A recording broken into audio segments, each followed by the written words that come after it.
Hello everyone, welcome to my YouTube channel. In this video, I'm going to show you a quick overview of Article Hub. This project is developed using Angular as a front-end, Spring Boot as a backend, and for the database, I have used MySQL. So I've already started up the backend as well as the front-end. So whenever I go to this localhost 4200, this is the landing page which it seems like. Okay, so first thing what happens is whenever I read out to this one, it will hit one API. Let me show this. Control-Shift-I, inspect, and here we can see all the APIs being hit. So if I move back over here and if I reload it once again, and if I go over here, you can see this, it's hit one API that is get all public articles. If I go to this one, here you can observe that no token is being passed into this API, and the response we are going to get all the articles which are published. So in this case, it means that this API is open for end users, like any user, whoever can come and access this API. Over here, we have multiple things. First thing, we have filters. So if I search for over here, like if I type Java, then all the articles whose category Java over here will be visible over here. If I try to remove this, and if I try to search for Angular, and here you can see this, all the posts corresponding to Angular is filtered out. By name, if I want to search by name, okay, so let me just copy this one and cut it and paste it over here. Here you can see this, we can also search it by name.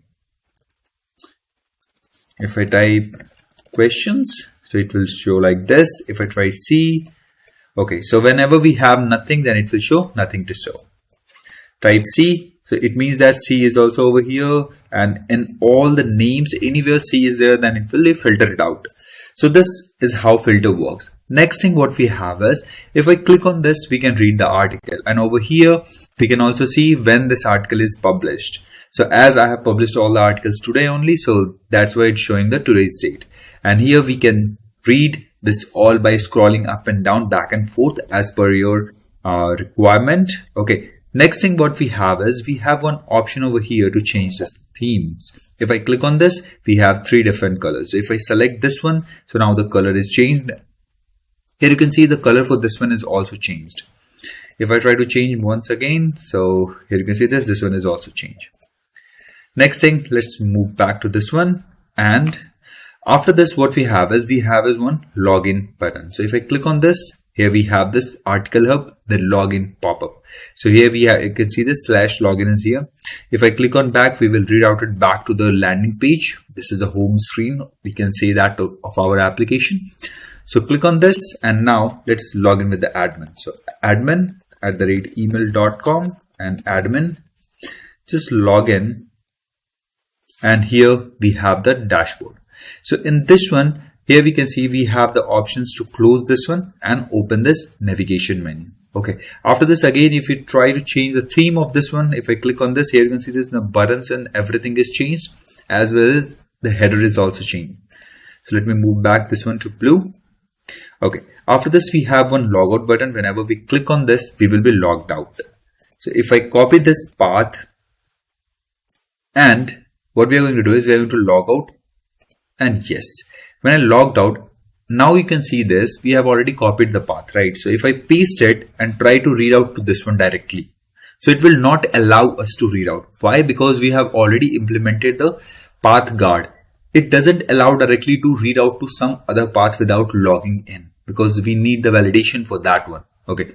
So here you can see this, if I pasted this path, but still we are going to the dashboard. You can see this, right? Okay. I'm going to show you everything from the scratch. So you just need to spend some time with us so that we can show you how exactly we can develop this and how to implement everything from the scratch. So let's log in once again. Okay.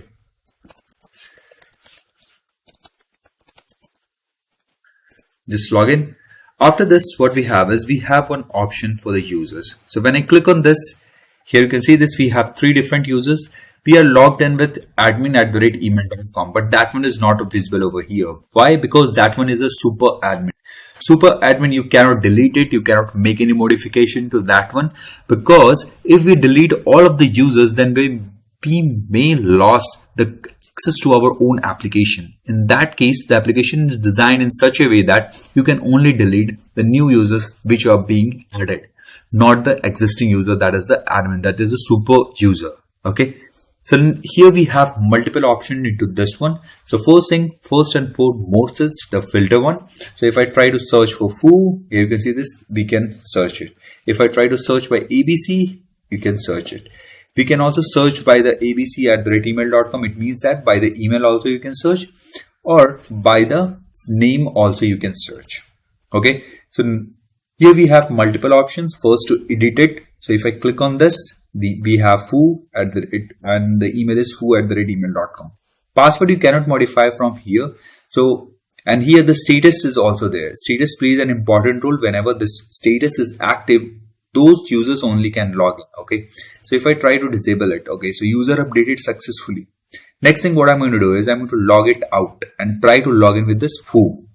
So I logged out, go over here, try with foo@email.com and foo, and click on login. Here you can see this, wait for admin approval. It means that you cannot log in without being approved.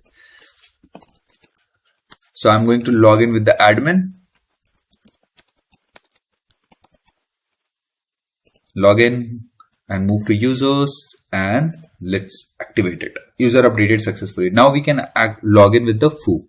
So without trying that, what we are going to do is we are going to add a new user. So add user, and over here what I'm going to do is I'm going to use one that is XYZ, and the email is yzx@email.com, and the password is again XYZ. And here you can see this. Now if I click on this add, it will add a new user successfully registered, but by default the status is inactive. So if I log out and if I try to log in by this one, yza@email.com. Why I have given the different name to these two, so that if I can show you XYZ, if I try to search, still this one is visible. And again, if I try to search by YZA, again we can search it. It means that whatever the filters we are using, we can be able to search by name as well as by the email. Okay. So let's make this one both the same. XYZ. Update it. And now here you can see this XYZ is over here. So now let's log out and try again with the XYZ.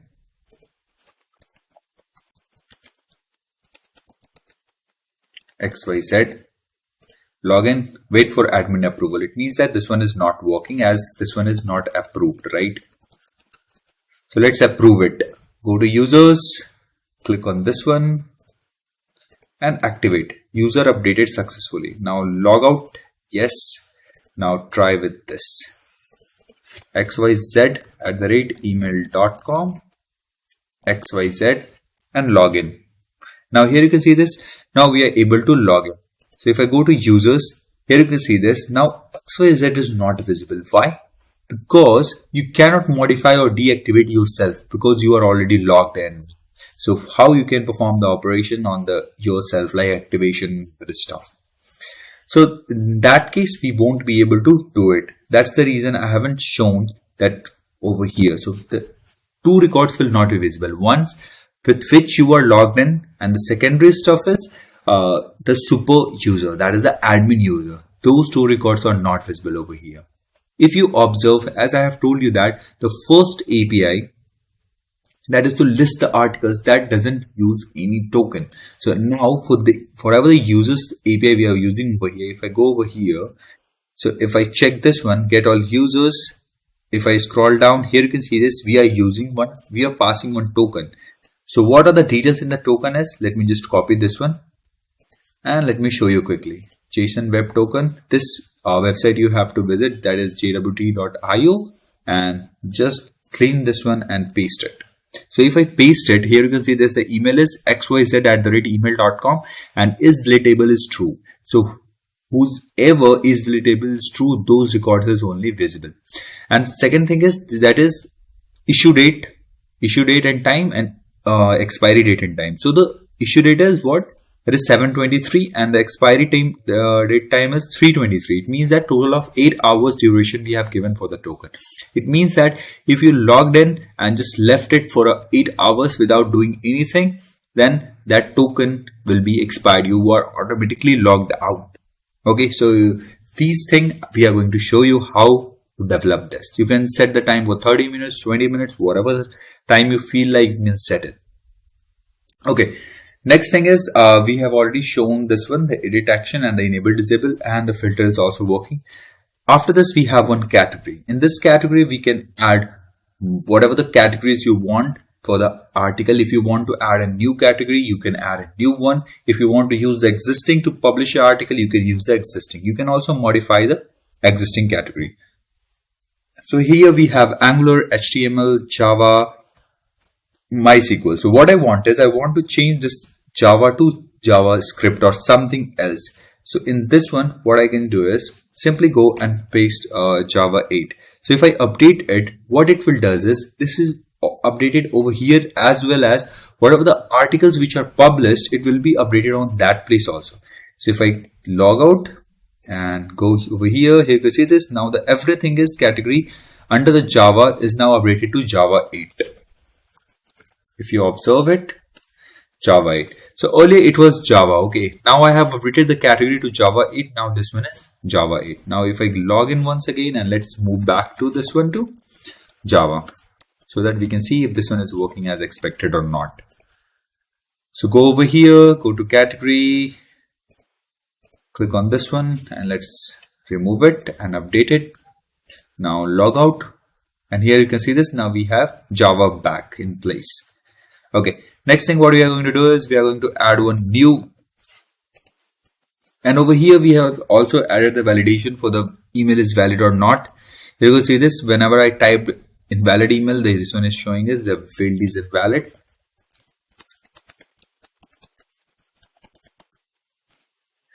Login. Next thing we have category. Now I'm going to add one new category, that is performance optimization, and click on add, and now here you can see this performance optimization is added. The new category is added. If you can also filter over here, that is HTML. If we try to search it, if we try to search as optimization, here you can see this one is working as expected. If we clear it out, then all the default, all the categories will be listed down. Now next thing what we have is we have to go to this article. So click on this one. And here you can see this, it's showing all the articles which are published, and only those articles which are published will be shown as in the free API. That is the open API. Okay, so whenever the user comes to our website, the home page or the landing page, there only all these articles whose status is published will be visible over here. So next thing over here, we can search by the filter as well. Again, if I type Java, all the things which contains Java will be visible over here. If I try to search for basic Java questions, so here you can see this. Now the filter is working as expected. Next thing is we have the option to edit the existing one if you want to. We can also view over here and we can also delete it. So I'm not going to delete any one for now. So what I'm going to do is I'm going to add a new article.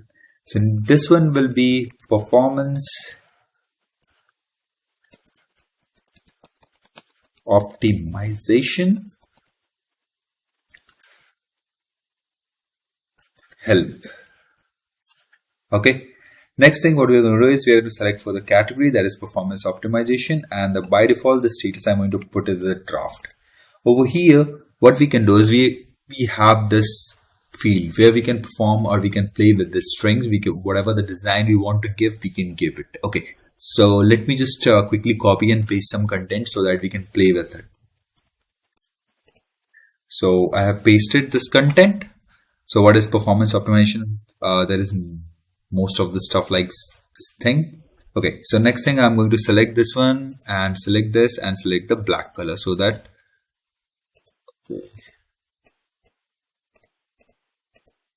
this one is changing. Why this didn't work? Okay, so this one is worked. Okay, next thing what we have is now if I want to make this one bold, so select this one and click on this bold. Now the text is bold. Next thing I want to change this one to italic, so selected this one and clicked on this, and here you can see this. Now the text is changed. After this we have this text and I want to make this one underscore, so it will be underscore. In the same way we have selected this one and click on this, and here you can see that this one is discarded. If you want to put some highlighter that this you should not use. In this way you can use it. Next thing, we have the select this one and select double quotes, so it will show in its separate pointers. After this, if I click on this and if I select this one, then it will show as a code view. Whatever the code you want to show, you can show like this. After this, we have this header 1, header 2. So let's select this one, improve the data processing speed. So select this one and click on H1. So it will be transformed to H1. Okay, next thing, select these all stuff, select H2. This will be transformed to header 2. After this, we have some of the contents, like suppose we have first,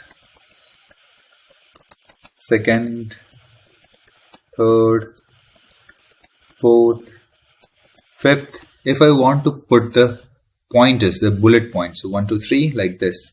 If you still want some more in a different way, so let's quickly remove this, and we need this in the bullet points. No numbering, just bullet points. So like this you can do. After this, if you want to change the text font also, so if I select this one, here we have the multiple options. For header 4, here you can see this, now the text is changed. Next thing, if I select this one, if you want to change the background color, so select this one and the background color is also changed. If you want to change the font for this one, so click on this one and select the monoscope. So now here you can see this, now the font is also changed. If you want to align, change the alignment, so select this one, click on this and select the center. Here you can see this, now this one is centered aligned. Earlier it was left aligned. What is this? Okay, this is the text one. So let me quickly select this one and click on this and it will be formatted. Next thing we have is, okay, so let me show you this quickly. So we have this option if you want to change from the left to right orientation, so it will be done like this. If you want to move the text to rightwards, so click on this one and it will be moved to the right side. If you want to change this one to left, it will be done like this. So here, like this, you can play with the text, whatever the font, whatever the type of article you want to print, you can print. If you want to change the text colors and whatever the text you want, like this one, I want to change this one to red color. Okay, so let me do that. Here you can see this. Now this one, the color for this one is changed. So let me quickly publish this, add this one. And now here you can see this. Now the article is published. So if I try to view it, here you can see this. Now the way I have written it is visible as same as the file which we have created. You can scroll up to the right and scroll up to the left, automatically adding the scroll bar for both the conditions. So you can see this, the status for this one is draft. So if I try to go to this one, localhost 4200, here you can see that this one is not visible. Why? Because that one is in the draft status. So if I move back over here, and what I'm going to do is I'm going to edit it, and let's quickly change the status to publish and update it. Now if I go back over here and reload it, and now here you can see this performance optimization help is visible over here. So click on this one and here you can read the article. Next thing what we have is we have to go over here and let's quickly add one article, one more, Java, and publish, directly publish, and this is for Java delete test. So in this one, again, what I'm going to do is I'm just going to add it. Here you can see this, whenever I'm just again pasting it, the number is automatically being incremented, and just add it. So this one I have directly published. Okay. So it means that there is nothing you have to publish once again. Okay. So here you can see this now, Java delete test. Here you can see this, whatever the text which we have added is visible over here, and the published on date is also updated. So if I close this and if I move back over here, now I'm going to delete this one. So if I click on this delete, it will ask for your confirmation. Are you sure you want to delete Java delete test article? I said no, then in that case, everything will be same. If I select yes, then it will be deleted. Article deleted successfully. If I go back over here and reload it, now here you can see this, now that article delete one is gone. And over here also, it's not visible. Next thing what we have is we have a help section. So if I click on this, here we will have help, and for any query the email ID of the admin is visible. So you can change the email as per your requirement. Okay, so next thing what we have is we have one close and the open option, and we have this dashboard. So that's all for this one. From the next video onwards, I'm going to show you how to develop this step by step. So please subscribe, like, and share with your friends, and comment in the comment section whatever the new projects you want. Hello everyone, welcome to my YouTube channel. In previous video, I've already shown you the quick overview of Article Hub using the Spring Boot, Angular, and for the database, we have used MySQL. So if you haven't watched that video, then just go to description and check out the link. From this video onwards, we are going to start the development of Article Hub in Spring Boot and Angular. So first what we are going to do is we are going to start the development from the backend part. So in the today video, we are going to do the setup of the complete backend. What includes in the setup is, first we will download all the required dependencies and we will configure everything in place. After that, we will implement the JWT token. Okay, so let's quickly start with this. So first thing what you have to do is you have to visit start.spring.io. In the another way, we can visit in this way. If you come over here, you have to search for Spring Initializer, click on this, and you have to visit the first link, this one. Click on this and it will give you the pop-up like this. Let me close the one. First thing, what changes you need to do? Like project, by default Gradle is selected, you have to select Maven. In the language, default Java is selected, so keep it as it is. After this, we have this 3.1.9 version. We are going to use this Spring Boot 3.x version, not exactly 1.9, but still we are going to use a 3.x version, the latest one. After this, we have some other configuration which needs to be done. That is the group, artifact name, description of the project, and the package name.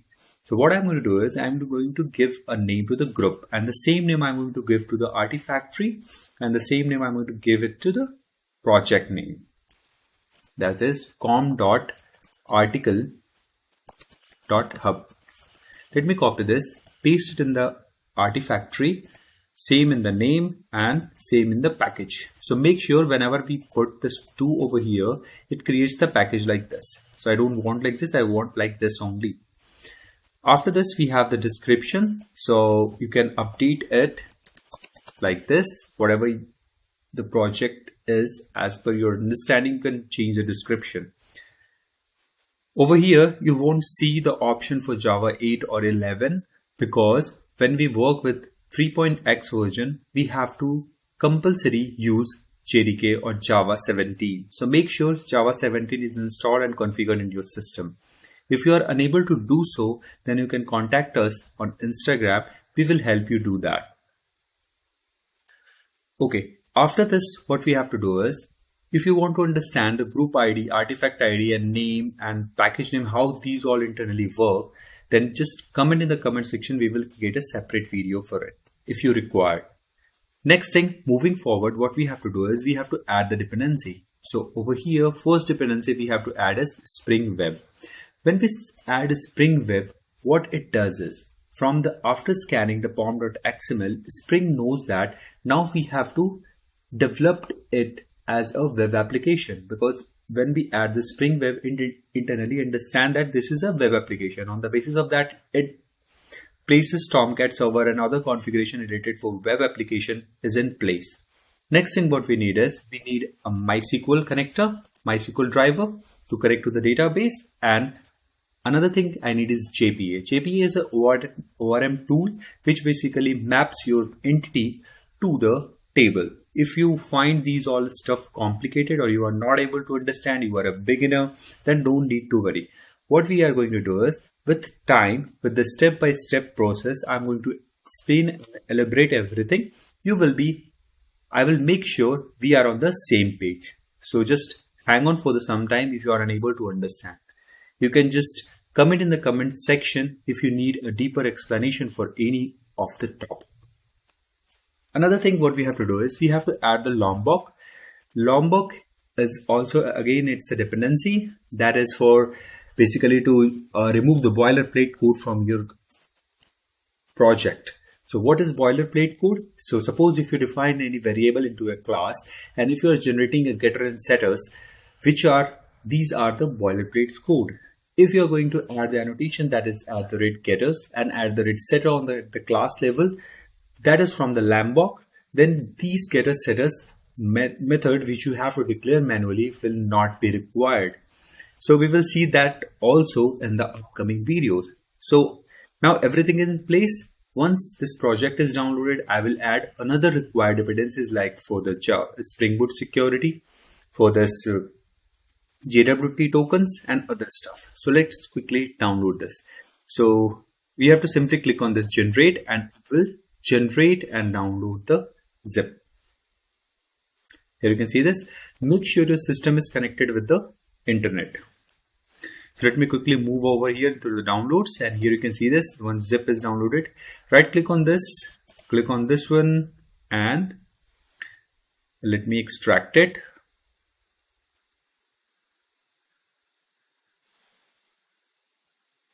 Extract to article. Let me cut this one and paste it in one place where I put all my code. Okay, so we have placed into this place. Okay, next thing, let's open this in the IntelliJ or whatever ID you use. Either you can go with the Eclipse, either you can go with the IntelliJ, you can use the STS, with whatever the choice you have. So I'm going to use the IntelliJ. Over here, I'm going to open it. In this one, I'm going to open com.article.hub, which we have added recently. So open on this trust project and it's opening. It will download some of the dependencies. So make sure your device is connected with the internet. So it will resolve a lot of dependencies.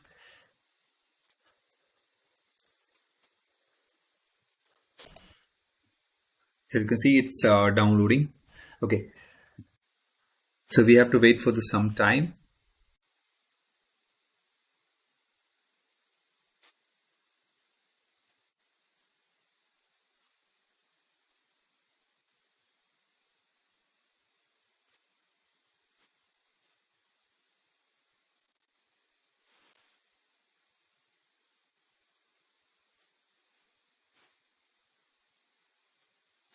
This is how Maven helps. If you observe that if Maven is not in place, then what we have to do is we have to download this much jar manually and we have to put in place, which is basically not feasible. So to overcome these issues, we are using Maven. So let's open it and go to pom.xml, and over here we have this all configuration. So what I'm going to do is I'm going to copy some of the things like this pom, complete pom. Over here we have some extra things like we have a dependency for Spring Starter security. After that we have added this one, right? After this we have added also this MySQL, we have added Lombok. Another thing is these are by default added. We are going to add this JWT API, JWT implementation, and this JWT Jackson. So I'm going to just copy this one completely and going to move over here and completely replace this. Save it and sync it. You don't have to worry about anything. After adding this one, I'm going to take a zip of this and I'm going to provide this zip in the description of this video. So don't worry about that. Okay, so now everything is in place. We are going to use the Spring version that is 3.0.10 and we are going to use the Java version that is 17. Okay, next thing what we have to do is we have to move back over here to the SRC main resources, and in the application of properties we have to add some of the properties that is to connect for the database. So into this one, what are the things which we have to add is spring.dataSource.driver. That's class dash name is equal to com.mysql.cj.jdbc.driver.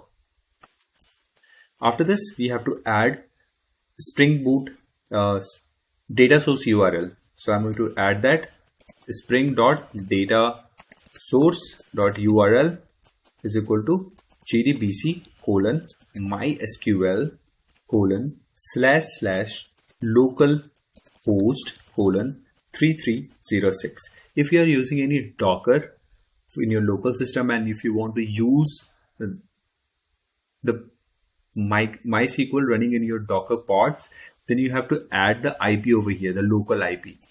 Okay, so I'm using the MySQL which is installed on my machine. So if it's the same for you, then you have to use in this way, localhost, and this is the port for MySQL / and your database name, Article Hub Spring 1. I'm going to give this. So next thing what I'm going to do is I'm going to create a database. Let me close this and let me search for MySQL. My password is 123456. Let me create database and this Article Hub is Spring 1 and hit enter. It will create one database. So if you want to use it, use this one and hit enter. Show tables, and you can see this. Now we don't have any table. So the same database name I have added over here, Article Hub is Spring 1. After this, we have to add a username. So spring.data source.username is equal to root. And after this, I have to use a password. After this, I have to add some more properties that whenever my query is executed, I want to show or see that into my console or not. For that, I'm going to use one spring.jpa.show-sql is equal to true. It means that whenever any query is executed in my application using the JPA, that query will be printed in my console. I will show that. After this, spring.jpa.hibernate.ddl-auto is equal to create. What this does is whenever we create a new entity and we start our application, then this will create the entity. That is the entity.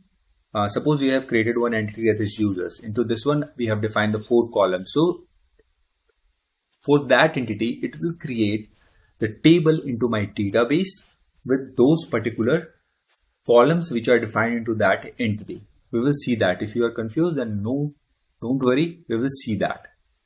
Spring jpa.hibernate.ddl-auto is equal to create. Once we are done with it, then we will change this one to update so that it will not drop the existing tables.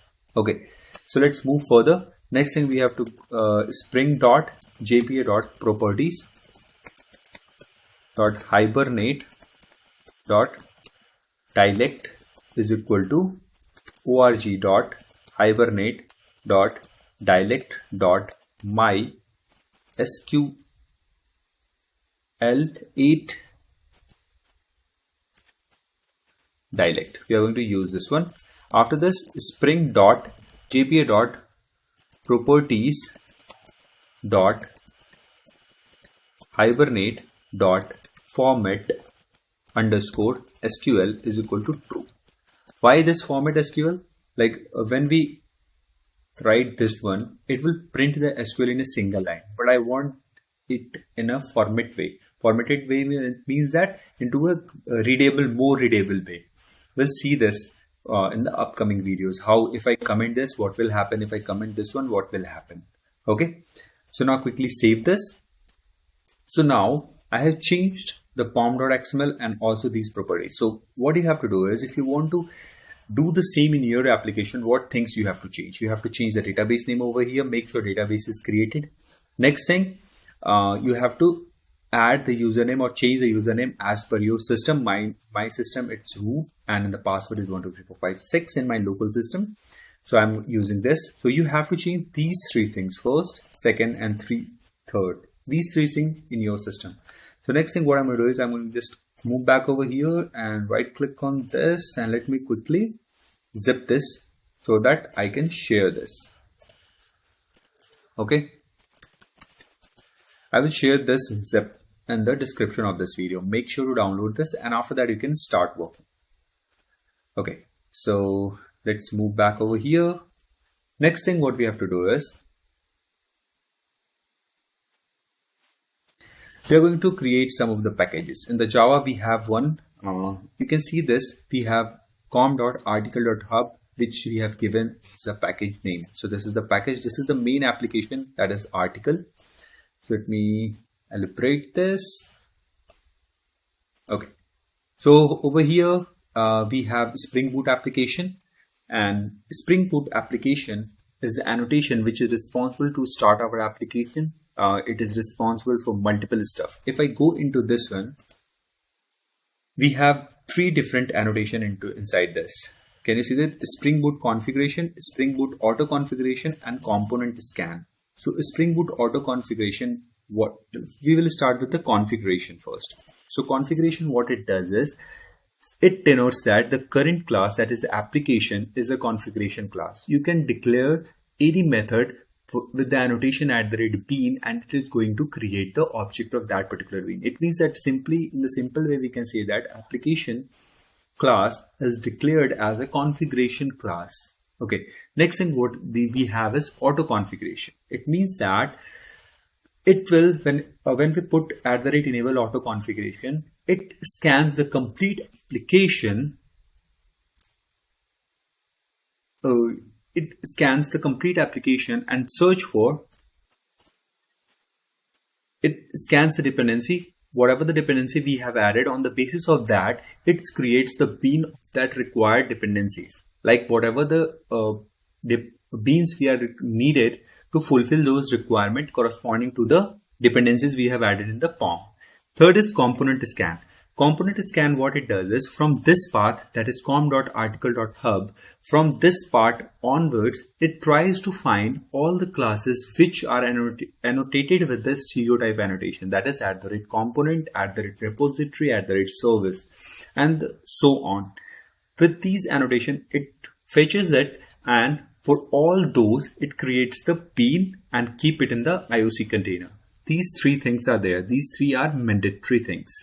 If you want to change the annotation with this one, so you can remove this and you can put all of these three which we discussed right now over here. Okay. So again, if you want these all topics needs to be discussed separately, then please comment in the comment section so that I can create a separate video.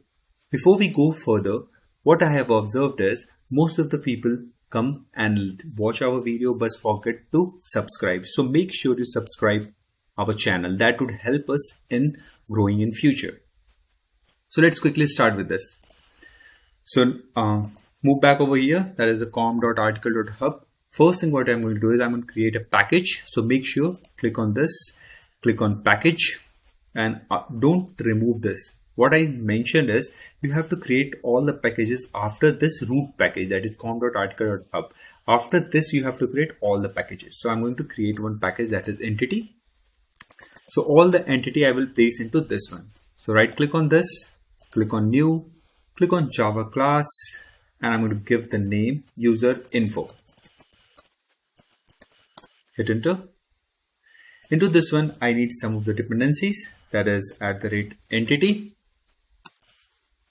After this, I am going to add another one, that is @table. After this, I'm going to use @data from the lamb box, and after that, all arg constructor. Inside this one entity, I'm going to mention the name of my entity, app user. Inside the table, I'm going to use this one as app user. So entity, whenever we mark, we put the annotation @entity, it marks the current class as entity class. And when we put the annotation at the table with this name, the table is going to be created in my database. With the @data, it provides all the getter, setters, and toString, these methods. When we put all our constructors, so this is also a long block, you can observe over here. So when we put this one, it will basically create all our constructor if there is no constructor in our class. After this, this will be implementing serializable.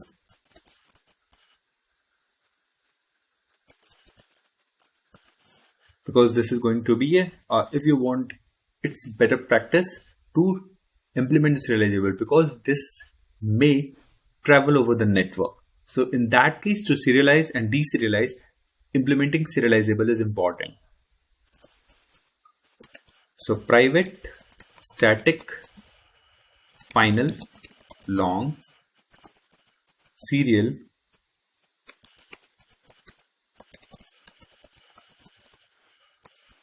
I'm going to give it a 1L. You can give any name as per your choice.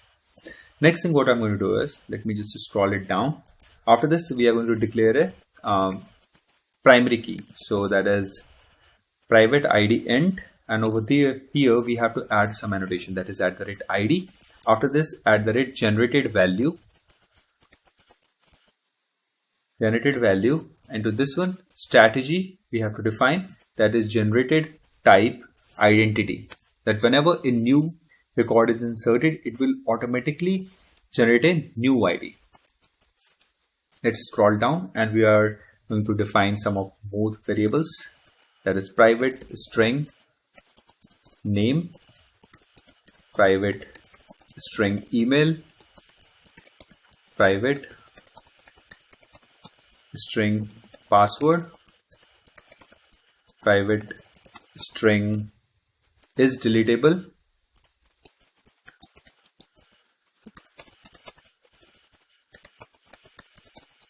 private string status.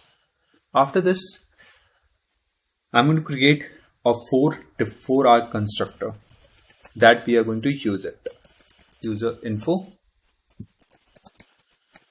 You can create manually, or what we can do is we can press Alt Insert into your keyboard. After this constructor, you can select all the required fields like ID, name, email, and status, and click on OK. And here you can see this, the 4-arg constructor has been created. And I want the getter and setters. So if you want, then you can add like this, getter and setters, Alt Insert, select getters and setter, leave the serial version UID, select all and click on OK. It will generate a getter and setters. So this is basically the boilerplate code. But as I have added @data, so still we don't need to add it. But for the simplicity and for the beginner's purpose, I have added it. Now save it. Next thing what we have to do is we have to create another package, that is DAO, which will basically contain all the DAO classes, DAO interfaces we can say, right? So new Java class, we will select this interface, and this is user info repository. And this will basically extend JPA repository. And to this one, we will pass the entity, that is user info, and the primary ID, that is primary key type, that is integer.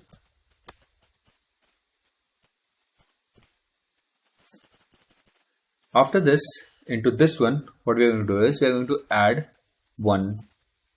Basically what it does is it makes JPA repository responsible to connect, to map this user entity with the database. So what it will do is it will map it with the help of this JPA repository.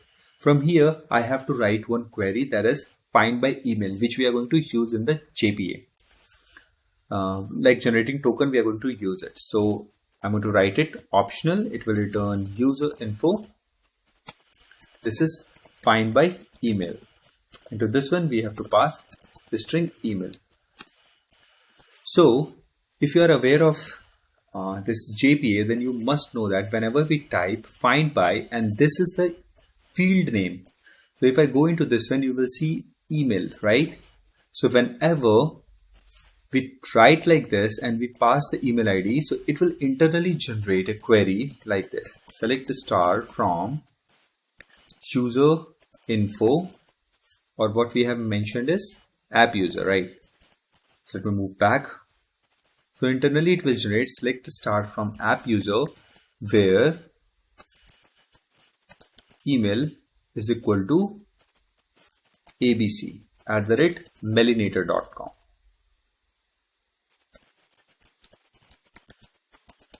Okay, so whatever the email you will pass over here, that will be assigned over here. Internally, this query will be generated by this line. Whenever this line is called, this query will be generated. I hope you understood this. If not, then don't worry, we will see it later in the upcoming videos. Just save it. Next thing what we have to do is we have to create the JWT implementations. For that, I'm going to create another package that is JWT service. Hit enter, and a new package has been created. Inside this one, we have to create one class that is, let me just create JWT service. Create the class. Over here, I am going to add the component so that the component scans it and create the bean of JWT service so that we can use it anywhere in our application. So over here, first thing what I have to do is we have to create a secret key on the basis of which our token will be generated. Static final string secret. Whatever the key you want to keep it over here, you can keep. Combination like this. I'm just keeping random numbers. So the same key will be generated, same key will be used to generate the token, and same key will be used to decrypt the token. Okay.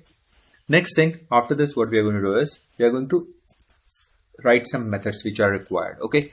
So first method, that is private, and it will return claims, extract all claims. And in this one, we have to pass the token.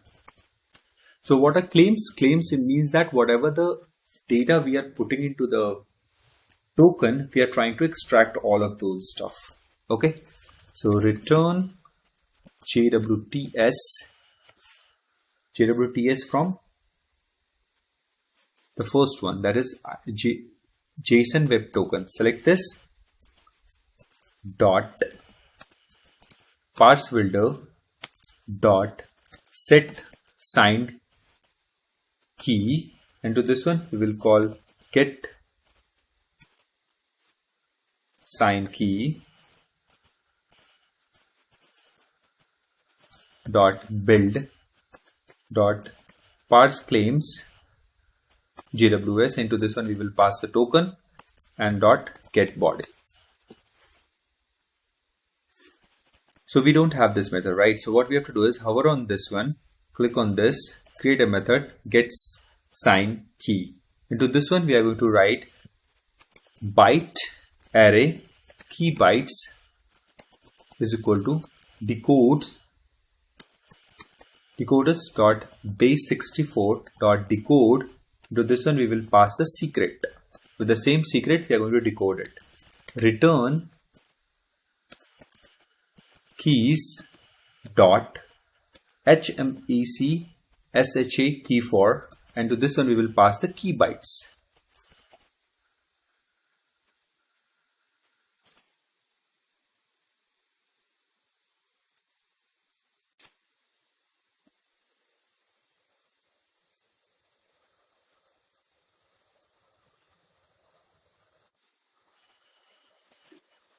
I guess we have imported something wrong.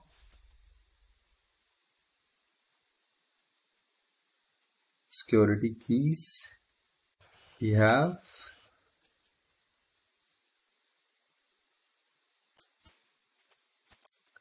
so the return type for this one is key, not byte array.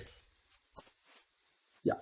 Now you can see this. Now the issue is resolved. Let me just cut it and paste it over this one. Save it. Next thing what we are going to do is we are going to write another method, that is token expired, to check the token is expired or not. So for that I will make some space, private, and it is boolean, and is token expired. To this one we will pass the token, return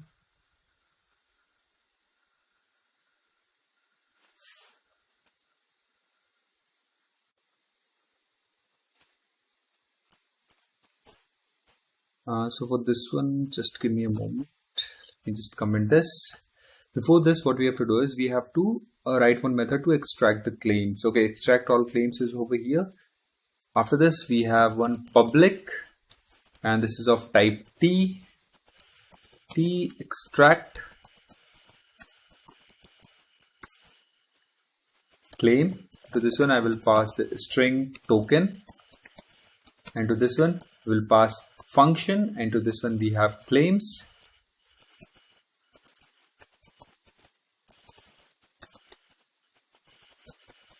Resolver, and into this one we have final. Claims is equal to extract all claims, and we will pass the token into this one. Return claim resolver dot apply claims, and return this. After this, we will write one more method, that is to extract the expiration. So public date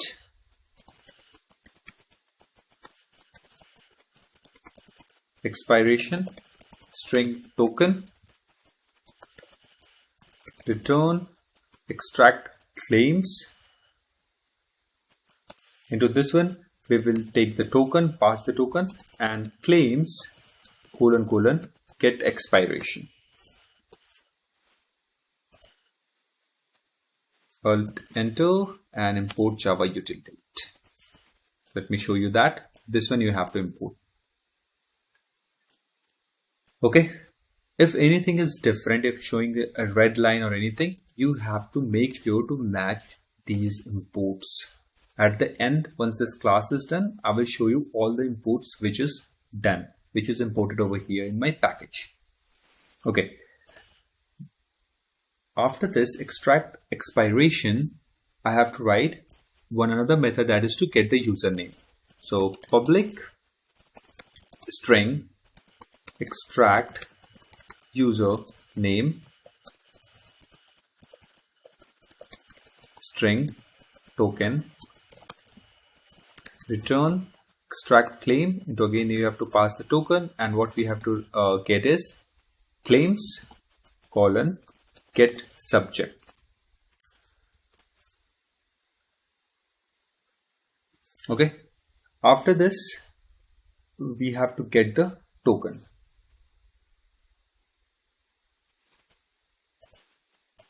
Let me just uncomment this. Is token expired, and I have to return it. Extract expiration. Into this one we have to pass the token dot before new date. It means that the today date. This token expired. Suppose what I am going to do is I am going to pass the token into this one. This will return extract expiration. This one we are actually returning the date from the token, and over here we are checking that is the token is before the current time and date. If this is the case, then this one is expired. It means that it will return true. If this is not the case, then it will return false. Okay, after this we are going to write one another method, that is to basically validate the token. So public boolean validate token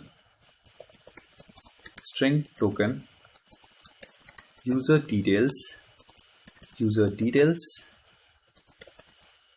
press Ctrl Alt and L key to format the whole class. Over here what we have to do is we have to write final the string. We will extract the username is equal to extract username, and we will pass the token into this one. Return username dot equals user details dot get username, and we have to check this not is token expired, and to this one we have to pass the token.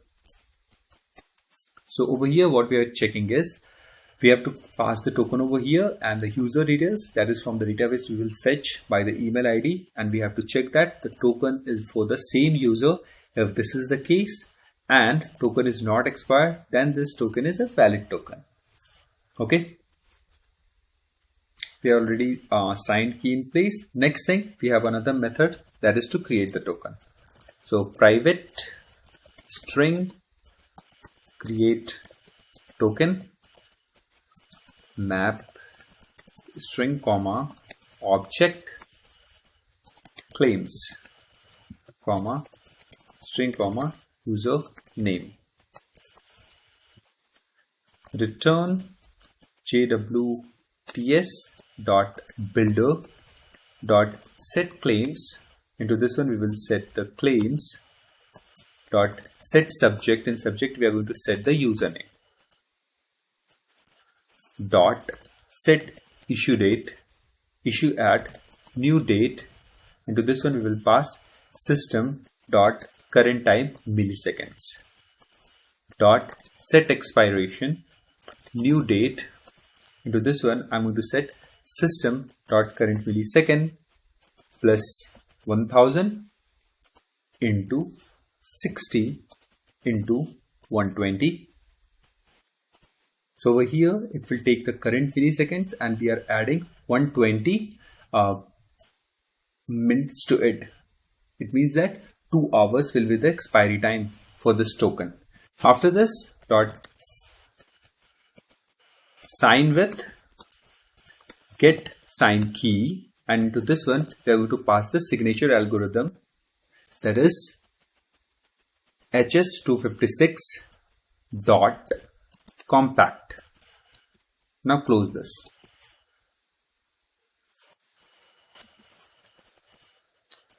Okay, so now this create token is ready. After this we have to write one more method, that is public string, and this is basically generate token.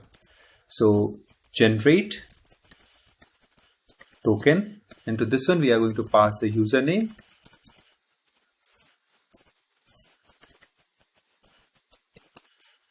and to this one map string comma object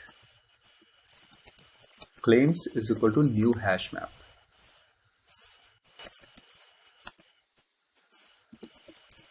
Return create token. Into this one we will pass the claims and username.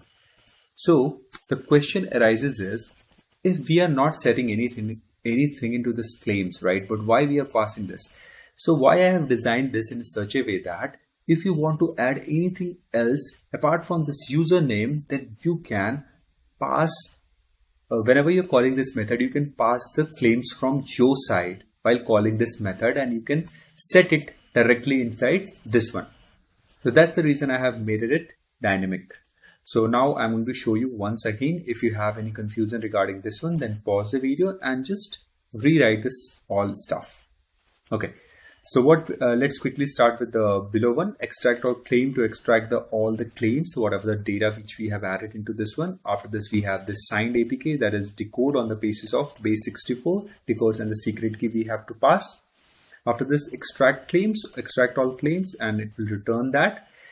Extract expiration, the token expiry time, expiry date will be extracted. Extract username, it will extract the username from it, that is the subject basically. You can see over here. While setting also, we are setting the username in the subject. Token expiry date, and this generate token, create token, and validate token. Okay. Next thing what we have to do is we have to move back over here, the JWT service, and we have to create another class, that is user info details.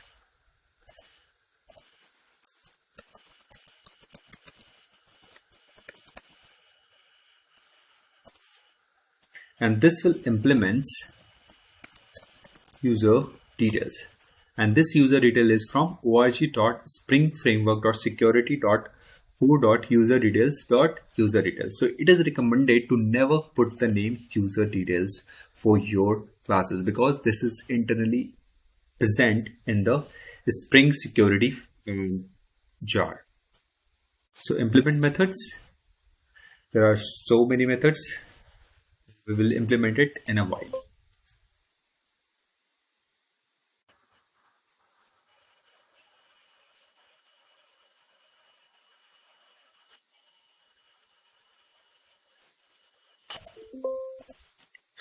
Let's cancel this. We will declare some of the variables over here, that is private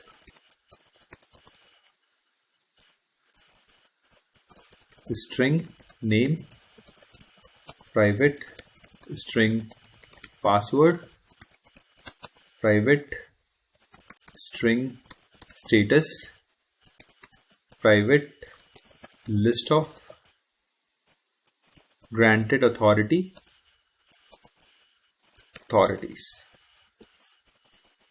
After this, what I'm going to do is I'm going to create a constructor for this.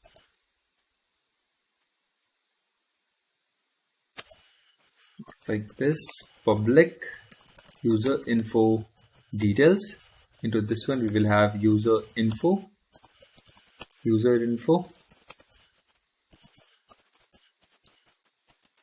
Name is equal to user info dot get email. Password is equal to user info dot get password. After this, status is equal to user info dot get status. After this, hover over this, implement method, and click on OK. All method is implemented over here.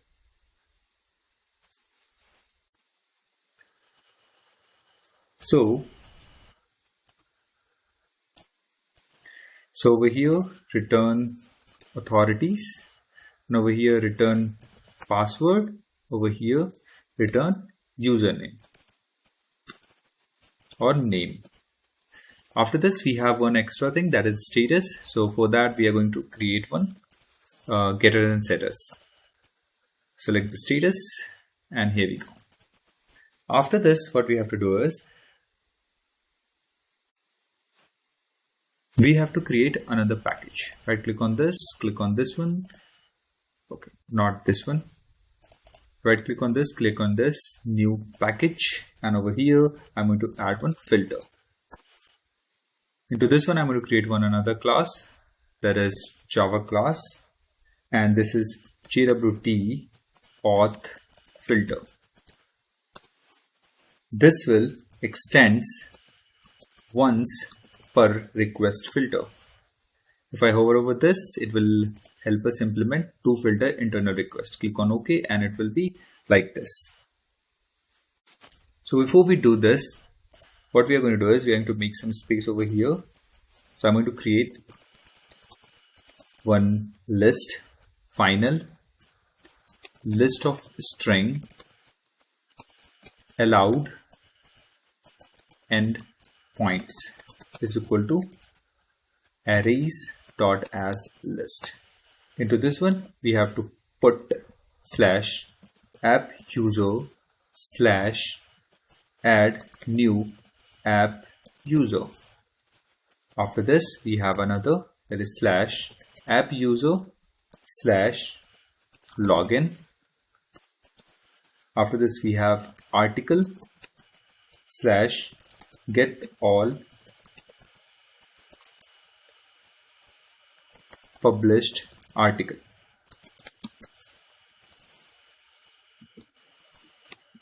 Press Ctrl Alt L. So these are the endpoints which do not need JWT authentication. It means that without the JWT token, these APIs can be hit. So this is basically to bypass the JWT security for these three APIs. So these APIs we haven't developed yet, but in the future we are going to develop in the upcoming videos. Okay, so just stay tuned.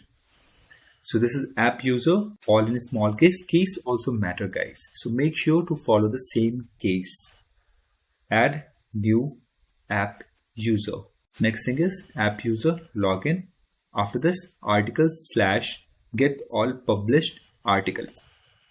After this, we have to auto wire JWT service which we have created. JWT service. After this, we have to auto wire user info service.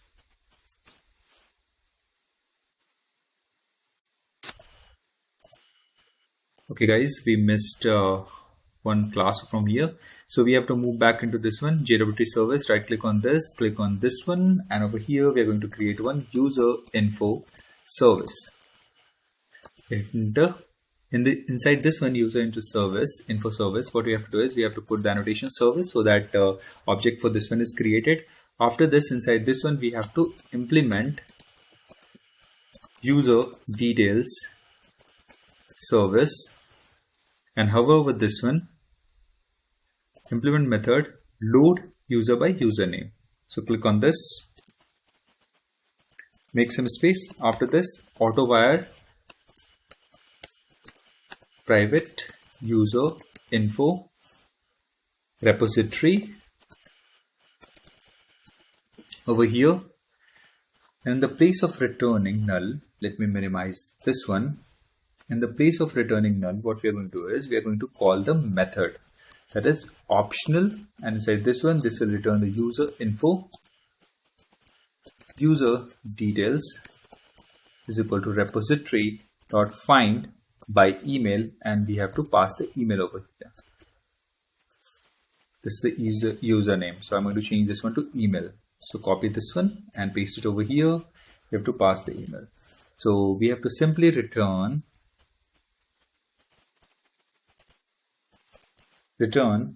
user details dot map user info details : new, or else throw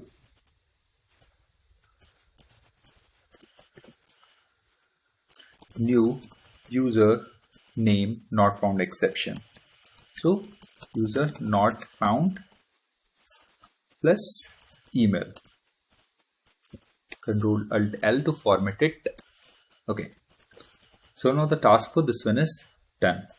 So if I go over here, you can see this method which we have written earlier by the email ID, we are going to get the complete object of user info. Why this optional is because with the help of optional, we can handle the null value. If you want to check that if this user detail contains the data or not, in this case, user detail dot is present method is going to return the true or false values. But here over here, this is not required. So that's the reason I haven't used it that way. Okay. So now this is done. Next thing, let's move back to this one. And over here, we are going to auto wire user info service.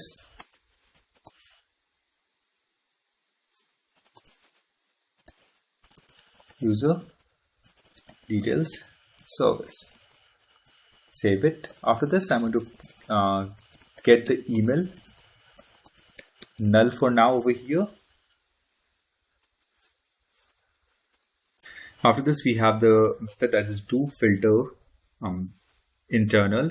This accept request response filter chain, and it also throws a servlet exception, IO exception. So let's quickly start with this. So next thing what we have to do is we have to get the auth header is equal to from the request. So request dot get header, and to this one we need from the authorization.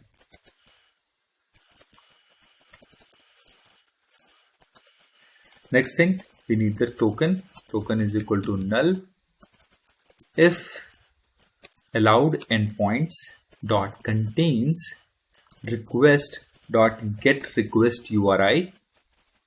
If this is the case, then I don't want to filter. So filter chains dot do filter. Inside this one, we have to pass a request and response and simply return.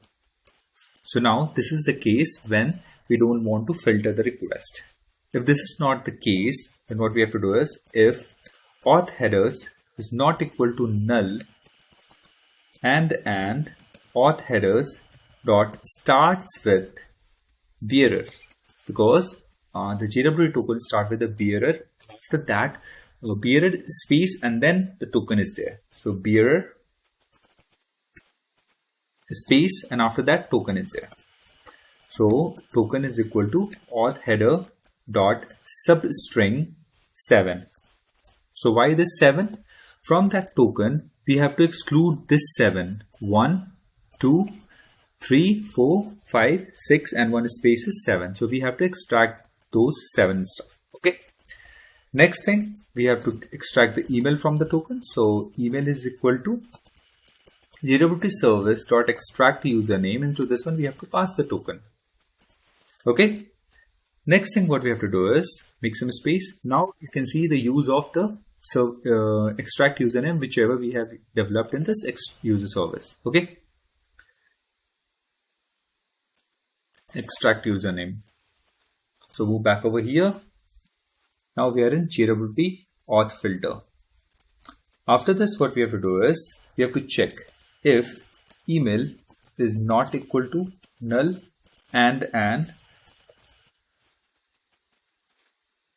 security context holder dot get context dot get authentication is equal to null. In that case, what we have to do is, let me just minimize this so that we can see it clearly. In this case, what we have to do is we have to simply call user details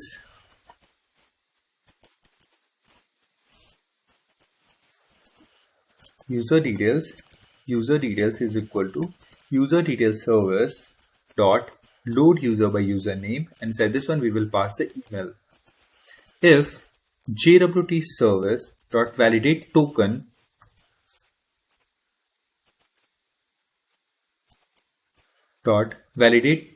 into this one we have to pass the token comma user details.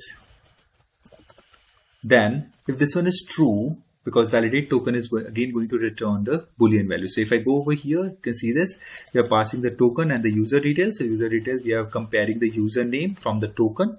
Is it equal? And the token is not expired. These two things are being validated over here. If this is true, then what we are going to do is we are going to create a user name password authentication token auth token is equal to new username authentication pass token. Into this one we have to pass the user details, then we have to pass the credential, that is null.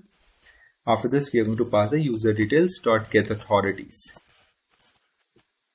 After this we have to use auth token dot set details. Into this one we are going to set the new web authentication details source dot build details. Into this one we have to pass the request. After this we have to create the security context holder dot get context dot set authority. Into this one we have to set the auth token. If this all is successful, then we will call this filter chain dot do filter request comma response. Okay, so now this to filter method is ready. So in this one what we did is, let me start with from the initial of this class. It is allow endpoints, we have mentioned it. Then we have auto wired these two classes. After this we have put this email over here so that we can use this in anywhere in the application. So I have extracted it and put in the at the class level. And in this one I'm going to simply create one constructor for it. Sorry, getter for it. So for the email only we are going to get it. So if we want to validate for a particular email ID, then we will able to whenever we are going to perform any user specific request, in that case I'm going to use this email ID in place of directly place of passing the email ID from the UI side, so that this basically enhances the security. After this, let me just open it, and over here we'll create another package, that is security. For security purpose, we are going to create one package, that is config, and to this one again I'm going to create another class, that is security config.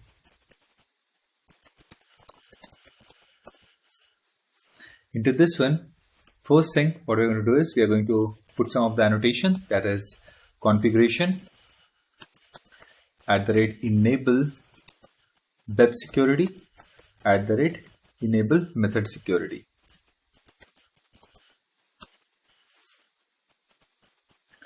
After this, into this one, first thing what we are going to do is we are going to auto wire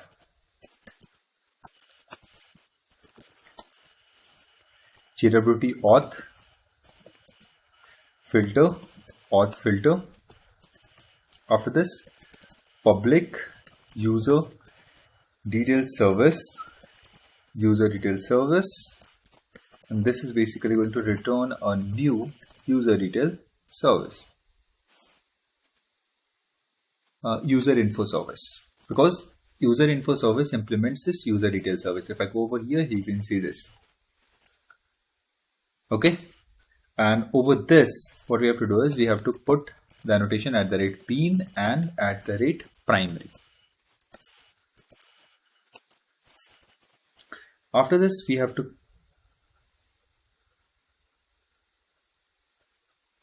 create one method, that is public, and over here we have to put the annotation @bean. So public security filter chain,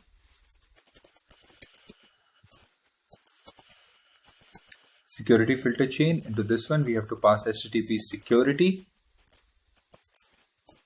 http, and this throws exception. To this one, http dot course dot configuration source. Into this one we have to pass a request new course configuration dot apply default values and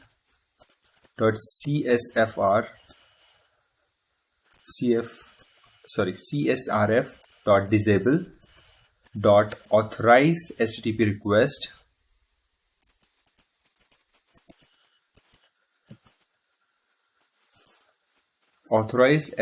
requests dot request matchers slash whatever we mention into this one. Let me just open it quickly.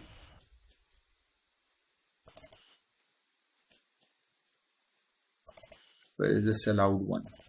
Yeah, into this one. Let me copy these all and move back over here. We have to paste it over here. That is the allowed one dot permits all.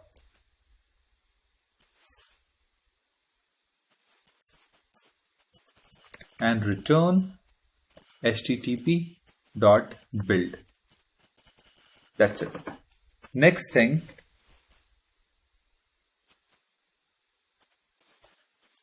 wait. Let me just remove this. Permits all dot and dot authorized http request dot request matchers slash **. It means that apart from these requests, what I want to authenticate the other requests. So authenticated dot and dot exception handling dot and dot session management dot session creation policy. To this one we have to mention session creation policy is stateless dot and dot authenticate http request is already done. Authentication provider. So in this one we have to pass this authentication provider.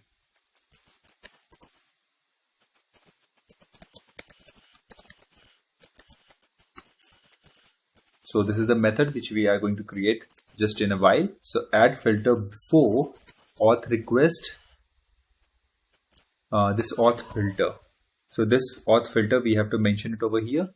Auth filter dot comma user name password authentication filter dot class, and finally return http dot build.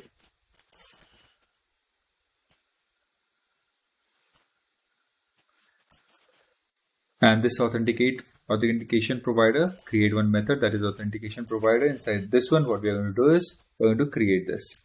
So before we proceed with that, we have to also create another bean method, that is basically to encode the password. So public password encoder, simply return new BC crypt password encoder, and on the top of this we have to put the annotation @bean. After this, into this one We have this details service. So we have it. Okay. So next thing, what we have to do inside this one, we have to create DAO authentication provider. Authentication provider is equal to new DAO authentication provider, and we have to set the sum of the parameters into this one. Authentication provider set user details provider service. Into this one, we have to pass user detail service. Let me hover over this. This one is set user details service, not password. Save it. Authentication provider dot set password encoder, and this is password encoder. And finally, return the authentication provider. Now save it. Why I have used this password encoder? It means that whenever we are going to sign up, then it will encode the password and save that into the database with the encoded password, so that the application owner also cannot read it, and for the security purpose also.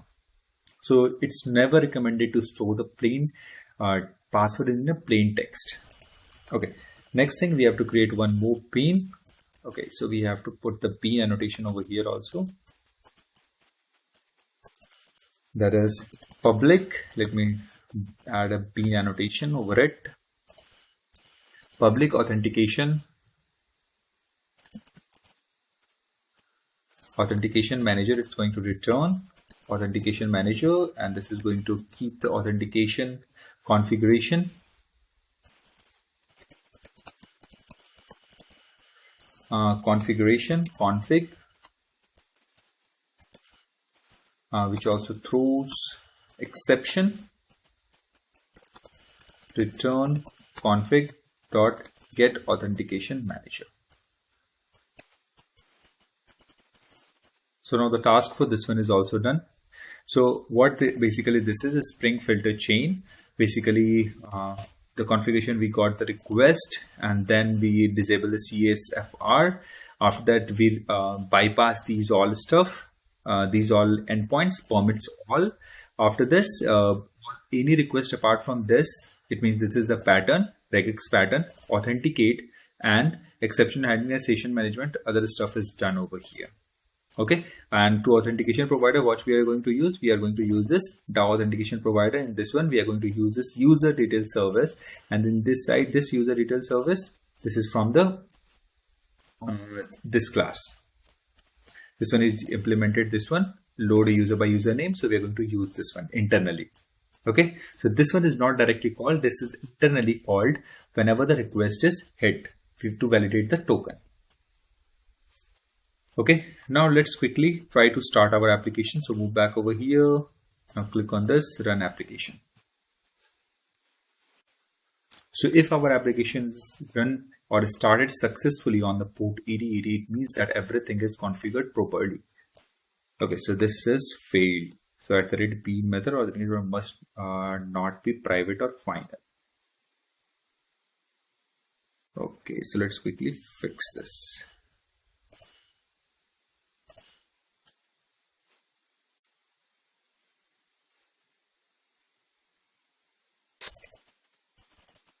Authentication provider. Okay, this needs to be public. Let's quickly start once again.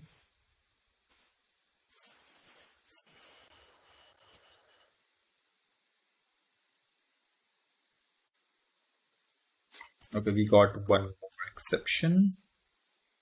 Entity manager factory define in. Okay, before that we have some other also. Okay, this one throws exception. So let's quickly check that. I guess we have written something wrong. So let me quickly minimize this and go over here to the application.properties.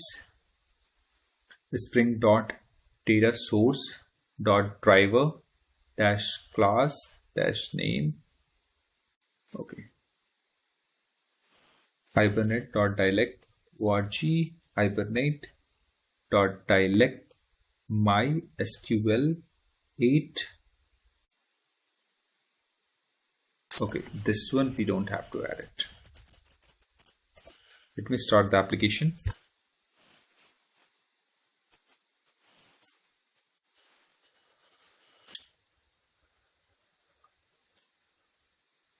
Okay, application failed to start. Filter authors when required a bean. The filter that could not be found. JWT auth filter bean is not found. JWT auth filter. So I guess we forgot to add the annotation into this one.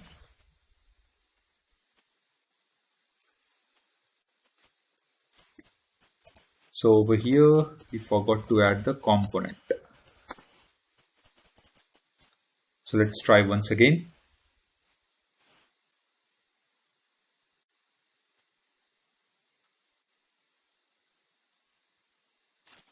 So now, okay, so now this port 8080 is being used by another application. So let me quickly change the port. Spring.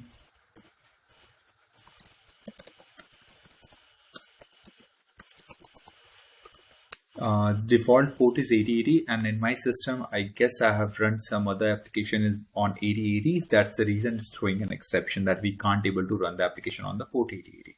For now, for the showing purpose only, I'm going to show you the 8080. So here you can see this. Now our application, the Tomcat, is started on port 8081. Now the setup for the application is completed. Okay, and here you can see this. This is the query which is executed. And if I move back over here in the application or properties, as you can see, I have added the create. So whenever I am running the application, every time this one is dropping the table and creating the new table. And here you can see this. Now the query is formatted also. So if I comment this, let's see what will happen. Not like this. We have to put hash over here to comment it. So now restart the application, stop and rerun. Let's see this time how it behaves. So again, it will drop that table and will create it. So here you can see this. Now this is printed in a single line, which is very hard to read. If the query is quite large in that way, it is very hard. So this is the way we are going to format it.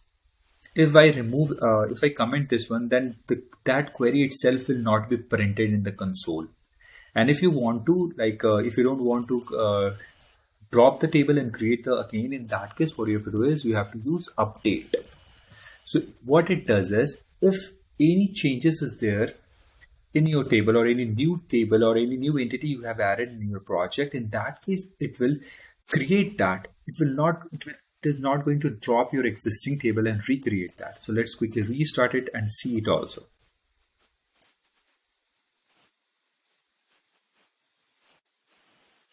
So here you can see this. You want to be able to see that query. So now what I'm going to do is, from the database, I'm going to again run show tables, and I'm going to drop table app user. Can you see this? I have dropped the table. Now show tables empty. So now if I restart, now this time that query will be executed because the table itself is not there. So here you can see this. Now the query is executed. So now we have successfully integrated setup. The complete setup is done. We have integrated the JWT token and it's working as expected. Now our application is running. Okay. So if you face any issue, then just comment in the comment section or just reach us out on the Instagram, either to purchase the code or you can directly contact us for the resolution of the issues. As per the availability, we will try to figure it out. Okay. Next thing, just comment this one because I'm not going to work on this 8081. We are going to work on 8080 only. So that's it for today's video, guys. Thanks for watching. Please like, subscribe and share with your friends. Hello everyone, welcome to my YouTube channel. In previous video, we have already generated the project and also we have configured the project to connect with the database, and also we have done with the setup of JWT configurations. So if you haven't watched that video, then just go to description and check out the link. In this video, we are going to develop the sign up and sign in API. So let's quickly start with that. So as you can see, already different folders are there related to the JWT authentication, mechanism is already implemented and we have bypassed some of the APIs like login and sign up API. If I go over here, you can see this add new user API is already bypassed. It means that no validation for this one because sign up will be open for all the users, and the same way login is also will be open for the same users. So in this one, JWT part will not come into the picture. So let's quickly start with the other stuff. So first thing, let me just minimize all of these packages. And what we are going to do is we are going to create a new package. Right click on this, click on new and new package, and I'm going to create one REST. All the REST interfaces will be in this place. This is a logical separation so that you can easily identify where you put all the files. So in the REST, I'm going to create one interface. Select Java class, and over here you have to select interface, and basically we are going to create for the user all user operations. So you have to keep the name in such way. So I'm going to give it a name that is user info REST. So all user related APIs will be here on. So here you can see this. Now this one is public interface and user info REST. First thing what we have to do is we have to add some of the annotation, that is at the rate request mapping. Into this one you have to pass the path. So for this one I'm going to give the path that is /app user. So whatever I define inside this interface, I have to prefix that with /app user. Before we code further into this one, what I'm going to do is I'm going to create all the packages which are required and all the classes and interfaces we will create, and from start to end we are going to develop the APIs. So let's right click on this, click on this one and open another package. Create one package. This is the time I'm going to create REST simple. You can give any other name as per your choice. After this I'm going to create one more package, that is service.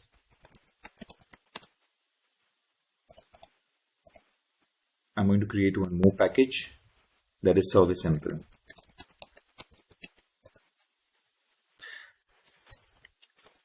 Okay. After this, I have already created user info REST. In REST simple, I'm going to create one class, that is user info REST simple, and this will implement user info REST. Next thing, what I'm going to do is I'm going to create one interface, user info service, and I'm going to create one. Okay, so by mistake I've created this one as class. This is interface. After that I'm going to create one class, user info service simple, and this will implement user info service. Okay, so now move back to the REST one. As you can see, I have created 1, 2, 3 and one more, that is 4. So REST simple, service and some service simple. We have segregated the REST and REST simple to the different folders so that we can easily identify, and we can also handle the different exception at different levels. Okay, so let's quickly start with the REST. So move back to the user info REST. Over here we have already added at the rate request mapping. Path we have added /app user. After this I'm going to define one endpoint that is for the sign up. First we have to add a sign up one. So that will be post mapping, and for this one I'm going to give a path /add new app user, and this will return a response entity of any type, generic type. You can return a list, a message, or anything, whatever you want with a status code. Then you have to use response entity. Okay, so for this one again I'm going to give it the same name, and it will accept a request body. It means that whatever the parameter, the JSON I want to pass into this one, in that case we need the data in the JSON format. Either it could be a map, either it could be a class, whatever you choose to get the data. Okay, and for this one, required is equal to true. By default it's true, but you can also specifically mention this for true. After this, I'm going to accept the data into this user info which we have created in the previous video. So I'm going to use this. Press Ctrl Alt L to format it. So let me scroll down and let me open this user info. So here you can see this, we have name, email, password and other stuff. So if you want to set the data into this, whenever you pass directly from the UI while calling this API, that data will automatically be mapped into this one.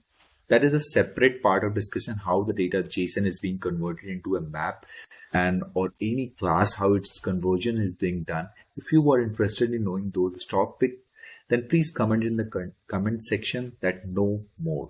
So I will create a video on the particular topic, whichever you comment.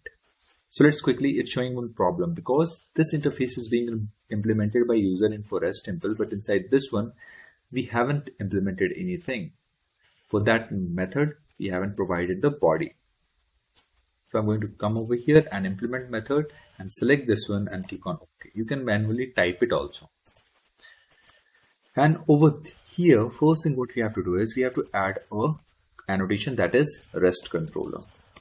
So this REST controller defines that this particular class is a REST controller, and this REST controller is a combination of two different annotation, that is controller and response body. So response body is basically to specify that whatever API I define into this one, this is going to return a JSON or an XML files. Okay, XML data. And the second thing is controller. What it means is that this one enables this particular class to actually, for this class will be enabled to create the bean by the spring. Whenever the spring is started, for this specific class, the bean will be created and it will be kept into the cache. Wherever we auto wire this specific class, this user info REST or this one, then the bean of that from the cache will be injected over there. Okay. After this, what I'm going to do is I'm going to auto wire user info service. Okay. And from the user info service, again, I'm going to call the same method. So before that, what we are going to do is we are going to handle the exception over here. So try catch inside this one exception ex. If anything goes wrong, what I'm going to do is I'm going to print that exception into the logger. So for that, we have to add the logger over here also. So logger log is equal to logger factory dot get logger, and to this one we have to pass the class. So current class is user info REST temple dot class, like this. Control Alt L to format everything, and if anything goes wrong, I'm going to print that into the error log. So ex, not ex, log dot error. Into this one I'm going to type exception, then sign up, or whatever you can type like add new user. So I'm going to mention add new user. I got the exception in this one.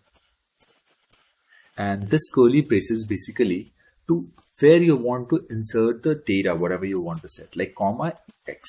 So in logger, if you want to set the particular data, like in this one, in normal, if you are going to use the system.out.println, in that case you have to concatenate the string. But in this one, whenever you're using the logger, you have to put the string, and wherever you want to specify or insert a particular string, that whatever the value of x I want to inject over here, so I have to add one curly braces. If I have to add another one more variable or one more data into this one, so in that case what we have to do is we have to add another more. And if I want to print like this one, ABC, then this ABC will be also injected over here and the exception will be injected over here. So it works in this way. Okay, so I have reverted that specific code. Next thing, if anything goes wrong, so I'm only printing the exception in the console and rest. Apart from this, what I have to do is I have to send the user a generic exception, that is something went wrong. Okay. If you want to send something else, that is also fine, but I'm going to send the same because that is the standard. Most of the time, whenever you run an application, it crashes. It simply shows something went wrong. So new response entity, and to this one, I'm going to create a JSON like this, a manual JSON.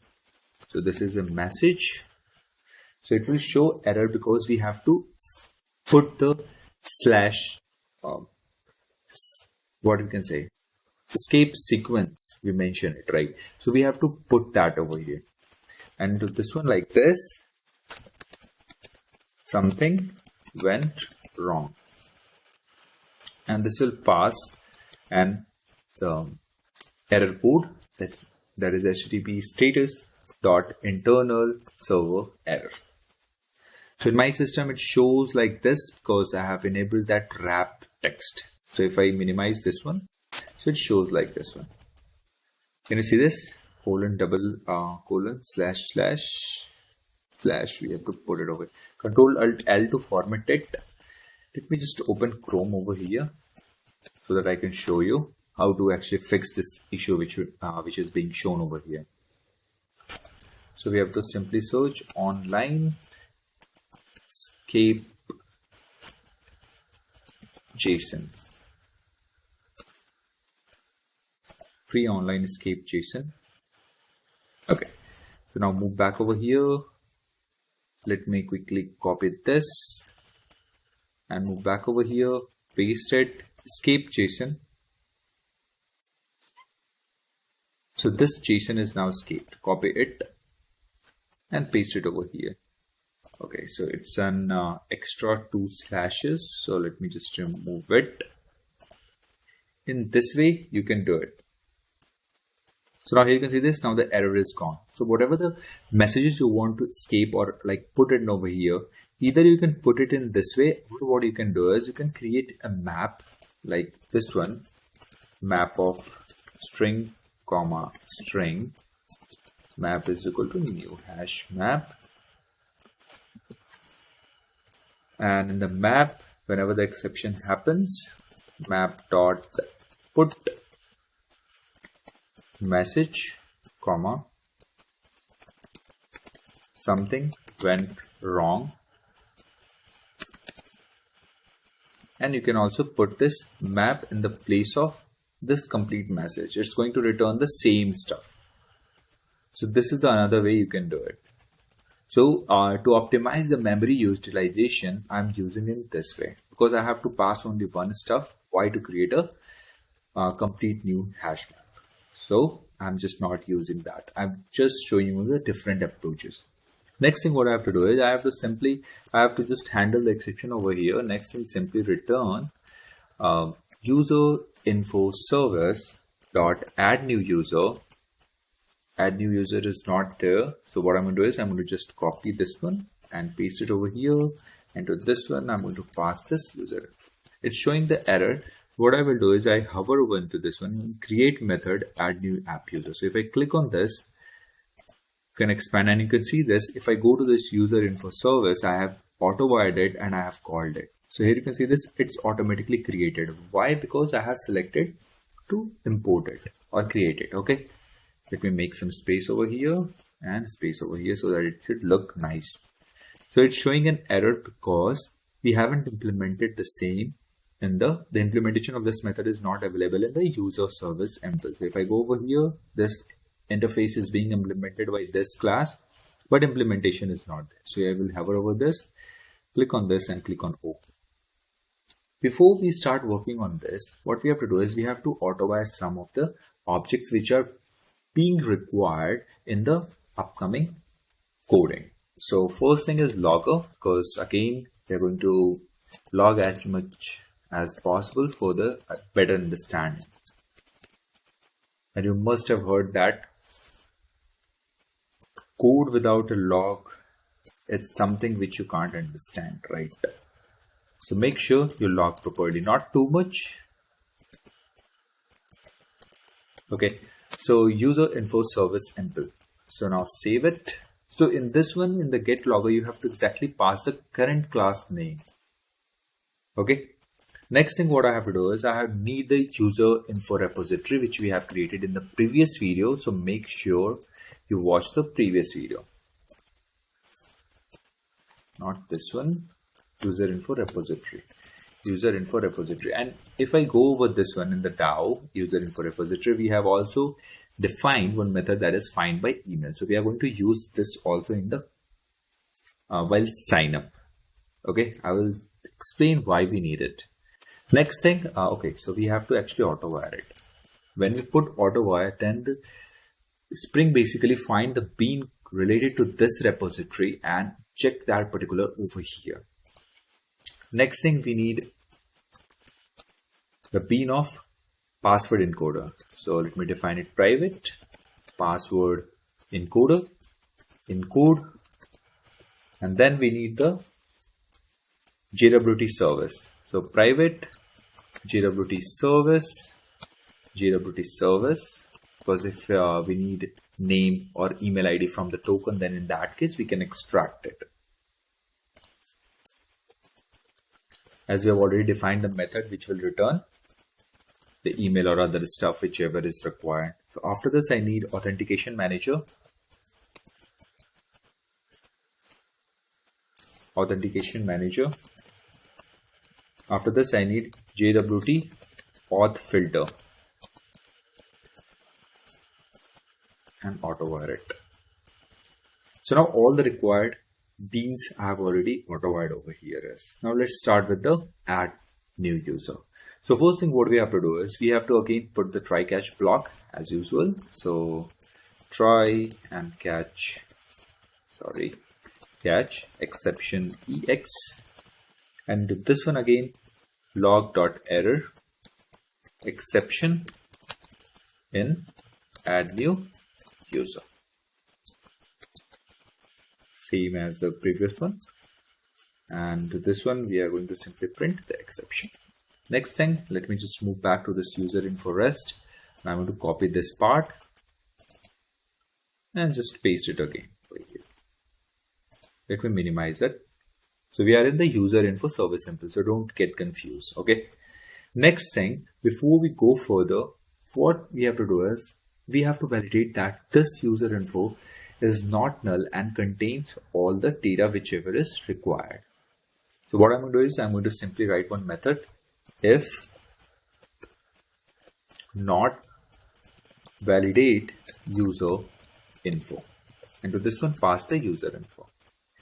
And if this is the case, then again what I'm going to do is, so it's showing error, right? So don't worry about that, we'll fix in a while.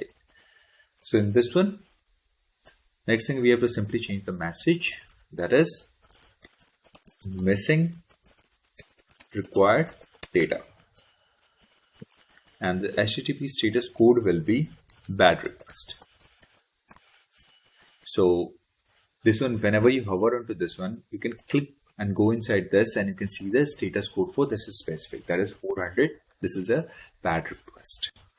So on the basis of this, why this is important to change the status code at the UI level, we have handled different messages and different things on the basis of this one. So make sure you use the same status code, else you have to also make changes on the UI side.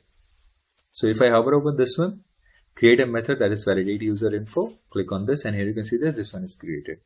First thing, change from this one from primitive type to wrapper type. Next thing what I will do is return. First thing we will check objects is non, okay, it's showing for null. Okay, so is null not, we are going to put it user info, and it's not null. In that case, we will check the string utils dot has text, and inside this one we will check for dot get name. After that, I will check for string utils dot has text, and inside this one I will check for email, user info dot get email, and after this finally I will check for string util dot has text, and to this one I will check for user info password. These three are mandatory fields. So if all are true, then this one is going to return true. If any one is false, then whole sentence will be false. So first what I check is this user info should not be null. After this, we have to check this name should not be null, and get email should not be null, and should not be null. So if these all are, if this one is null, then it will return false, and the false we are making it to true.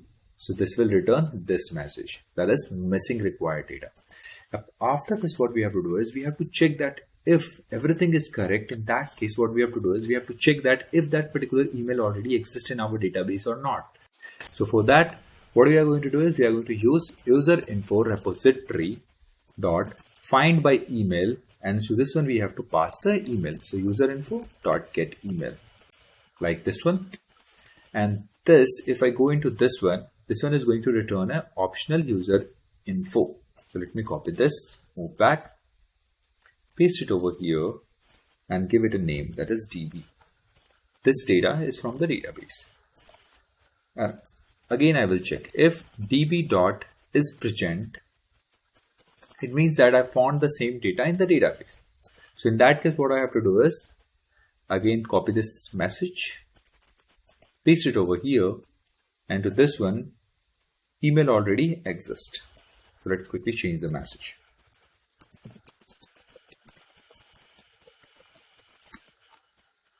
Save it. Now the email validation is also done. Mandatory field validation is also done. After this, what we have to do is we have to create a new object. The user info, already we have the three data, that is the name is set, email is set, and the password is also set. But the password is not imported yet. As I have told you that we are going to import the password and then we are going to save it. So user info dot set password. What we are going to do is we are going to use the encoder dot encode, and into this one we are going to pass the password. So user info dot get password. So we are extracting the same password from this user info which is passed from the UI, and again encoding it and again setting into the same object. After this, what we have to do is we have to set the other details, like user info dot set is deletable is true. It means that it can be deleted by the user. This will be, as in the quick overview I have shown you that that whenever that for a particular user is deletable is true, in that case that user can be deleted from the UI side. So make sure you also watch the quick overview video so that you can understand the overall functionality of the application, so that it will be easier for you to understand and develop the project. If you have any doubt, then please comment in the comment section, and also make sure to subscribe, because it's help us and motivate us to give or create a new contents like this. Okay, user info dot set status, and I'm going to set the status to false. So this one is inactive for now. Then again user info dot set email, and I'm going to set the email into the lowercase. User info dot get email and to lowercase, so that whatever the email I save into the database will be always in the lowercase. After this, we have to simply call user info repository dot save, and we have to pass the user info object. Save it and simply copy and paste this one. I have copied this message, and again, and this time the status code will be okay, that is 200, and into this one we have to simply mention sign up successful, or the message you want to send it. So for now I'm just putting the message sign up successful. Now save it. Now our add user API is ready. Now let's quickly move back to this one, user info rest, and let's quickly start the application. And let me open the Postman at the same time. It's starting.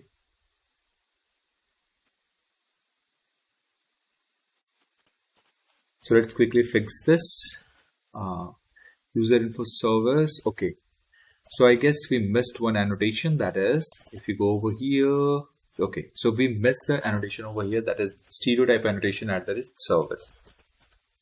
So whenever we put the annotation at the service over here, what it does is this enables this particular class for the creation of bean and being managed by the Spring IOC container.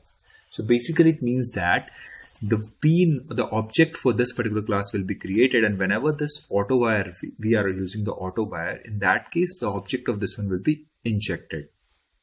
Your another concern must be this. If not, then please try to understand this, that this user info service, this is an interface, and as we all know that we cannot create an object for the interface, then how I can auto wire an interface over here?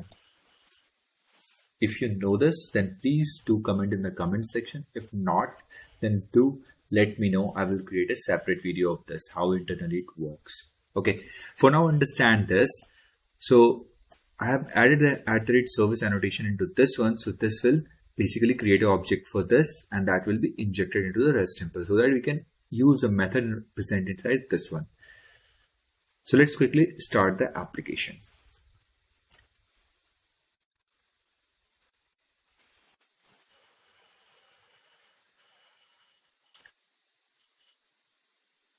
Okay, so now our application is up, as you can see this on port 8080. And in the meanwhile, also what I'm going to do is I'm going to open the MySQL. So let me quickly check the database name from here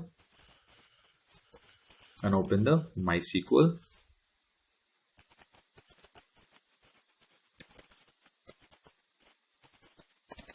Show tables, select star from app user.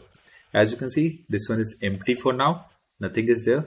Let's quickly minimize this and move back over here. And here what we are going to do is we are going to, okay, let me copy this one. So our is post API and this one is localhost 8080. On the localhost 8080, we have to go to this one, user info REST. At the class level, we have /app user. So move back over here, /app user. /add new app user. So one by one we are going to proceed. So if I go over here, if I try to send it, 403 forbidden it's giving. Okay, so let me just go to this one, body over here, select the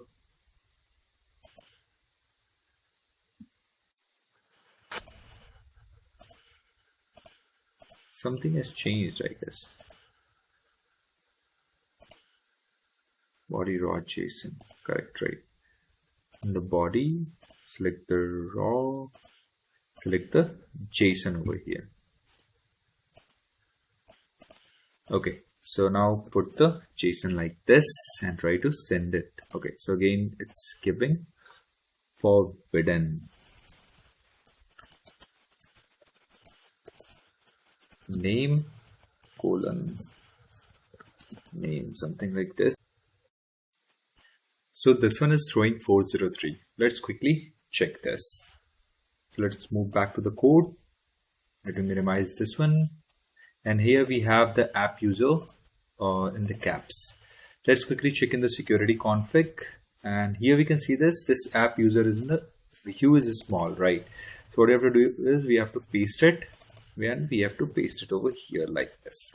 And what we will do is we will copy this once again. And I'm going to paste it once again. And this time this U will be small and this U will be small, so that both this stuff is allowed. U in caps and U in small. These both are allowed. So what I will do is I will copy this once again and go to this one, JWT security filter, JWT filter. Into this one I will replace these all with a newer one. Now quickly restart the application, and before we restart, if we go over here, this one is caps. Okay, so let's quickly restart it because we don't have to use the validation into this one, so that's the reason we are going to bypass it. So as in the bypassing APIs, we have mentioned this U as small, so this one is not being bypassed from the JWT, so that's the reason this one is throwing the exception. That is 403. So if I move back over here, you can see this. Now the application is up on port 8080. So let's quickly minimize this. Then let's quickly clear this. Right click on this anywhere and clear all, so that whatever the logs are printed over here, we can see it. So move back over here, send it once again.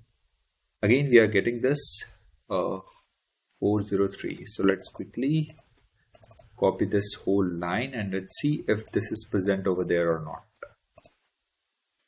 Okay, so this is the exception corresponding to the this one.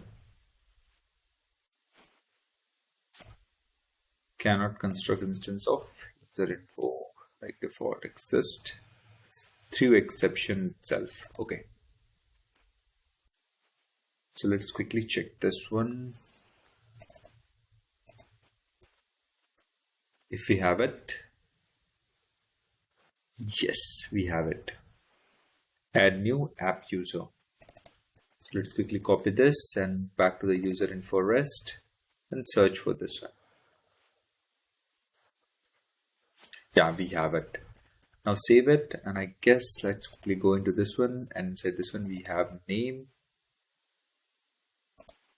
So let's quickly go over here, this one, purify it and send it once again. This one is throwing 403. Okay. Okay, so let's quickly check over here.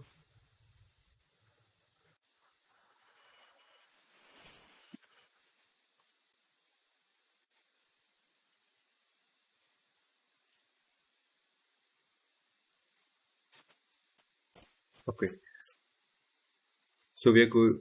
We got the exception, this one. Okay, so let for this one, and again we have one other exception. So this one checks in an invalid definition exception.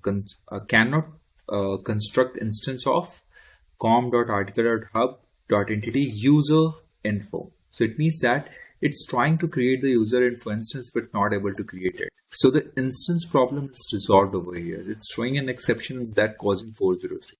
So what we have to do is we have to go over here to this one entity and go over here and into this one. Either you can create a no arg constructor, that is zero arg constructor, we can say, that is public user info, or the another approach to do this is, let's comment this, and you can also add one @ no arg constructor, that is again from the Lambok. So this does exactly this internally. So I'm going to put this in the same way, and let's restart our application and let's quickly check it. So sometimes unexpected thing happens, and that is what called exception that we have to handle it. So now here you can see this. Now the Tomcat started on port 8080. So let's quickly clear out this and let's try to hit this one this time. So here you can see that this time we got 400 and the message is missing required data. It means that only name we are passing. So if I go over here, minimize this and go to this user service ample, and here we can see this message is being thrown, missing required data. So let me minimize this one. Okay, it means that this validation is failed in our case. And what is the validation? It should contain a name, it should contain one email ID, it should contain one password. So let's quickly add these all 4 fields over here. Email and password. So in the email, I'm going to simply add test@melinator.com. This is just for the testing purpose. It's not a proper email ID for any purpose, any one specific person. Okay, so melinator.com, and the password is also test. So let's quickly verify it and let's quickly send it once again. So here you can see this. Now the sign up is successful. And if I go into the database, as you can see, okay, let me quickly open, I guess I close that particular tab. So in the application or properties, we have this database name. So let's quickly use this database. Show tables, select star from app user /g.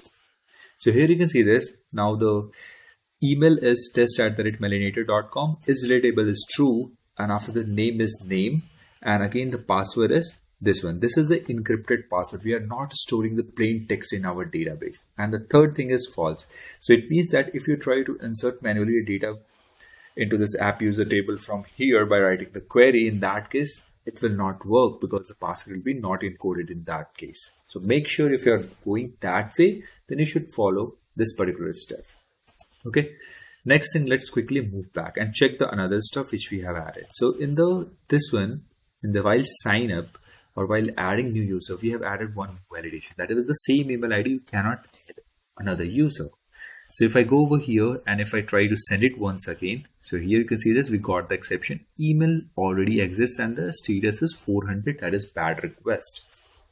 So if I change the name to test1 and the email ID to test1, and the password needs to be same, or you can change the password as per your choice. So if I send it once again, here you can see this, now the sign up is successful. So if I move back over here, select star from app user, test1@melanator.com, and here you can see this, for the same text, it's generating a two different encoded text. So it is also secure in that way. As you can see, at both the times I have passed the test as password and it's showing the same. Okay, so this is just for the testing purpose. Okay, now next thing what we have is we have to generate a login. So login, basically what it is going to do is it is going to return the token by validating that that particular user is valid or not. So let's quickly minimize this and move back over here, and let's quickly close all. I've closed all tabs, go to project, and here first thing what I'm going to do is I'm going to add a new class which we are going to use it for the getting and setting the data. For this auth request, I'm going to give it a name, auth request. So in the entity, I'm going to create one more. Right click on this, click on new Java class, and I'm going to give it a name, auth request. Hit enter. Over this, I'm going to add some of the annotation, that is @data, @all arg constructor, @no args constructor. And into this one, we need three different fields, that is private string email, private string username, private string password. You can also take all of this stuff in the map, but I'm going to prefer this one so that it is easily readable and easy to use. Either you can put the manual getter and setters, but I have added a constructor by this one. The constructor, all arg constructor, and no arg constructor, and the data for the getters and setters. So we are going to use the same. I'm not going to explicitly generate the getters and setters for these fields. Okay. Next thing what we have is we have to go to this user rest, and over here we are going to define one more method, that is for sign up. So let's quickly make some space, @post mapping, and the path for this one will be /login, and response entity question mark again, so that generic return type, anything can be returned. And this is login.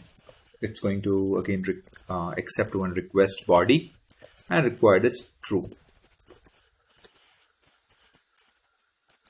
And it's going to accept one auth request object. So you can pass only these three values. Now next thing what you have to do is we have to go to the user info REST temple, and here it will show the error like this. So hover over this, implement methods, select this one, click on OK, and it will be implemented. You have to simply copy all of this term from the add new user, move back over here, paste it, and here you have to simply copy this login, and over here in the exception you have to change this one, exception and login, and again copy this, paste it over here, auth request, and paste it over here. So now our login at the REST temple is ready. So this is going to return response entity of type login, accept the auth request, and same I'm passing to the user info service. It's showing an error because this method doesn't exist in the user info service. So click on this one. How it comes is hover over this, click on this, and click on this one. So if you don't get that option, so what you have to do is you have to simply come to this one, user info service, and you have to type this much only, not too much, only this much. Next thing, we have to go to this user info service sample. Again, over here, you will see the error like this. So let's minimize this one, hover over this, implement methods, select this login and click on OK. So this one is basically added above this validation method. So what I'm going to do is I'm going to cut this one and let's move this below this. Again, I'm going to copy this catch block with the error message and add the try block by ourselves like this. Make some space, copy the login and paste over here. Inside this one, what we are going to do is we are going to simply call this authentication is equal to authentication manager. We have already created the object, that is @autovire. We have accessed the object from the IOC container, and inside this one we have to pass call the object authenticate, and this one we have to pass new user password authentication token, and to this one we have to pass auth request dot get email dot to lowercase auth request dot get password. This will return an authentication object. After this, what we will do is if authentication is not equal to null and an authentication dot is authenticated, then what we are going to do is we are going to create and return the object. If this is not the case, if this is not authenticated, in that case we are going to simply throw an exception, that is invalid user. So else we will throw an exception, throw new user not found exception. Into this one I will simply type invalid user request.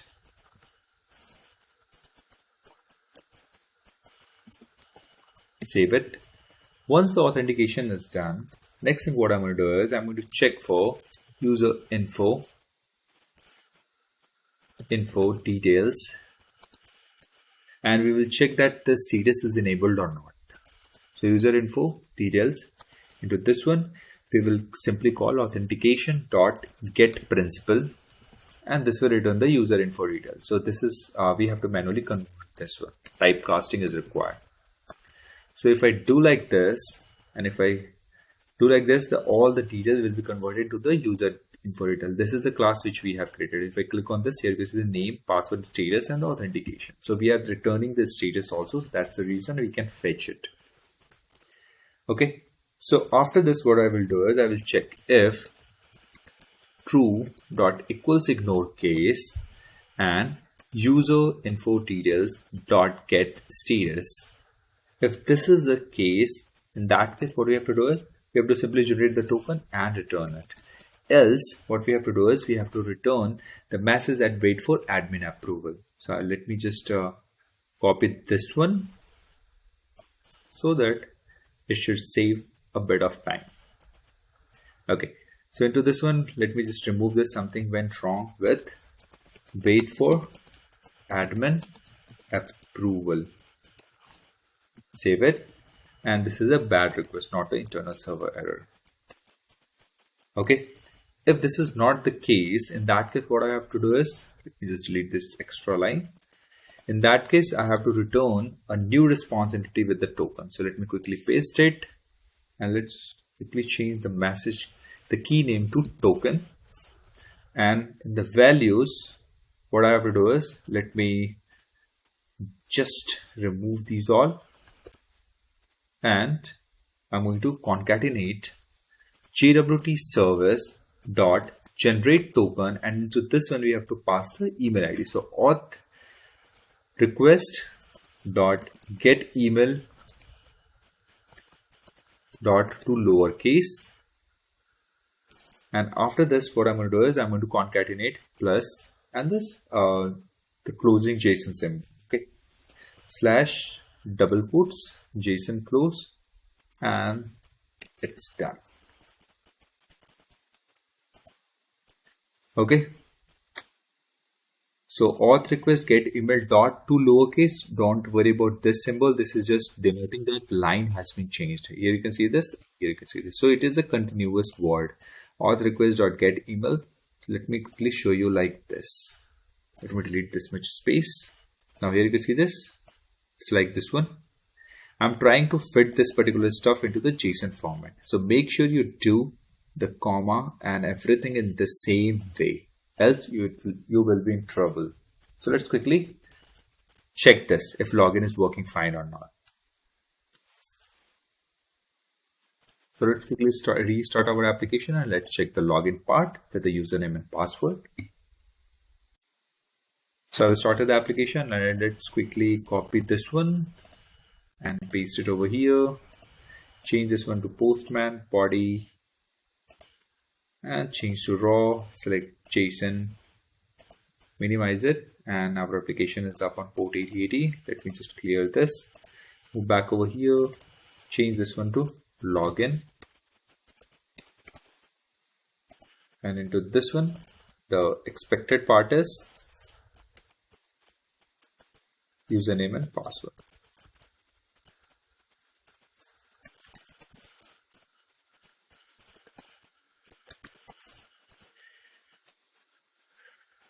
Let's quickly move back over here and let's check what is exactly email. Email we are trying to fetch, not the username. So move back over here, change this one to email, and we missed one comma over here. Okay, so what I'm going to do is I'm going to go to the database and copy this one, test@melinator.com. Paste it, and I'm going to put one wrong password and send it. So here you can see this, something went wrong is being returned. So let's quickly move back over here and let's check this one.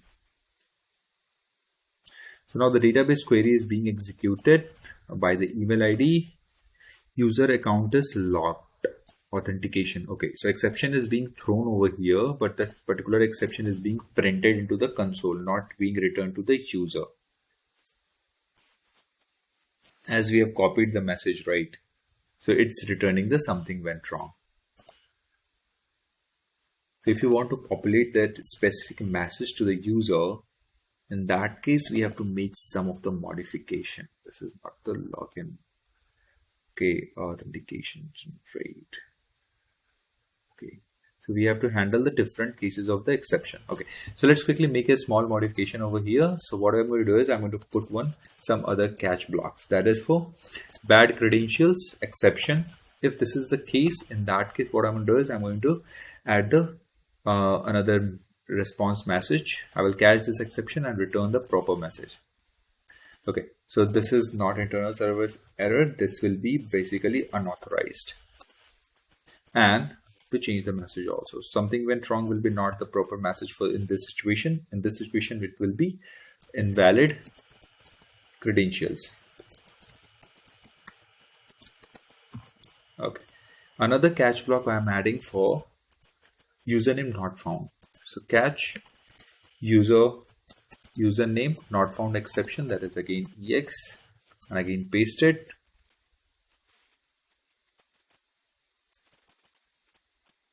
Okay, so let's quickly delete this. After this, I have added the another one.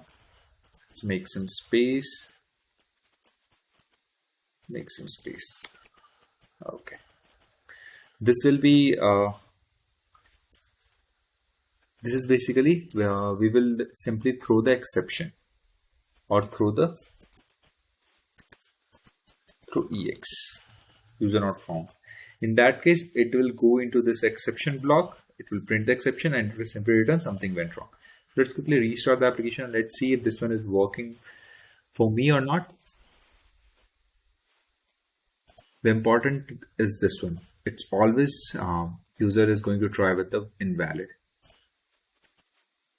So let's quickly move back over here. Our application is up and started on port 8080. Let's quickly clear this, move back over here, send it. Okay, again we got this something went wrong. Okay, so let's quickly check this, what happened this time. Authentication exception. User account is locked. It's being thrown.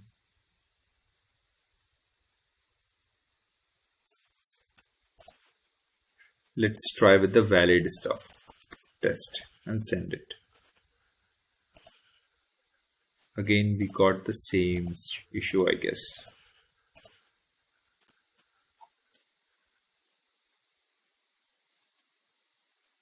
User account is locked.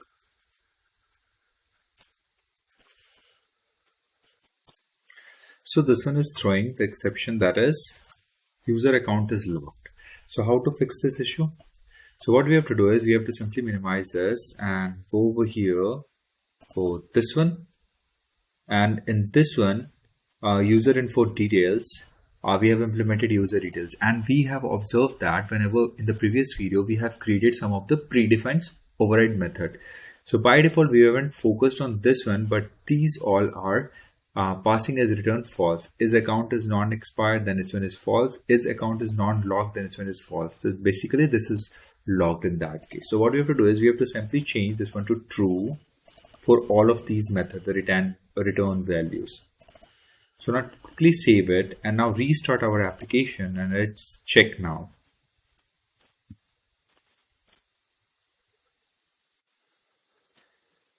So our application started at Tomcat, started at port 8080. So send this, and here you can see this again we got 500 internal server error. So let's go and check what exactly we got. This time here you can see that the specific key byte array of 240 bits, which is not secure enough for any JWT HSAC SHA algorithm. It means that that account is locked issue has been resolved. Next thing, this issue is basically due to the insecure key. So what we are going to do is we are going to put another random key which needs to be secured, more secure. Okay.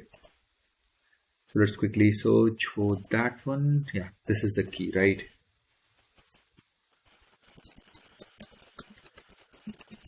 So like this, I'm going to put a longer version of key. And let's try now. Save it. And let's try now.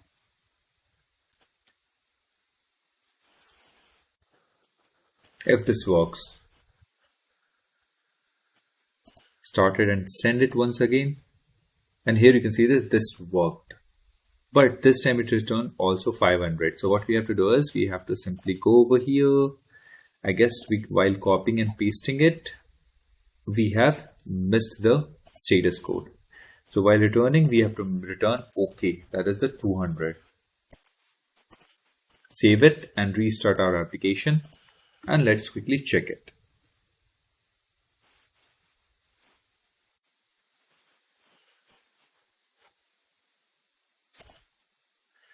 Clear it. Now go over here and send it. And now here you can see this. Now the status code is 200 and it's returning the token in the proper JSON. Let's quickly copy this one and let's see what exactly this contains.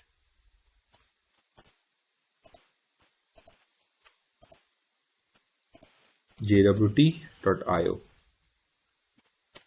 Come over here. Over here, you can paste your token and you can see what exactly it contains. So in the subject, you can see the email ID is added and the estimate issue date and estimate expiry date. You can see this, right? Next thing, now the token is generated. Next thing what we have to do is, now the login and sign up part is done. As you can see this. After this, what you have to do is, as I mentioned that, while in this user info, let me just open that entity, user info, we have one column that is relatable is true or false. It means that if this one is false, then that particular row will be deleted. What if the one particular user log in and delete all the users? In that case, we need to have one specific record that cannot be deleted. And if it is deleted again, whenever you run the application for the first time, it will automatically be added. So for that, what I'm going to do is I'm going to simply close all tabs and let's quickly add a new one package, and I'm going to give this one data, the folder name. Inside this one, I'm going to create one class that is data loader. And this class is basically going to implement application runner. And when you hover over this will implement one method, that is run. So whatever the logic you want to execute, like why exactly I have implemented this application runner. This is application runner if I go into this one, this is an interface and this contains only one run method. So whenever we implement this method, we have to override one run method. And why we are using this interface? Because whenever we run our application for the first time, this is a Spring Boot interface. So it will execute this particular implementation inside this run for the first time whenever the application is up. If I turn it down and again I run the application, service up the application, then again this file will be executed. So in that case, first thing what we have to do is we have to add the annotation that is component, so that the bean for this one will be created. After this, I need the object of the repository because I also have to perform the save operation. So user info repository, user info repository, and after this I need the password encoder, private password encoder. Inside this run, the task is very simple. If not user info dot find by email, and to this one I'm going to give an email ID that is admin@test.com dot is present, because this is going to return an optional. So if this is not present, in that case only we have to print the object, right? We have to save the object. So user info is equal to new user info dot set email. Basically for this one I'm going to add another user.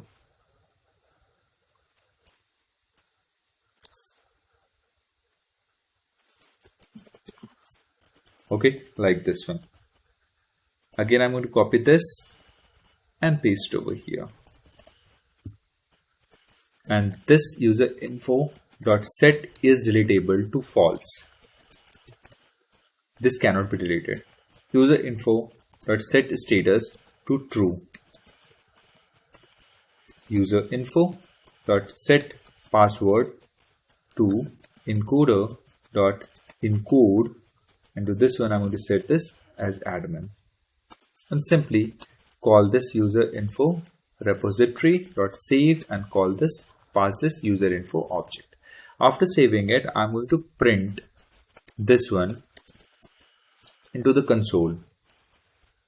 So why I'm adding this outside this one, so that if that particular user is not printed or added into the database, in that case also I want to print the same into the logs so that you can see and log in. You can log in with email. This is not the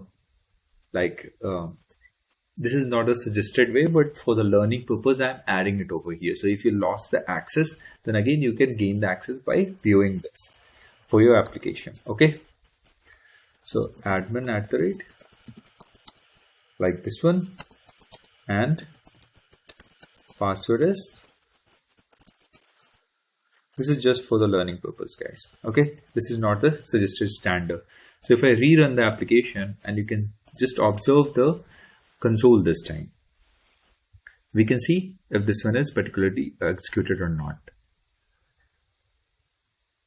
So here you can see this. Now the insert query is executed, insert into app user, all the fields are executed, and you can log in with email, this one, and the password as this one. So let's quickly try this.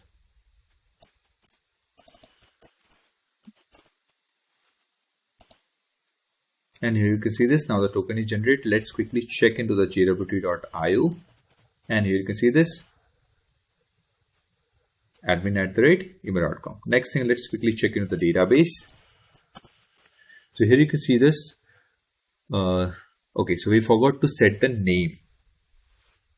Okay, so let's quickly move back over here, minimize it, and let's quickly set the name.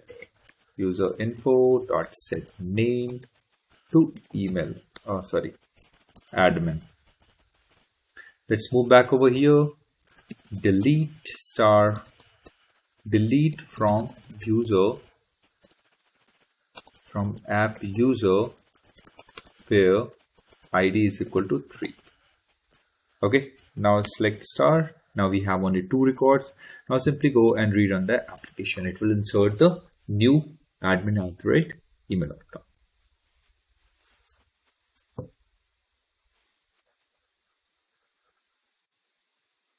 Okay, so you can see that this is inserted again. So let's quickly check this. So here you can see this is relatable is false, but when we sign up by using the add new user, so is relatable is true. So it means that these 2 users can be deleted, but this can't be deleted. And you can see the same username and password into the console as well. So if I go over here, you can see this. Okay, so that's it for this video, guys. In the next video, we will develop the another APIs, the remaining APIs related to the user info. So just stay tuned, subscribe, and share with your friends. Thanks for watching. Hello everyone, welcome to my YouTube channel. In previous video, we have already seen how to develop the API, that is add new user and the login API. So if you haven't watched that video, then just go to description and check out the link. In this video, we are going to develop the remaining 4 APIs that is required for the user info. So let's quickly start with the development of that. So I've already opened the user info REST. Let me just open it. This one is already open. Here we have this user info REST.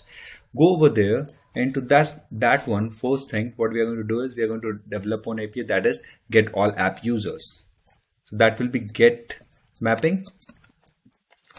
So we'll type this. Whenever you type this, this will be automatically imported. If this one is not imported in that case, you can check for this specific import.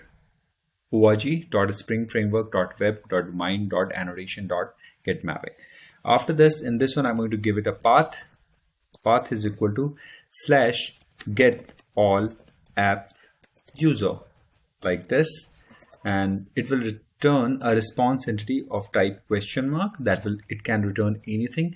Either it can return a list of object, or if anything goes wrong, in that case it can return simply a JSON. Okay, so let me just quickly copy this name and paste it over here. No argument is required in this because we are going to extract all the users and going to return this to the UI.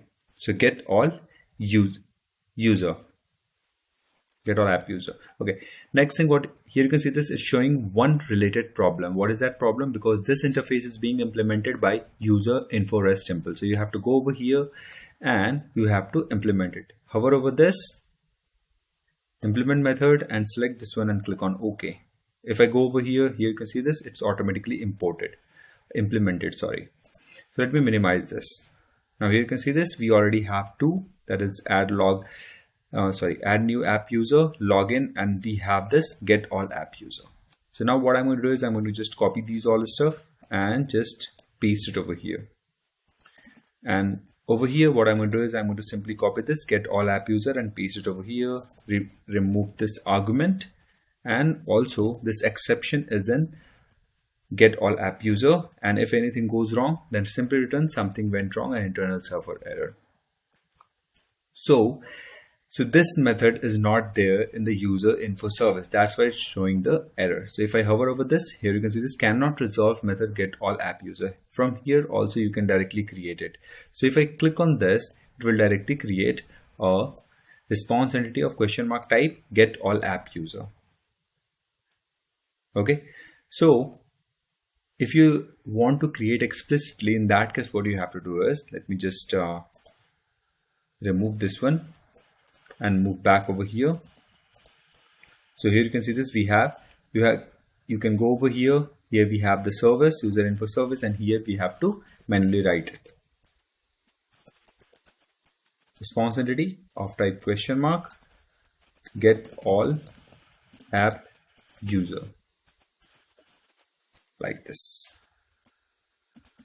So now if you go back over here, you can see this. Now the issue is resolved, but in the service now we have one issue. This is why, because in the service implementation is not there for that particular method. So if I go over here, hover over this once again, click on implement methods, select this one and click on OK. So here we have the method.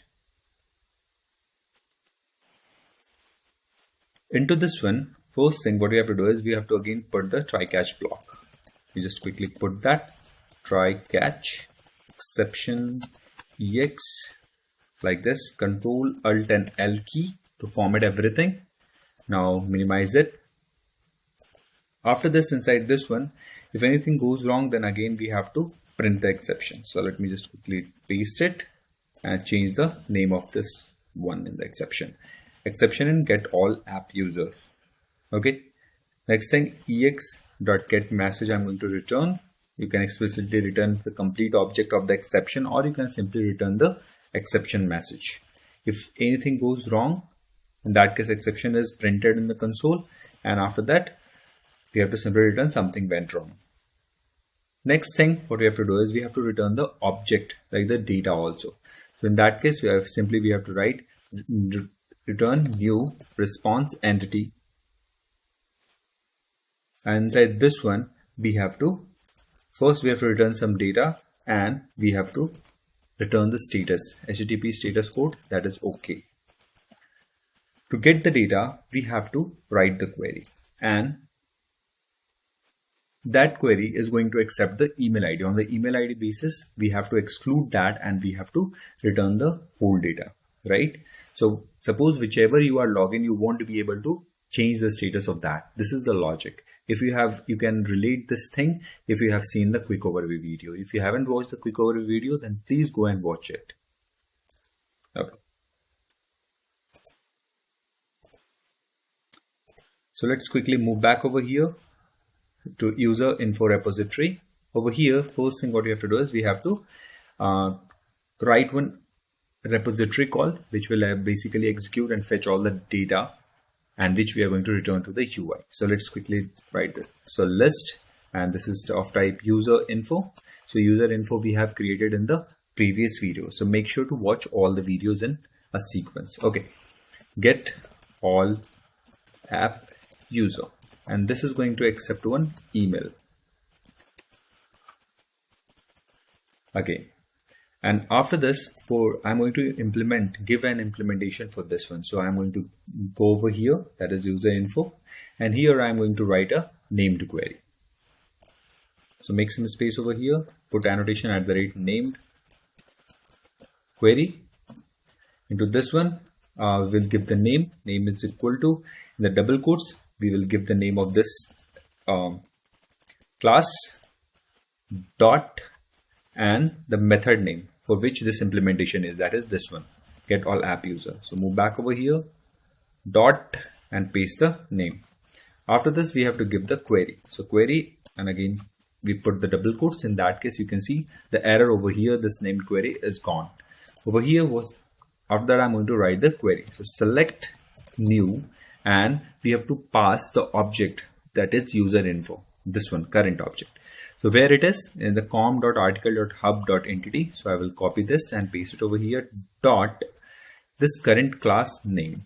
So I will paste it over here and just open and close the parenthesis, the brackets. After this, what we are going to do is, from which table? That is from app user. This is the table name and the entity name, right? So we are going to mention that. Over here, we also have to check that particular user is not deleted. So where is deleted? So let me copy the entity name from here. Yeah, is deletable. Sorry, this is deletable is equal to true. It means that we are going to return or list only those users which can be deleted, right? So I'm going to add that. And after this, email not in this email. So whatever the email which is being passed by the user while calling this API, that email should be excluded from this list. Why? Because suppose I am logged in with a ABC user, then ABC user should not be displayed in the list, so that we cannot perform the operation on ourselves. We cannot disable ourselves while we are accessing the application. Someone else can disable this, but we won't be able to disable ourselves. We won't be able to change the status of ourselves.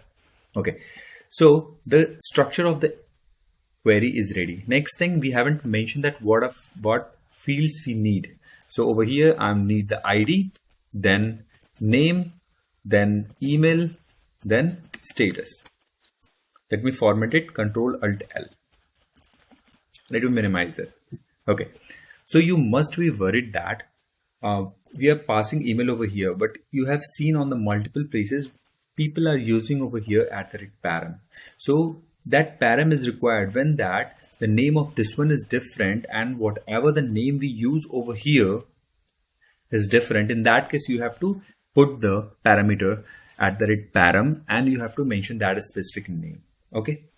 So now this query is ready to use. And also you must observe that whenever I'm selecting this ID, name, email and status, and this is being used as a constructor. So in this particular class, we have to create a constructor of type these 4 arguments. So if I go over here in the previous video, as you can see this, I have already added a constructor. That is, one is for type. Also the type should match. So ID is of integer type, name is of a string type, email is of also of a string type, and status is also of string type, as you can see over here.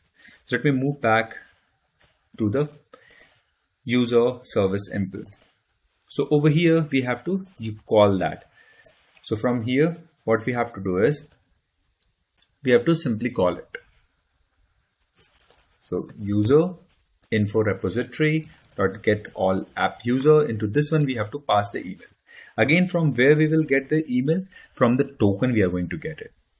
So as we go over here, you can see this JWT auth filter, we have already auto-wired it. If I go into this one, here we have one method that is get email, and this is going to return the email. So we are going to use this. So if you haven't watched my first video after the quick overview, then you will not be aware of this one, that is JWT auth filter. So this is the first video after a quick overview. You have to go and watch that. Okay, so I'm going to use this get email. So let's move back over here to this user info service simple, and over here simply delete this JWT auth filter dot get email. Now this email is being passed into this one. So let's quickly start our application and let's test this.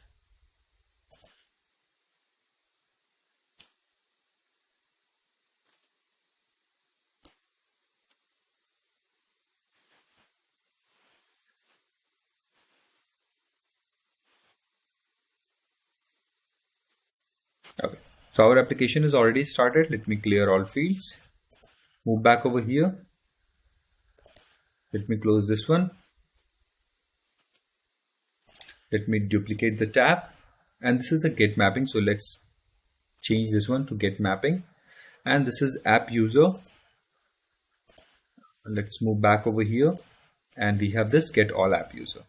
So let's quickly copy this, paste it, and we don't need any body. So let's check this one to none. And if we try to send it, it will throw 403. Why? Because we haven't passed the token into this one, because this API itself is not bypassed.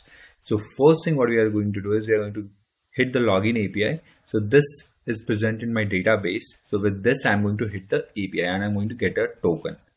So here you can see this, I got the token. So let me quickly copy this and move back over here and go to auth, select this one, bearer token, and in this one, I'm going to remove this and paste the token. Now send it. So here you can see this, I got 200. So why this one is empty? Because I have only one user in my table. Okay, so is relatable is true. This one is also true. This one is relatable is false. So this one is excluded. And let me quickly check this. Another thing in the query is delete. Okay, so this one is wrong, written by me. Let's quickly restart an application. Spelling mistake for the true. That's why it's returning an empty object.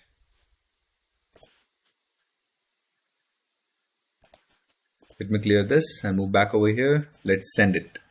So here you can see this, we got 2 records. So if I go over here, so you can check that we have 3 records, but we get only 2. Why? Because one is deletable is false. It means that this cannot be deleted. So we cannot perform any operation on this. And secondary thing is this is itself. It's a self user, right? So itself they cannot show. So in the same way, if you want to check for this one, let's quickly check for this.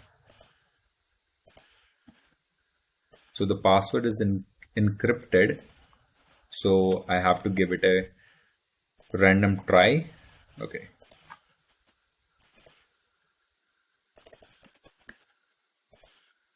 Okay. So I'm going to check for this token. So if I go and check with this token, I should get only 1 record. Why? Because is deletable is one which should be excluded, and the secondary thing itself also should be excluded. So we got the token for test1@melanator.com. So this second object needs to be excluded when we change the token. So let me quickly clear this and paste it and send it. And here you can see this, it's working as expected, and we are returning only 4 data: ID, name, and email and status. No password is required, and this one is also not required. Okay, next thing, let's quickly move back over here, and this is the query which is printed. Let's stop this and move back to this one, user info REST. Another API which we are going to develop is update user status. So let's make some space, and that is of type post mapping slash update user status response entity. And let's quickly copy this and paste it over here at the request param.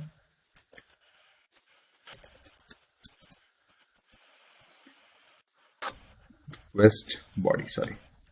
And in this one, required is equal to true. User info.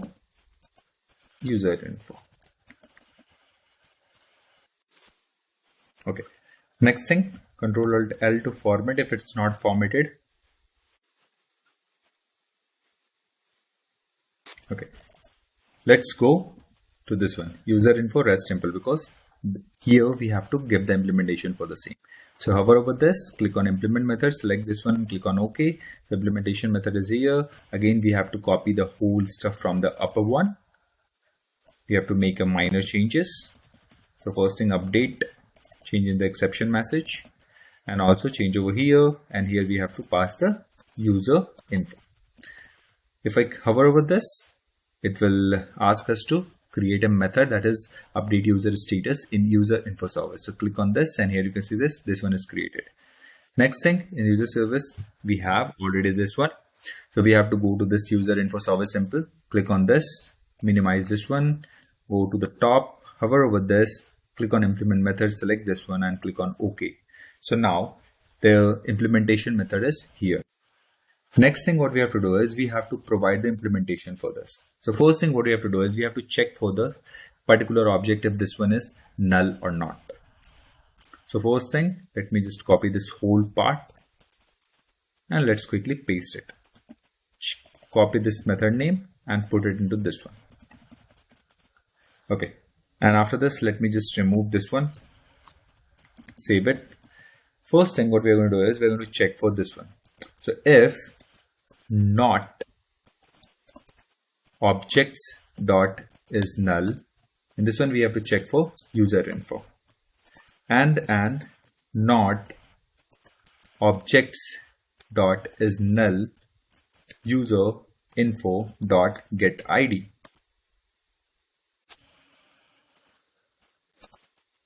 And we also have to check for not objects.is null, that is userinfo.getStatus. If this is the case, it means that these all three things are not null. Okay. If this is null, in that case, we have to throw the exception that is invalid data. Or we have to return a bad request, right? So else, let me copy this one, paste it over here, change the status, that is bad request, and into this one, I have to return invalid data.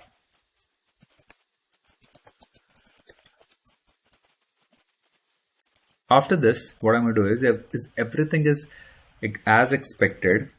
In that case, first what I will do is I will execute the query. That is, I will try to update the status as per the for that specific ID. So for that, what I have to do is I have to write another query for the same. So let me quickly move back over here, go to this one, that is user info repository, and make some space over here. Okay, so over here I'm going to write one query that will return an integer that how many rows are updated. So update user status, and in this one @param. I'm going to show you how to use this status string status, and the second param is ID. So param ID, and this is of type integer, so ID. Whenever you are going to use any update query, in that case, any modification query, in that case we have to add @modifying, and secondary notation is @transactional. If you won't add it, then you will get the exception while executing it. So make sure to add these two. Okay, now move back over here to this user info, and here we have to write the queries. So make some space, @named query, name is equal to double quotes, and query is equal to double quotes. After this, into this one, first thing what we have to do is we have to put the name. So user info dot and the method name. So move back over here, select this method. We are going to provide the implementation for this, so we have to add that particular name. So user info dot update user status, and here we have to write the query. So update app user set status is equal to status where ID is equal to ID and is deletable. Let me just copy this name so that we don't make any mistake. Is deletable. Paste it over here. Is equal to true. So whenever this is deletable is true, for that particular user, you can change the status. So now the task for this one is done. Now let's move back to the implementation part. So user info service simple over here. So over here, first thing what we are going to do is, as our database query is going to return an integer. So I'm going to accept that one. So integer, I'm going to give it a name. So update count is equal to user info repository dot update user service update user status. In this one we have to get it from user info dot get status, and another thing which we have to get is user info dot get ID. If, let me minimize this one so that you can see things clearly. So user update count is equal to 0. If it's equal to 0, it means that nothing is updated. Okay, so it means that user doesn't exist. Okay, so let's quickly copy this one, and simply we will return a bad request, and we're going to return a message that is user ID does not exist. If this is not the case, it means that it is successful, right? So make some space and paste it once again, and this will be the OK status, and change the message for this, that is user updated successfully. and save it. Now let's start our application and let's quickly check this.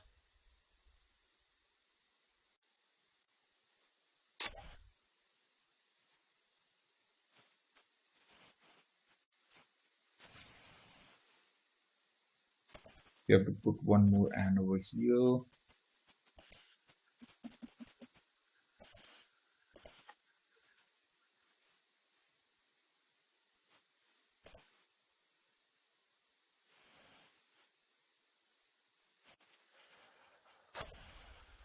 Okay, let me clear this. And let's move back over here, duplicate the tab. And over here, what we are going to do is we are going to change the API name. So let's quickly move back over here to this user info rest, update user status, move back over here, paste it. This is a post call. So post, go to the body, and over here, go to the raw and JSON. Open like this, beautify,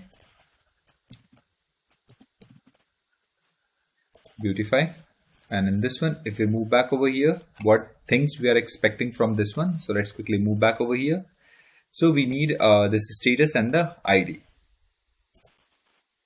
So status, let's go to the database, status true or false, the ID. So for to ID, we have to make this one false.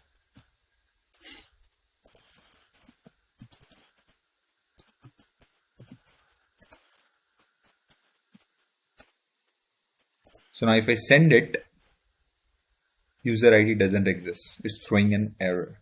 Why? Because that one is quickly move back over here. Update app user, set app user is readable is equal to, again we have made the mistake true. My bad.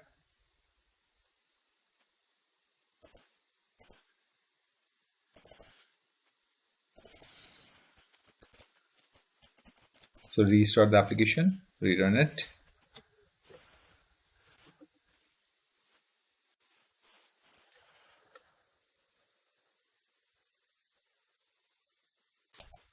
So let's quickly clear this and move back over here. We are going to try it for this one, that is test @validator.com. The status is true. So let's quickly change the ID to 1 and now send it. So here you can see this user updated successfully. Now quickly go to the database and let's run once again. Select start from app user. So if you can see this, the status is false now. And in the previous one, the status is true. Let's quickly move back this one to true. So true, send it, and let's quickly check now. So this one is true again. Next thing, if I go and try with another random ID, so if I send it, so here you can see this user ID doesn't exist. If I clear things up and send it once again, invalid data, it means that the filter which we have added, that is user ID and status is required, these are not there. In that case, invalid data is being thrown. So now these things are working as expected. Okay. So what if I pass null over here? So in that case, it should throw user ID doesn't exist. So it's working as expected. Okay. Now move back over here and let's quickly stop this and go to this user info rest. Next thing, we are going to develop another API that is for check token. So whenever we are going to navigate, we are going to check the token. If this one is working fine, then we can go and navigate to the other stuff. So at the rate get mapping, this is nothing but simply returning an empty JSON. So check token response entity.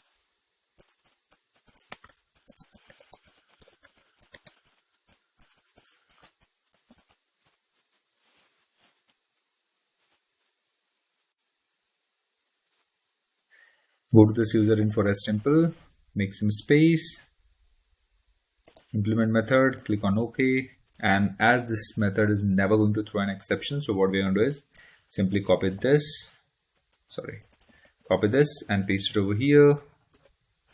Check token, paste it, delete this one, hover over this, create a method check token, go over here to the service, go to the top, hover over this, implement method, select the check token and click on OK. And over here, simply I'm going to return this message. So let me copy this one, paste it. This will be OK. And this will be the message is equal to true. Save it. This you can feel the utilization of this while developing the Angular part. So this is whenever we have to check the token expired or not. In that case, we will use this check token API. Next thing what we have to do is we have to develop one API that is to update the specific user. Okay, so that will also be post mapping, and this will be update user response entity update user, and this one is going to accept a request body. By default required is true. If you want to add it, you can add it, or if you don't want to, then you can leave it. So here you can see this required true is by default. Okay, so user info. So don't get confused. Let me quickly move back to the Postman. So over here, as you can see, this update user status is not bypassed in our JWT configuration. So how this one is working? So what happened is, whenever in the previous API, that is we are testing the get all app user, we have added the token, and when I came over here, right clicked on this duplicate tab. So in that case, this one is also generated with the token added already. So this one is already working on the basis of token, not directly. It's not working directly. Okay, so just be clear about that. Let me quickly minimize this and move back to the coding part. So over here, next thing what we have to do is we have to go over here and we have to give the implementation for that one. So hover over this. This is user info rest simple. Click on the implement method, select this one and click on OK. So here we have the implementation. Let me quickly copy this one. Move back over here, paste it. Change this one, update user. This one also to update user, and save it. Next thing, hover over this. Cannot resolve method update user in user info service. So here we have the option to create method user in update user in user info service. So click on this. Here you can see this one is created. Next thing, move back over here to this user info service simple, and here it shows the error. So click on this, implement method, select this one, click on OK. So here we are in the place.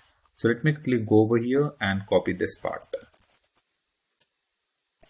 Paste it, Control Alt L. So update user, change the message exception in update user. I don't need this for now. And now everything needs to be same. So first thing what we have to do is, by the ID, we will try to get that a specific user exists or not. Okay, so we are going to check for this one. So that is optional, and this is going to return a user info, and we're going to use the existing query.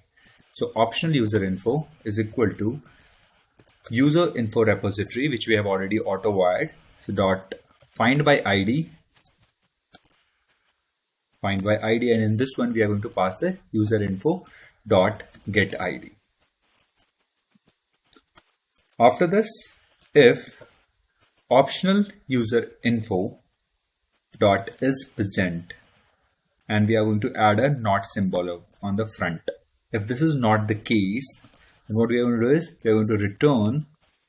Let me quickly copy this one and paste it over here.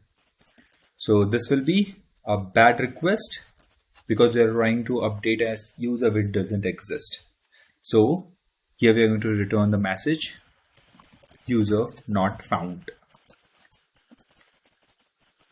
Now save it. If this is not the case, then what we're going to do is we're going to create a user info 1 is equal to, and from the optional we are going to get this.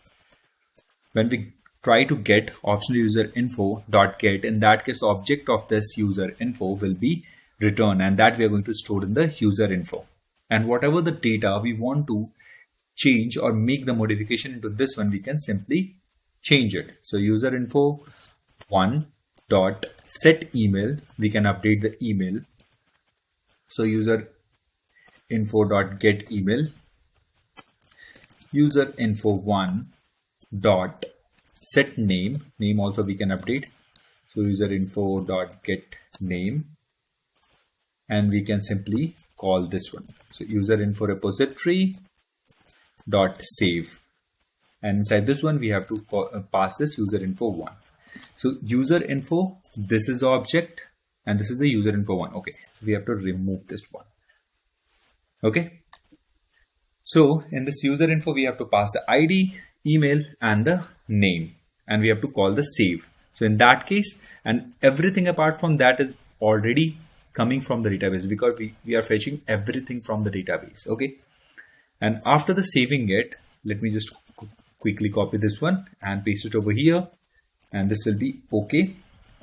Inside this one, let me just remove this message, and we have to simply pass user updated successfully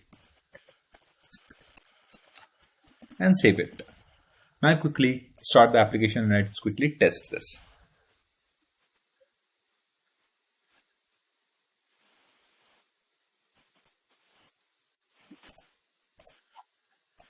Let me quickly clear this, move back over here, and let me quickly duplicate the tab. So whenever I duplicate, if I go over here to the auth, you already have the token.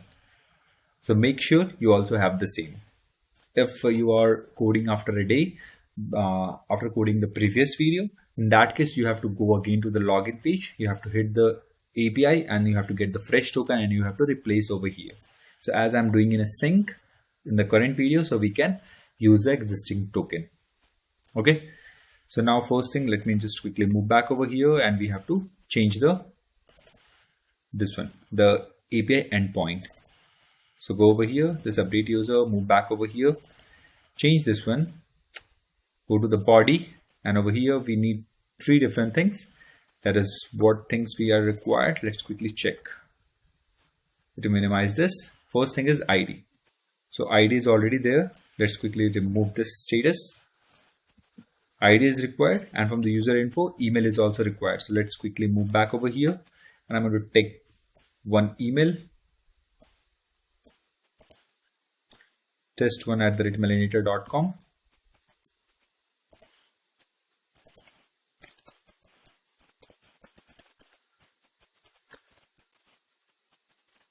And after this, what we have to do is we have to also set the name.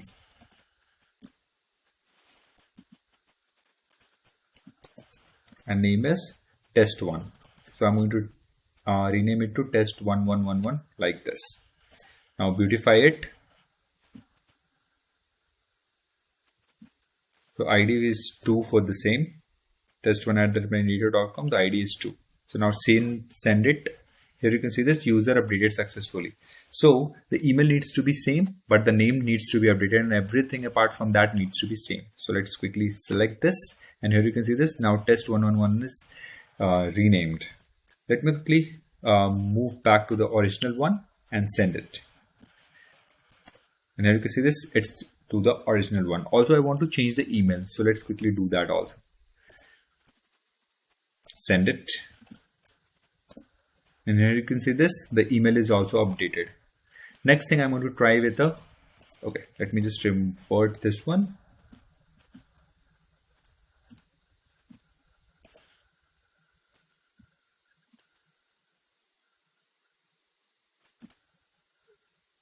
Okay, so my token is expired.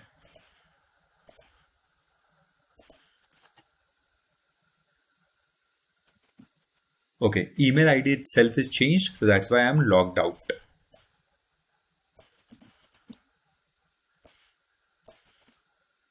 Send it. Let's quickly copy this one, move back over here. I have to pass a new token. Now send it. So now user updated successfully. If I again try to hit this, this will not work. Why? Because in the token, the email ID is different. So move back over here and log in, revert back, change the token, copy the token and move back over here and paste the new token. So send it. User updated successfully. So in this case, now what I'm going to do is I'm going to pass one ID which doesn't exist in my database. If I try to send it, user not found exception is thrown. Okay. So that's all for the user info. So let me quickly move back over here. These all API which are required for this particular thing is done. In the next video, we are going to start the development of another part of the this project. So stay tuned, subscribe and share with your friends, and thanks for watching. Hello everyone, welcome to my YouTube channel. In previous video, we have developed all the remaining APIs related to user info. That is these 4 APIs. That is get all users, update user status, check token and update user. So if you haven't watched that video, then just go to description and check out the link. So the APIs related to user info is done. In this video, we are going to develop all the APIs related to category. And that are add new category, get all category and update categories. We are going to develop these 3 API.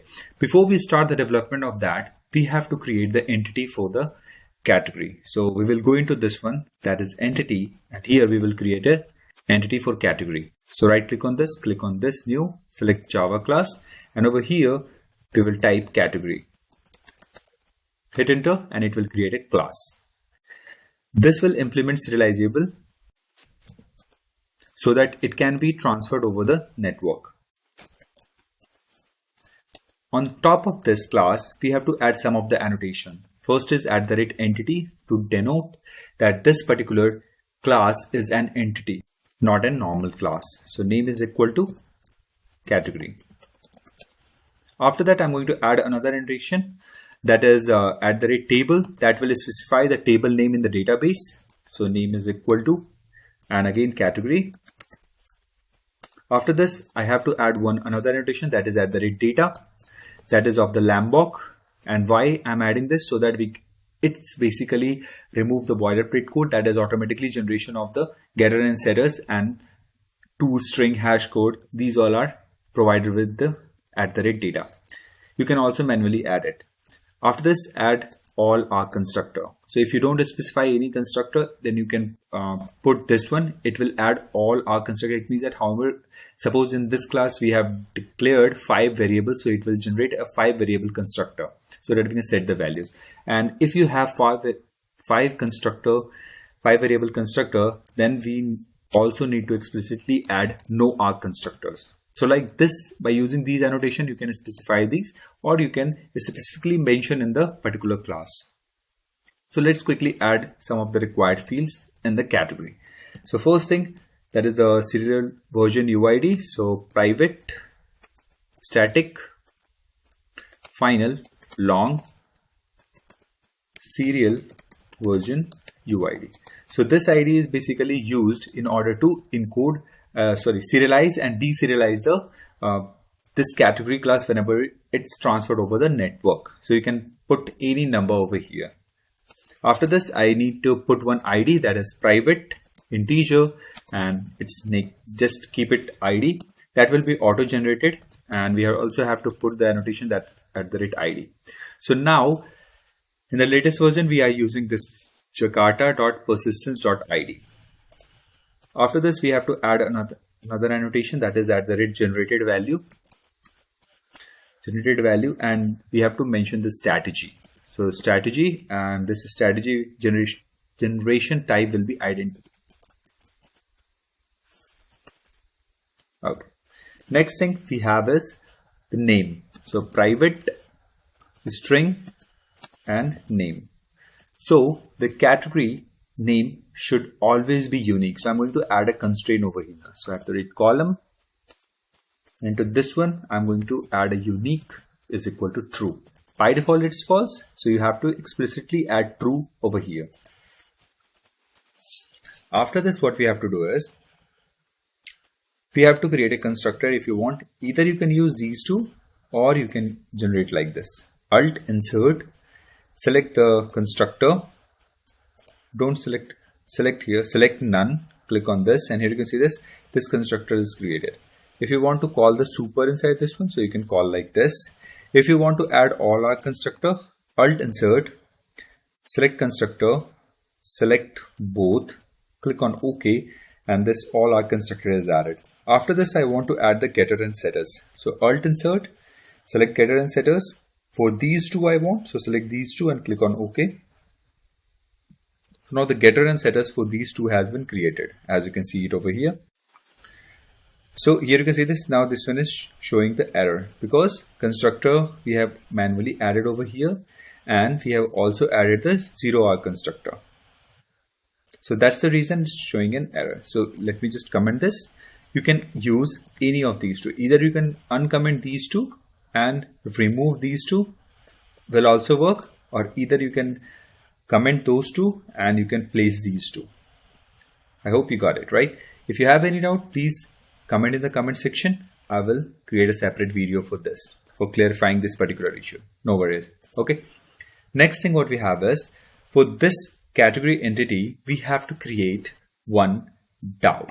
So one repository. Okay. So you come over here to the DAO, right click on this Java class, select interface, and over here I'm going to give it a name, category, repository. You can name anything as per your choice.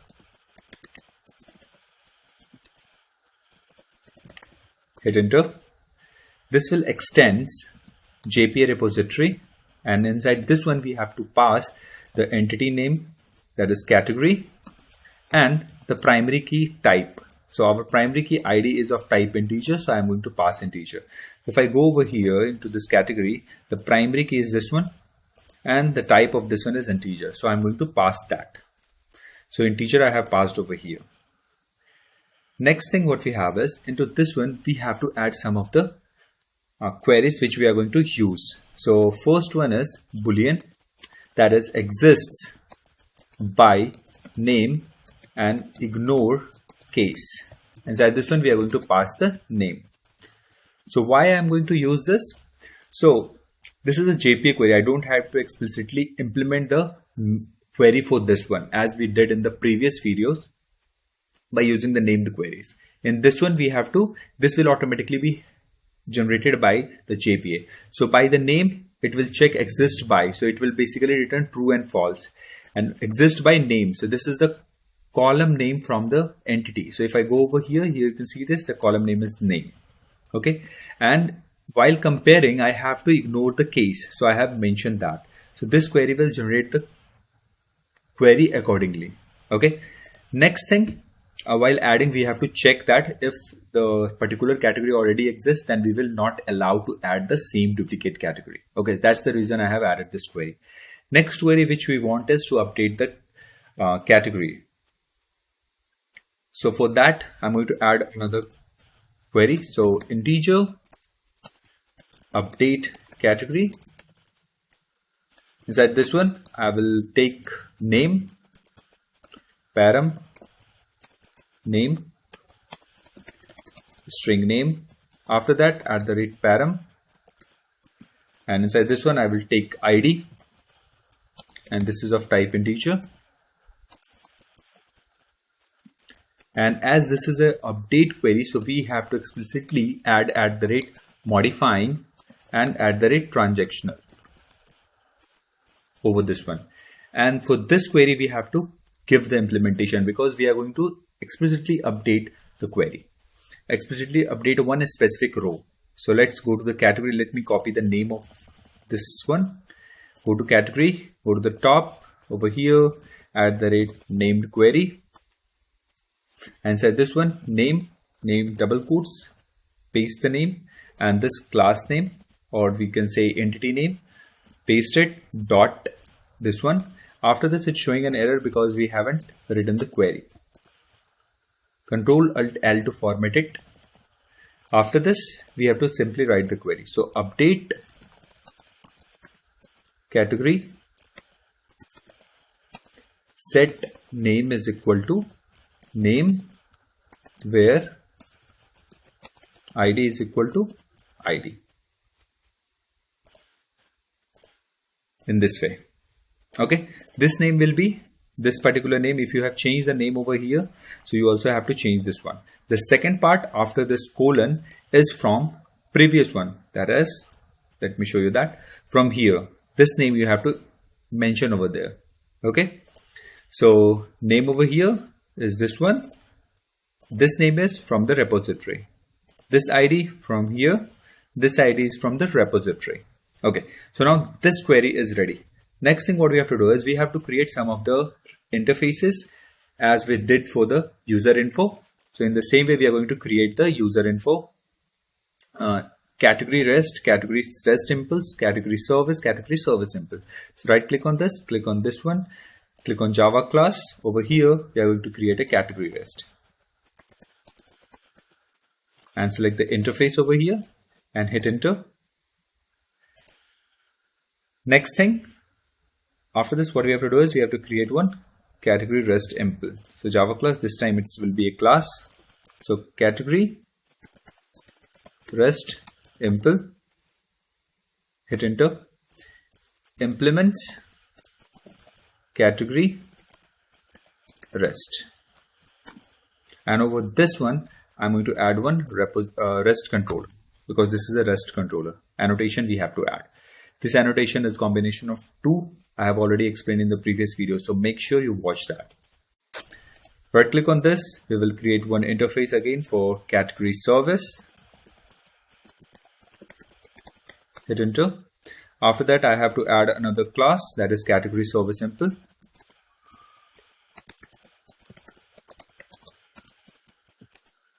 Hit enter, and this will implement category service. And on the top of this, we have to add the annotation, that is service, that is basically allow this class for the bean creation.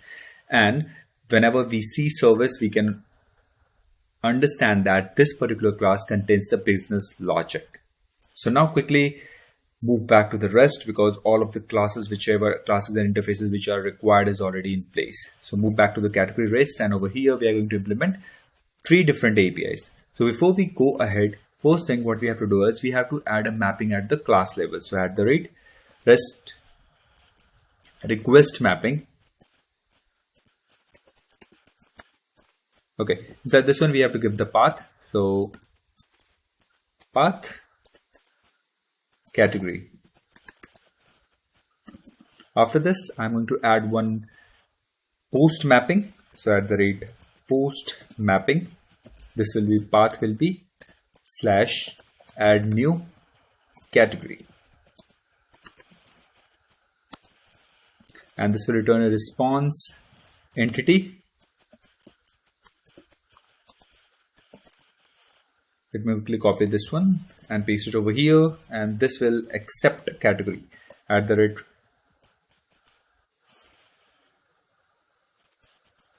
request body, and it will be a category. Either you can do it like this, and if you want to explicitly mention that required is equal to true or required is equal to false, in this case, when you select this required is equal to false, it means that this will not require this category object. You can call this without that, but in our case it is required. So simply type required is equal to true, or you can remove this also, because as you have seen that this is optional. By default, it is required is equal to true itself. Okay, so it's showing an error. Why? Because in the category REST impl, the implementation is missing. So I will hover over this implement method, select this one and click on OK. Before we go further, what we have to do is we have to create the logger object so that we can add the logs. So logger log is equal to logger factory dot get logger, and to this one we have to pass the class. So our current class is category REST impl dot class. I guess we have imported something wrong. Provided, okay, required this logger. So let me quickly copy this.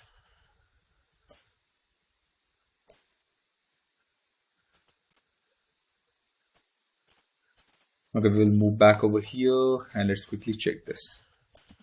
These two are required.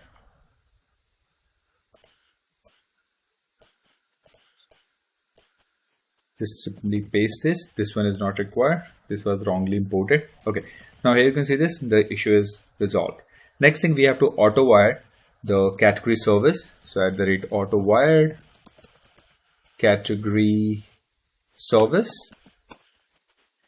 And inside this one, first thing what we are going to do is we are going to add the try and catch block. So try catch exception ex, and into this one we are going to print if anything goes wrong into the console. So log.error exception in add new category. So let me quickly copy this one, and we have to paste like this, ex.get message, format it, and we are only printing the exception in the console. But whenever there's something went like something goes wrong, in that case we have to return something went wrong. So return new response entity. Into this one we have to simply add this. So slash not exactly like this one, like this.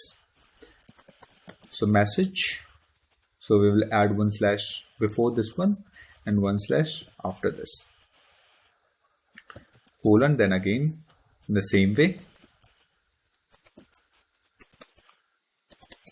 something went wrong,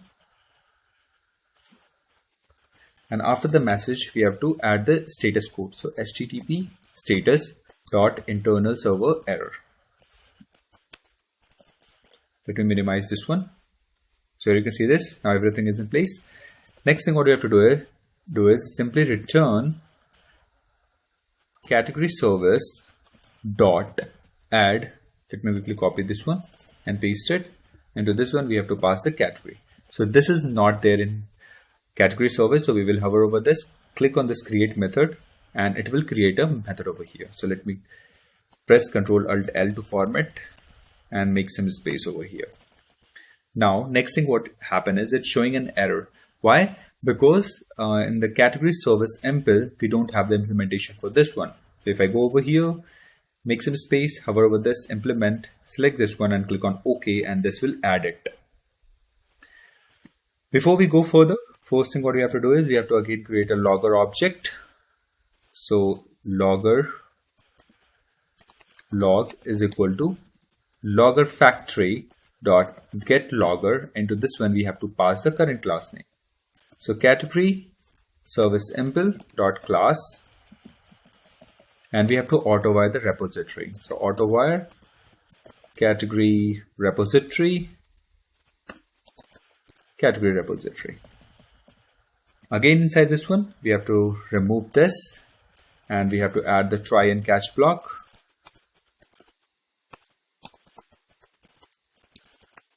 Log.error. Into this one we have to type exception in add new category, and we will print whole object and simply return new response entity. Into this one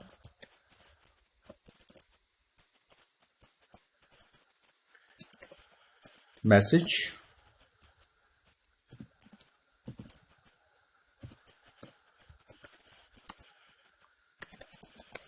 something went wrong, and we have to return the status code. So http status dot internal server error, and I pressed Ctrl Alt L to format everything. Okay. Next thing what we have to do is we have to check that if that object is not null. So we will do the validation. Let me quickly minimize this so that you can see everything is clearly. Okay. So if objects is null, and we have to pass the category, and we have to put not symbol over here. If category is not null, in that case I want to check that objects is null, that is category dot get id. So id should not be present because we are going to add the new category. Okay, so in that case id should not be present in that situation. Okay, after this we have to check for that name should be present. So objects dot is null, category dot get name, and we are going to add a not symbol over here. So it means that name should not be null. If this is not the case, It means that in the else condition, what we will do is we will simply return invalid data. So let me quickly copy this one and paste it over here and change the message. That is invalid data, and this will be bad request. Okay. After this, we have to check that that particular name exists in our database or not. For that, we have already written the query. So if I go to category repository, here you can see this exist by name ignore case is already in place. So let me quickly move back over here, and here we will check if not category repository dot exist by name ignore case, and inside this one we are going to pass the category dot get name. So if this is not present, then we are going to save the object. If this is present, in that case what we are going to do is simply return, let me quickly copy this one, new response entity, and over here we have to change the message, that is category already exist, and the status code will be conflict. After this, we have now everything is in place. Suppose this return false, so it will be, with the help of this, it will be turned into true. So we will enter into this one. In this case, we have to simply call this category repository dot save, and we have to pass the category. When we save it, after that we have to return a new response entity. Return a new response entity, that will be okay, and we will return a message, that is category added successfully.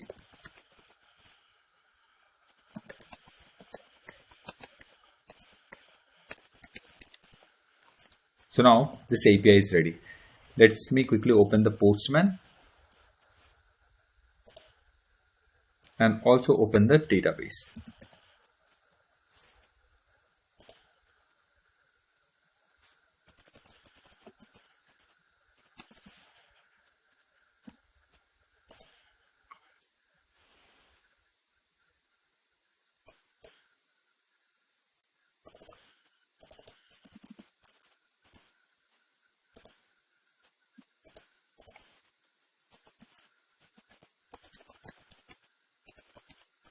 Here you can see this, we have only one table, that is app user.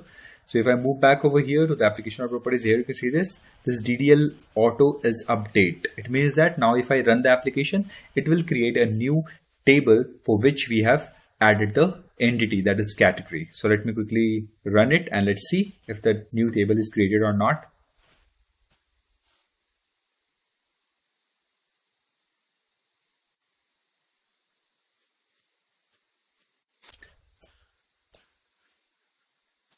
So here you can see this create table category ID, the query is executed, and it's also added the primary key index.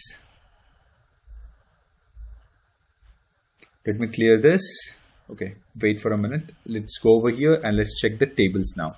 So here you can see this, we have the table, that is category. So DESC category, and hit enter. Here you can see this, we have ID and name and unique constraint.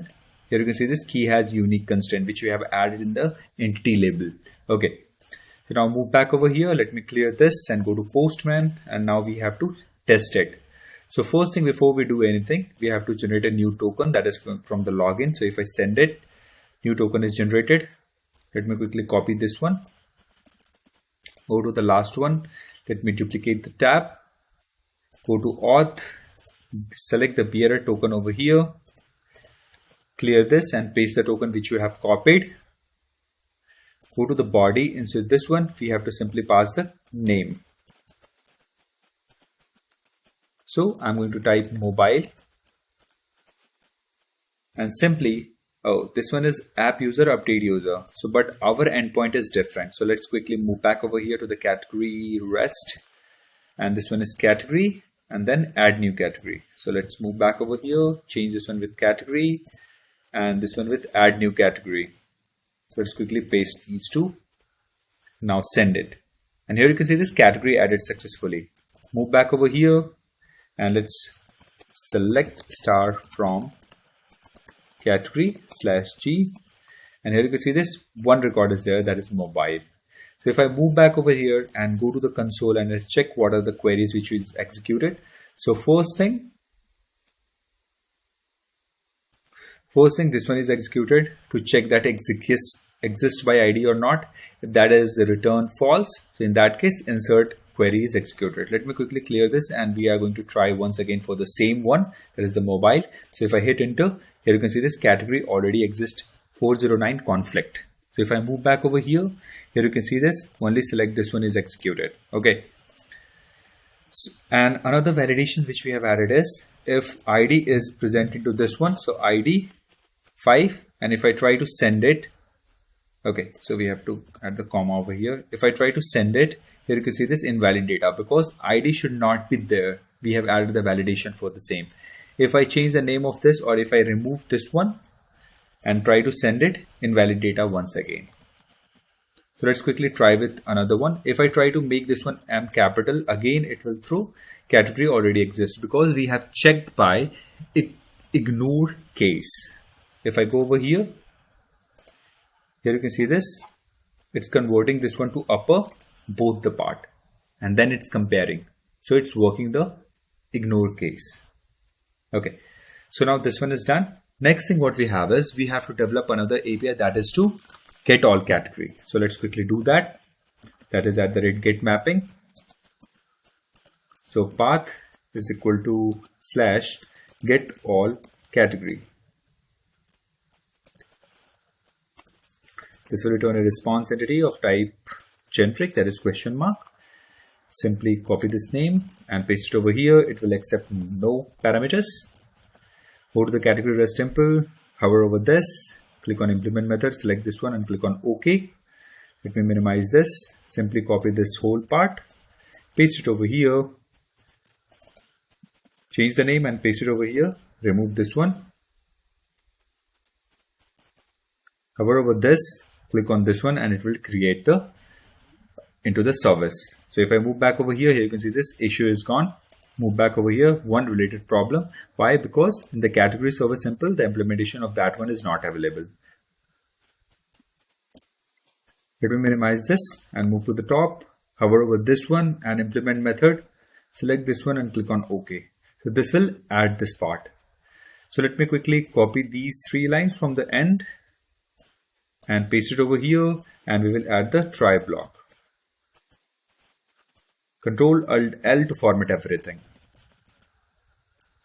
Next thing what we have to do is we have to simply call return new response entity and category rest dot find all, and we have to simply return http status code dot OK. We are going to fetch all the category and we are going to simply return it. So let's quickly restart the application and let's test this.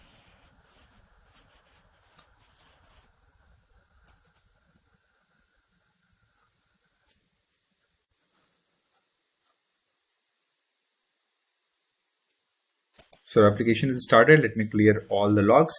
Move back over here. Duplicate this as token is already there. Next thing what we have to do is we have to move back over here and let me quickly go to the category rest and let me quickly copy the name. So move back over here, change the name, and this is get call. So change this one to get. The body is not required. So change this one to none.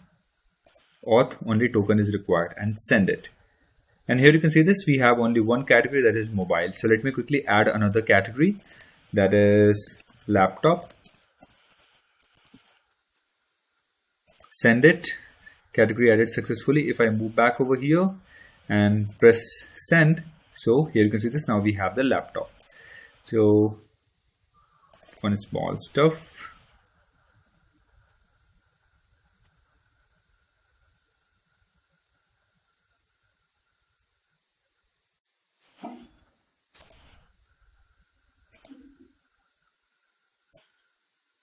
Yeah. So this one is working as expected. Here you can see this new category is also reflecting whenever we add it. Next thing what we have to do is we have to write one API to update the category. So let's move back over here, move to the category rest, and this will again be a post mapping. So at the rate post mapping, path will be / update category. and it will return a response entity of type generic. Let me quickly copy the name, update category, and this will accept request body required is equal to true, category. Next thing, move back to this category REST simple, go to the top, hover over this one, implement the method. Select this one, update category, click on OK. So we have the implementation, copy from the above one, paste it over here, change the name, copy this one, paste it, and we have to pass the category inside this one. Okay, we made one more stuff, that is whenever the exception goes wrong, we have to copy and paste it the name, change the name also. In the same way, we have to copy this one and we can paste it over here. Hover over this one, we will see create method update category. So click on this one, the method will be created. This will show one related problem. Why? Because the implementation of category update category is not available in the category server simple. So move back over here, hover over this one, implement method, click on OK. And we also made the same stuff over here. So let me copy this one and paste it over here. Let me quickly copy the whole stuff and paste it by selecting these all. Copy this one and paste it over here so that we can explicitly get in which method we got the exception. Okay, let me quickly minimize this. Now we are going to code it over here. So let me quickly remove this one, save it. First thing what we have to do is we have to check that object should not be null and the ID and name also should be present because we are going to update the existing category. So let's quickly do that. So if not objects dot is null, and we have to pass the category inside this one, and not objects dot is null category dot ID, and not objects dot is null, and inside this one we have to pass category dot get name. If this is not the case, then we have to simply return. Let me quickly copy this one. If this is not the case, then we have to simply return bad request, and the message will be invalid data. If everything is as expected, it means that category is not null and the ID and name is present inside this one. In that case, what we have to do is we have to first check that if that exists in the database or not. So if not category repository dot exists by name, so category dot get name. If this is again not the case, then what we have to do is we have to simply return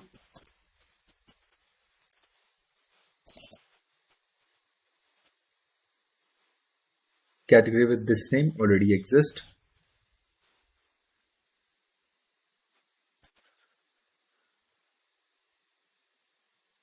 Okay, so it means that suppose we already have one category. So like now we have one mobile category. Okay, so let me just quickly select this one.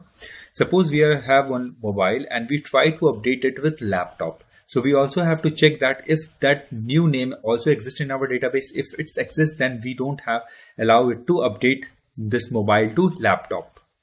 So in that case, we are executing this, and if this is match, it means that one match is found. The new category, whatever you're trying to update that specific name, if that is available in the database already, then in that case we have to return this one, that is conflict, and inside this one we have to return a message that is category with name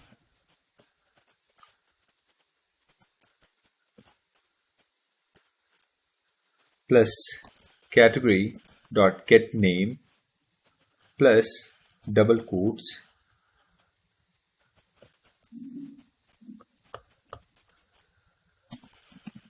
already exist. Save it. If that one doesn't exist, Control Alt L to format. If that doesn't exist, in that case what we have to do is we have to update it. So integer update count is equal to category repository dot update category. Inside this one we have to pass the name. So category dot get name, and we have to pass the category.get ID. Okay.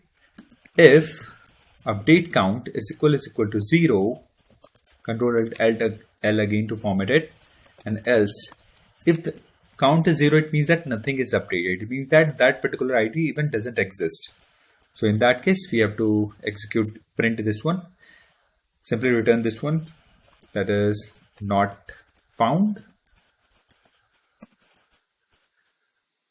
and just change the message, that is category ID does not found, and save it. If this is not the case, let me quickly paste it once again. This will be okay, means that the count is 1 or greater than 1.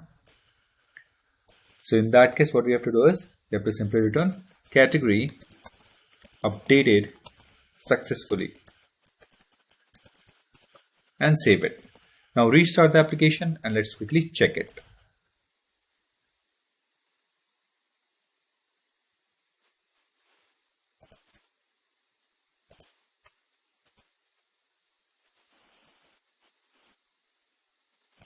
Let me quickly clear the console, minimize this one.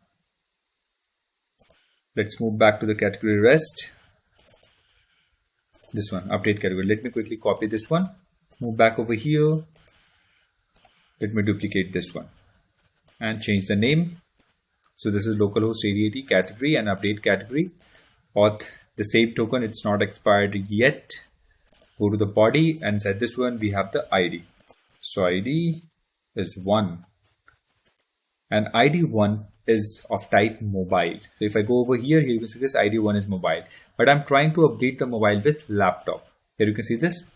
If I send it, here you can see this category with name laptop already exists, right? If I want to change the mobile with something else like mini mobile, if I send it, category updated successfully. If I go over here and quickly check this one, mini mobile, and again if you try to move back this one to laptop, then again it will throw the same exception. Let me quickly change this one to mobile and send it. Here you can see this category updated successfully. So move back over here and here you can see this one is updated to mobile. So it's working as expected. If I remove these two and try to send it, invalid data. If I remove one, ID also, and if I try to send it, invalid data.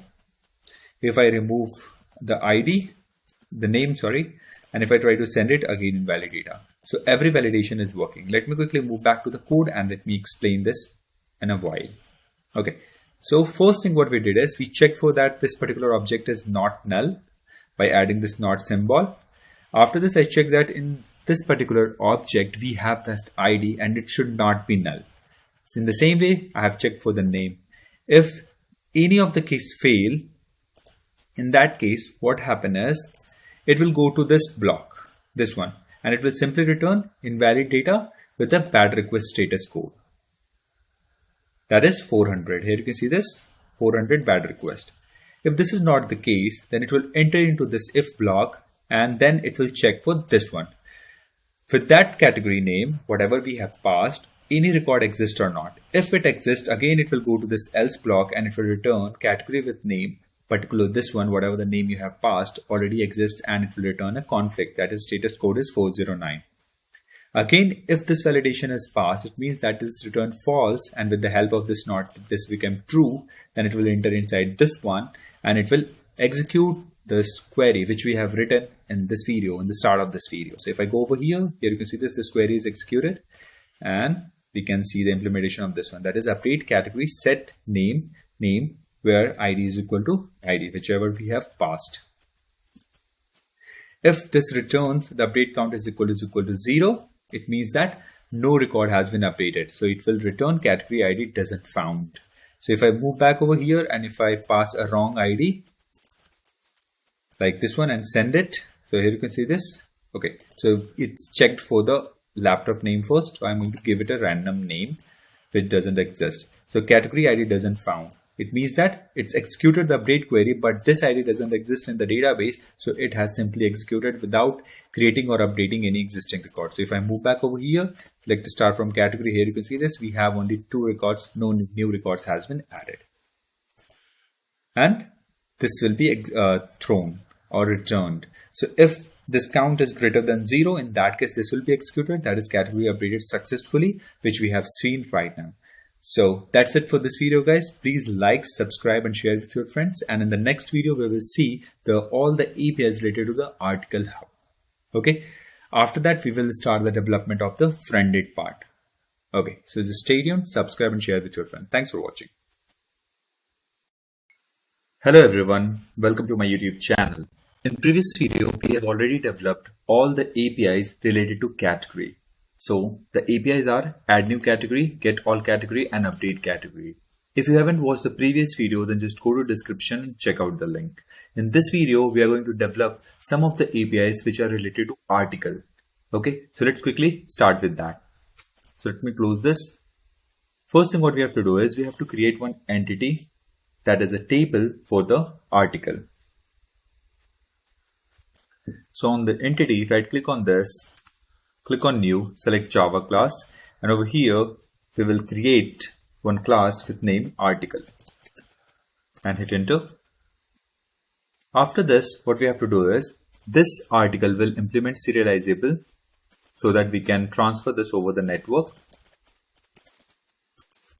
and we will put one serial version Upi ID. So private static final long serial version UID is equal to 1L. After this, what we have to do is we have to put some of the annotation which are required. First is @entity. So it will mark the current class as entity and we have to give it a name. So name is equal to article. After that, we need to put another annotation, that is @table. So instead this one we will pass the name. So the table name will be article. After that, I will put one annotation, that is @data. That is basically to generate getter and setters. And if you want to add all arg constructor, then you can also add @all arg constructor. After this, what we have to do is we have to declare all the fields or the columns we need, like ID, title, content, category, publish date, status, category ID, and other stuff. So let's quickly do that. So first thing what we will declare over here is ID. So private, and that is of type integer ID.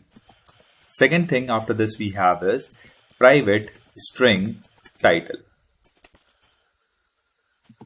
After this, we have private string content.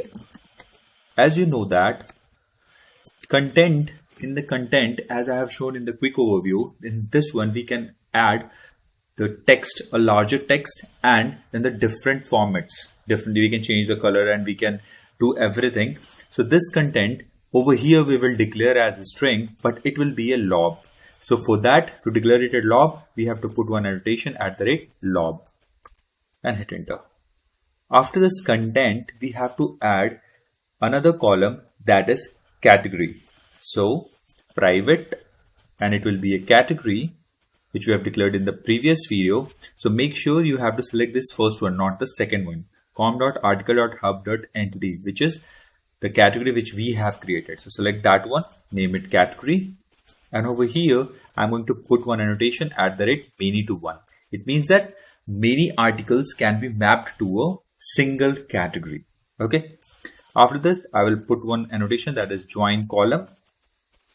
Name for this one will be category _ID. After this, I also want to add the publishing date when this particular article is published. So private date publication _date.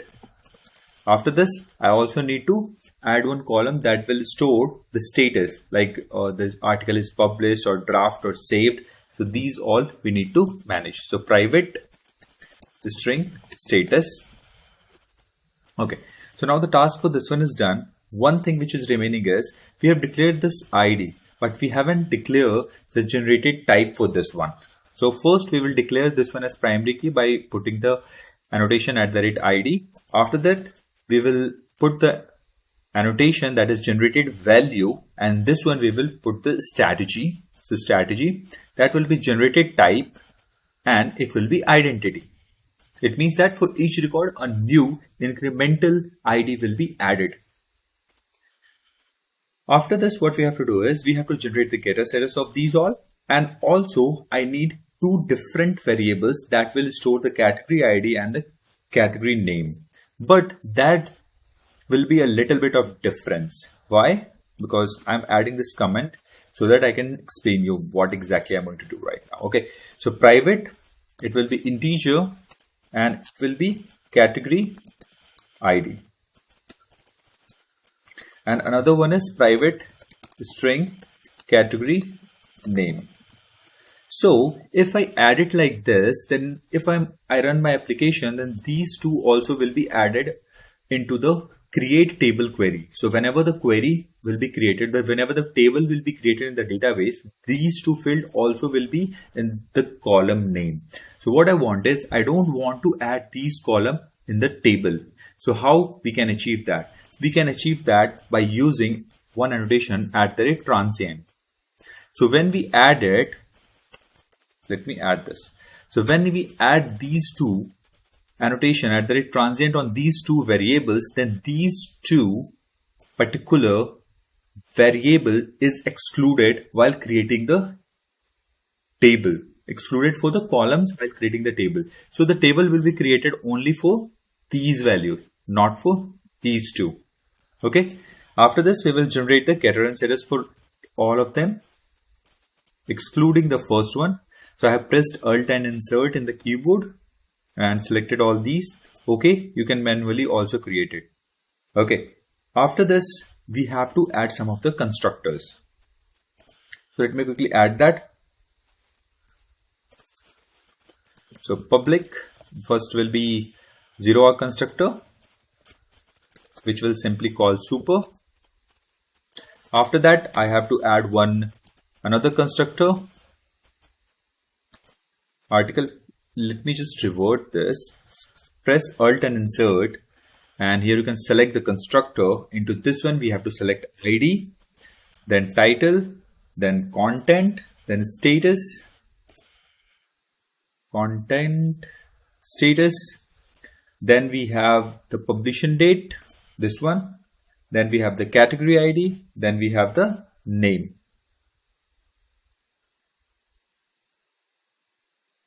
Category name, and click on OK, and this one will be created like this. So first is ID, then title, then content, then publication date, then category ID.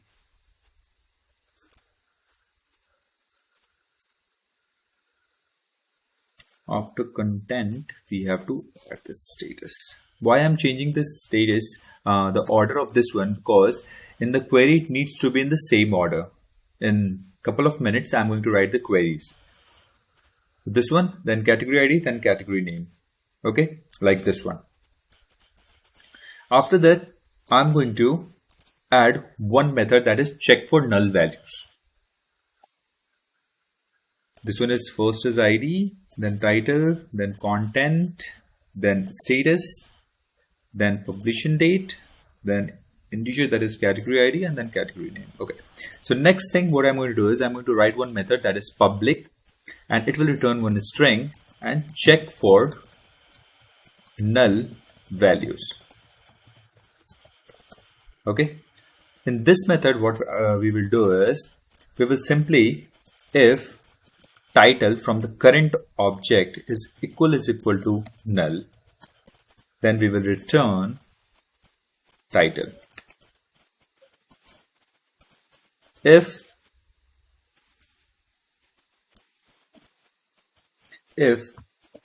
content is equal to null, then we will return content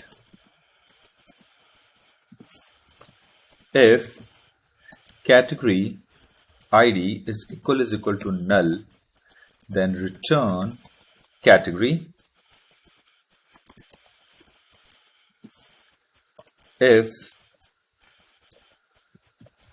status is equal to null, then return status,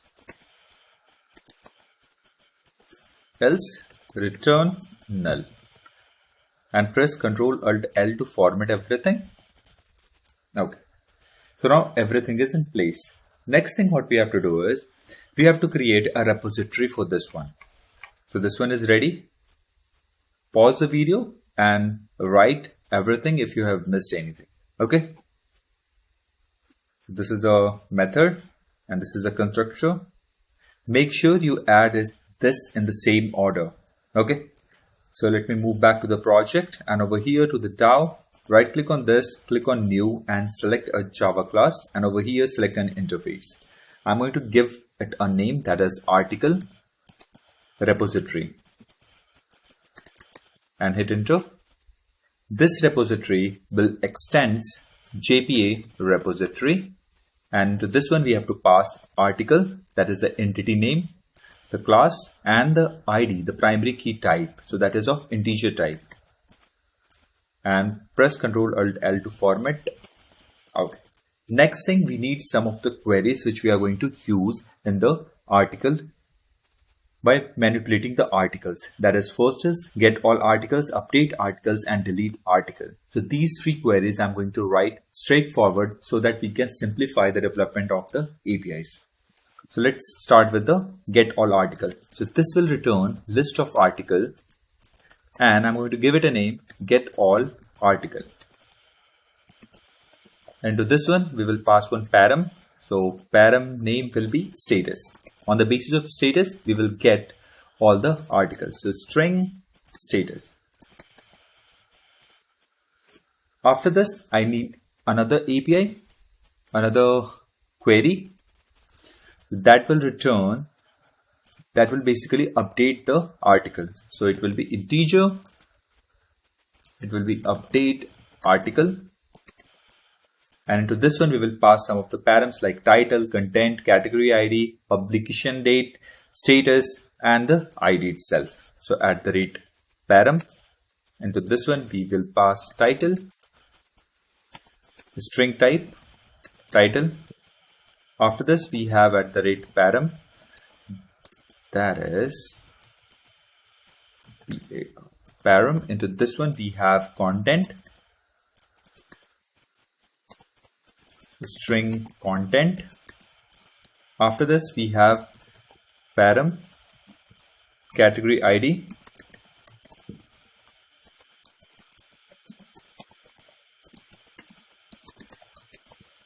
after this we have publication date,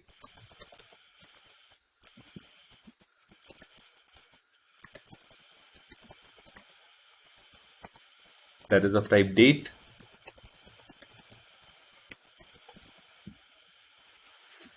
alt enter, import class date utils, java.utils. After this publication date we have status, so @param. Into this one we will pass status, it will be of a string type. After this we have ID, param ID, and this will be of integer type ID, and press Ctrl Alt L to format. And on the top of this, as we discussed in the previous video, whenever we are performing any update or deletion operation, we have to add the annotation @modifying and @transactional.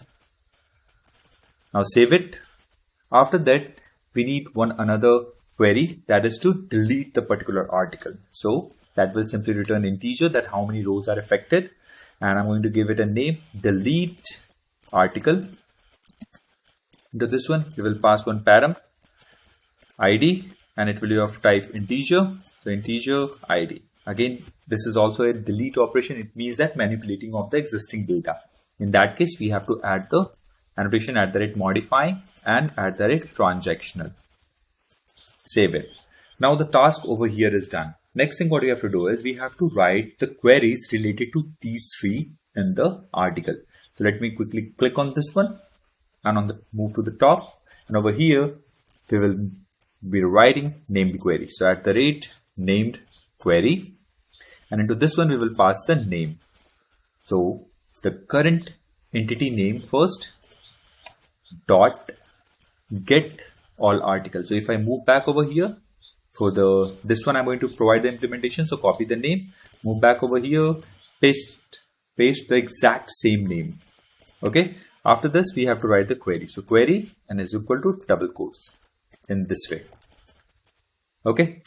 So over here, let me just minimize this one. And over here, we have to simply write select view and we have to pass the entity name because we are creating the object of the article and then we are passing all the values which we have selected from the database. So this is the article. So select new article. We are going to copy and paste it and we create object like this, right? So this one, if you relate with this, suppose if you want to create the object of this article, then how you will do that? So article is equal to new article, right? And if you want to set some values, so ID, ABC, whatever the values you want to set, you will pass like this. So this will create an object with article with whatever the values you have passed. So this is the concept we are using in the query. So, but over here only writing article will not work. So how it will work is you have to pass the complete path. So the complete package name is com.articlehub.entity. And inside this one, we have article. So paste it dot article. Into this one, whatever the columns you need, you have to enter. So first I needed ID, then I need title, then I need content, then I need status, then I need publication underscore date. So make sure you use the same name, this one, whatever the name you have written. So let me copy this one so that I don't make any mistake. Publication date. After this, I need category dot ID. So this is the category object. And from this object, I'm going to fetch this ID. So I have mentioned category dot ID. So JPA will automatically generate the query in such way by using cross join to fetch the ID related to this one. Okay. After this, I also need category dot name and I need only these things, that is ID, title, content, status, publication date, category ID and category name. So if I scroll down, here you can see this. I have created a article constructor for the same parameters in the same order. So ID, title, content, status, publication date, category ID and category name. So if you change the order over here, then you also need to change the order over here. Okay. I hope everyone is clear. Next thing, what we have is from which table, that is article, where over here we will pass status. So status is null or status is equal to colon status. This is the status which is being passed from here. So let me quickly close this one. Move back over here. This status. So move back over here. And this is the same. So if nothing is passed, it means that status is null. And if this one is true, in that case, all the fields, whatever the records are there in the database will be fetched and returned. This is in the case when admin is logged in. In that case, it can view all the articles, either it is published or not. If we pass one status, suppose I have passed the status published. So in that case, status is null is a false condition and or status is equal to published. So it will fetch only all the articles whose status is published. Next query, what we have to write is, that is for update article. So @named query and into this one, name is equal to article dot, let me copy the name from here, So this one is update article. Move back over here and paste it. And over here we have to write the query is equal to this one. Control Alt L to format. Okay. Make some space over here so that we can see things clearly. Over here we have to write the query. So that will be update article A, that is the alias name, and set, let me give the name in capitals, set A dot title is equal to colon title, comma A dot content is equal to content, then A dot category dot ID is equal to colon category ID. This name is from here. Can you see this? Yeah. Next thing what we have is we have to update the publication date. So A dot publication underscore date is equal to publication underscore date. Then A dot status is equal to colon status, where A dot ID is equal to colon ID. Now the query is done for the update article. This will update the title, content, category ID, publication date, and status on the basis of the ID whatever we passed. Next thing we have is another thing is delete. So at the rate named query, and into this one again we have to pass the name, double quotes, and then we have to pass the query. Control Alt L. Over here we have to type article first, dot the name of the query, that is delete article, paste it, and over here we will simply type delete from article where ID is equal to colon ID, and save it. And now what we will do is, let me quickly open the MySQL database. So MySQL and our database name, let me quickly check that.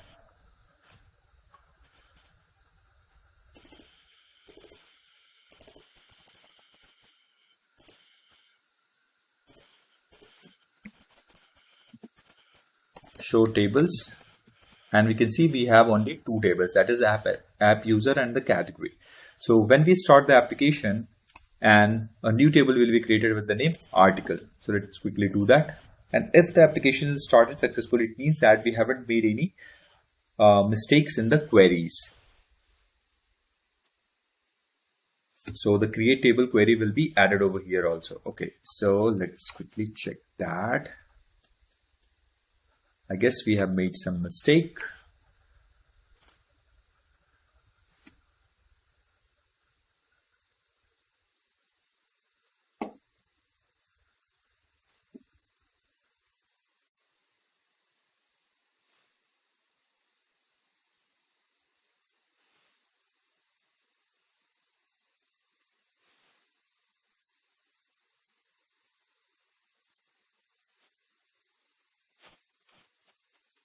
Let's quickly go through the exception. Application.java. Let me quickly check this.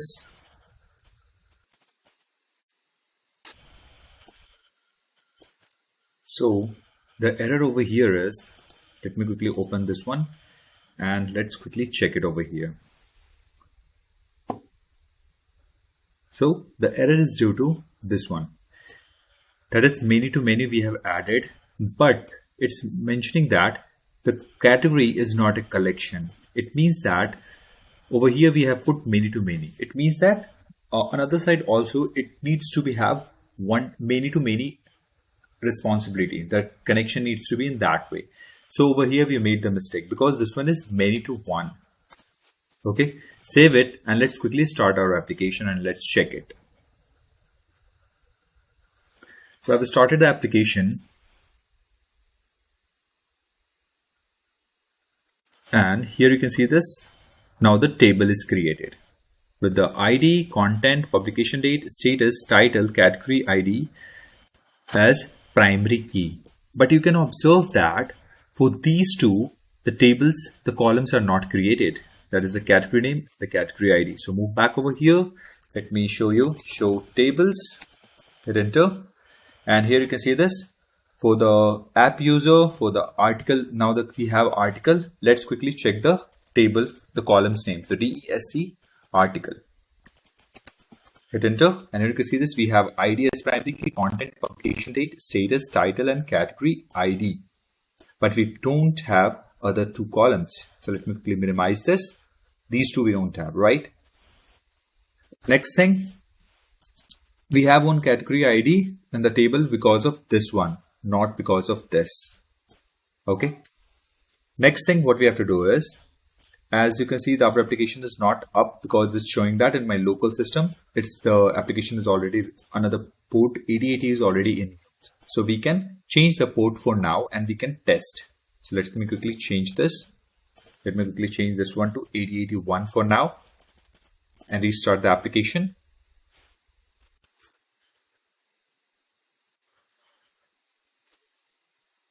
And here you can see this, our application is up on port 8081. We got the message. It means that all the queries whichever we have written is correct. You can see this port 8081 is being shown. Let me quickly stop the application.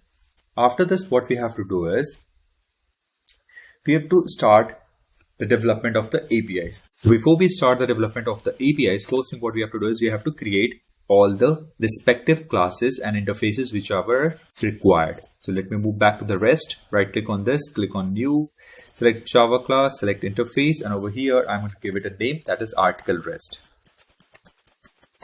Hit enter, one interface will be created. Next thing, let me copy the name of this one, move over here, right click on this, select Java class, article REST impl, and this is a class, and this will implement article REST. So if I hover over this, import class, and on the top of this we have to put the annotation @REST controller so that this will be enabled for bean creation, and at the same time this will assure that whatever the APIs I'm going to write over here will return the JSON object. Next thing, we need to create one service. Interface, Java class, select interface and remove the REST. This is a service. Hit enter. After this, we have to create one service impl where we will write the business logic. So article service impl. Hit enter, and this will implement article service. And on the top of this, we will put the annotation @service, which will basically be responsible to create the bean of this one. And this other thing is, whenever we see @service, it means that the business logic is written over here. Okay, and we also have to auto wire repository, that is article repository like this one, and we move back to the article REST impl. Over here we have to auto wire the service. So auto wired article service like this one. Move back to the article REST. Over here, first API which we are going to write is @post mapping, that is to add new article. And on the top of this, we will add a request mapping. And in this one, we will pass the path, that will be /article. After this, @post mapping, and this one we will pass the path /get add new article. Response entity, it will return entity of type question mark, that is generic. It means that it can return any string or any object. Add new article, and it will accept in the request body, it will accept article. save it. It will show one related problem. Why? Because in the article REST impl, we haven't implemented that. So hover over this, click on implement method, select this one and click on OK.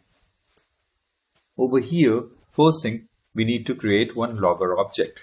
So logger, and make sure you import org.slf4j. Log is equal to logger factory dot get logger, and inside this one we will pass the current class name. So that is article REST impl dot class. Now save it. Inside this one, what we will do is, first thing, we will add the try and catch block. Exception ex. Into this one, we will print whatever the exception occurs into the console. Log.error exception in add new article. Copy and paste it over here. Put the colon like this one and we will print the message. So ex.getMessage, Ctrl+Alt+L to format. And if this one we are only printing the exception and we have to return some message or something to the user. So in that case, new response entity, into this one we will put the message like this one. Message like this. We are generating a string type JSON. That's why I'm typing manually like this. You can put this message in a map and then you can return it also. So message, and to this one I will type something went wrong like this one, and the HTTP status code will be internal server error.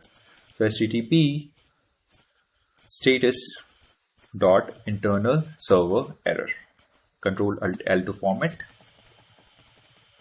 And over here what we have to do is we have to simply return article service dot add new article. Copy this one and paste over here. It will show error. Why? Because this method is not present in the article service. So hover over this one, click on this create method add new article, or you can manually type it over here. So let me make some space. And now in the article service, it's showing one related problem. Why? Because the implementation of this one is missing in the service impl. So click on this one and hover over this. Click on implement method, select this one and click on OK. Next thing what we have to do is we have to add the logger on the top. So logger, select the slf4j, log is equal to logger factory dot get logger. Into this one we have to pass the class name. So article service impl dot class and Ctrl+Alt+L to format. Over here again we will put try and catch block, exception ex log.error exception in article add new article colon braces like this one ex.getMessage, and we have to return new response entity, and over here we will put the message slash and slash message slash and slash something went wrong, and we will put the status code HTTP status dot internal server error. Ctrl+Alt+L, and let me just put a full stop over here. Yeah, let me minimize the left one. Okay, so that we get enough room to work. Okay, next thing, Ctrl+L to format. After that, into this one, first thing what we will check is if this particular article is null or not. So if not objects dot is null, and we'll pass the article inside this one. If this is null, in that case what I'm going to do is out of the box simply return new response entity, and into this one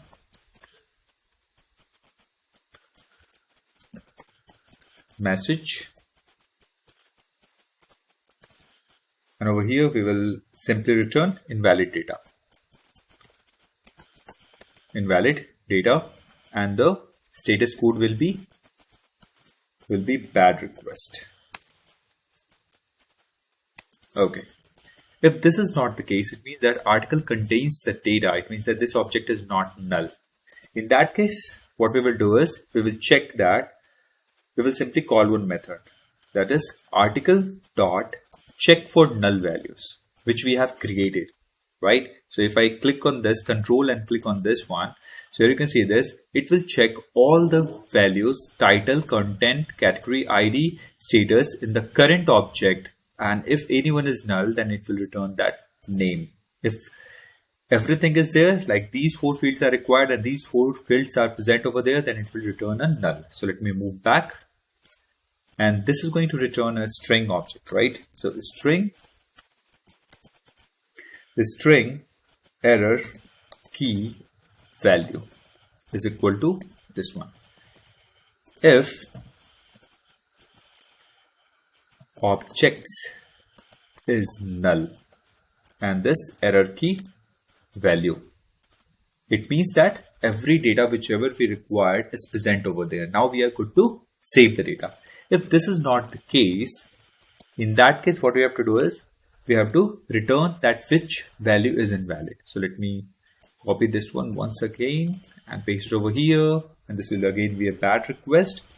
And over here we will pass the values like invalid value for, in the brackets, double quotes plus double quotes plus, like this one, and over here we will put error key value, and after this one we will put the closing brackets. Let me make some space.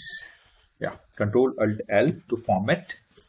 And here you can see this, we have to, so the error message which will be returned is invalid value for, if suppose we got the title over here, so title in the brackets, and if anything else, then that will be returned. If this is not the case, it means that all the values, whatever we required is present. In that case, we will set some of the values in the article. So article dot set publication date is new date, the current date one. Okay. After this, article dot set category, and in the we will create a new category object, and into this one we have to pass the ID. So article dot get category ID. So if I hover over this one, can resolve a constructor for the same. So create constructor. So here you can see this, for one ID, the constructor is created. This dot ID is equal to category ID. Move back, and here you can see this. Now the error is solved. Let me move back over here. You have to go to this one category, and over here you have to create a constructor with a single argument. That is basically that will set the ID, the current ID. Okay. Now move back. Now we have set the publication date and the ID for this. We have to simply call article repository dot save on the object, that is article, and save it, and simply return the message with the status code OK and article added successfully.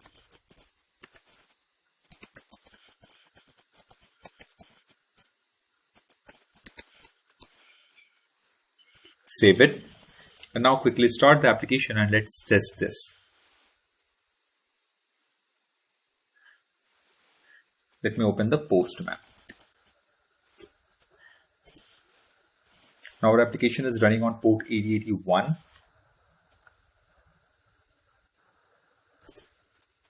Move back over here. Here you can see this. Now our application is running on port 8080. As this add new article is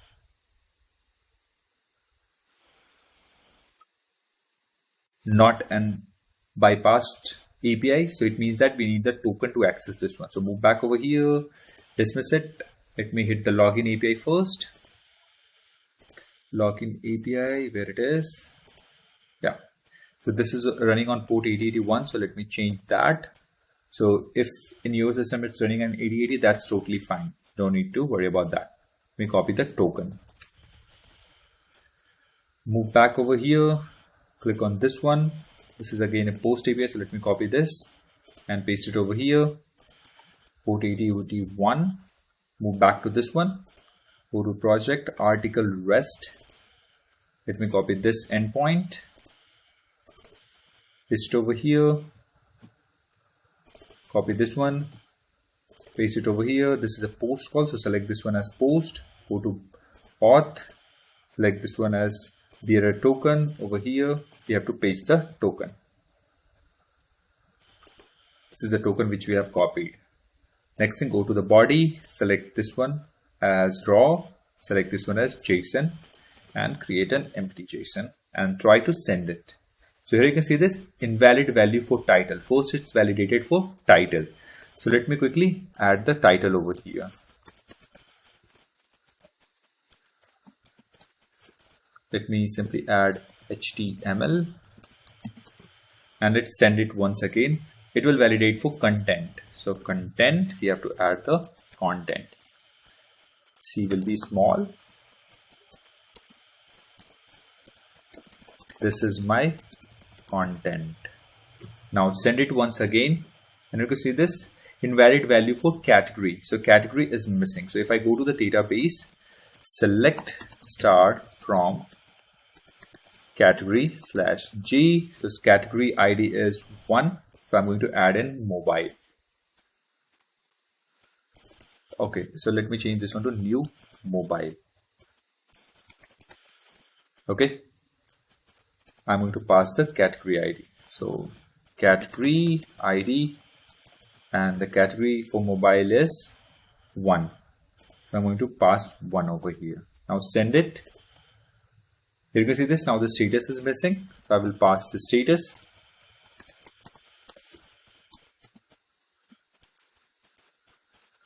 So the status will be published and send it. And here you can see this article is added successfully.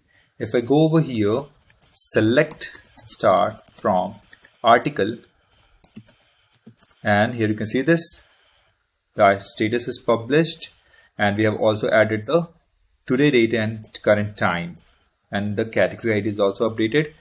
The title over here, status, this is my content, and the ID is also generated. So this is how this one is working. So it means that current API is working as expected. So if I move back over here, go to the run, and if I check the queries which is being executed, so here you can see this insert into article and the category ID and other stuff which is being inserted. So let me quickly stop the application and let's quickly develop the another API. That is to get all articles. So move back over here at the rate get mapping path / get all article. And if you return a response entity, question mark, get all article. Save it. Okay, so it's showing on one related problem. Why? Because this get all article, the implementation for this one is not present in the article rest temple. So click on this, hover over this one, implement method, select this one and click on OK. Next thing, we will again copy this one and paste it over here. We will copy the name and just replace with this. Hover over this one, create method, move back to over here, change the name. For this one, again, the implementation is missing in the article service impl. So click on this. So we will navigate it to the article service impl. Hover over this one, implement method, select this one, click on OK. This will create one method over here. Let me minimize this one and let's quickly code for this. So over here, all the articles are required. So in that case, simply try and catch exception ex log.error. Do this one, exception in get all article. ex.getMessage, and let me quickly copy this one and replace this, save it. Next thing what we have to do is we have to simply return new response entity, and to this one we will simply call article repository dot get all article, and into the status we will pass null because I need all article in this case. So http status dot OK and save it. Now the get all article API is ready. Now simply start the application and let's quickly test this.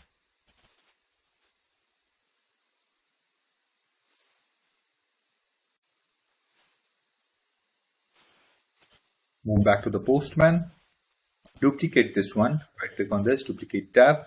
So mine is 8081 and if your application is running on 8080, so make sure you change this one. So let me copy the name from here, let me minimize this one, go to project, article rest, get all article, move back over here, change the API name.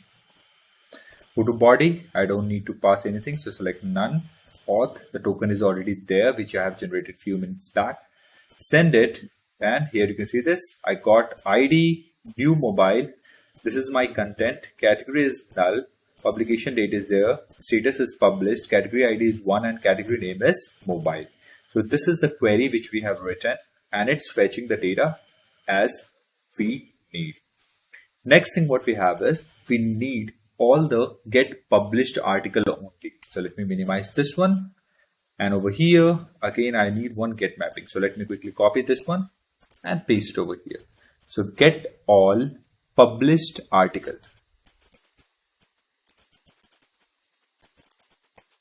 Published article. So let me quickly change the name for this one. Get all article. So click on this one, hover over this, implement this one, select this one, click on OK. Copy the whole and paste it over here. Change the name in the exception, change the name over here, hover over this, click on this one. And in the article service, this particular method is created. We need to go to the article service symbol. So click on this one, hover over this, implement method, select get all published article and click on OK. Over here, let me quickly copy the whole from the above and paste it over here. Into this one, we have to simply pass one small stuff, that is this one. We have to call the same database query, but inside this one we have to pass published and save it. And we have to change the name from here to here. Now restart our application and let's test this.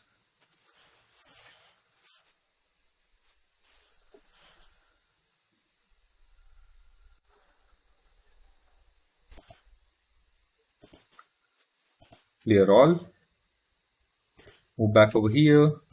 Let's quickly duplicate this one. And over here, let me paste this, get all published article and send it. So here you can see this, we can fetch all the published articles. So move back over here, auth, and change this one to no auth. And again send it. So again we can get the data without passing the token. Why? Because this particular API is bypassed from the JWT token. So it means that anyone can see all the published article from our application. That's the reason we have developed a separate APIs for the both. Okay. Next thing, minimize it and move back over here, and we can see the generated query from that particular. Select ID, title, content, status, publication date, category ID, name from the article, and this join is there on the category on the ID where this particular condition which we have added. Next thing, if you want to see that one is bypassed or not, so let me quickly go to this one, JWT filter, JWT auth filter, and here you can see this /article /get all published article is bypassed. It means that this can be accessed without passing the JWT token, without logging your application. You can access this one. Okay, so that everyone can access this publicly. So let me quickly show you this particular APIs from the article rest. So here we have developed one API that is get all published article. For the same, if I go to the article rest temple over here, we called from the service and we have handled the exception, try and catch block. If anything goes wrong, exception will be printed in the console, and the response entity, something went wrong with the error message, will be returned to the user. After this, in the article service, we have declared the same method.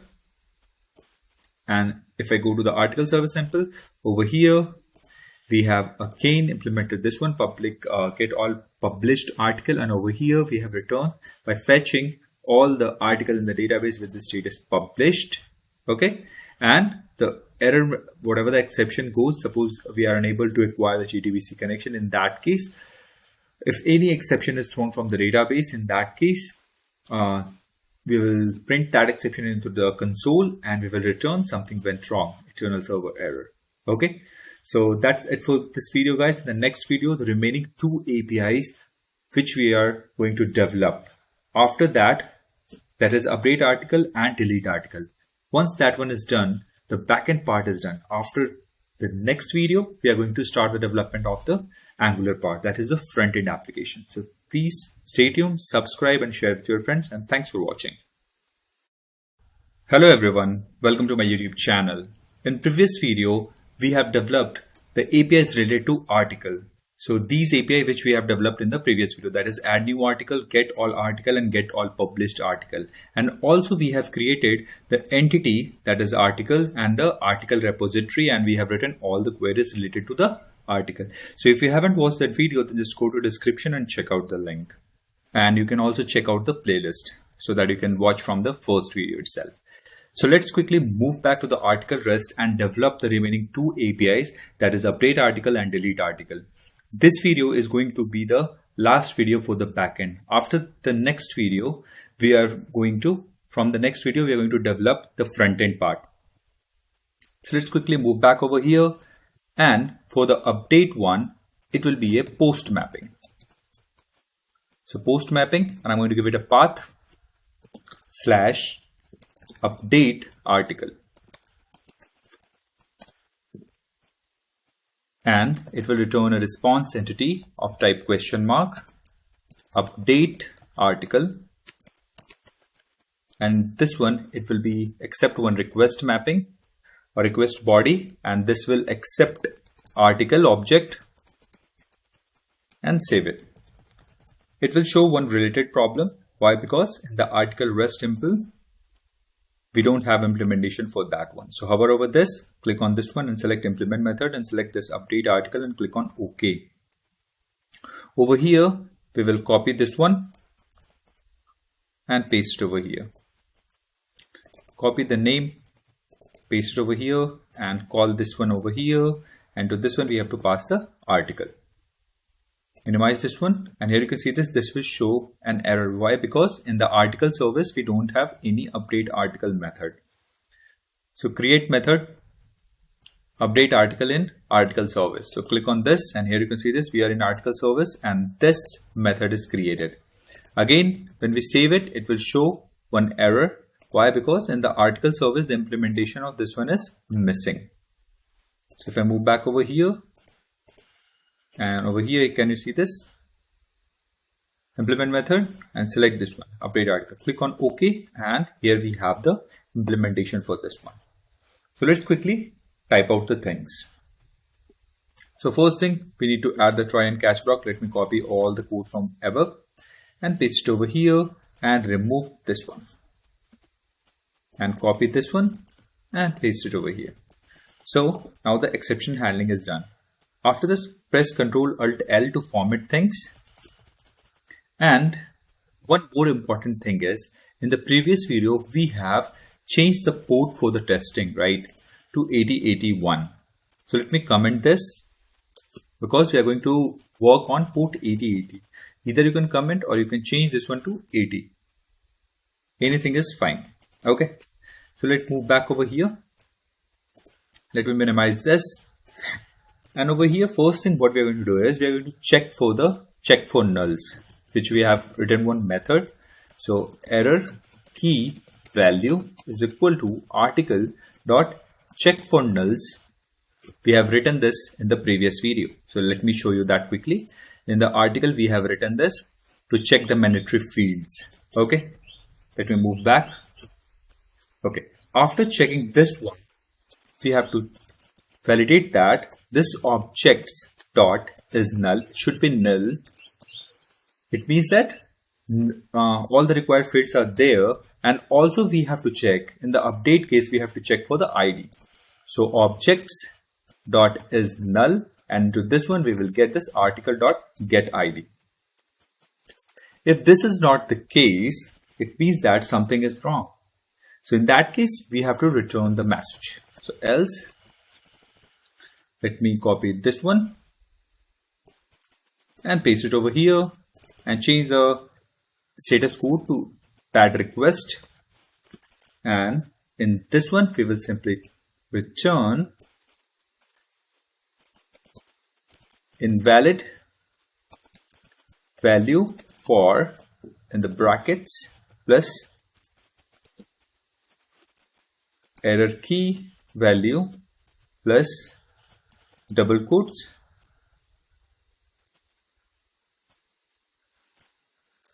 close bracket, like this one. Invalid value for this one. If this is not the case, it means that we have all the required fields and we also have the ID. In that case, we will simply call article repository dot update article, which we have written the query for this one in the previous video. And in this one, the required parameters is title, content, category ID, publication date, status, and a primary key. That is the ID for that particular record. So we will pass that. So article dot get title, comma, article dot get content, comma, article dot get category ID, comma, new date. We have to also update the date. Article dot get status and article dot get ID. And this query is going to return one integer object, that how many records are updated. So I will take that into a variable, that is update count is equal to this one. So let me quickly click on this and let me show you the query for this one. So let's go to the article, and here you can see this.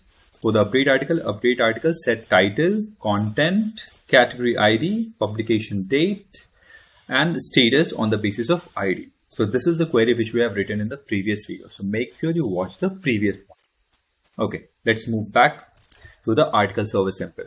Over here, after updating it, whenever the suppose one row is updated, in that case update count will be 1. If nothing is updated, in that case update count will be 0. So if update count is equal to 0, in that case we have to return new response entity, and into this one we have to return slash message double colon slash, and in this one article ID does not found, and the status code will be http status not found. Control Alt L to format it. If this is not the case, then what we will do is we will return, let me copy this one and paste it once again and delete the empty space. Over here, not found, change this one to OK, and article updated successfully. Let me delete this one. Successfully, and save it. Now let's quickly test this, as our application is running on port 8080. So we have to test it accordingly. Let me open the Postman.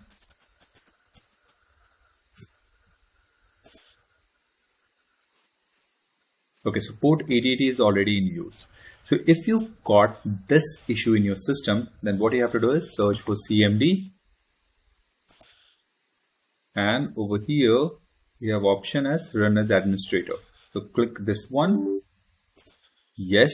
And over here, we have to run some of the commands. So this is the command, that is netstat-ano find str, and whatever the port you want to search, you can enter it. So it will show that port 8080 is being used. Okay. It's listening. So what you have to do is you have to kill this particular ID. So let me move back over here. and just copy this one, task kill /f/ PID, that is the process ID.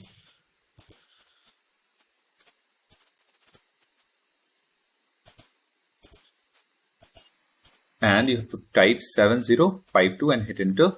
The process with process ID is terminated. If I try to search for 8080, here you can see this, we didn't get anything.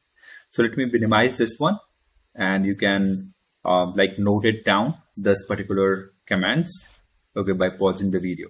Okay, so next thing, move back over here and let's try to run the application.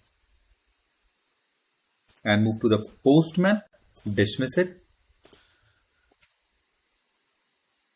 Okay, here you can see this, now our application is up and port on 8080. So let me clear the console, move back over here, go to the login API,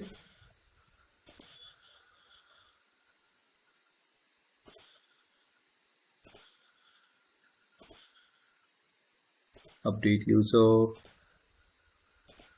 yeah, this one. But in previous video we have changed it to 8081, so let me change it back and send it so that we can get a token. So let me just copy the token, move to the last one or to this one, add new article. So let me duplicate it, duplicate tab. Over here, first thing we have to change the token. So bearer token, and we have to delete it and paste it the new one. Port is 8080 this time.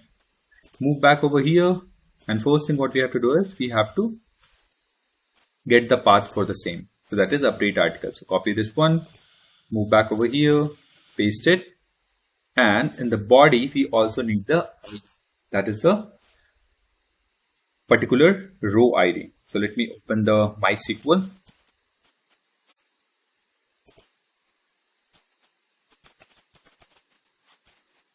And let me copy the database name as well.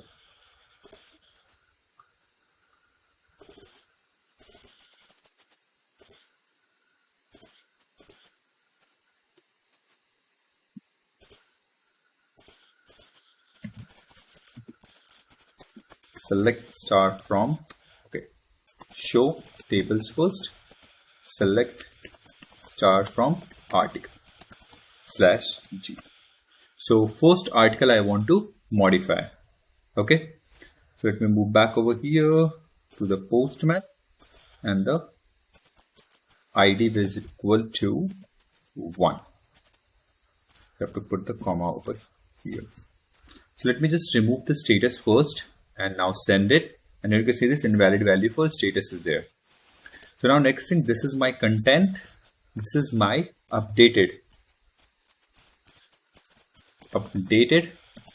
content. Category ID will change it to 2, new mobile 2, and send it. And now you can see over here article updated successfully. Now quickly check this into the database. So select a star where ID is equal to 1. So here you can see this is the one ID, this is my content which is the previous one. So this is my updated content. Now the current time published, and the title is new mobile 2 and the category ID 2. But over here the category ID is 1. So category is also updated. It means that our update API is working as expected. Next thing what we have to do is we have to develop one API to delete that article. So now move back over here, article rest, and we are going to write another API for the same. So at the rate get mapping path is equal to /delete article /ID. We have to pass the ID in the path param. So why in the path param? Because without ID we cannot delete any specific records, and ID is mandatory in this case. So that's why whenever we add any value or accept any value in the path variable, then it becomes mandatory to pass it. Without this API will throw not found. So delete article, it will return a response entity of type question mark. So delete article, let me copy this one, paste over here, and it will accept path variable. It will be of type integer ID. This name and this name needs to be same. So make sure that, okay. If you change the name over here, you also need to change the name over here. Delete article. Now move back over here, and over here we have to implement this. So hover over this, click on this one, delete article, click on OK, and here it is implemented. Let me copy this one and paste it over here. Copy this one, paste it over here, pass the ID, and also change in the exception. So hover over this, click on create method delete article. So this will be created over here. It shows one related problem. Why? Because in the article server simple, this method is not implemented. So move back to the article server simple. This one we have. Hover over this, click on implement method, select this one and click on OK. Let me copy the below part from the above one. Now paste this one and put the try block. Control Alt L to format. Copy this delete article and paste in the exception part. Let me minimize this now. So here we have delete article. The ID is over here and the exception. Whenever something goes wrong, exception in delete article, and the message will be printed. If you want to print whole exception object, just remove this part and save it, and something went wrong. It will print the complete log in the complete exception in the logs and then return something went wrong to the user. Okay. So first thing over here, we have to check that if that particular ID is not null. So if not objects is null, into this one we will pass the ID. If this is the case, it means that suppose null is being passed. So in that case, what we will do is return new response entity. Into this one we will pass the message.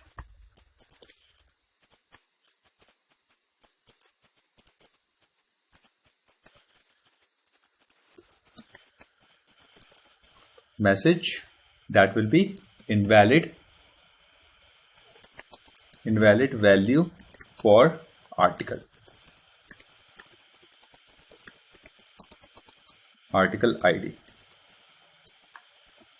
and the status code will be bad request, status dot bad request. So when this bad request is, if you want to check what is the status code for this, you can hover over this one. It will show the status code, that is 400. Okay. Control Alt L to format things. After this, suppose the valid ID is passed. In that case, we have to simply call article repository dot delete article. Into this one, we have to pass the ID. And this delete article is going to return the count of that particular deleted record. So integer dot delete count is equal to this one. So we have stored whatever. Suppose with this query 2 records are affected, then it will return 2. If doesn't affected, any record is not deleted, then it will return 0. Okay. So let me show you the query for this one. We have written the query for the same in the previous video. So click on this. Here you can see this. We have added modifying transactional because the data manipulation is being done by this particular query. And if I go to the article on the top, here you can see this. Delete from article where ID is. Whatever the ID we will pass, it will be concatenated over here. So let's move back over there and check if delete count is equal to 0. In that case, what we will do is we will simply return new response entity, and into this one we will return a message colon article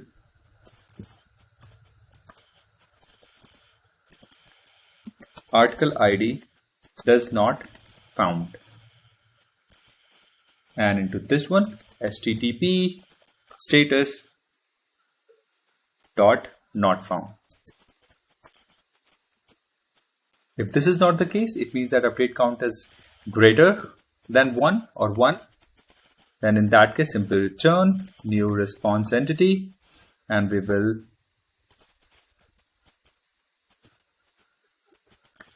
return the message. Let me quickly add that. Message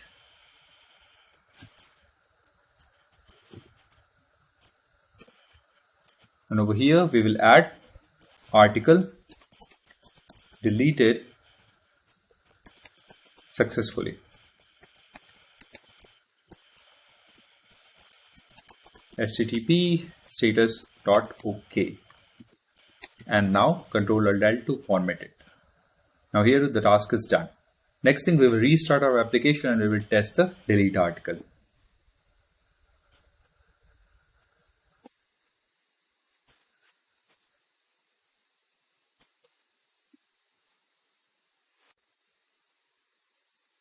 So now our application is up on port 8080. So let me quickly clear the console, move back to the Postman, duplicate the tab, and this time it's a get API. So change this one to get. Body is not required. So change this one to none. And let's quickly copy the name of that particular API. So move back to the project, article rest. And over here we have delete article. So move back over here, change this one to delete article and try to send it now. So here you can see this one is forbidden. So go over here, bearer token is here. Let me pass the ID. So that is 66, which doesn't exist, and try to send it. So here you can see this article ID doesn't found. So if I go over here and let's quickly check this one. So it tries to update the particular record, it returns 0. So it throws article ID doesn't found. So if I go over here, you can check the query. So delete from article hub is executed. Now go to the database and let's check we have how many records. Okay. Select start from article. I'm going to delete the ID 3. So let's quickly go over here. Let me close this one. Go over here to the Postman and pass 3 over here. 3 and send it. Here you can see this article deleted successfully. If I go to the database and let's execute again, select start from article. Here you can see this. Now we got only 2 records. Let me try passing null over here. So it means that this delete by ID is working as expected. Let me pass null over here. You can see that this is throwing forbidden. It means that this path is not being identified. It is compulsory to pass some teaser values. So if I try sending the random number, article ID doesn't found. So it means that this one is working as expected. So let me move back over here. So all the APIs related, all the backend tasks which we have to do is related to this project, article hub is done. So from next video, we are going to see how to develop the Angular part for the same application. So just stay tuned, subscribe and share with your friends. Thanks for watching. Hello everyone, welcome to my YouTube channel. In the previous video, we have completed all the backend APIs of Article Hub project. If you are not seen that video, just go to the description and check out the link. From this video, we are going to work on front-end part. So here I have started the backend services on port 8080, and now we have to go to the browser and we have to search Angular CLI. Once you search, you can see this option, first website, you have to open it from here, and this one we have to install it in our system. So just copy this one, and from here you can just search cmd from and just paste it and press enter. It will install Angular CLI in your system, which is required to creating a new project or running your command from terminals and all. So you need this one.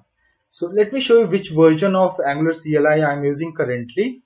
So here you can see I am using Angular CLI version 16.0.2, Node version this one, and NPM version this one. You can also go with the same versions to avoid any issues or error. Okay, and let's go back to at this place, and now we have to generate. Now we have to generate a new project. So we have to open terminal. So we are going to open the integrated terminal, and here you can see article hub is there. So I'm going to extend this one, and here I'm going to write here ng new article hub, and here I'm going to write front end, press enter. So it will ask for some options like which type of CSS routing, those things. So we have to select yes, we need routing in our project. And routing is basically to route from one to another component, load one component and the component modules. For those purposes, it has been used. And here we get options to select the which type of CSS you want to use. So I'm going to with SCSS, press enter. Now files has been creating. You can see a folder has been created, and you can see the different files inside this one. has been created.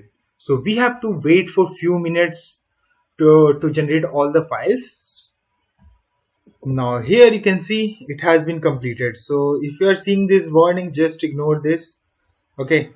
And now we have to go to the article hub folder. You can see inside this one, you can see there is a many files exist in it.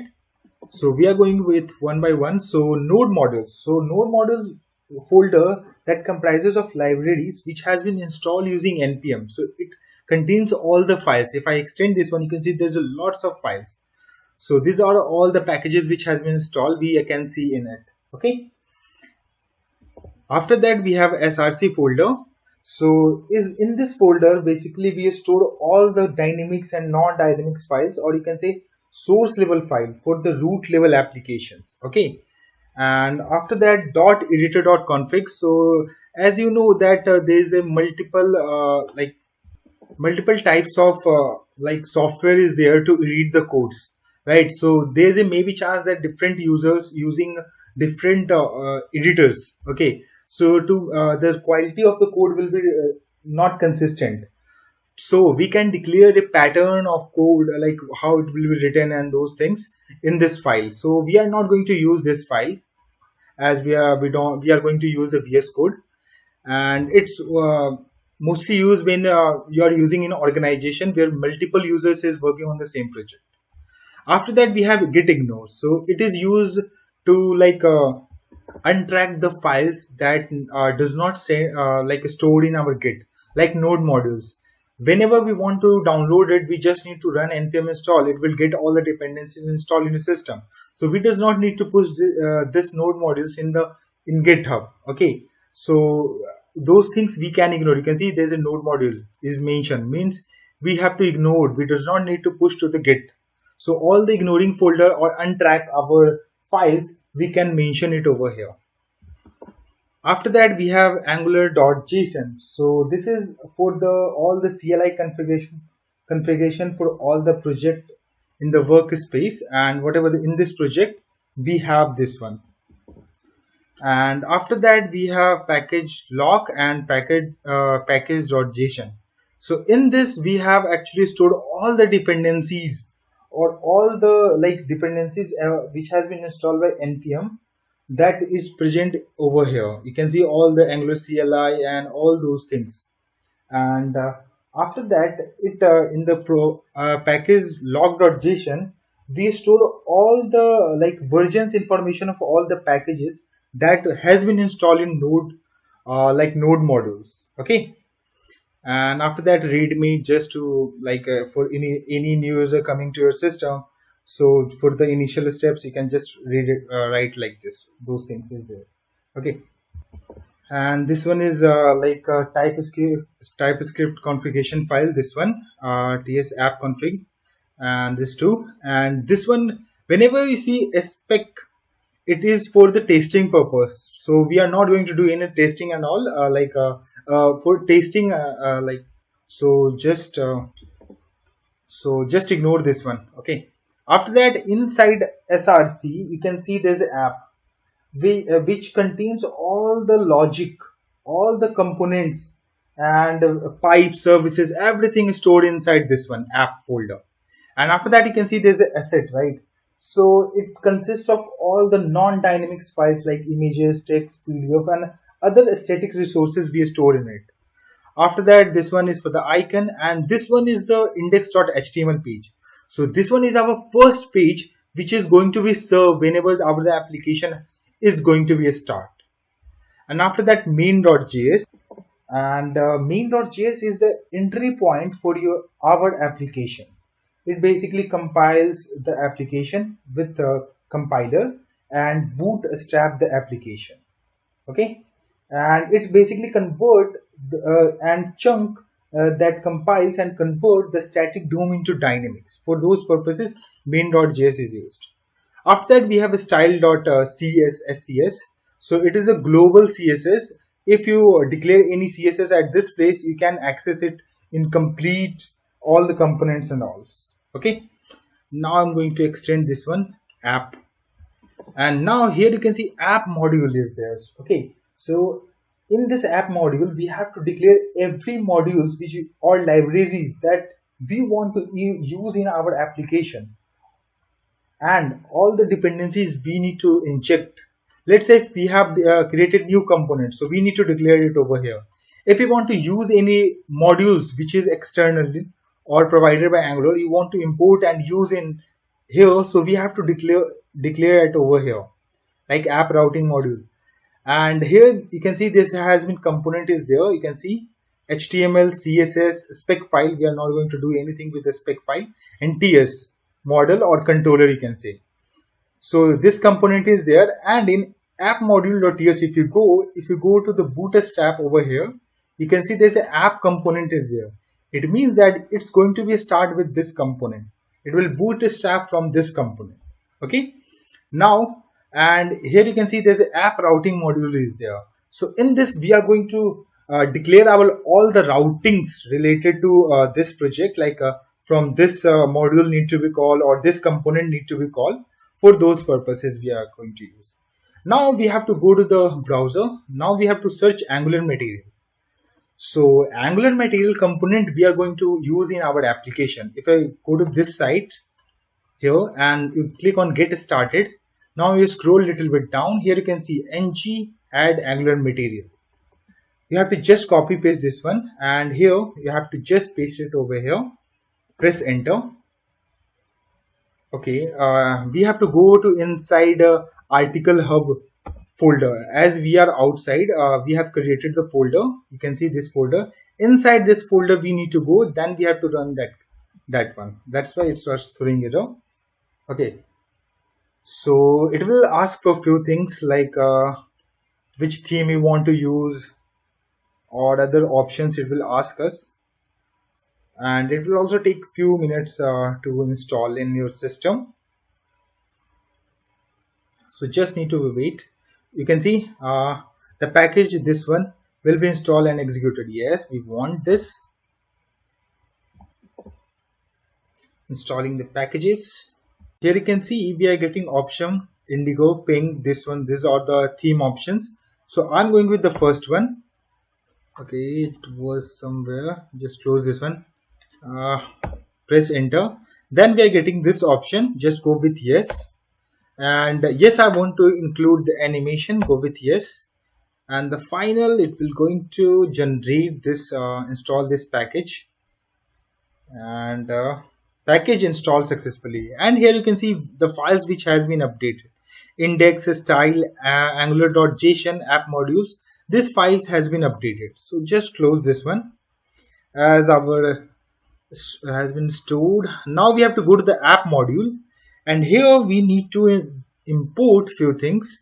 So here we need to import forms module, this one. So form module and reactive form module, these both are going to be used for our forms purposes, to getting input from user, or handling all the user inputs. For those purposes we need, for two-way winding, one-way winding, this for these things we need this these two modules. And you can see this two has been imported from Angular form from here. After that we have to install one package. If we go to this one, and we have to install this one. Yeah, from this link you can access this page, and have a scroll little bit, and from here we have to install this one. Okay, so just copy this one, open this one, and we have to go to the article hub folder actually. So I open integrated terminal, paste it over here, press enter.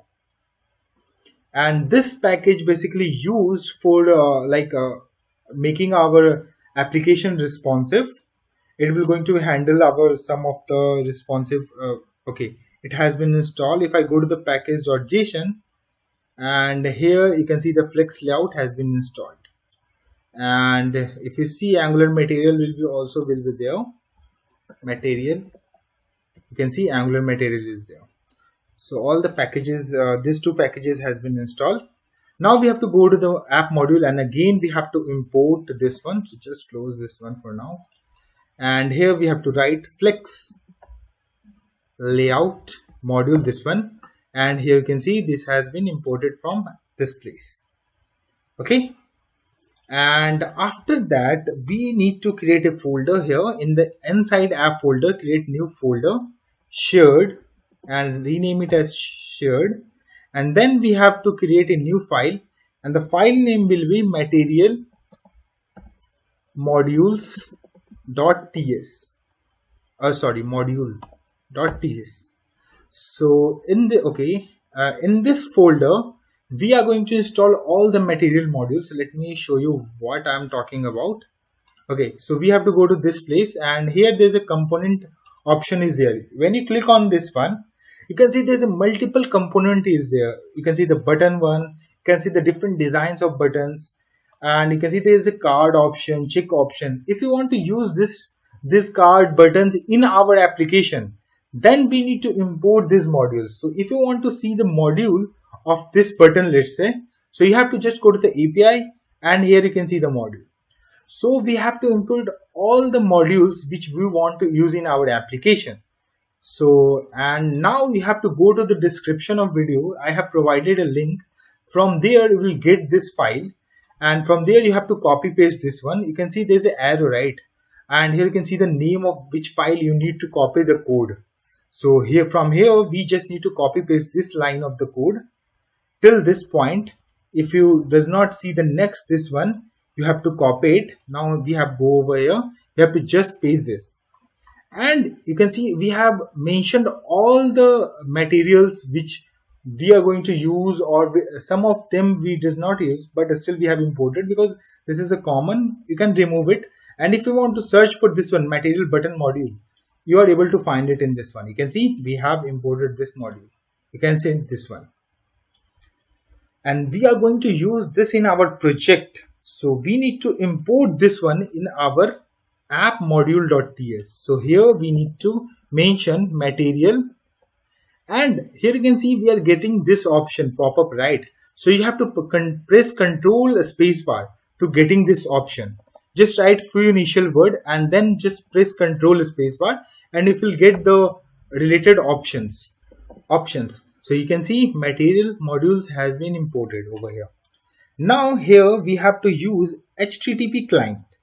So HTTP client module basically used for all the HTTP requests. So as we are going to call our APIs, that is a HTTP request, right? So to getting so sending the request and getting the response, all those we are going to be handled with HTTP client module. HTTP client module, this one, and we need to import it from Angular common HTTP, this one. From here we need to import. Just save this, and after that we need one more plugin that like whenever HTTP call going to happen, so in that particular time we does not want user to click on any button or do any other operations, because that time we are waiting for response. So in that period we want to show a loader which going to be hide all those buttons, and user does not able to perform any operation. So we need here loader. So we need to install a loader here. So here we need to install npm install ngx ui dash, and here we have to write loader and press enter. So this package will be going to be installed, and we have to just wait for a few seconds. Okay, so it should be okay. It has been installed. If I go to the package.json file, and here if I search for npm ngx ui, okay, so what we have written, npm install ngx, okay, it's install outside of this one folders, I think. Okay, so just delete this this one, my bad. Okay,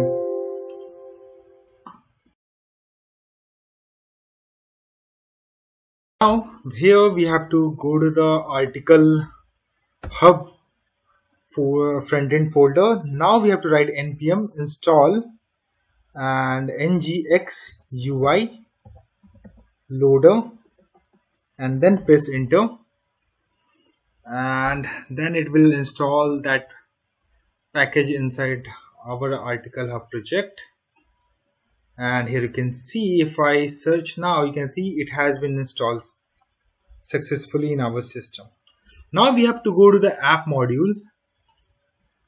module.ts file. Let me close this one, and below this place, and here we are going to set the initial configuration for our UI loader. So ngx UI loader config, and here ngx UI loader config, this one, and you can see it has been imported from here.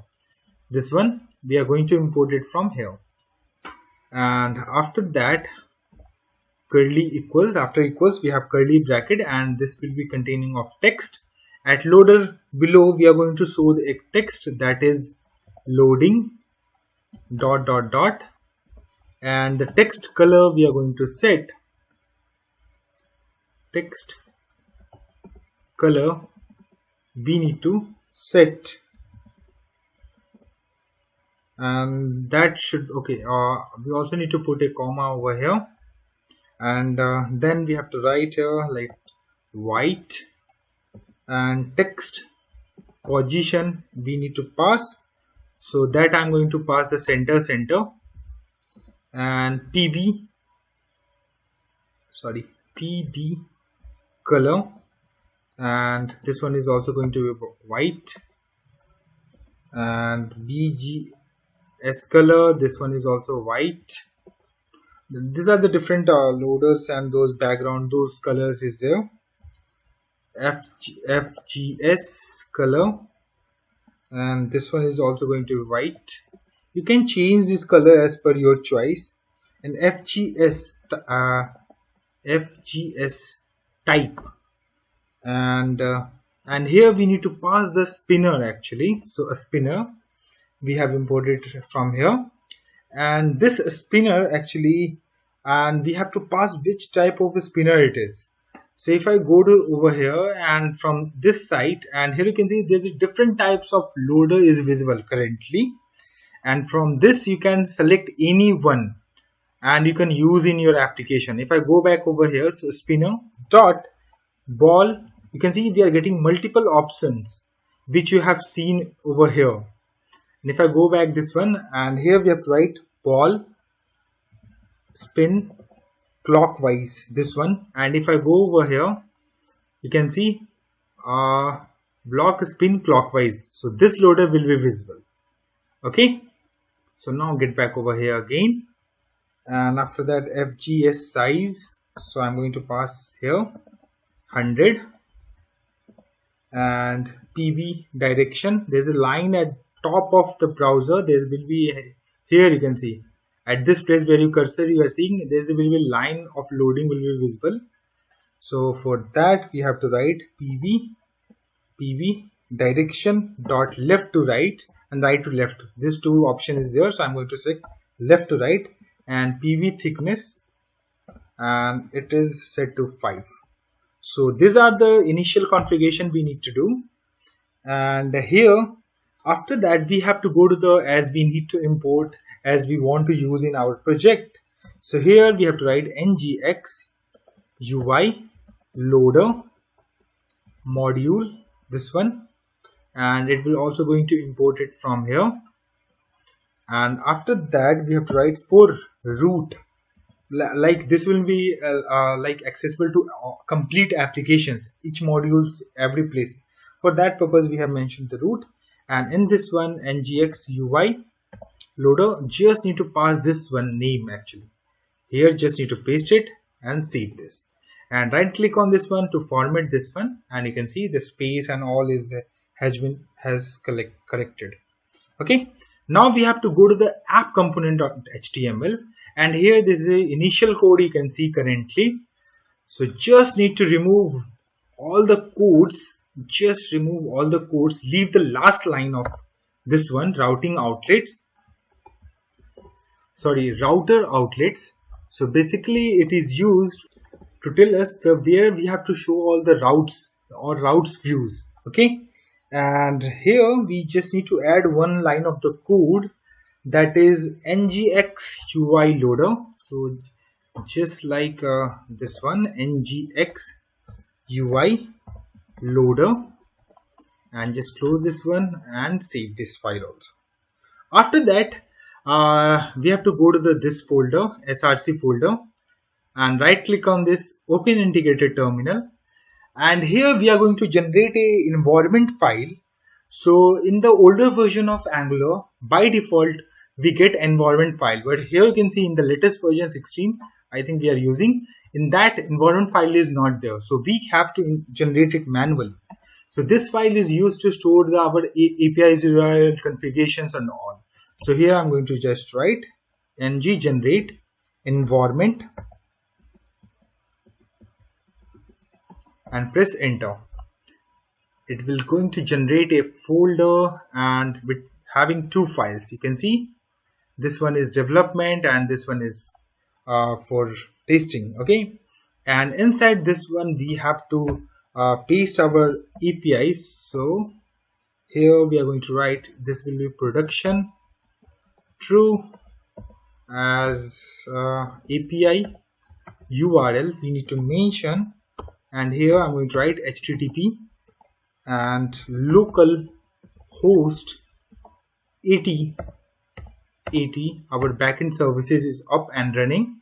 So I'm going to write it over here, and we are going to copy paste this one, and we're also going to paste it at this place for development. I'm going to write here false. I'm going to save it. Now we have to go to the app folder inside src, and there's a shared folder. Inside this one we are going to create a new file, and that file name will be global dash constant .ts. Press enter, and inside this one we have to write export the class and global constants, and here whenever we get error message from API that something went wrong or we just need to show, so we are going to create a generic message, and that will be of a string type, and here something went wrong, please try again later. So this message will be visible, and put semicolon. After that, here we need to put a regex to validate our email address.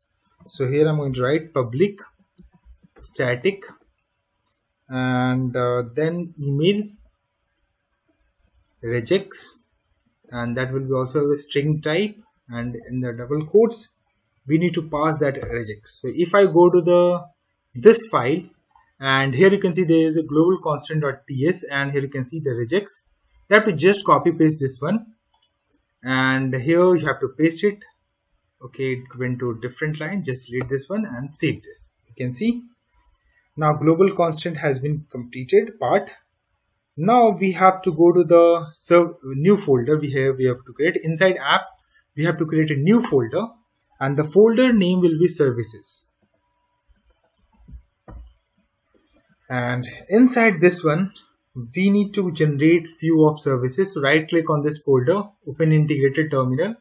You can see we have open at service folder, and then we have to write ng generate service app dash user. Press enter. It will generate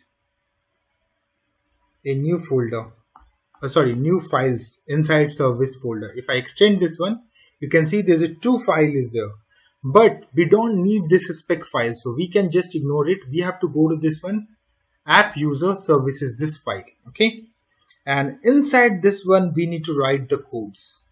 So here we need to write here URL and here from environment, and we are going to import it from this one, src environment. From production environment, we are going to import this one, or from anywhere you're going to import it will going to work fine. And then we are going to import this one.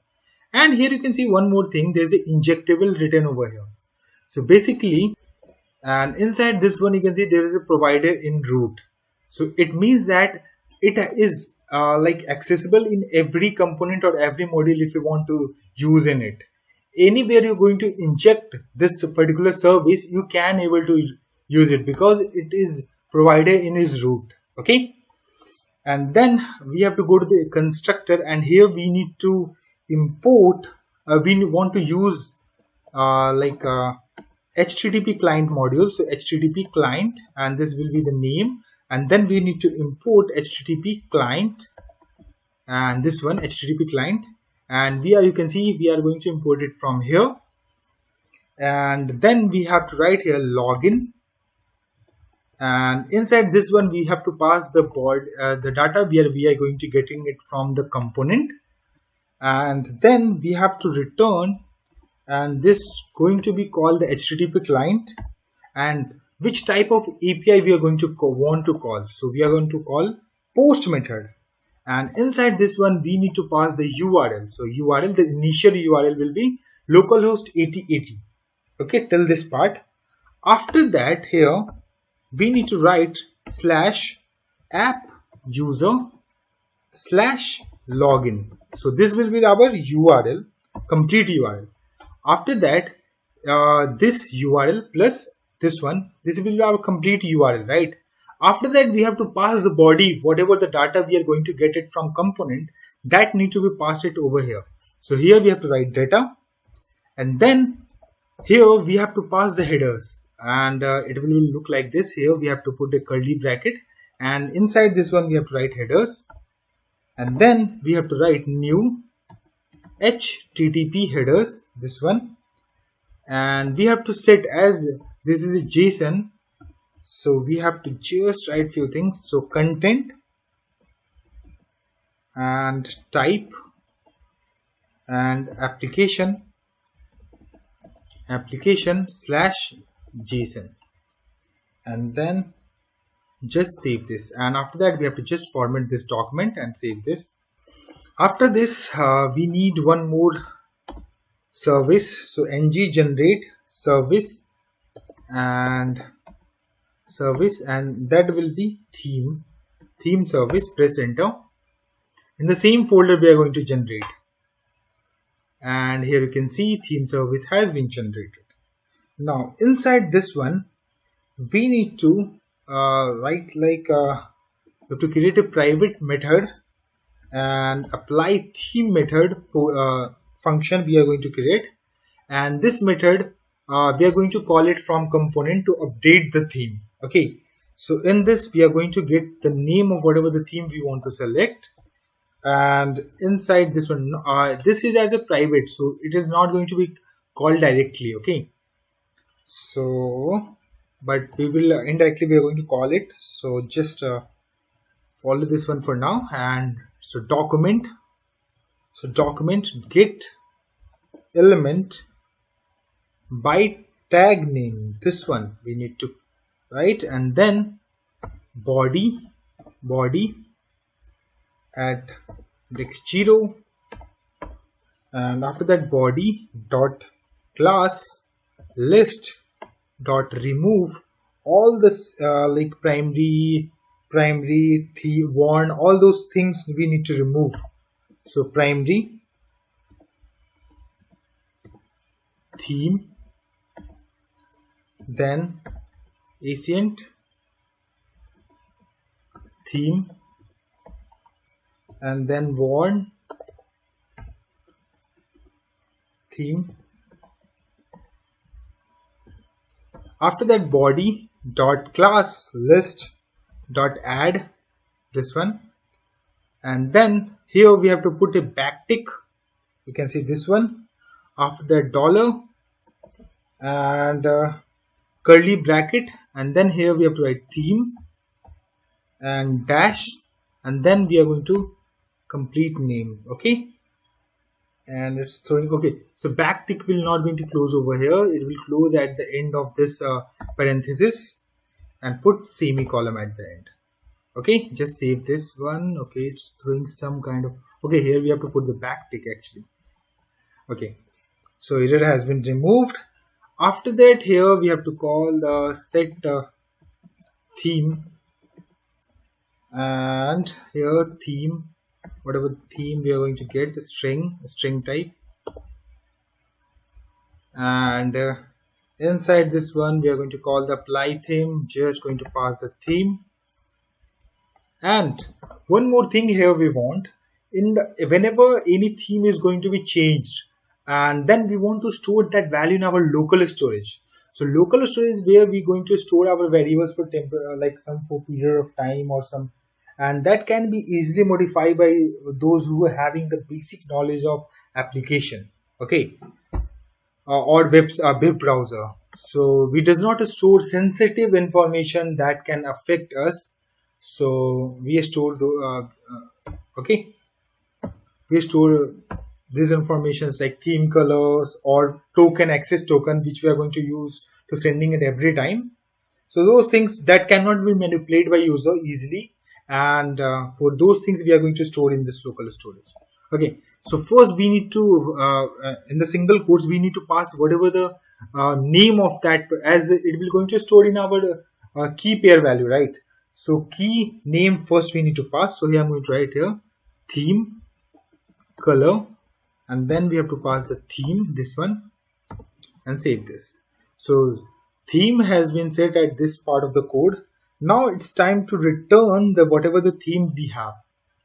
Okay, so get theme, and here, and then we need to return the theme type. So theme palette, you can see this one, and we have just imported this one from here. You can see Angular material core, and if I get inside this one, you can see this three options is there. So how I am able to see the internal functionality of this one, I have pressed in the keyboard, I have pressed control and press on it. After that we are able to get inside this one. Okay, so you can also do and you can check. And after that, here we have to check the few conditions. If local storage item or get item is theme, we have to get the value of theme color. So here we are setting the value, and here we are trying to get the value. Okay, so whenever this one is going to call, we are going to get the value. It's throwing the error because we are not returning anything. I think, okay, it's functionality which is declared not void or anything must be return a value. Okay, so we need to return some value, and here triple equals, and if it is null or local storage value is undefined, just change this one for undefined. In both the cases, let me decrease the size of this one. Okay, in this both the cases we need to return some values. So here I'm going to write here primary, we have primary value we want to return, and in else condition we are going to get const stored theme color, and this one, and just remove this part and return and stored theme. And it's showing the error because it is not expected as this one. So we just need to set as theme palette this one, then error will get removed. You can see error has been removed. Now then we are going to format this page and save this one. Now we have to generate one more service, ng generate service, and this service is for sneak part to showing the messages. So here we have to write snack bar and press enter, and here we have extended the node module. So just close this. You can see a snack bar service has been created. Now we have to open this one, and this one is also blank, and in the constructor we have to write, we need to import inject, you can say, and here we have to write snack bar, and we need to import mat snack bar, this one, and we are going to import it from here. And inside this one we have to write open snack bar, and message, we have whatever the message we get, we are going to just get it over here, display, and this dot snack bar, this one dot open, and whatever the message we are going to get, and we need to pass and single quotes, and then we have to pass few configuration like this. First put single quotes, and then we have to pass the configuration, and here horizontal position, and that will be center. Different positions is there, you can set it by your choice, and vertical position, and I'm going to make it as top, and duration, and here I'm going to pass for 2000 means 2 seconds. So for this period of time this message will be visible, after that it's going to be hide. So as per your choice, you can increase or decrease the duration size, duration for the showing the message. Okay, now after that we have to go to the app folder, right click on this, open integrated terminal. Okay, so you can see we are at app folder. Now we have to write ng generate component. Now we are going to generate a component. So I'm going to generate a component which is name is home, and here you can see it has been generated.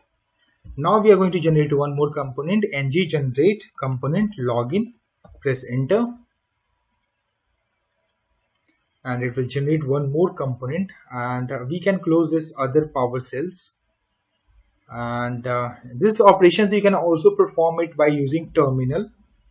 Okay, it is not compulsory that you can use this PowerShell only. And after this we have to go to the app, and then we have to go to the app routing module.ts, this file, and then we have to do the routings. So routing is basically used from route one component to when we want to change load different components, so that purpose, and we are going to use so path. If path is nothing like whenever localhost 4200 is there, whenever hit, then we want to load any component, so we have just need to pass double quotes only and blank double quotes, and then we whatever the component we want to load at that period of time. So home component I want to load, and you can see it has been imported from here. One more thing let me do here, let me close this one, open terminal, let me go to the article hub project at this folder, then we are going to start our server. So for that we have to write ng and press space and serve, and we can also just write s and press enter, it will start our services.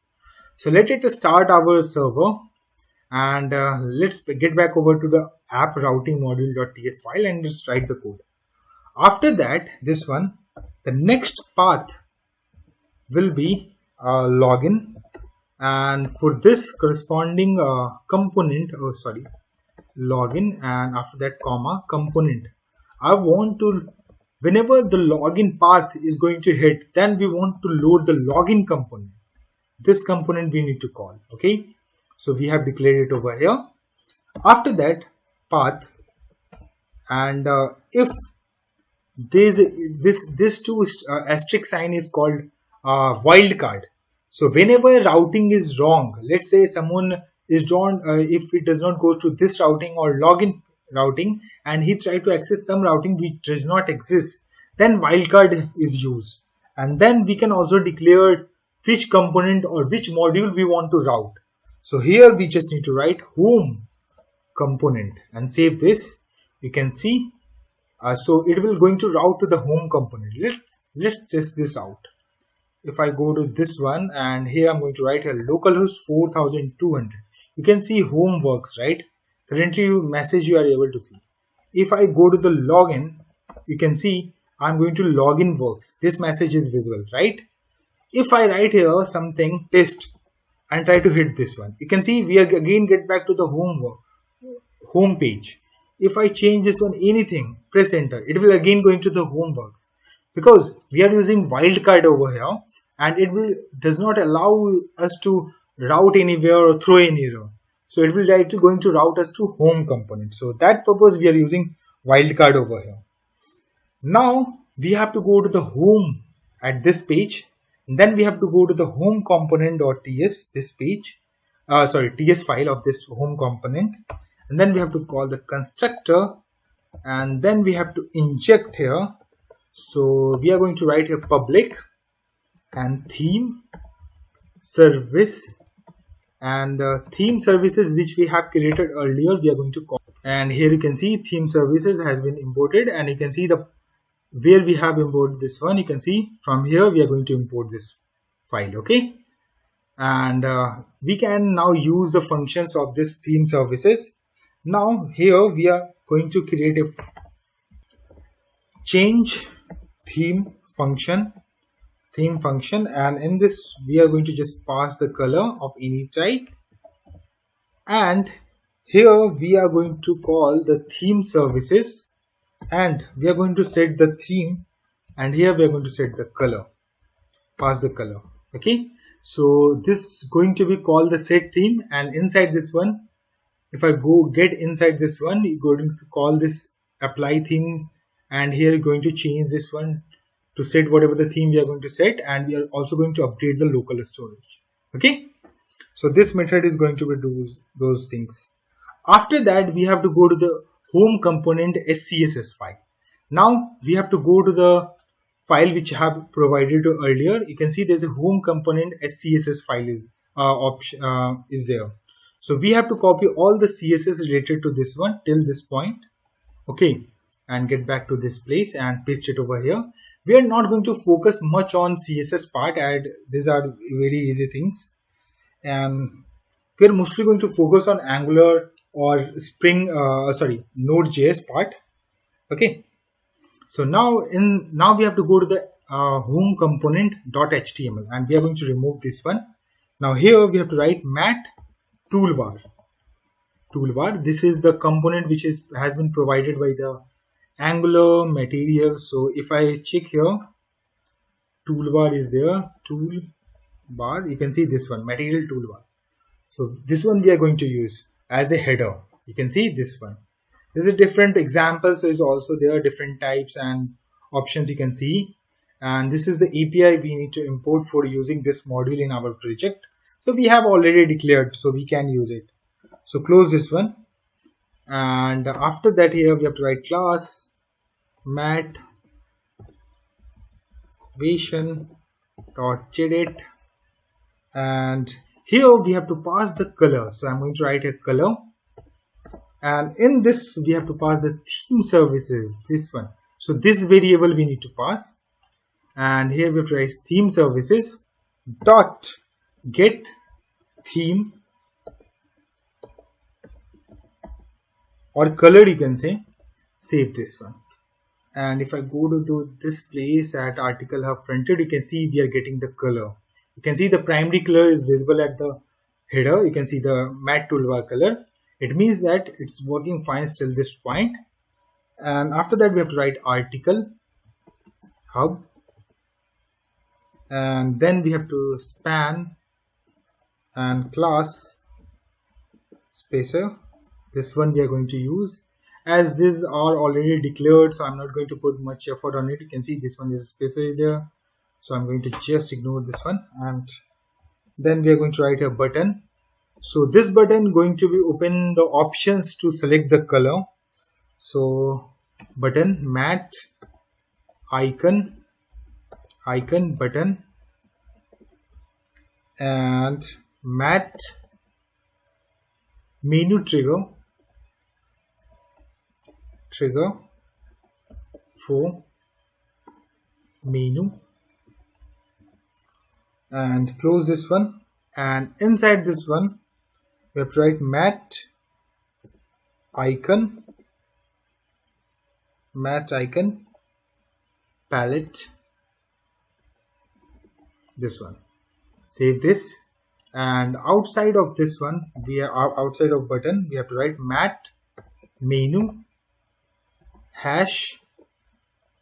Okay, it's compiling again and again because I have pressing Ctrl S to save these files, That's why it's compiling again and again. So you can just ignore that part. Okay, so menu equals, so here we have to pass mat menu. Just close this one, and you can see error has been removed. If I go over here, you can see we are getting these options. Article hub is there in the left side, right side you can see the palette, you can see a pop-up has been opened but it is blank. Okay, just go over here. Now here we have to put button, and here we have to write mat fab button. So different types of button is already there. You can see if I go to the button, you have to just go with this one, mat fab button. You can see this one, mini fab button, this one. So these are the buttons we are using, mat fab. And the color we need to pass, that is primary, and the class button to put the margin between one or other button. So after that we have to click, and then we have to call whenever anyone click on this button, in that case we need to call this method. So we have to copy paste here the name, and then inside this one, in the single quotes, we have to pass the primary.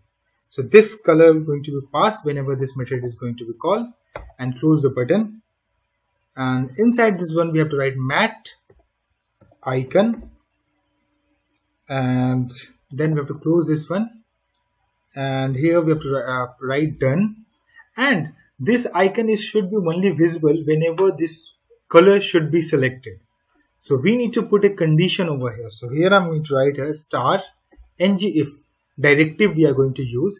So this directive basically used to hide or show the element dynamically in our DOM. Okay, so here I'm going to write here a theme services, this one we are going to call, and dot get theme, this one, and triple equals, and then we have to check that it should primary or not. Okay, I think it has been set as a auto save, I think. So that's why it's saving it again and again, I think. Okay, so let me show you here. If I go to at this place, you can see I am getting this option because it is done, because primary is selected currently. That's the reason it's showing like this. Okay, I'm getting back to this one. I'm going to copy this buttons two times over here, paste one more time. I'm going to, okay, so this in the file auto save was enabled, so just remove this one. So whenever we save, we are going to compile it. It was unnecessary showing the errors, and those things are very confusing.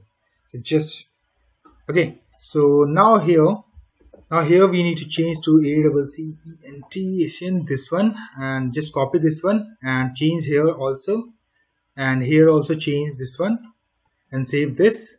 And here we have to change to the warn and copy this one, change this place and this place also, and save this. Now if I go to the over here, and you can see we have these three options. Okay, so there is some CSS. You can see when you click on it, you can see the CSS and view has been changed of this mat toolbar. You can see changing its color. It means that theme is working fine as expected. Now we have to go to the VS Code again. Now here outside menu button, mat menu, here we have to write a button, write a code for button that will be mat icon button, and this will be going to route our to the login page. So here we have to double quotes as this is, and square brackets and single quotes, then slash login, and then we have to write here mat icon, and here we're going to write login. Save this, and after that below outside of mat toolbar we have to create one more mat toolbar, and the color will be this part will be same. So color, we have to theme services, get this one, so just copy paste this one. And after that we are going to class and footer, and inside this one, whatever the message you want to show, div class toolbar content, and here all rights reserved at the rate BTech days, and then we are going to close the div, save this one. Now if I go over here, you can see we are able to see the message. Article hub is there, you can see two buttons is there. We are able to change the color, and if I click on this button, we should able to route to the login URL. You can see over here, if I go back by the browser back button, you can see we are able to back to this page. I'm going to the login page, and now we have to write the codes for our login page. So now we have to go to the login component. Inside this one, login component.ts, we need to first create the login form, and it should be any type, and form group we need to pass, and we are going to import all the things like from we have declared two modules, right? From there we are importing these things. Okay, and after that, response message any, just format this one if you want, and just scroll down, and here we need constructor, and we want to use, and we want to inject, so private form builder to build our form. So form builder, this one we need to import. It will also going to import it from Angular Forms, and after that private router, and router this one, so Angular router we need to import it from Angular router. So from TS file, if you want to route from one to another page, you can also use this one. And after that we need private app user service, which we have created earlier, and that we have created a I think login method. We are going to use it over here. After that we need to import private, and then we need ngx service, and this will be for the loader. So ngx ui loader service, this need to be import ngx ui loader service. You can see here, scroll a little bit down, and then we need to import our snack bar services service. So snack bar service, this need to be import, and at last we need to import, and for this theme services always use public. Okay, and theme service, and theme service we need to import it from this place and save this. Okay, and scroll a little bit down, and here before that we just need to here implements, and here we have to write on. In it we just going to import it from ng on it, and just ignore the error. We are going to just need to declare here method, and then it will get removed. So ng on it we need to declare. You can see error has been removed, and inside this one we need to write like this dot login form and equals to this dot form builder and group, and here inside the curly bracket after parenthesis we have a curly bracket, and here we have to write email. So this was the first, this will be the first field, and initial value we are going to pass the value false, and after that the square brackets we need to put the validations which we want. So validators from Angular forms we need to import, and we want is required. So if I scroll this one, you can see there's a form, you can see there's a validator option is there. So we are going to import it from there. After that, validators dot pattern, and in the brackets we are want to call the global constant which we have created in our shared folder. This one, global constant, you can see, and here you can see the global constant we have imported from here. And inside this one we have a email regex. We just need to pass it over here for the validations purpose, and then we need to pass the password as a next value which we want to get it from user. And after that we can also write validators dot required and save this. And after that, here we need to write the code to handle our form or submit. So handle submit, and then first thing what we want to do is whenever button is going to be clicked, then we need to show the loader. Let me scroll a little bit, and ngx service, and then we have to start the loader. This way it's going to be a start, and from where form data we are going to collect the data. So we have created the variable, or we can also use let. And so here this login form dot value, so we are getting the value. As this is a form, by dot value we can access all the values of that particular form. And here where data, we are going to create the body in the email like key value pairs. So here I'm going to write here form data dot email and password, and form data dot password. And after that, here we need to call the API, right? So this dot app user services which we have created. Inside this one we have a login method that we need to call, and as it is expecting body, so I'm going to pass a body which is name is data, and we are going to subscribe this one, and parenthesis, and inside one more parenthesis, and response if any we get, and after that equal this one, and then we are going to create the bracket. And then we have to ngx services.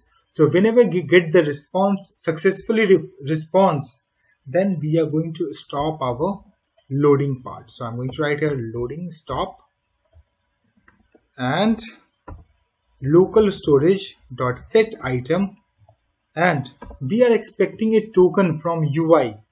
Okay, so we are going to store that in our local storage, that we are going to, this token as we are going to use for all the HTTP requests, right?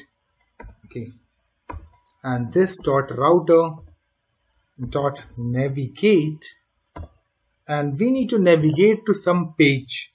Okay, so I am going to write a URL, a path that does not exist till this point, but we will going to create it in future. So here I'm going to write here the article hub / dashboard, put semicolon at the end, and after this curly bracket and between parentheses we have to put a comma, and then we have to write here error. If any error occur, in that case we need to execute this part, and console.log whatever the error occur in the console we want to print, just write error. And this dot ngx services dot, in this case also we want to stop the loader, and if error dot error question mark dot message, any message we are getting, and this dot response message is equals to, and we just need to copy this one whatever the message we get. And in else condition we are just going to set the response message is equals to global constant dot generic error message we are going to show. So it will show something went wrong, please try again some later. So those message we have declared in the global constant over here, that messages will be visible if error dot message does not exist. Just save this. And here one more thing, on back button we need to navigate to some other page. So router dot navigate, and we need to navigate to our home page. So just write like this, put just a bracket, slash, and save this. And after this we need to go to the SCSS, and it is blank. Now we have to go to this file, and you can see we have this one. So just copy paste this part and get back to over here, just paste it and save this. Okay, now we have to design our login form. So here I'm going to just delete this one. I'm going to write a body, and inside this one div class and login container, this one, and put a bracket, close this one. After the div class logo, close this one, and inside this one mat icon, and here we have to put a log button. If I save this one, if I go over here, so you will see login form like this till now. Now let's get back over here. Now here we need to write here div style. Some inline CSS we are also going to use. You can put it on like, you can also use it. You can also use SCSS file for this. So margin bottom 5px, and here we have to just write article hub like this. And after that we have to create a form. So form, close the bracket, and then we have to write a form group which we have created, right? So that name was user form. So here we login form, this one. And inside this one we need to create a div, and here we are going to use flex. So fx layout, and it should be column. Close this one, and here we have to create a mat form field. So and inside this one we need to pass the attributes related to this one mat form field. So as input we need to display, like for email, and for the password we need to display. So here we have to declare this one. So you can go more think about this one. If I go to the Angular, you can see if I go to the input, there's a different types of input is there. If I extend this one, you can see there's a mat form field is there. Inside this one is a label to visual the message. If I click on it, you can see there's a label, leave a comment. So this is the mat icon, and after that this things is there. So we will explain you each and everything. Okay, so after that mat form field, there's an appearance. So different type of appearance is there. Outline is there, and here you can see we have different outlines. If I go to this options, you can see let me scroll a little bit down. I think we have no, not there, but still I will show you those options. First slide here, appearance and outline, and here fx flex we need to write here, and we also need to set the color for this one also, same as we did in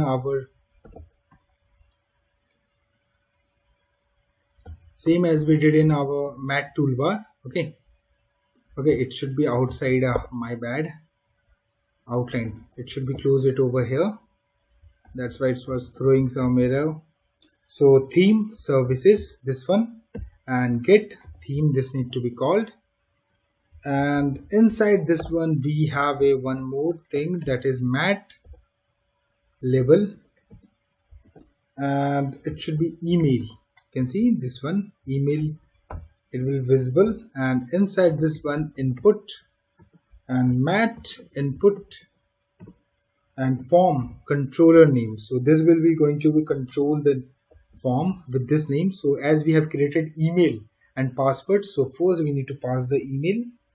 So control name, and here we have to pass the email, and it is a required, so I'm going to just mark as a required. If I save this one, if I go at this place and let's open the article, okay, if I refresh this one, okay, it's going outside of this form. Okay, so if we did something wrong here. Okay, so div login container does not close at this place, so just need to remove it from here, close it at this place. Now save this and let's get back over here. Now it's looking good. You can see if I clicking on it, it's going to be work. Okay, and one more thing, here we have like 5pc, which is not correct. So here we have to just change to 5px, and if I go over here, now it's looking perfect. And you can see whenever we click on inside this one field, you can see mat label is visible at little bit upper. So these are the animations has been already coded by the Angular material team, and we are directly using those components in our application. And after that, as there's might be chance of validations and those things, so we also need to show the errors. So for that purpose, here we have to write mat error star ng if and login form dot controls dot email dot touched is if that form is touched, and login form dot controls dot email dot invalid. In the both the cases, it's going to show the error. Okay, let me decrease the size of this one for now. And inside this one, and here we have a span and star ng if login form dot controls dot email dot error dot required. If this error is equals, so this field is required, this message we are going to display. And one more is there, so star ng if login form dot controls dot emails dot error in pattern if there is an error. So in the login dot component we have declared a pattern, right? So here we have declared email regex, right? Okay, one more thing is this, Nagwa services is shown as it is not in use. It should be in use. Okay, so here I forget one more line here. After else condition, we need to display the message, right? So snackbar services dot open snack bar, and in this whatever the response message is there, we just need to pass there to just show it. Okay, and just close this one again, get back to a pattern page, and here we just need to write pattern, and then we have to write this field is invalid. So this error we are going to show. If I go to this page again and I'm going to leave it, you can see this field is required. The focus whenever lost from this input field, then it's showing the error. If I write a test, so you can see error message has been changed. It's showing that this field is invalid. If I write at the email.com, you can see error has been removed. Okay, so let's get back at this place. Now we have to write the code for one more field which we needed. So I'm going to just copy paste this one. I'm going to paste it over here, and I'm going to change the values. So I'm going to change a password as a mat label, and for the form control we also need to change for the password, and we also need to change the error. So here I'm going to change this one, and this one. And as we does not have any validations, pattern for this password, so we can remove this part also. And now if I go over here, you can see password and these fields are visible. Okay, and after that here we need a button to submit this form. So here I'm going to write here button, and it should be met raised button, and it should be disabled. So whenever the form is invalid, or it is a pattern does not match or values did not filled by user, so in that case we need to disable our login button. So for that we have to write here not equal, and here we have to write login form dot valid, and login form is dirty, so our form should be not valid, or our form is not touched or dirty. In that case we need to do. And after that we also need to pass the color, so it should be also, the color need to be also be changed of this button. Okay, so we have to just copy paste this one code, and after that we also need to write the code like click event we need to call. And here we need to call, we have created a method that is handle submit. So handle submit we need to call whenever someone's click on login, and you can see this one. So here you can see you have to put the parenthesis to call that method. So this is actually an event. So what is an event, if you try to understand? So event is like a sender, which is a message which has been sent to its subscriber to notify whatever the changes happen. So in that case we are just going to call that that method, and as a subscriber that going to be execute that particular codes. Okay, and inside this login, if you want to show login, just let me format this one and let me show you in the single line.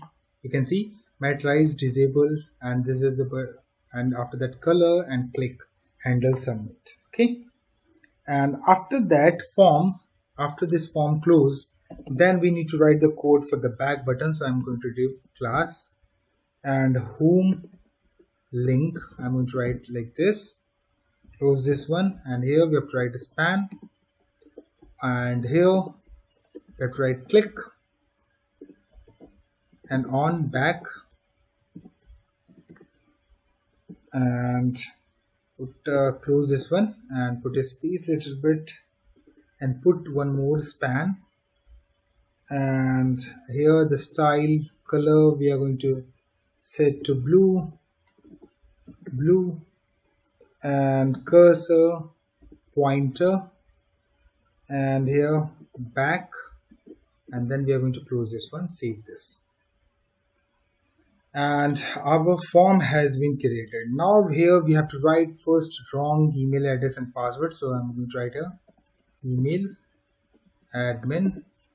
I'm going to inspect, and here's the different tabs is there. This is the console tab and this is a network tab.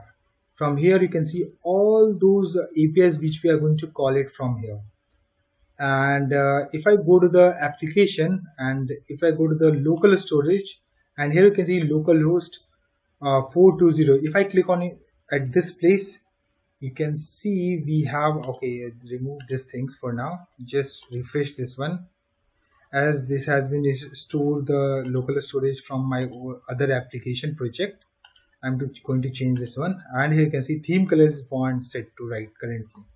Now if I write here test@email.com, and here you can see the local storage values which has been stored at this place, and here I'm going to write the admin. Now again get back to the network tab, as these are the files has been called. Let me close this one also, and from here you can clear all these network tabs which has things APIs has been called. Clean this one, and I'm going to click on login. You can see incorrect email or password, and if I click on this one, from here you can see the header, you can see the requested header, you can see the payload, whatever the values we have set, or you can see the body of the of the API we have passing. You can see the email address which we have written over here is we are passing at this place, and the password you can see inside it, this one. And if I click on preview, you can see whatever the message or response we are getting it from server, and you can see from here, you can see both. Okay, and after that, let's use some credentials which status is false. So in that case, it need to be return us the error that wait for admin approval. So I'm going to try that one first. Going to click on, you can see we are getting the error, and we are also getting the error message wait for admin approval. Okay, so it means that everything is working fine. So now we are going to try with the correct email address which exists in our database. And as of now, we does not have routing which we have declared over here. So this routing does not exist. And so in this case, what need to be happen? So a token need to be get from the server, and that need to be stored in the local storage, and the URL need to be changed from login to that URL, and it should be route to the home page. Let's try it out. I'm clicked on it. You can see first thing is we have route to the this page, home page, and we have URLs has been changed. Okay, then we are going to check that login, and you can see we get the token, right in the response you can get the token. Now I'm going to application, and I'm going to check the local storage. You can see in the local storage the token has been stored. It means that our login API is correctly connected with our front-end part. So this is all about login part. I hope you guys like this videos. In next video, we will work on other parts of this project. So stay tuned with us. Please hit like and subscribe my channel. Thank you. Hello everyone. Welcome to my YouTube channel. In the previous video, we have completed login and home page of Article Hub project. If you have not seen that video, just go to description and check out the link. In this video, we are going to work on admin layout or dashboard page. So let us start with that. Let me open the VS Code, and here we have to right click on app and open integrated terminal. And first we are going to generate a module over here. So I'm going to write ng generate module m, and then we have to write the module name. So I need admin, so I'm going to write here admin, and we also need a routing page, routing for this module. So I'm going to generate this. Press enter. So if I extend this one here, it will generate a folder. Inside there will be two files. One is module and one is routing.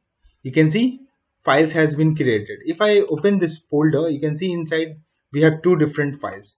Admin module and routing file is there, right? So let me decrease the size of this one. And now inside this one, we want to generate some folder component, sorry. So cd admin, just route to that folder. Inside that folder, you can see now here we are going to generate ng generate component and dashboard board. Press enter, and you can see dashboard component has been generated. Now one more, ng generate component layout. Press enter, and it will also generate. And one more here, ng generate component help details, and it will also generate one more component. And after that, in admin folder, inside this one, create a new folder, and let's rename it as dialog. So we are going to store all the dialogues in at this place. Let me show you what dialog means. If I go to this one material website, Angular material website, if I go to the dialog section inside component, if you can see in overview, there's a pick one option is there. So if I click on it, you can see a pop-up has been opened. So this is called dialog. So you can go through this documentations and you can learn more things related to dialog. Okay, so now I'm getting back over here, and now I'm going to get inside dialog as I want to generate at that place. So I get into dialog, and then we are going to generate ng generate component, and here we have to write confirmation name component we need. So you can see it will generate. You can see if I extend this one, you can see confirmation dialog component has been generated. Okay, and we use this component as a dialog in our application. After that, here we have to go to the services. So we have to generate a service. Right click on this, open integrated terminal, ng generate service, and the service name will be router and guard. So what is the use of router guard? So let's say if you want to route to any page or any path, so then you need to satisfy with this conditions. Then only it will allow us to route to that page. So to putting the condition on all, we use route guards. Okay, let me go at this place, and here inside the constructor we need to import public router, and here we need router.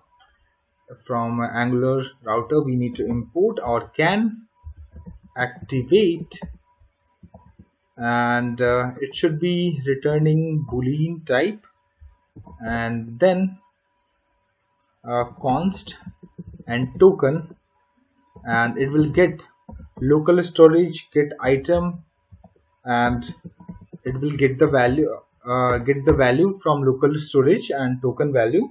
And if token does not exist, and in that condition we have to route. So this dot router dot navigate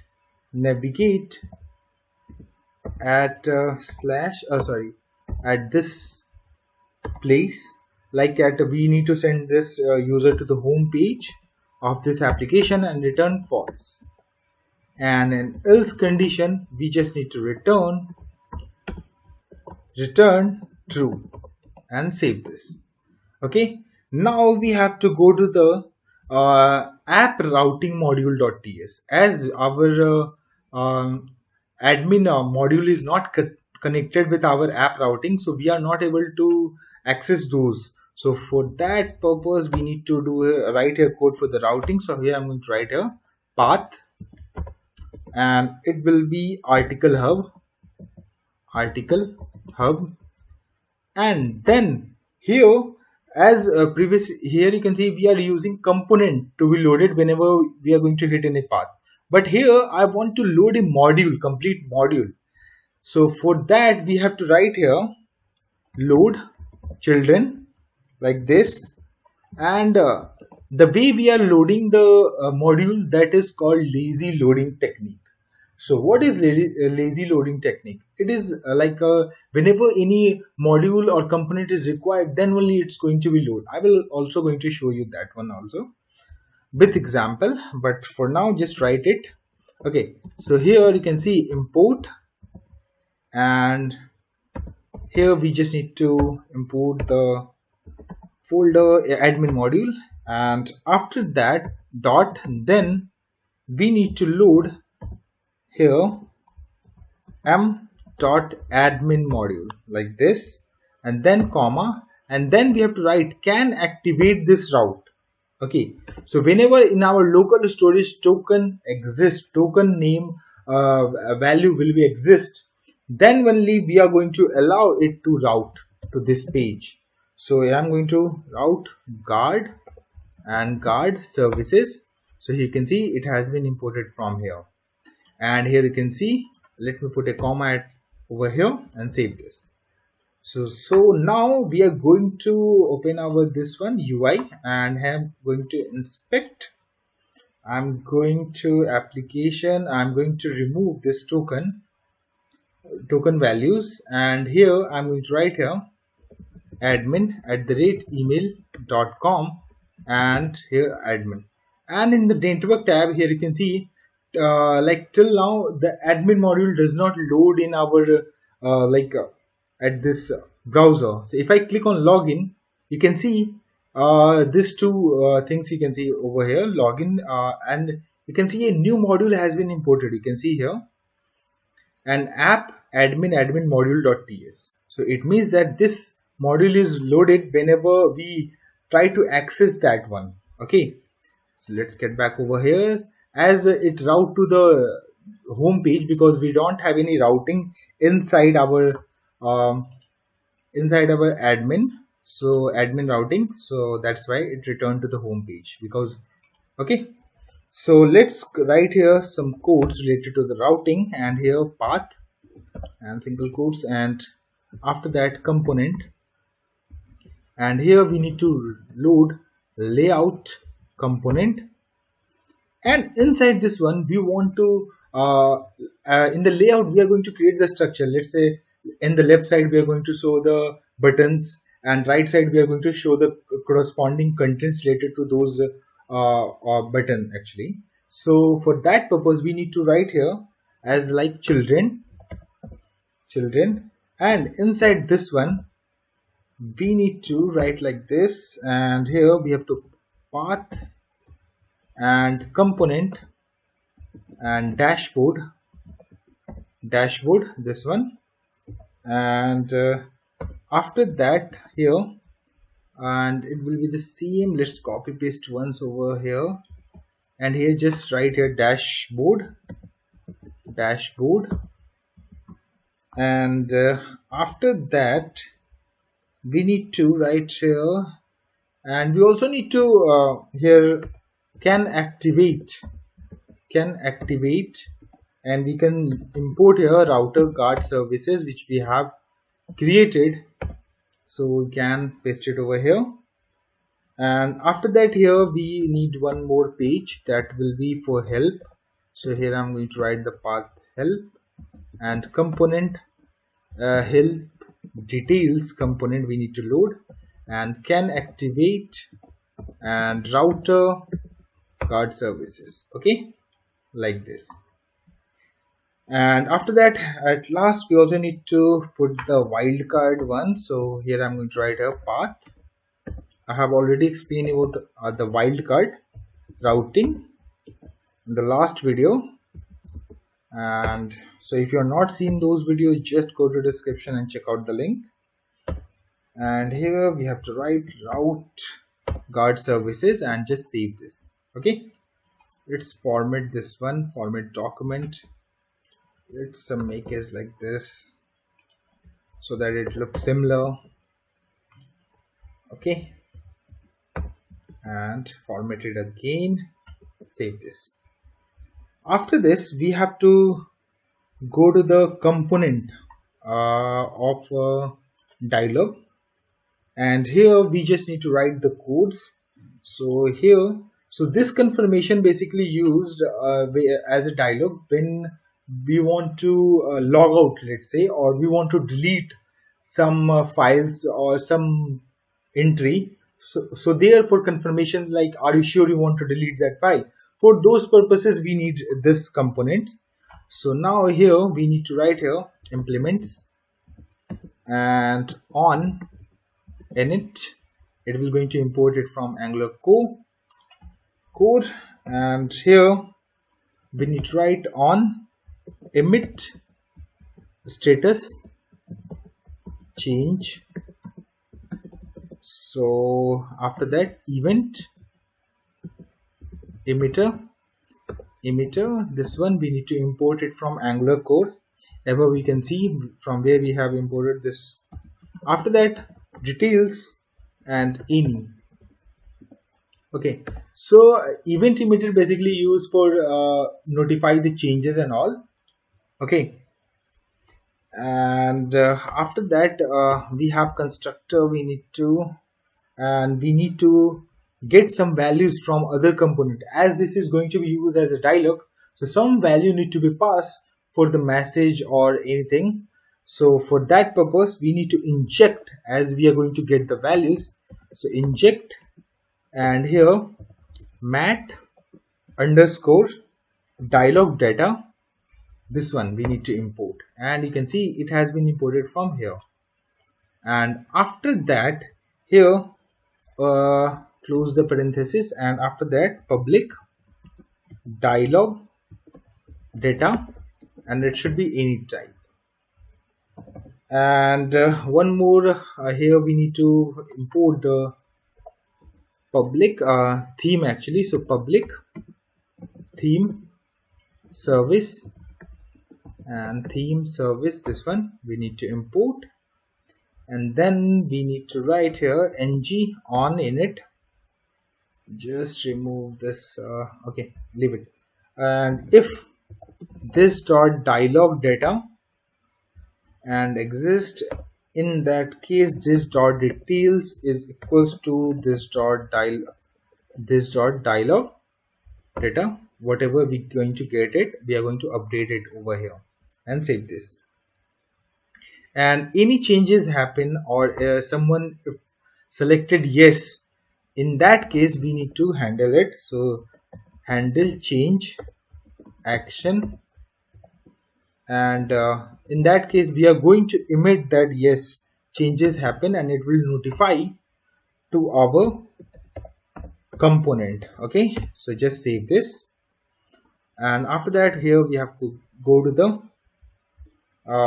HTML page of this one. So just leave this one, and here we have to write mat dialog content, and here inside this one, here h2, and here are you sure want to, and then display whatever the message. So I'm going to write here details dot message, and here after that this content part is completed. Now here we need buttons.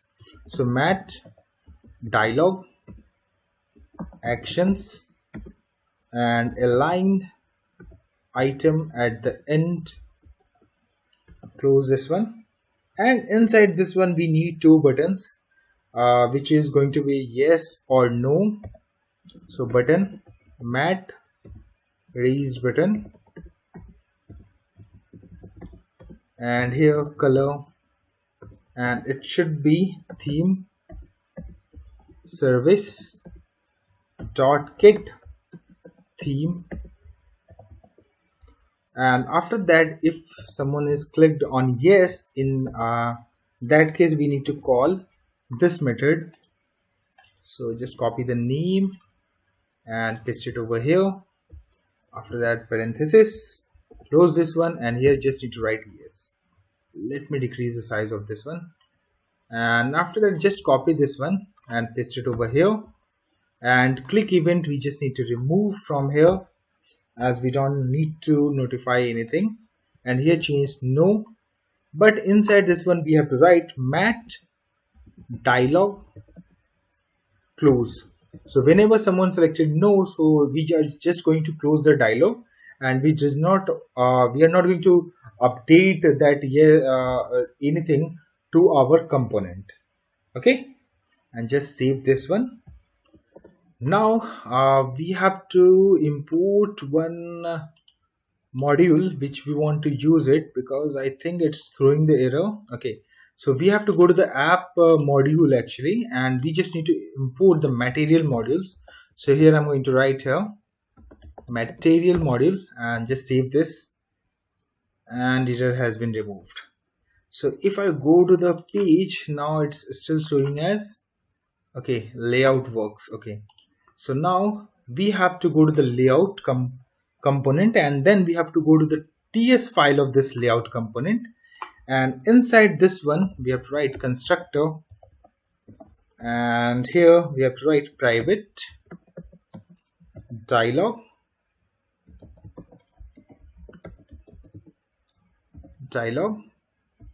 sorry, not dialog, we need to use mat dialog, this one. and here we have to write private and router. We need to import, and after that public theme services. So theme service, this one, and then we need to create a method that is logout, and inside this one we need to call that actually, so here I'm going to write here const dialog config is equals to new mat dialog config. This one we need to use, and dialog configuration we need to pass the data, and in data we are going to pass that message, and the message will be logout, and then we have to put semicolon over here. Then we have to write const dialog reference, and then we have to open the dialog. So dialog, this one, and open, and in this we need to pass the name of component that we want to open. So confirmation component, this one, comma, and then we have to pass the dialog configuration, and after that we need to subscribe that if someone is emit, then we get the response. So here we have to just write response and equals, and dialog reference dot component instance dot on emit status change. So whenever this one is going to be emitted, in that case it will trigger inside this one response any. Okay, let me decrease the size of this one so that you can see it correctly. Complete at once, and after that here we need to write like this, and first thing is whenever someone selected yes, after that we need to close the reference or open form, and then we have to from the local storage we need to remove item, and that item will be token value we are going to remove, and this, and we also need to route our page to the home page. So I'm going to write like this, square brackets, just a slash, and save this. And after that here we need one more method, that is to change the theme.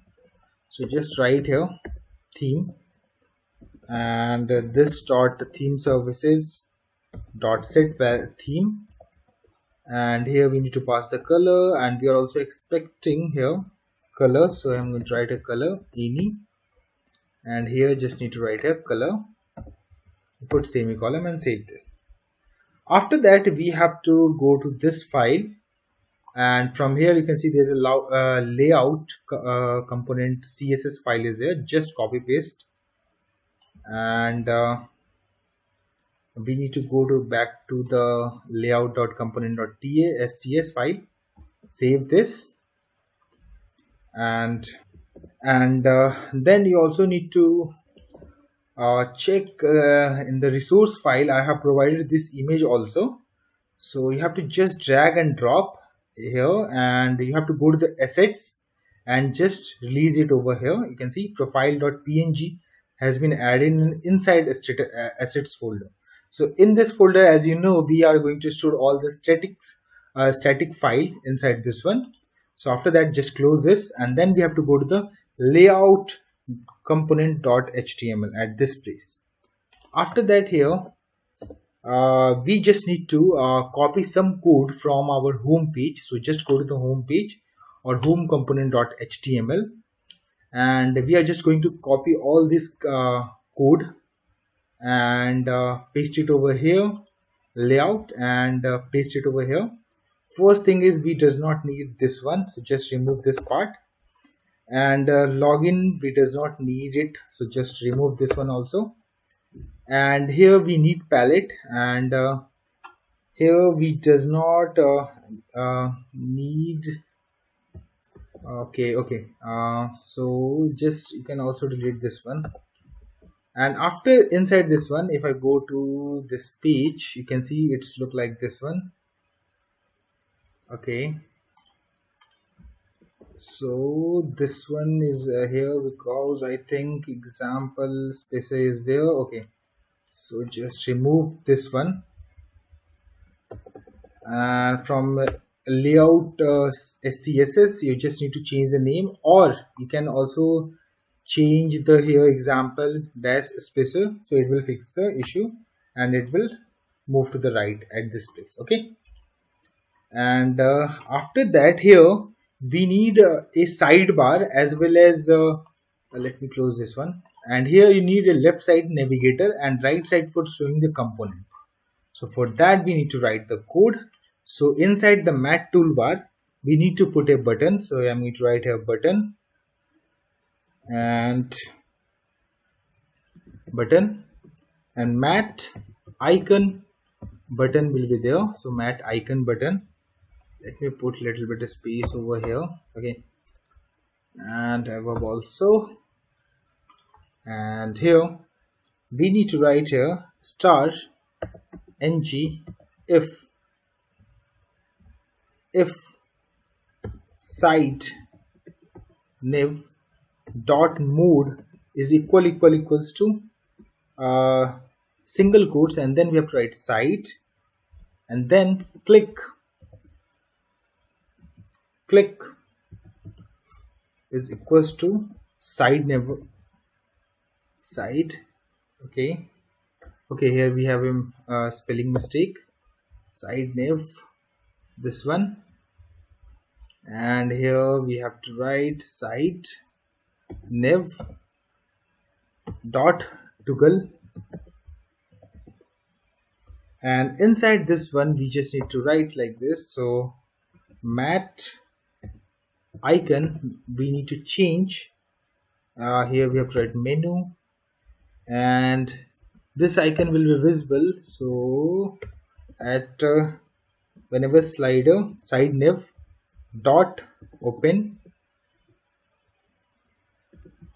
and just copy paste this line, is not open, sorry, and here just remove this one, and here we just need to write close and save this.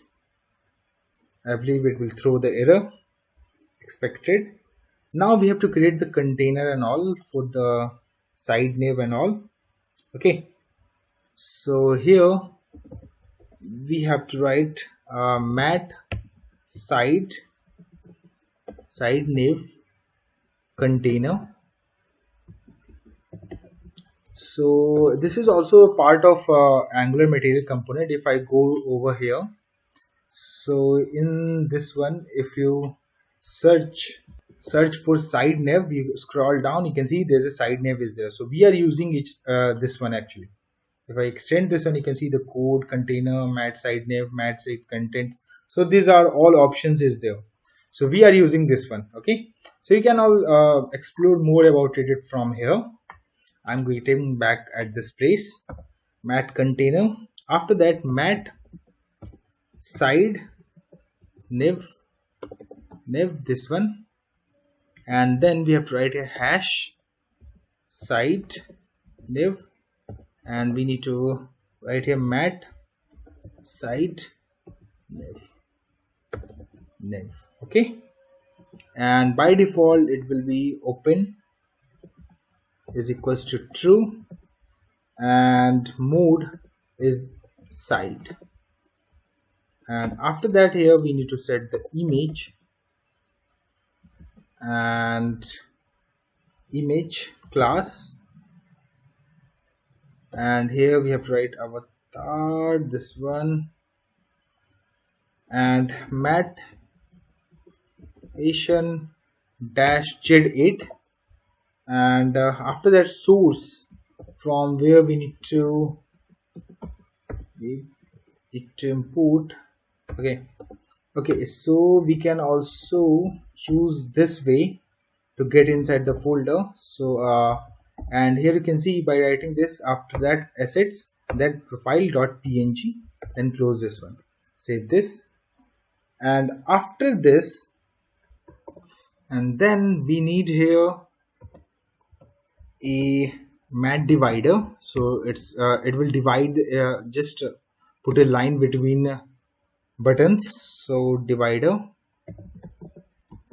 and the class will be custom divider we are going to use. Just close this one, and after that here we need to write a button and mat button, this one, and the class menu button, and the color will be theme services dot get theme, and router link active. So whenever this one, what it will do is it will show that particular button is different from others button whenever the routing will be matched with the current route. Okay, so that's we have to write for router link active, and after that we need to pass the router on link in which we need to route. So here we need to write here article hub slash dashboard and close this one, put enter, and inside this one we have to write here mat icon, and here we have to write home, and here in the span we need to write dashboard.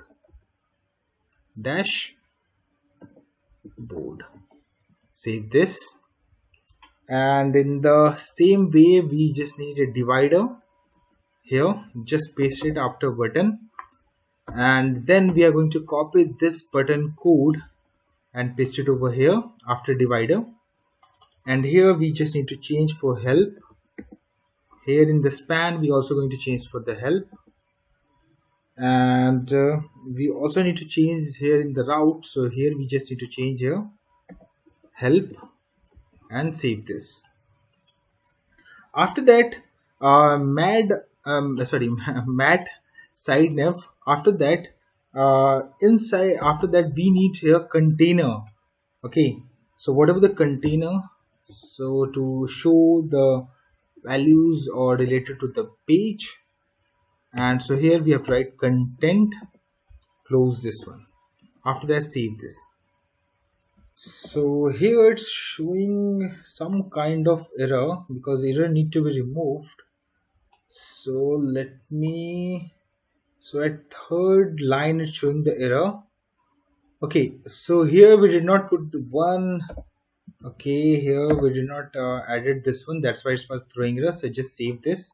Now you can see error has been removed. Okay, now scroll back to at this place, and if I go to the page at this place, you can see at left side you can see the side navigator has been created. Now we need to work on the content part. So let's get back over here, and here we have to get inside this mat side nav content, press enter, and here we have to write div class, and then we have to write content and mat elevation or JWT, and style background white. Okay, and in this mat side nav we also need to put little style, so background, and it will be gradient, this one we are going to use. So red comma hash 332042, this one we are going to use, and inside diff we need to write router outlet, and here we just need to save this after that. Okay, so what this router outlet will do, let me show you. So if you go to the app routing module, inside this one there's a layout, right? So it will load this page. After that, at this place, the routing outlet, it will going to load basically this component, these components actually. So whenever you are going to click on dashboard, it's going to route to this one. If it is going to help, it will route to this one. Let's see and test it out. I'm going to over here, you can see dashboard works. If I click on help, you can see its routing has been changed. Help details works. It means that it's changing, it routing from one page to another page. Okay. And one more thing, here we need to put a button which is going to be used for logout. So I'm going to back over here, layout html.ts, scroll up little bit, and here inside this one, below this one, mat menu, inside mat toolbar, here we have to just write button, mat icon button, and here we need to click, and we have to call logout this one, and mat icon, and exit underscore to app. This icon we need to use. Save this. Now if I go over here, compile successfully, you can see, are you sure you want to log out? If I click on no, it will not going to do anything. If I click on yes, it will route us to home page. It means that till this point everything is working fine. So let me log in again. I'm going to click on login. You can see we route to dashboard page. After this, we need to just write few more things. So let's go to the dashboard page. So here I'm going to remove this one. Here we have to just need to write mat card and b and span. Here welcome admin, just write message like this. Save this and just put little padding for the mat card. So go to the SCSS file of dashboard, and here we have to write card and put a padding 20 px, put semicolon. Just copy this one and now move to the help details SCSS file, paste it, and now move to the HTML page of help details. Remove this one, mat card, and here we just need to write help, and outside of mat card we can also use a line, put a line after that mat card. Inside this one, just bold for any query and put an email address and save this. Now get back over here. You can see welcome admin is visible, help is visible. So it means that our dashboard part is working as expected. So I hope you guys like this video. So please hit like and subscribe my channel. Thank you. Hello everyone, welcome to my YouTube channel. In the previous video, we have completed dashboard part of Article Hub project. If you have not seen that video, just go to the description and check out the link. In this video, we are going to work on user part. So let us start with that. So let me open the VS Code, and here we have to go to the services first, and then we have to go to the app user services. Let me decrease the size of this one. And after that, here we need to add few more functions like this. So I'm going to copy paste this one, and here I'm going to change this one to add new app user, and we also need to change here add new app user, and after that we need one more method, that is get all app user, and it should be get method. So return this dot http client, then get, and this dot url, and after that here app user slash get all app user, put semicolon, save this. After that again we need to copy this one and paste it over here, and then we are going to rename this. So update user, and here we also need to change this one to update user, and copy paste this one also again one more time, and this one is to update the user status. So here just need to add a status, and here we also need to update the URL. So status and save this. So our services method part has been completed. Now here we need token interceptor. So whenever any HTTP call we are going to call, at that we need to put the token in the header of that particular API whenever we are going to call. Okay, so for that purpose we need a HTTP interceptor. So that going to be pick the token from our local storage and going to put in our header, and that token going to authorization purpose, and it will verify in the backend, and then only it will allow us to do the operations or not. Okay, so here we need to generate a interceptor. So I'm right click on this one, services, open integrated terminal, and in this one we are going to generate that. So ng generate interceptor and token and press enter. So we are going to generate an interceptor here. So just wait for a few seconds. Here you can see file has been created, and here you can see few code is there, right? So these are to handle the request and all. Okay, so here we need to first inject router. So router this one for routing purposes, and inside this one here we need to first get the token. So token is equals to and local storage dot get item and single quotes token, put semicolon. Let me scroll this one a little bit, and if token and request is equals to request dot clone, and here we need to set header, and inside this one we need to pass authorization as a name. Okay, in which we are going to put the token. So here first we need to write varchar space and then dollar. Okay, it should be in backtick, then it will be good. Okay, so here I'm going to backtick, and here I'm going to dollar sign and then token, this one, and put semicolon at the end. And so if token exists in our local storage, then it's going to set in our header in this way, and it's throwing some kind of error. Okay, so here we did not put a semicolon, put over here at this place, save this.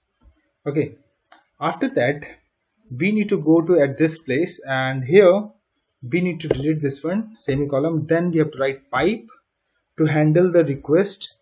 Like let's say we get unauthorized error 401 status or 403 forbidden error. So in that case we are going to route to the login page, or we are going to directly move to the home page. So those things we are going to do.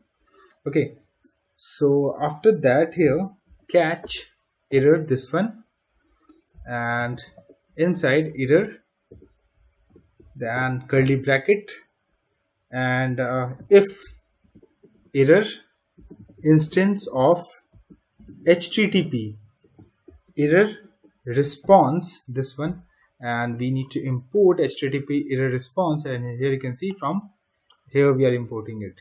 Okay, and after that here we are going to console.log and whatever the error.url, and if error.status and the status code we are getting, so 401, or error.status is equal to 403 in these two conditions, and we will going to do the operations. And other than that, if let's say at login page we get 401, then we don't need to route, we just need to ignore that. So for that we have to just like match the URL and put /login, and here just need to put the brackets, and here we does not do anything, so just write do nothing like this.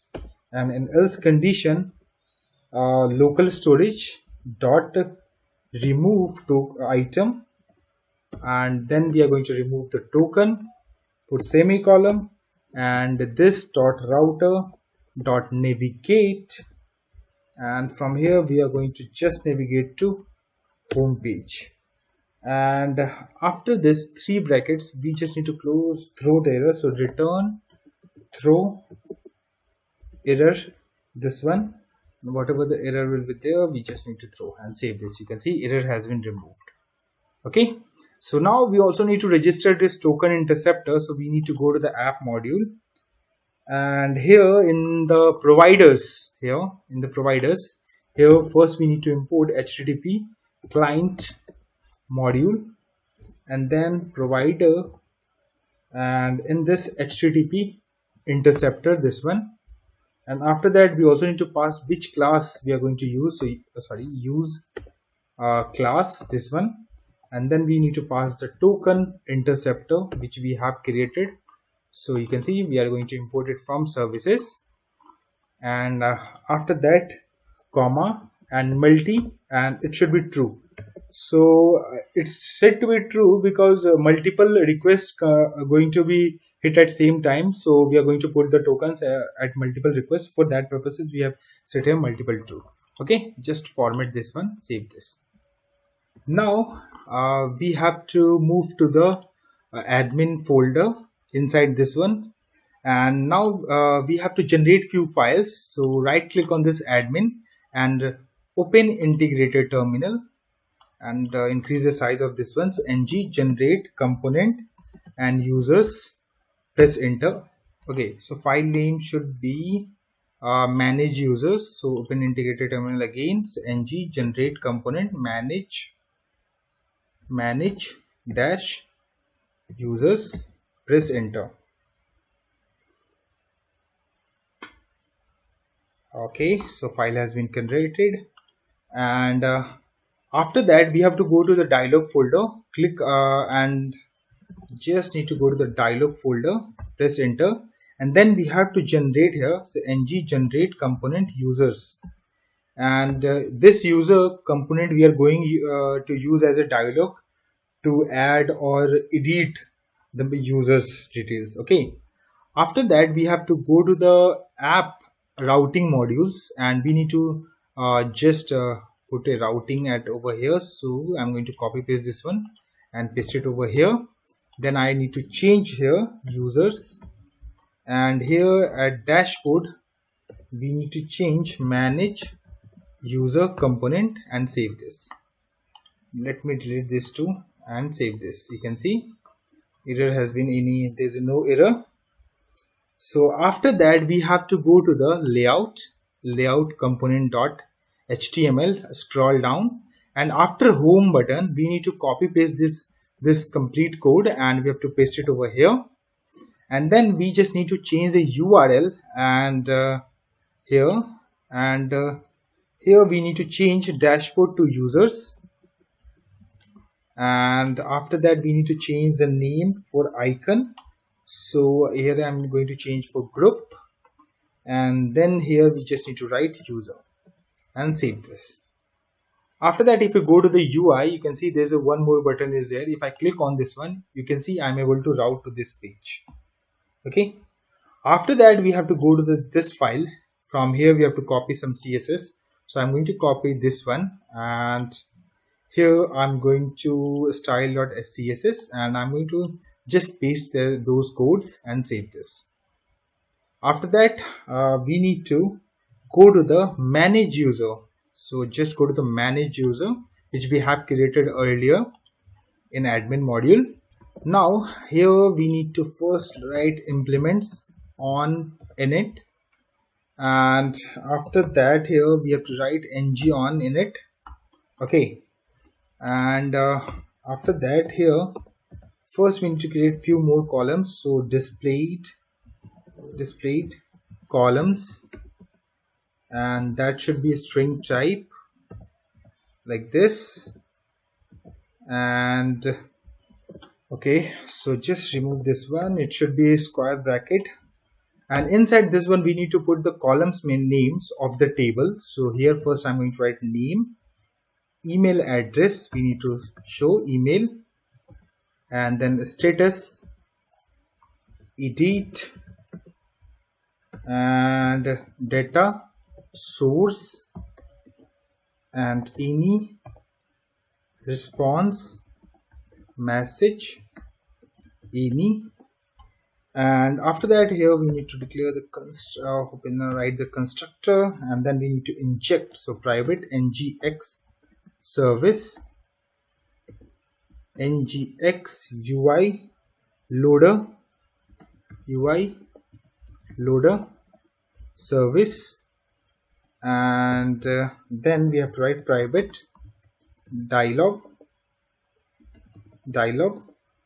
mat dialog, this need to be import, and then private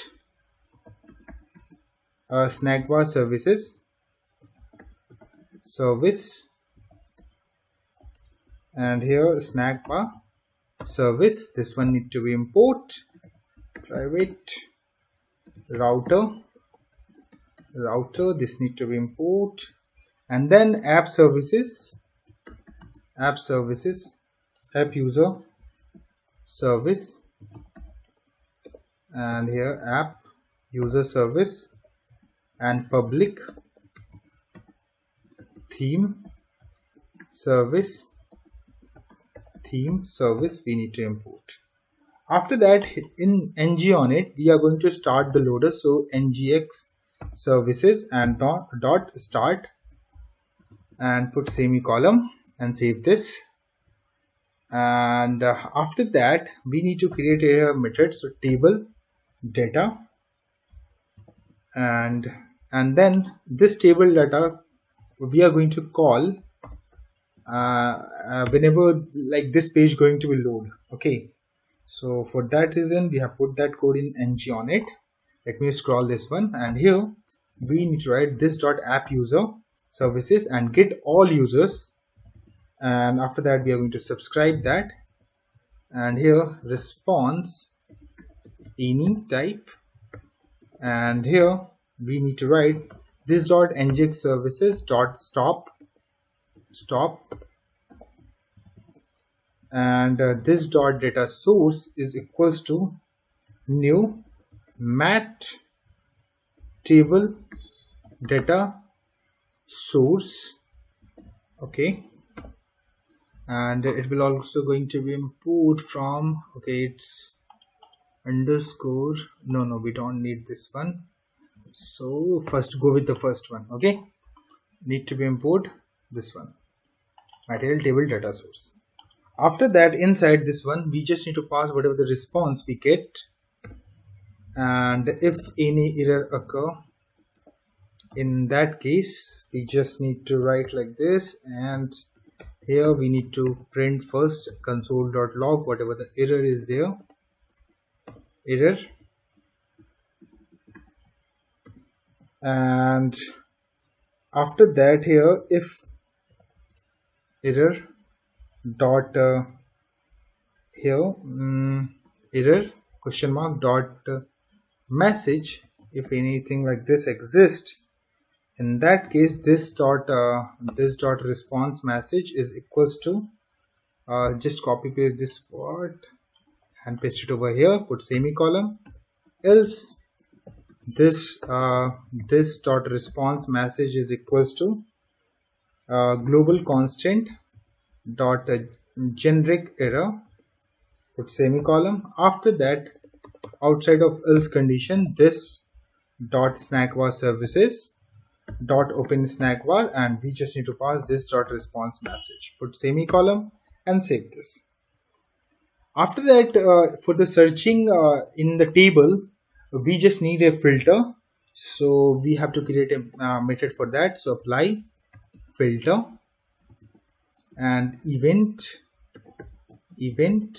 this one, or we can also write any, and here we just need to write const filter value and event dot target as html input HTML input and dot value, and this dot data source dot filter and filter value dot trim and to lowercase. In this way we are going to able to filter the data and we can show it. After that, a few more methods here we need to create. So one is to handle add action. So whenever we are going to click on this button, it's going to be open a model. So for now, just we are not going to write the code, we will write this later. So just create the method for now. So action, and in this we are going to expect values, so expecting it and save it for now. After that, here whenever anything like change, let's say you want to change the status, so we can of user, so we need to do. So for that we need to write the code here. So equals curly bracket and ID, we are going to get the ID, and in this on change we are going to get some values, so status and whatever the ID. So I'm going to pass the ID. That's why, sorry, it should be not identified something, so just delete this one, we don't need it, and we also don't need it, so just write here ID. After that, status and status dot to string, we need to convert to the string, as it will be in boolean might be, so just need to convert to the string. So this dot app user and dot update user status, this API function need to call, and that will going to call that API after that. Okay, and in this subscribe and response any, outside of this curly brackets, this dot okay, also we want to start the show the loader, so start, and this dot ngx services dot stop this one, and this this dot response message is equals to response question mark dot message. Okay, and this dot snack bar services dot open snack bar, and this dot response message we need to just display, and then we need to call this dot table data. And after that, the error part, here we need to write error, and inside this one we need to copy paste exactly same error which we at this part. So I'm going to just copy paste this part of the code from table data function, and I'm going to paste it over here. I'm going to format this document and save this. One more thing here I forget to add. So if anything error occur, then we also need to stop the loaders. Okay, so this this dot ngx service dot stop and put semicolon, and the same this we are also going to copy paste over here, paste it here, save this. After that, we have to go to the manage user HTML page, and before that we also need to put some CSS. So just copy paste this one, manage user component CSS file. So just go to the files and save it, and here we just need to remove the from HTML page, just remove this one, then mat card div and bold span manage user, this need to be there. After that, here button and mat flat button, and color should be theme services dot get theme, this one, and the class is float, right. And then here we need to write the method name, And let me decrease the size of this one for now. So handle add action. So this is going to be called add button API. Sorry, dialog actually. So add user. After that, save this. Let me format this one. And after that, mat card. Just put a line. So HR we can use, and mat card. Inside this one, mat form field and appearance will be fill, and mat label filter. So after that, input mat input, and whenever key up event is there, so whenever someone clicked on the key and whenever it is released, after that it going to call a method that will be apply filter, and in this we need to pass the event. So in this event it is going to pass both this or event which was there in the JavaScript, so property and those all things is going to pass in only one this one. Okay, if we want to extract those values from this one. After that, HR, and then we need to create the table. So if I go to the UI, it will looking like this. Okay, and add button will not work because it does not have anything currently.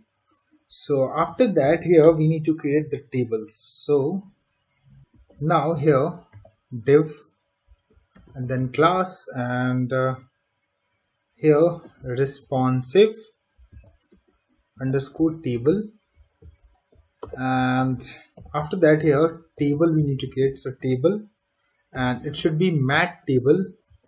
And if we go to the angular material components, there's also option of table, so we are using it. So if I go to the tables, so if you want to access the code of this one, you can just click on it over here. You can see mat table, then we have to pass the data source, then we have to using ng container so that our DOM does not get affected whenever it shows those things. So these are the different container which has been provided by the Angular. Okay, so these are also used by the directives like ngif, switch, those things we use. Okay, and you can see the each cell we have defining like this, and element we are accessing like this. Okay, and then you can see the footer to passing those data and all. So we are going to just write the code related to that, and after that here as same we are going to pass the data source, and here we are going to write here data source, and after that we just need to close this table, and inside table then we are going to use ng container and mat column definition, and then name. Just close this one, and then th mat header cell, then star asterisk mat header definition, the def, then here we need to pass the name, and then we have to write a td and mat cell and whatever the value inside that one. So mat cell df, and here let element, and close this one, and with interpolation we are going to show double curly bracket is called interpolation technique to displaying this one, and this is one way winding technique. So any changes happen at this place, it's not going to affect our data source. Okay, and let me copy paste this line of the code 2 times, as we have to display here. First we need to display email, so just need to change here email, and here also in the header we want to share the email, then status, and here we also need to paste at this place. and I'm going to write here status. Okay, and in the status we need to do some changes, as this in this we are using mat chip to display the status. Okay, so inside this one, mat chip list box, and just close this one, and mat chip option, and just close this one, and then we have to write class mat chip. Okay, so this css we have declared over here, I think style.scss, so we are calling this chips. So first we need to option okay, so this one we need to call. So here I'm going to just paste this one, and inside this one we have to showing the active one, and star ng if an element dot status is equals to, and single quotes, and then we have to write true. And let me scroll decreases. Okay, let me first copy the style name. So here I'm going to copy this one and cut it over here. Let me decrease the size of this one, and after that here we have to write disabled equals to true. We are going to disable this button, so it should be not be clicked by anyone, and inside this one we are going to write active. Then just format this one.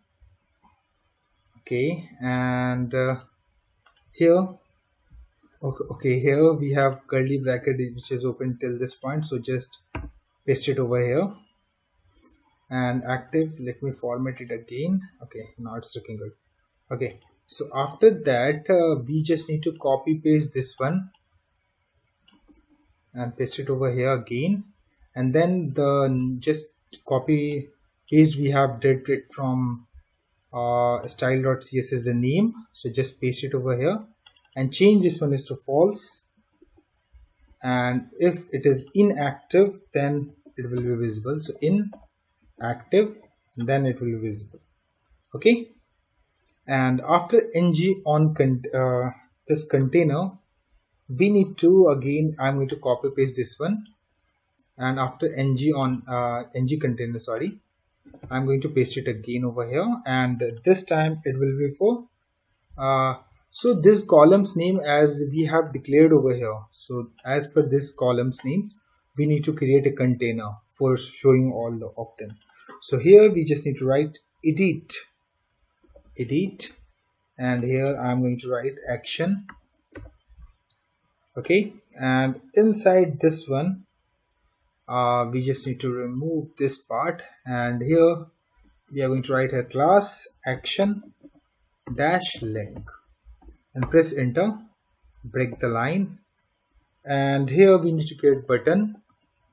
So button and mat icon button we need here. So button, and it should be the color should be, and here we have to write theme services dot get theme, and after that mat tool tip, and it will show whenever cursor is hovered on this particular button, so it will show the message that edit. So for that purpose we are using this mat tool tip, and after that whenever it will clicked so it will call a method. So I'm going to show you which method I'm talking about. So it's going to be this method, handle edit action, this method. Okay, and just paste it over here, and inside this one at this place we have to just pass the element, and after that here mat icon, and it should be edit type, and after that the next button here which is we need here, so that will mat slider toggle button. Okay, so there's a different component has been provided by Angular material, we are using it over here. So if you want to explore, just go to the Angular material website and explore it. Okay, and here we are going to on change, and here we have to pass event dot checked, this one, and after that we have to pass the element dot id. After that, here color theme services and dot get theme, and here mat tool tip and active or activate or deactivate a user. So this message will be visible, and after that here we need to write checked, and in the checked we have to just let me format this one so it will break the line, and here get back over here, and then here we have to write element dot status. So whatever the value we are going to just pass inside this one, and after that just close the bracket. Okay, and just save this. So after that, ng outside of ng container we have to write tr mat header raw star mat header raw df, and here we have to write displayed column, and put semicolon, and sticky. So header should be sticky, so for that we have to write sticky dot true, close this tr, and after that here tr mat raw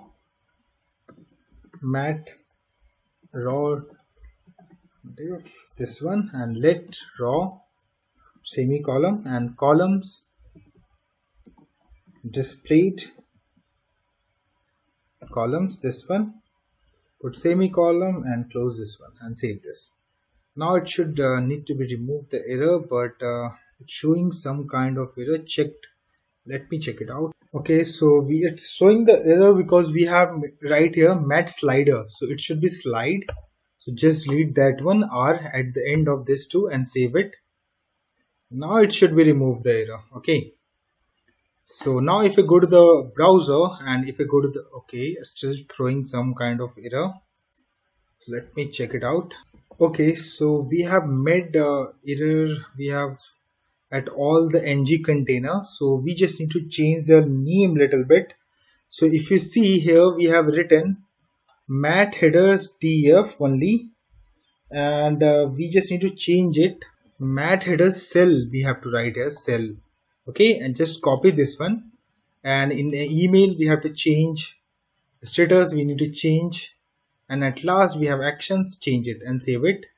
Now we are going to UI. Now you can see we are able to see all the data which we have. You can see the name, test name, email address, and the status. Let me try to change this one status. You can see user updated successfully, and both status has been changed to active. If I click on this one, user updated successfully and it's changed. Now let's try to search something. So here I'm going to write here test 5, and you can see it has been removed. Test 1, every item has been removed. So test user at the rate email.com, you can see one item has been removed, only one exists in this table. So it means that our filter is working as expected.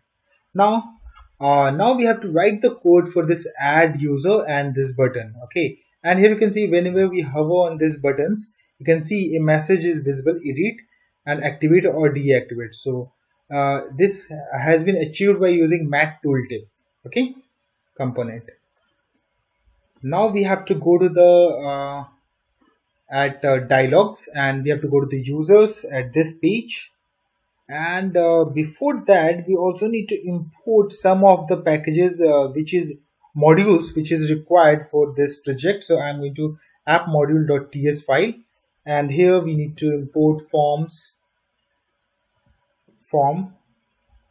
module, this one, and reactive form modules, and flex layout. I have already explained you about these three modules, and again I'm going to component this user component.ts file, and here first thing is we need to write here on add user, and here we have to write new event emitter. So this will going to be emit purpose, like we have submitted the form, then it will going get back to the manage user and will going to call the table data. So for the emitting purposes, to get to know, like for the manage user, we'll get to know that we have to refresh and we have to call again our table data. So for that purpose, and let's write here manage user on on edit user, and here event emitter, this one, and users form any form group, and dialog action. As we are going to use both this is same dialog for add as well as edit, and to display the different message in the button or header, we are using this one, and response message any, and after that here constructor at the rate, and in this one we are going to inject values.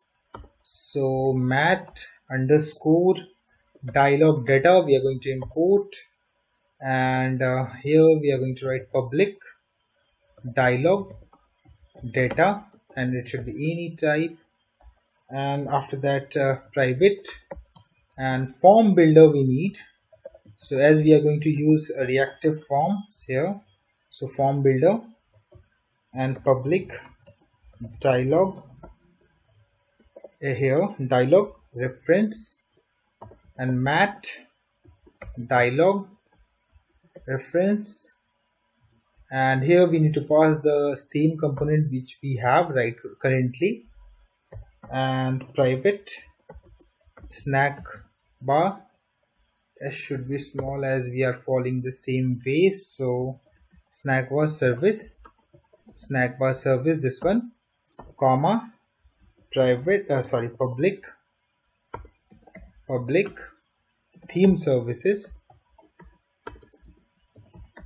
so theme service, and then we need to import one more, so app user service this one, and after this we need to here we also need to implement on ng on init, then here ng on init, and inside this one we are going to create the forms ng form, and this dot form builder dot group, and here email null validators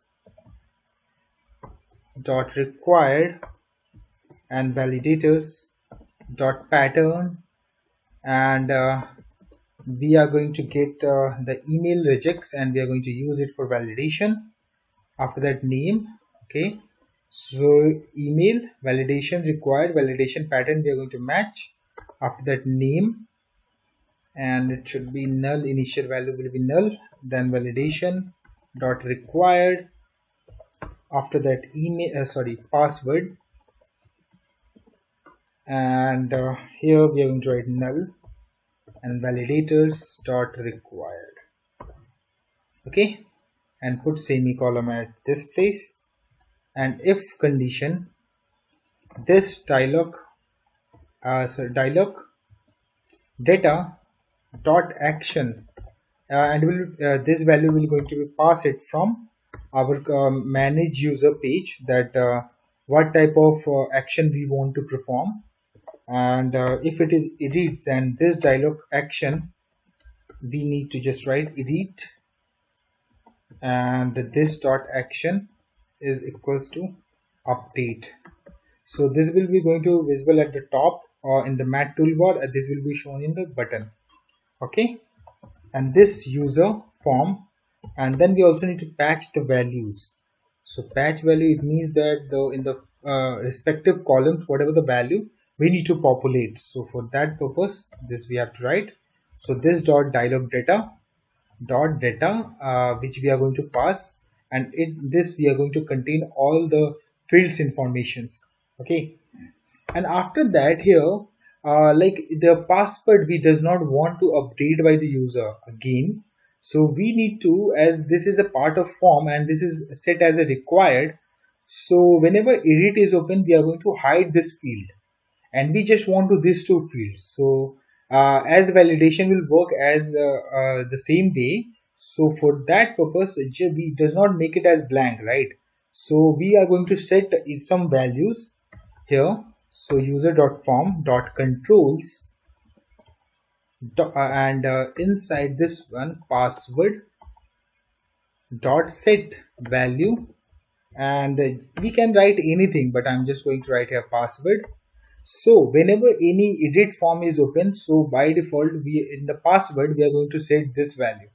So whenever the form validation happen for the like all the fields having the value or not, in that case it will not include this one for validation because it holds some information, and this field we are going to hide in the UI. Okay, and after ng on it, handle submit, and this one, if this dot dialog action is equals to edit, in that case this dot edit method we need to call. Okay, we did not created any method with name edit, so I'm going to add two method over here and edit this one, and here this dot edit method will going to be called, and in else condition this dot add method we need to call, and save this. After that, here we need to write the code to call the API. So first we need to get the data. So form data, this dot user form dot value, and var data, and email form data dot email, name form data dot name, and after that password form data dot password,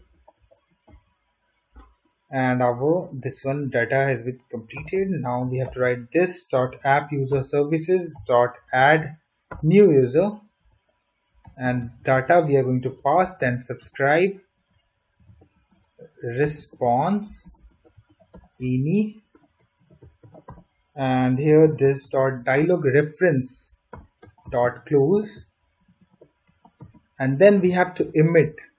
So this dot on add user dot emit. Okay, so we have successfully get the response, then we are going to emit it, and this dot response message is equals to response dot message, and this dot snackbar services dot open snackbar, and this dot response message, put semicolon, and then we have to write for error, and the error part will be exactly same. Just go to the manage user, and manage user, inside this one we have write the code. So inside this one, whatever we have written it, we just need to copy this one and get back to the at this place, and here just need to put the this curly bracket and paste it. Okay, and here we also need to show the loader. Okay, so here we can also start this dot ngx. Okay, so we did not imported that, I think. Okay, so here we need to import private ngx service ngx UI UI loader service, this one, put comma over here, copy this one, and then we have to go over here, then we have to start and just copy paste this one and paste inside this one, and here we need to change to stop, and it will show the stop, and then it's going to call this one. Okay, just save this. After that, in edit, we also need to going to copy the same code which we have and add one method. So just copy this one and paste inside this one, edit one, and we're going to do just a small some changes. And here first thing is we are going to not passing the password, so just delete this one, and then we are need to pass the id, so id and this dot dialog data, and inside data we are going to get the id, so we just need to pass like this. And after that, here we need to change the which method, so update user we need to call, and here the type of emit we are going to do also need to be changed. So on edit user we are going to emit this one, and other code will be exactly same, the error messages and all. Okay, so now we have to go to the SCSS of this one, so we are going back over here. I'm going to copy paste this one and going to paste in user component.scss file. Now we have to go to the user component.ts. Okay, so just not ts, actually HTML page, sorry, my bad. Okay, so after that, here mat toolbar we need to use. As you know, inside this one we need to put the color, so here theme services dot get theme, and inside this one mat toolbar and raw and fx layout raw, just close this one, and then span and class title center, this one. Okay, I think we are not okay, let's leave it. Just write dialog data dot action, and it will show the header. Okay, after that we need to display the mat dialog content, so here we have to write dialog content, close this one, and inside this one we need to create the form, and form group and users form, and inside this one we need to create a div fx flex fx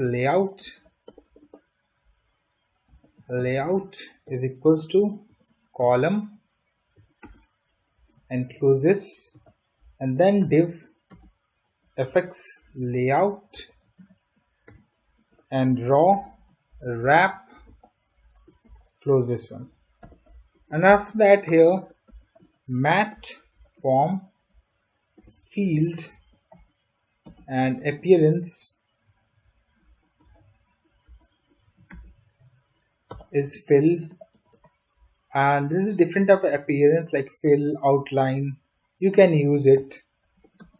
Okay, and after that color theme services dot get theme, and here we have to write mat label, and inside we have to just write name, and here we have to write input mat input, and form control name, and here we have to write name required, just close this one, and mat error we also need to show the error, right? So mat error star ng if condition user form dot controls dot name dot touched, and here we have to write here we need to put and condition, and user form dot controls dot name dot invalid, this one, and after that we have to show the respective error. Let's say if it is for required field, then we have to show the other error, and if it is related to pattern, then we have to show the other error. So controls dot name dot errors dot required, and here we have to write this field is required. Okay, save this. Let me decrease the size of this one. Let me copy paste this one and paste it over here, and here we have to write pattern, and here we just need to change the message to invalid and save this. Let me decrease the size of this one. Okay, and after that we have to just copy paste from this div part and paste it over here again, and another field which is going to be used for email, so just change this one for the email. Here copy this one, and here we need to change the email and email. Okay, and after that again we need to copy this div and paste it one more time over here, and inside this one, this time this will be for password. So here I'm going to change password, and here password. Here we also need to change password and save this. And if it is a edit, like let's say the dialog is open as a edit, so we also need to hide this one, right? So here div star ng if is equals to dialog data dot action is equals to add, single quotes add. In that case we need to display, else we need to hide. So outside of this one div, we just need to paste this one and save this. Okay, after that our mat content part is completed, our form creation is completed. Now we have to write the code for buttons to like save or cancel buttons. So mat dialog actions align center, mat dialog actions, and inside this one we need to create the button, and button should be mat raised button, this one. And again we need to pass the color, so here I'm going to pass the color. So theme services dot get theme, and type of this button will be submit, and on click we need to call handle submit, this one. And this also need to be enabled or disabled, so disabled in some conditions. So we also need to use property binding over here to disable value to pass dynamically.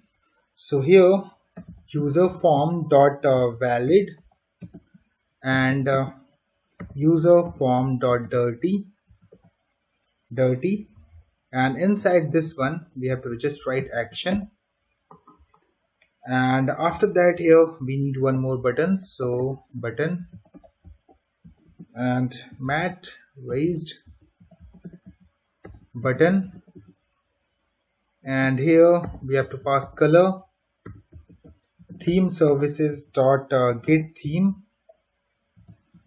and here we have to write mat and dialog close, this one. And here we just need to pass the button whatever the text is visible. Okay, it's throwing some kind of error. Okay, so here div is not, it may be already closed. Okay, so one extra div is there, so just delete this one and let's save this. Let's test it out. Okay, one extra div was there. Okay, just save this. After that, as you know that we have written the code, but till now we did not connected this codes with the manage user. Okay, so now we have to go to the manage user at this page. Then we have to go to the handle add action at this place, press enter. Now here we have to write const dialog, and here we have to write config new mat dialog and config this one. We need to import and dialog config dot data, and here we need to pass action, and okay, it should be like this, and here we have to pass add, put semicolon over here, and we also want dialog config dot width. We also want to declare the width of this one, so width 850 px I'm going to set, and then we have to write const dialog reference, and this dot dialog dot open. Then we have to, whatever the component we want to open as a dialog, we just need to pass, and whatever the configuration we have, we need to pass. And after that, this dot router dot event and dot subscribe, this one. Okay, so this line of the code, why we are writing it, let's say anything goes wrong whenever the dialog has been open, and we have called some API. Okay, and in that case it will going to route to the login page, so it should be automatically get closed whenever it should route to the login page. If it does not do like this, so it will not going to close the dialog, it will still open and it will route to the home page. So that's why we are going to subscribe the page. Okay, dialog reference, this one dot close, and semicolon over this place, and after that const response, and here dialog reference dot component instance dot on add user dot subscribe, and inside this one response here, and inside this one we are going to call the table data, put semicolon. Let's test this part of the code. So I'm going to click on add user. You can see here I'm going to write here. Okay, I think here we made a mistake. Here we need to write add, and after that we have to write user. So just go to the user component.html, and here we just need to write here user. Save this, and now again click on this add user. I'm going to write here QRT, and here I'm going to write here QRT@email.com, which does not exist, and here I'm going to write a password 123456778. I'm going to, and here you can see the button is also add, and here you can see add user. Okay, I'm going to click on, you can see successfully registered, and here you can see the details, and you can see the status, initial status as is inactive. If you want to activate, just need to click on it. Okay, after that, now we have to write the code to edit it, right? So now we are going to get back to the VS Code, now manage user component TS, and I'm going to copy the same code over here, paste it, and here we need to change this one to edit. And after that, as we are getting the values, so data and dot and then we are going to pass the values. And one more thing, on here we need to change on edit user, and then all seems look correct. Let's test this out. I'm going to click on this new one which we have created. Okay, the password is visible. Okay, so here it need to be changed a little bit because the password fields not need to be visible. Okay, we made some kind of mistake. So let's get back to the VS Code and go to the user component.html, and if you scroll at this place, you can see we just write the div. We did not close at the end of this part, and here we just need to paste this div and remove this div from here and save this and format this one again. Now let's get back to for the testing. Now here I'm going to click on it. Now you can see the password field is removed. If I go to the add user, you can see there's three fields, and if I go to the edit, you can see only two fields. So here I'm going to change this one. I'm going to now trying to update it. You can see user updated successfully, and you can see the changed value. So user part is, you can see it also completed as shown in the video. So I hope you guys like this video. So please hit like and subscribe my channel. Thank you. Hello everyone, welcome to my YouTube channel. In the previous video, we have completed user part of Article Hub project. If you have not seen that video, just go to description and check out the link. In this video, we are going to work on category parts. So let us start with that. So here we have to go to the src folder, app and services, and open integrated terminal. Then we have to generate a service first. So ng generate service and category, and press enter. So it will generate a category, and here you can see category has been generated. Now we have to go to the category at this place, and first we need to import the URL, and we are going to import the URL from environment file and .api URL, this one. After that, inside the constructor we need to import HTTP client to call the all APIs. HTTP client, this one. And after that, here we need to write add new category like this, and inside this one we are also expecting parameter as a data, and here we just need to write return this .http client, and then we have to list which type of method we want to call this. So post, and then we have to pass the URL plus, and then slash category slash add new category, and then we have to pass the data. And okay, let me scroll a little bit up, let me decrease the size of this one, and here we need to set the header type. So new HTTP headers, this one dot set, and here we have to write content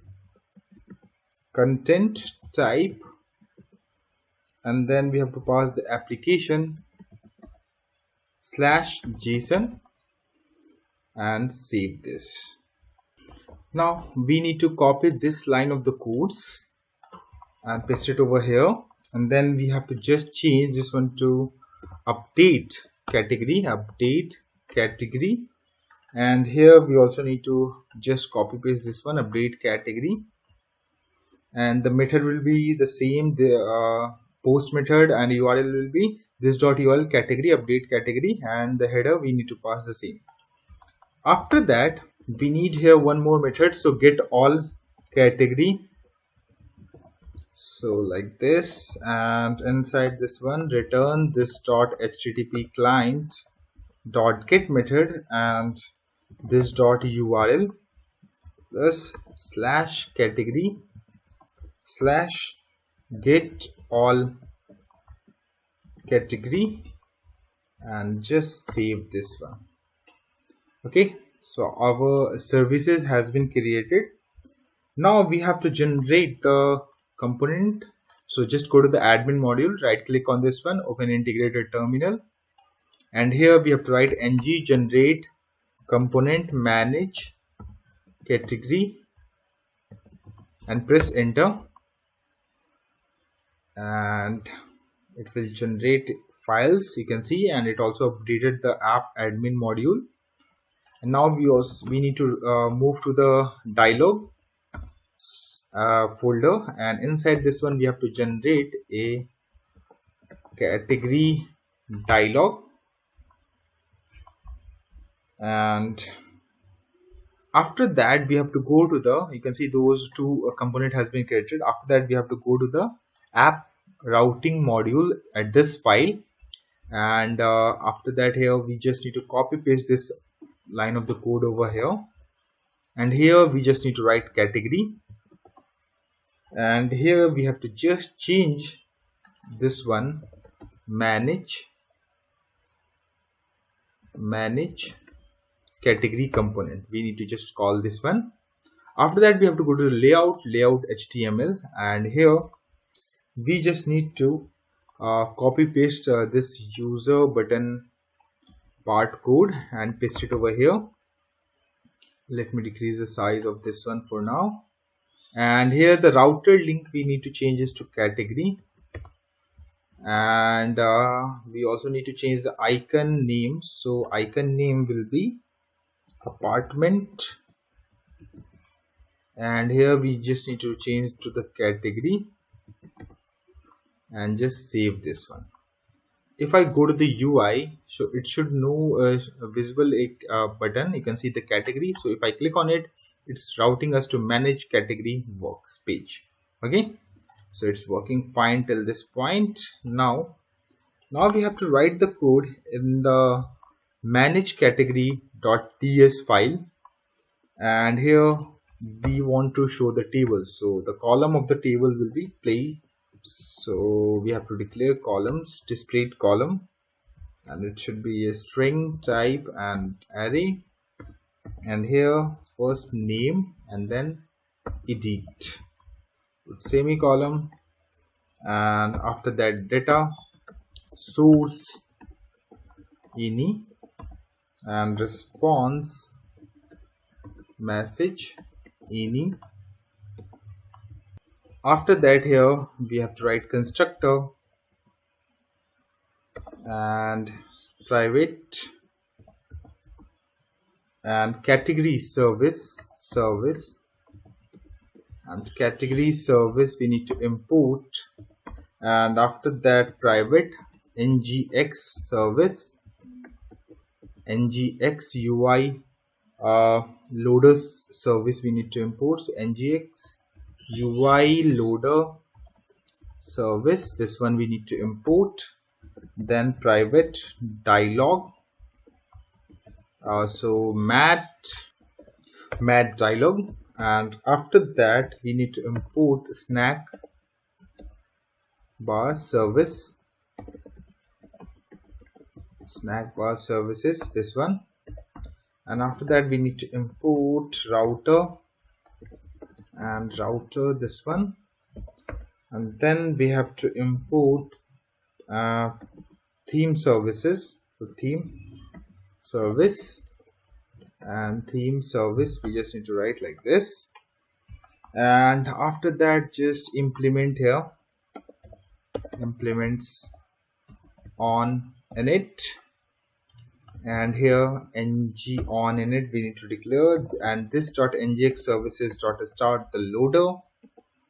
And then we have to create a method, so table data method will be there, and this method we are going to call whenever the page is initially loaded. So just need to call over here, put semicolon, and inside this one we need to call this category service get all categories subscribe, and here we have to write response any type, and here we have to stop the loader, so stop this one, and this data source is equals to new mat table data source, this one we need to import, and response, whatever the response we get.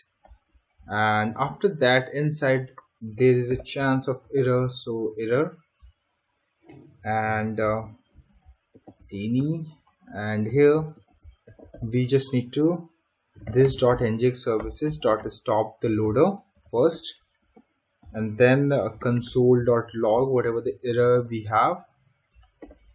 Okay, so error, and after that if error question mark message, if this exists, then this response message is equals to, just copy paste this one, whatever the message we have, and else condition this response message we have to just pass the global constant generic error, and put semicolon. And outside of else condition, we just need to call the snack bar services, and we just need to open the snack bar, and this dot response message, whatever we have, we just need to pass it. After this table get called, then we need to also there's options to filter. So apply filter method we need to create, and event, then here we just need to write event, not need to import anything for this event. Okay, and inside this one const filter value is equals to, and here we have to write event dot target as HTML input element, and after that dot value, and this dot data source dot filter, and filter value dot trim, and we also need to convert to the lower case this one, and save this. After that we are just going to create two more methods. So handle add action, and handle edit action values any, and we are going to write the code related to this method once we complete our dialog part. Okay, so now we have to put some CSS at manage category. So you have to just go to the manage user category CSS file, and then we have to paste in the category one, and it will be exactly same.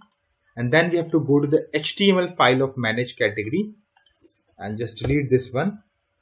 And now we have to write the code here. So mat card, and inside this one div, and here we have to write bold and span manage category, and then next line we need to write button here, and mat flat button this one, and the color will be theme services dot get theme color, and the class will be float right, and then we have to call a click, then we have to put a event that will be click event, and we need to call this method whenever add button is going to be clicked. So I just copy paste here and put parenthesis after that,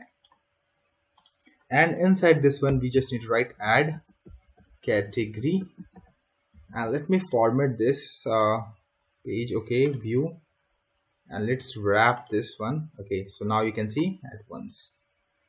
So we have just created a button that will be mat flat button. We are passing the color and float right, and on click event we just need to call this method. Okay, and let's go outside of this mat card, put a HR here, and then we have to put a mat card, and here we have to put a mat form field.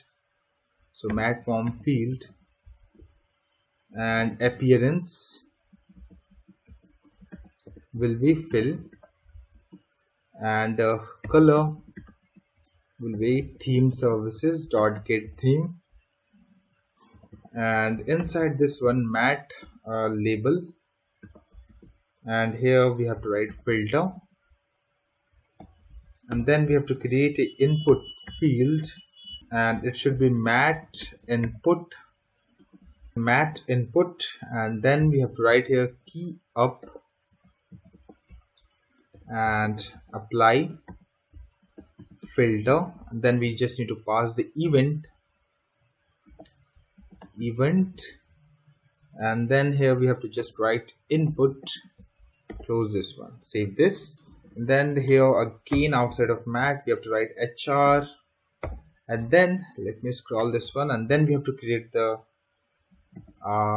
table and all. So here we have to first create the responsive underscore table, just close this, and inside this one we have to write table, and the table will be mat table, and data source is equals to data source, and the class mat version dash JWT, and here we have to create the containers ng container, and here we have to write mat column df, and here we have to pass the first column name, so name here, and inside this one th mat header cell and start mat header cell and cell, then div this one, and just close this, and here we have to just write name. After that here we have to write td and mat cell star mat cell df, and then we have to write let element, just close this. Then we are going to use interpolation element dot name. Okay, so this part will going to show the name details. Then we have to just copy paste this one, and here we just need to change this one to edit, and here we just need to write action, and inside this one we just need to delete this part and put enter, and here the class we need to write action link, and at this place here we have to create a button, so I'm going to write a button and mat icon button, and the color will be theme services dot get theme, and then mat tool tip, we just need to show the message whenever it's hover on that particular button. So after that we need to click event, we need to call. So in this case we are going to call this method, so whenever anyone clicking on this button, and in this one we need to pass the element value, so just write here element, and inside this button we just need to pass mat icon, and here we just need to write edit. Okay, and this container part is also completed. Now after this we have to write tr mat header raw, and then mat header raw nation, this one, and after that we have to display columns, and it should be sticky and it should be true, and just close this one. After that we have to write a tr mat raw and star mat raw df and let raw, and after that columns and displayed column we need to pass, put semicolon, just close this one and save this. Let's see if we have any error or not. So it's compiled successfully. Let me go to the view, and here you can see in the category I'm able to see the name. Here you can see the two different types of category exist in our database. If I try to search with something does not exist, it will throw error. You can see not throw error, actually it will not visible. Okay, so it means that it's working fine. If I click on this two buttons it will not going to do anything. So let's just get back to over here. Now we have to move to the dialog folder. Inside dialog folder we have a category which we have generated earlier. So now we have to move to the category component, and here we have to first implements and on init, and here we have to just write ng on it, this one, and then we are going to create some of the variables or emitters. So here on add category and new event emitter, this one, and on edit category new event emitter, this one, and category form we need to create, and here form group, this one, and dialog action is equals dialog action, and it should be of any type, and add action any, and it should be add, put semicolon, and response message any, put semicolon.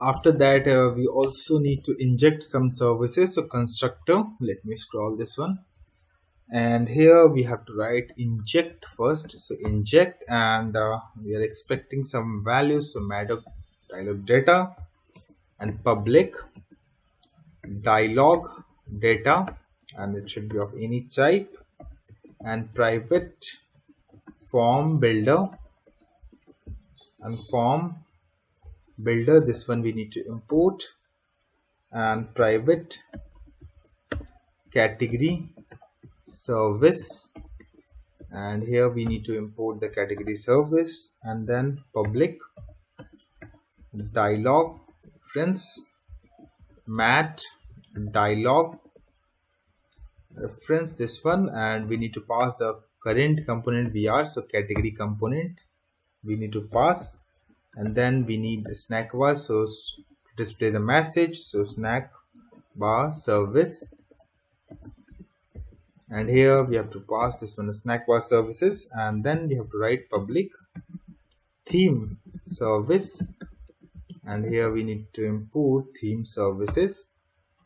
Okay, after that here we need to create the form, so inside this one ng on it, so this dot category form, and is equals to this dot form builder, and after that group parenthesis and curly bracket, and inside this one name, and then we have to write null, and after that validators dot required, we just need to pass like this, put semicolon at this place, and after that in if condition, this dot dialog data dot action is edit, as we are using for both edit and add same dialog, so if it is edit, this dialog dot action is equals to edit, and this dot action is equals to update,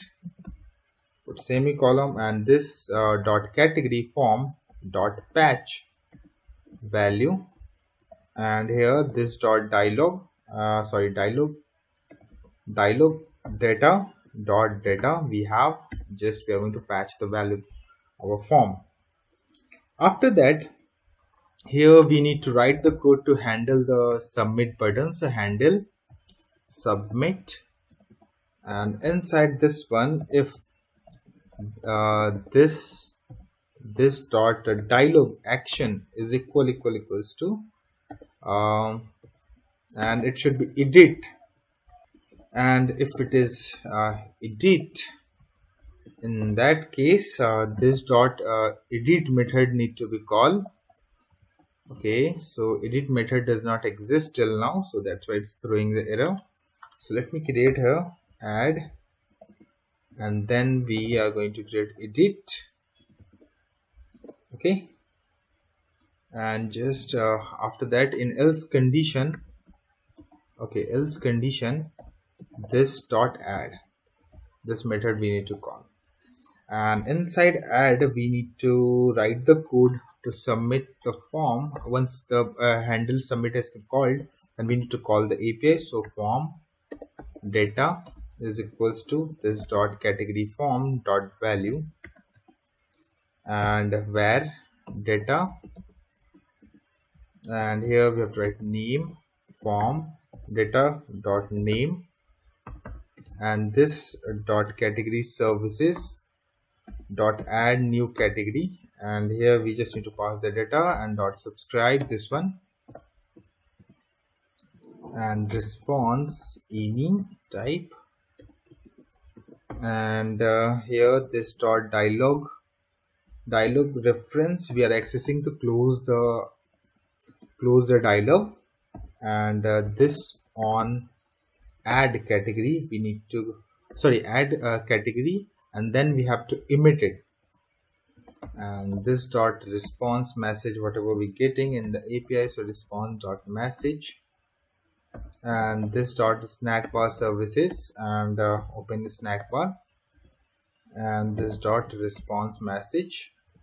And one more thing here we missed, I think, so we also need to import here as loader, so private ngx service ngx ui loader service, this one, and this one we need to go to this place, and this dot ngx ui services dot start, and this is going to be stop once this dot ngx services dot stop at this place, and after that comma, if an error we get any type, and here, and at this place also, this place we also need to stop the ngx services, so stop here if any error occur, and after that console.log whatever the error we get, so error, and if condition, if error dot error question mark dot message, and here this dot response message is equals to whatever the message exists at this place, we just need to pass this one, and in else condition, this dot response message is equals to global constant dot generic error, and outside of else condition we just need to write this dot snack bar services dot open snack bar, and this dot response message, and put semicolon. Okay, after that we just need to copy this all the line of the code and paste into inside edit method, and we are going to do some changes. So the first change will be we need to pass the ID here, so that we are going to getting it from dialog data, and inside we have data, and inside we have ID.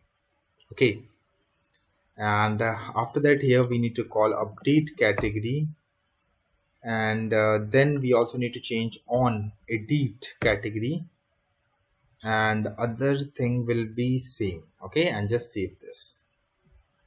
Now we have to go to SCSS file, as this one is blank, so I'm going to user s, and I'm going to paste this CSS at this place and save this.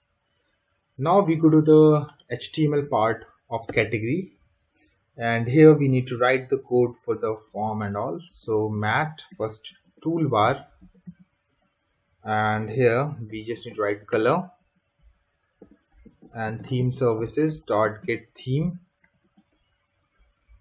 and inside this one mat toolbar raw fx layout, and here we just need to write raw, and span class title center, and then we have to write dialog data, and inside this one we have action, and here we have to write category. Okay, so now outside of this mat toolbar, here we need to write mat dialog content, close this one, and the class mat, and here typography, and inside this one we need to create the form, and the form group name we need to pass inside this place, and the category form, and here div fx flex layout, and here we have to write column, and after that div fx layout, and raw wrap. Just close this one. After that, we have to create mat form field. Close this one, and appearance is fill, and fx flex, and then we also need to pass the color. So color theme services dot get theme, and inside this one mat label, and here we just need to write name, and here input mat input, and form control name is equals to name, and it should be required field. And then we also need to show mat error and star ng if condition, and category form dot controls dot name dot touched, and after that, and category form here the dot controls dot name dot invalid, and inside this one here we just need to write span and star ng if, and category forms dot controls dot name dot errors dot required, and here this field is required. This message is visible. Save this, and here outside of this one mat dialog content, we have to write mat dialog actions align here center. Just close this one, and here we need to write the code for two buttons. And first button here mat raised button, and the color we need to pass. So theme services dot get theme, and type submit, and on click event, so it should be in parenthesis, and click event handle. We have created a method here, right?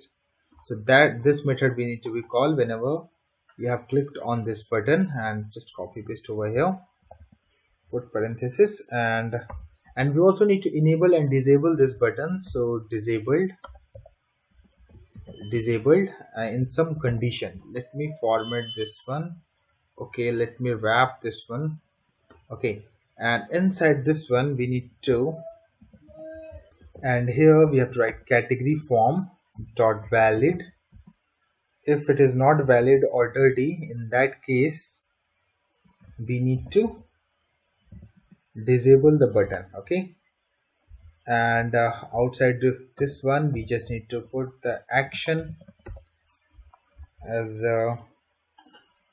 button value. So after that we have to write button, one more button we have to create, raised button, and here the color we need to pass. So theme services dot get theme, and it should be mat dialog close button, and here we have to just write close and save this.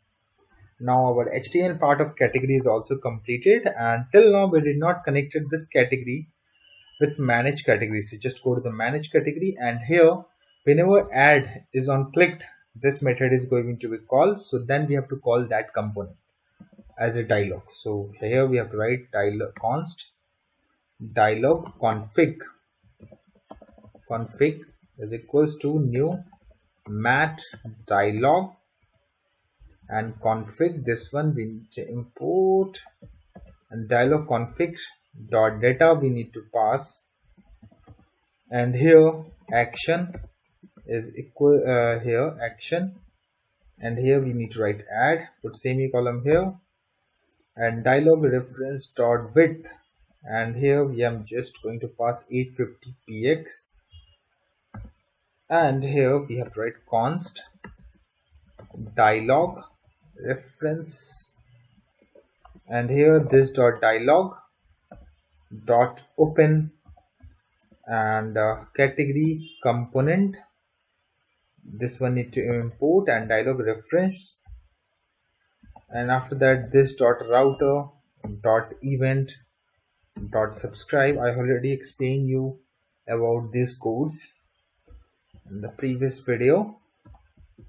And here dialog reference dot close whenever route changes, put semicolon here also, and after that here const response and dialog reference dot const component instance dot on add category dot subscribe, and inside this one here response any, and then we have to call this dot table data, this method we need to call. Okay, so now if I go to the UI, you can see if I click on add category, you can see a pop-up has been opened. You can see add category is there, you can see the name field is there. If I write here, let's write here some category name. So here I'm going to write here QRD. Okay, and just going to click on add. You can see category added successfully, and you can see this table data has been also changed. One more is visible over here. If I click on again and if I close, it will close the dialog. It does not affect any like it does not call the API again. Okay, so add part is also working fine. Now we are going to just copy paste this line of the code and paste it to the handle edit action, and here we just need to do few changes. So first change will be here we just need to write here edit type, action will be edit type, and here we need to pass the data. So data and values, whatever we get it from here, we just need to pass, and the variable name we have set it data, and this will be the same, and we just need to change this one. So on edit category we just need to call this one. Okay, so now let's get back to the view, and here I'm going to want to add few more dash and just click on update. You can see it has been updated here. If I want to change this one, let's delete this one, click on update. You can see category updated successfully. We are getting the message. So it means that our category part is also working as expected. So I hope you guys like this video. So please hit like and subscribe my channel. Thank you. Hello everyone, welcome to my YouTube channel. In the previous video, we have completed category part of Article Hub project. If you have not seen that video, just go to description and check out the link. In this video, we are going to work on article part. So let us start with that. So first we need to use or install a package or dependency. So this dependency we are using as a text editor. And if you scroll down a little bit, then you are able to see that we have to install by this command, and here we also need some more like dependencies to use this plugin. So these all plugins are already installed and RxJX is already installed, but we need to install this too, and as well as this one ngx quill. Okay, so now you have to go to this file and you have to just copy paste this part, and here you can see we have a quill 1.x version, and after that types / quill 1.x and ngx quill. So this one we need to install these three packages. Now we have to go to at this place, and then we have to right click on this folder and open integrated terminal, and then we have to paste it and press enter. So it will install all these three packages in our project. And here you can see package has been installed. If I go to the documentation, after that we have to add this one in our style.css file. So I'm going to style.scss file and I'm going to paste it over here, and I have also provided here, so you can also copy paste it from this place and just save this. After that, let me close this one, and after that we have to go to the app module, and here let me decrease the size of this one, and here we need to import quill module for root, this one, and it is importing from ngxql from here, and just save this.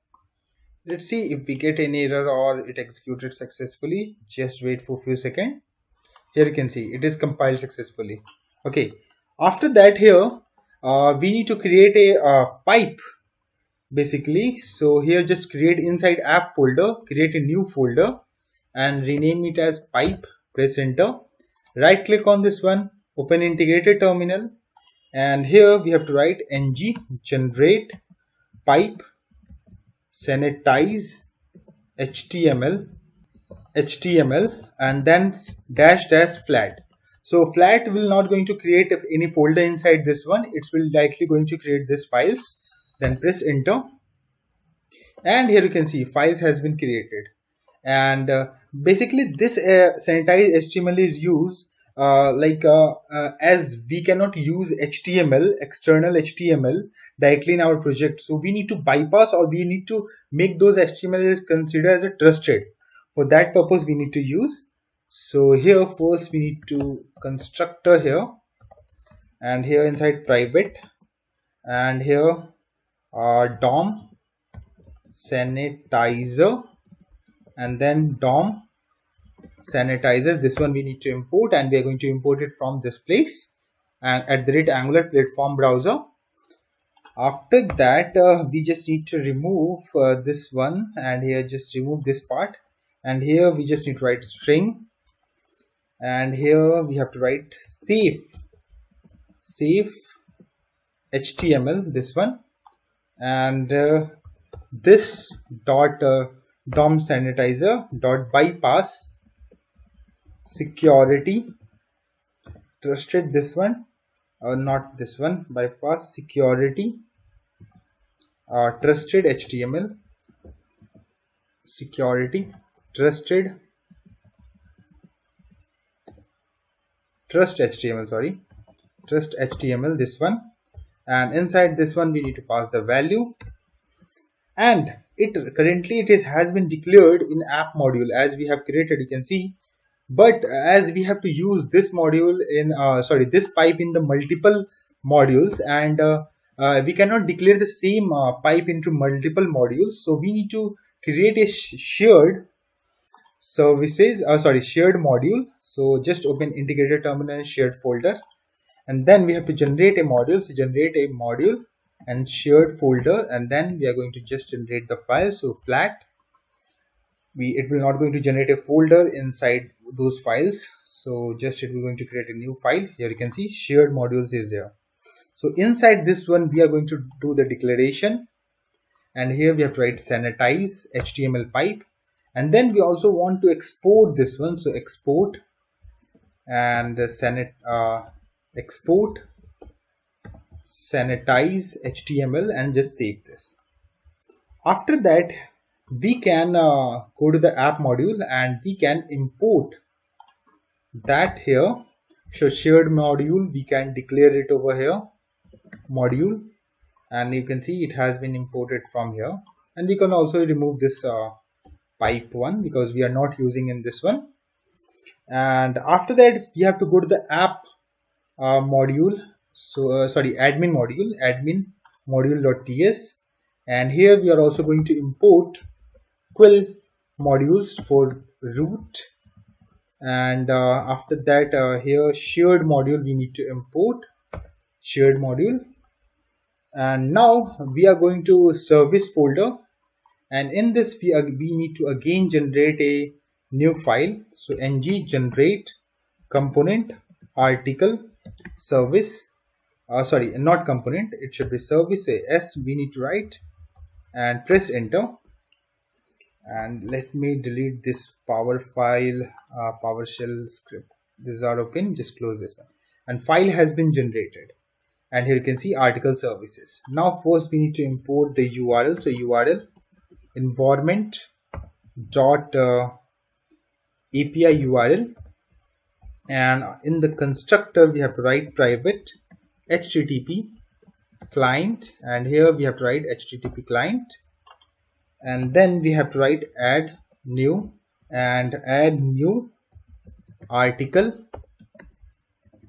and this return this dot http client dot post method and this dot url plus and article slash add new article, and here we need to pass the body or data, and then we have to pass headers and new http headers and dot set and content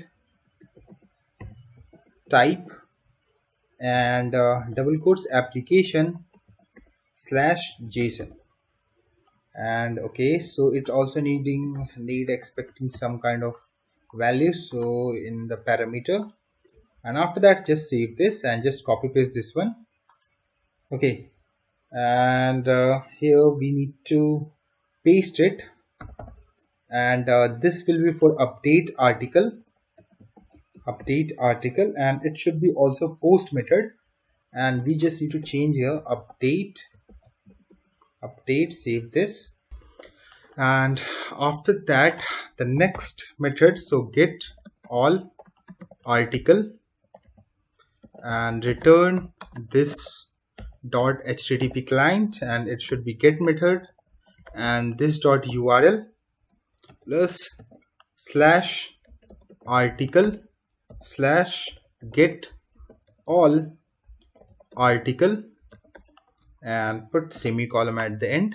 Now we have to copy paste this line of the code over here 1 and 2 times, and here we just need to change the values. So here it should be get published article,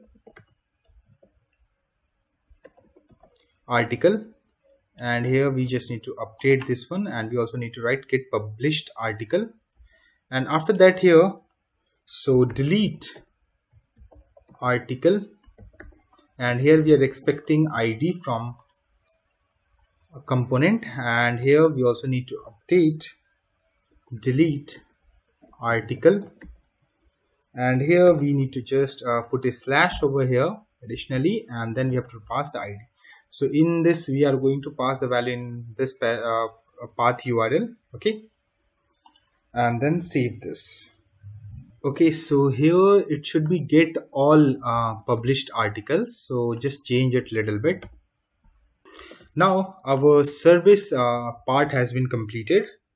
Now we have to generate some of the components, so I'm going to right click on this admin folder and open integrated terminal, and then here we are going to write ng generate component manage article, press enter. Let me increase the size of this one.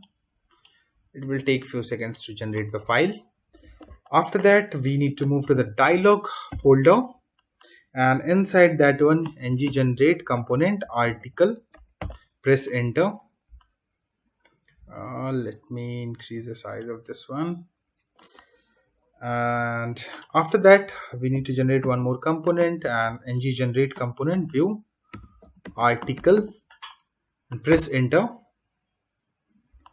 and it will generate one more.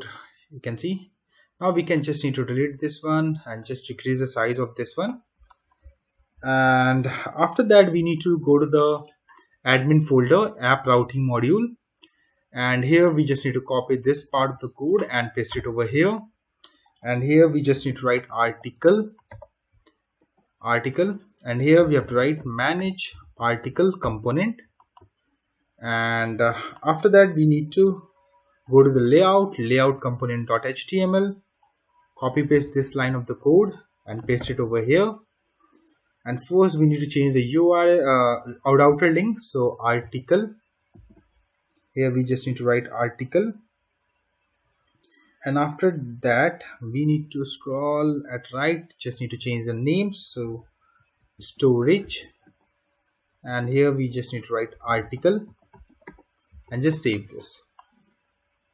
And if I go to the UI, and here you can see if I go to the article, manage article works. It means that it's loading the manage article page. Now we have to go to the manage article, and here inside this one we need to go to the ts file, and here we first need to implement on init, and here we have to write ng on init, and here we need to first write displayed columns and string and square brackets, and then we have to write first we need to display the title from the article and category, name, and after that status, and after that publication underscore date, and then we have to pass a date, put semicolon at the end. After that data source and any type, and response message any, and after that we need constructor to inject the services, and here private ngx service, ngx ui loader service, and after that private dialog and mat dialog. Okay, here we put mat dialog, this one, private snack bar service snack bar service, this one, private router and public theme service, and here we need to pass the theme service which we have created. After that private article service which we have created, article service we need to import, and then scroll a little bit down, and then we have to start the loader whenever this page going to be start, and then we have to call it tables. So here first we need to create the table data method, and here we just need to write this dot table data, and in this we have to write this dot article hub services we need to use, and in this we are going to call get all articles, and then we have to subscribe, and here response any type, and here this dot ngx services dot stop, and then here we need to write this dot data source is equals to new mat table data source, this one, and in this one we need to pass whatever the response we get, and if error occur, so for that, okay, error, and it should be of any type, and here we just need to pass this. After that we need to stop the loader, so just to stop it, and after that console.log, whatever the error is there just need to print in the console, and if error question mark dot message, then this dot response message is equals to error question mark dot message, and an else condition this dot response message is equals to global constant we have to put, and then generic error. Scroll a little bit down, and here we just need to write this dot snackbar services dot open snackbar, and this dot response message, and put semicolon. Let me format this one. Okay, let me put in this next line again, format this one. Okay, save this, and after that apply filter we need, so apply filter and event and const filter value, and here event dot target as HTML input element, and dot value, put semicolon, and this dot data source dot filter value dot trim, and then dot to lowercase, and put semicolon. Save this. After that, here we need to create few methods that will be blank for now. So handle, add, action, and handle, view, action,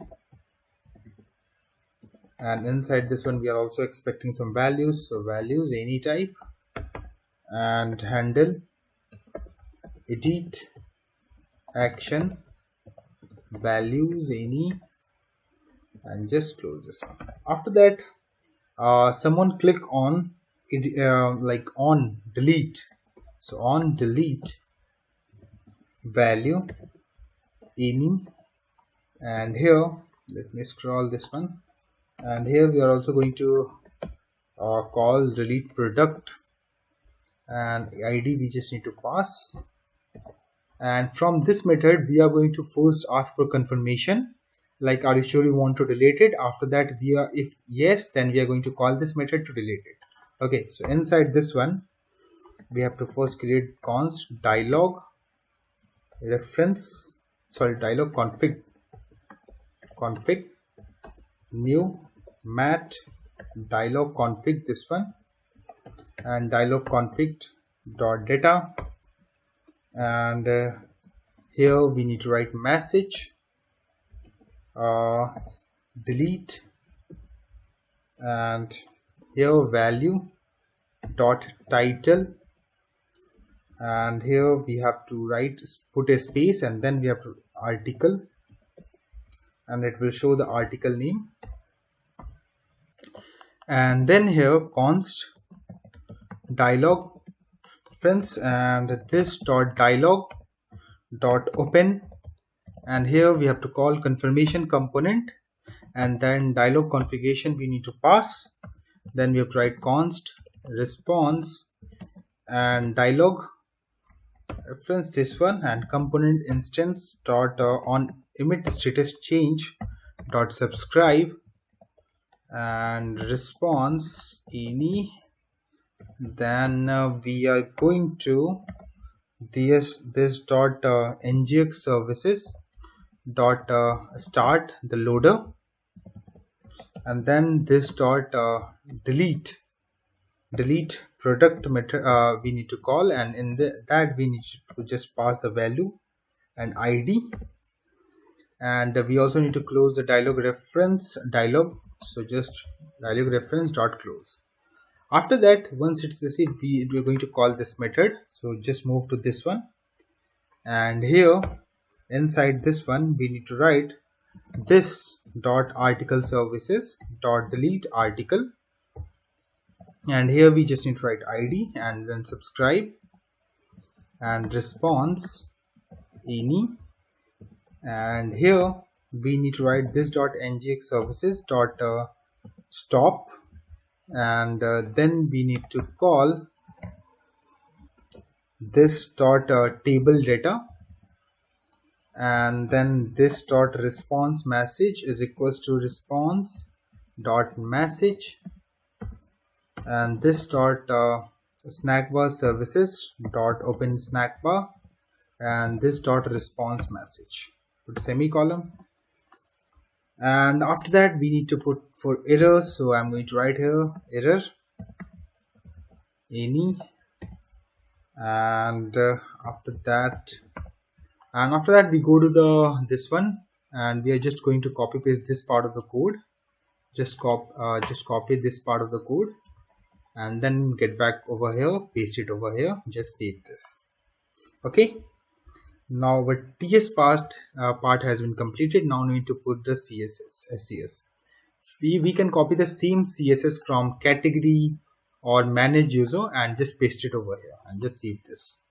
Okay, after that we have to go to the HTML part of this page, and here first we need to remove this code, and then we have to write mat card, and here div, and bold span manage article, and then button mat flat button, and color should be theme services dot get theme, and class float right and click and click handle add action, and here add article and put save it, and then here put HR and mat card, and here mat form field, and appearance will be fill, and the color will be theme services dot get theme, and inside this one mat label and filter and input mat input, and then we have to call by key up event apply filter, and inside this one we need to pass the event $event, and just after that hash input and close this, and just save this and move outside of mat card and put HR. Then here we have to create div class responsive underscore table, and just close this one. Let me scroll this one a little bit up, and after that table, and here we need to write mat table, and data source will be data source, and class mat elevation dash JWT, and inside this one we have to create the container and mat column definition this one, and then we have to write title, close this one, then we have to write th mat header cell, and star mat header cell definition this one, and just write name or title you can write, but I'm just going to write name, and td, and after that mat cell and star mat cell this one, and let element close element dot title, and just save this. After that just copy paste this line of the code and paste it over here, and this will be for category names. So category name, here we are also going to just delete this one, and here just need to pass right category, and here just need to change to category name, and after that just need to paste this line of the code and paste it over here again, and this time it will for status. So I'm going to change here status, and here we just need to write status, and we just need to delete this part of the code and press enter. After that here we have to write mat chip list box, and inside this one mat chip option, and the class we need to pass it from style.scss. so I'm going to copy this one, the green one first, and it should okay, first we need to pass this one, okay, disable one, and star ng if and element dot status is not equal to single quotes and draft, then we need to display this option. Let me decrease the size of this one, or we can wrap it this one, so just wrap it. Okay, and after that disabled is equals to true, and here we just need to write published. And after that we just need to copy this to line of the code and paste it over here. And here we just need to change first, this one is as a false, add it here false, and if it is equal, then we need to if it is equal to draft, in that case we need to show the draft. Okay, and then save this. After that again we need to create one container, so I'm going to copy this container, and outside of this container, ng container, we just need to paste it over here. And after that here we have to write publication underscore date, and here we have to write published. Okay, published and date, and here we just need to change this one publication date, and one condition is there, so whenever it has been published, then only we are going to show this one. Okay, so here we have to just add the condition ng if element dot status is not equal to draft, then we need to display, and here we just need to close the span and save this. And here we have to use a pipe, and by default there's a date pipe which has been provided by the Angular. There's a multiple pipes which has been provided, and by this symbol we have to declare, after that we have to declare whatever the pipe we want to use, lowercase, uppercase, lots of pipes is already there which has been provided with the Angular. And here I'm going to use the date pipe, and here we need to put the format, so dd dash mm dash yyyy format we are going to use it.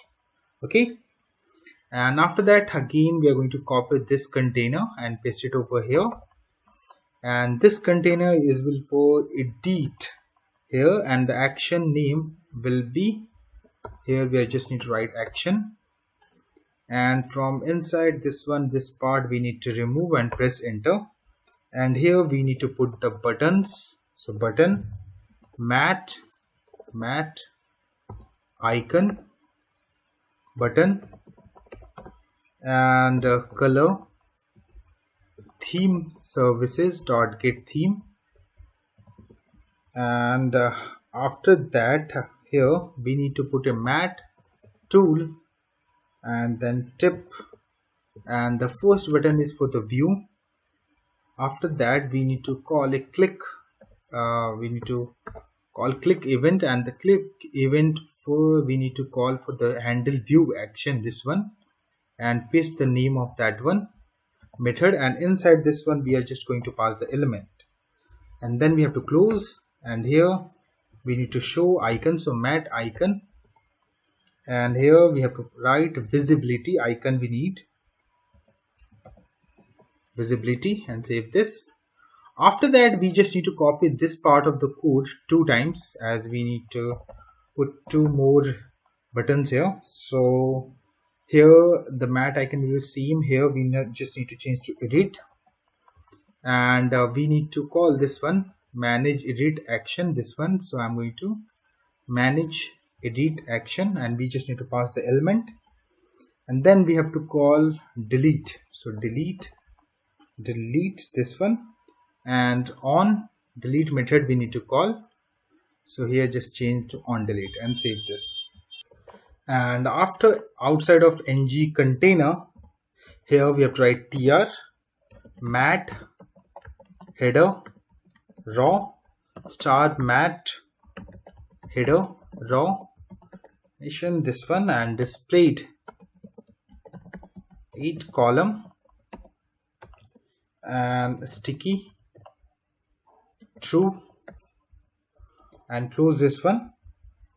And after that here we have to write tr mat raw star mat raw this one, and let raw semicolon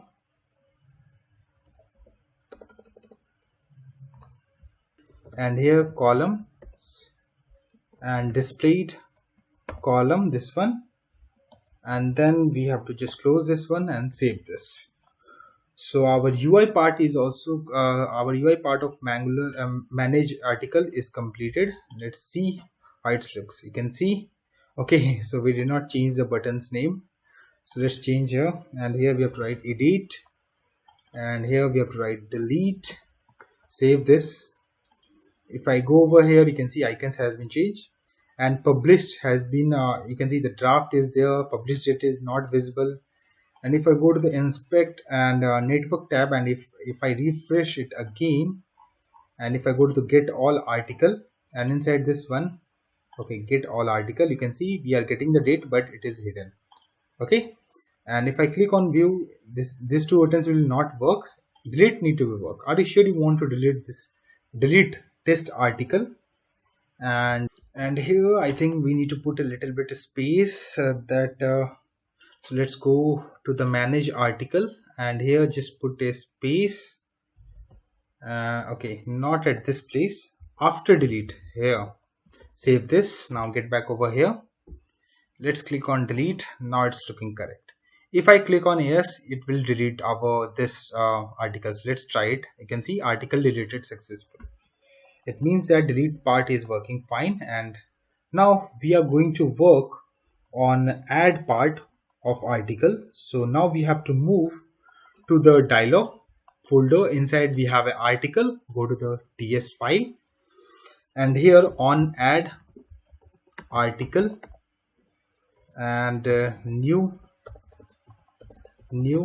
event emitter, this one, and on edit article, new event emitter, article form, and any type, and form group, this one, dialog action, and it should be any type, and add, and action any, and it should be add, and category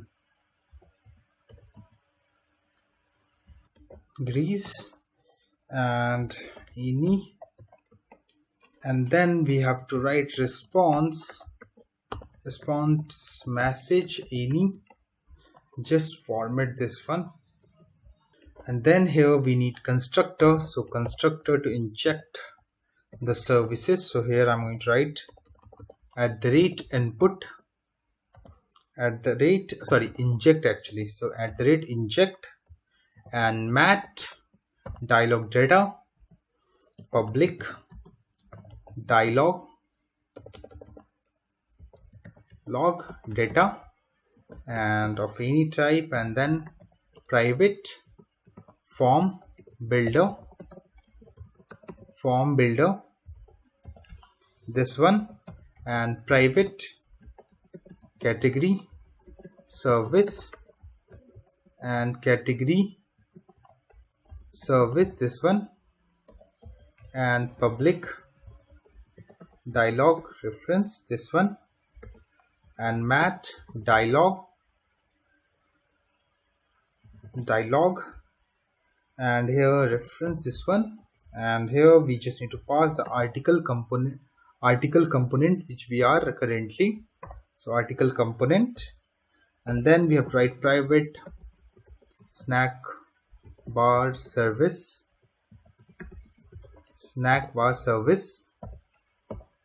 and then public theme services we need. Let me scroll this one little bit, and private article service, and here we just need to write article service, this one. After that, here we just need ng on it, so implement on init.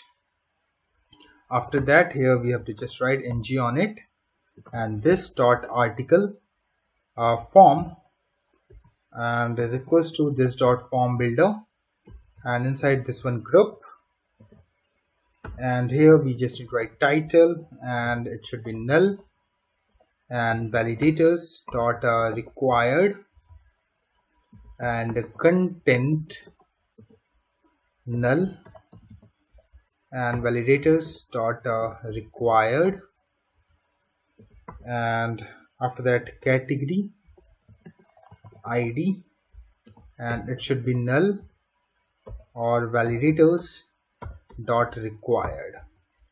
After that we need to pass the whatever the status, so status null, and validators dot required.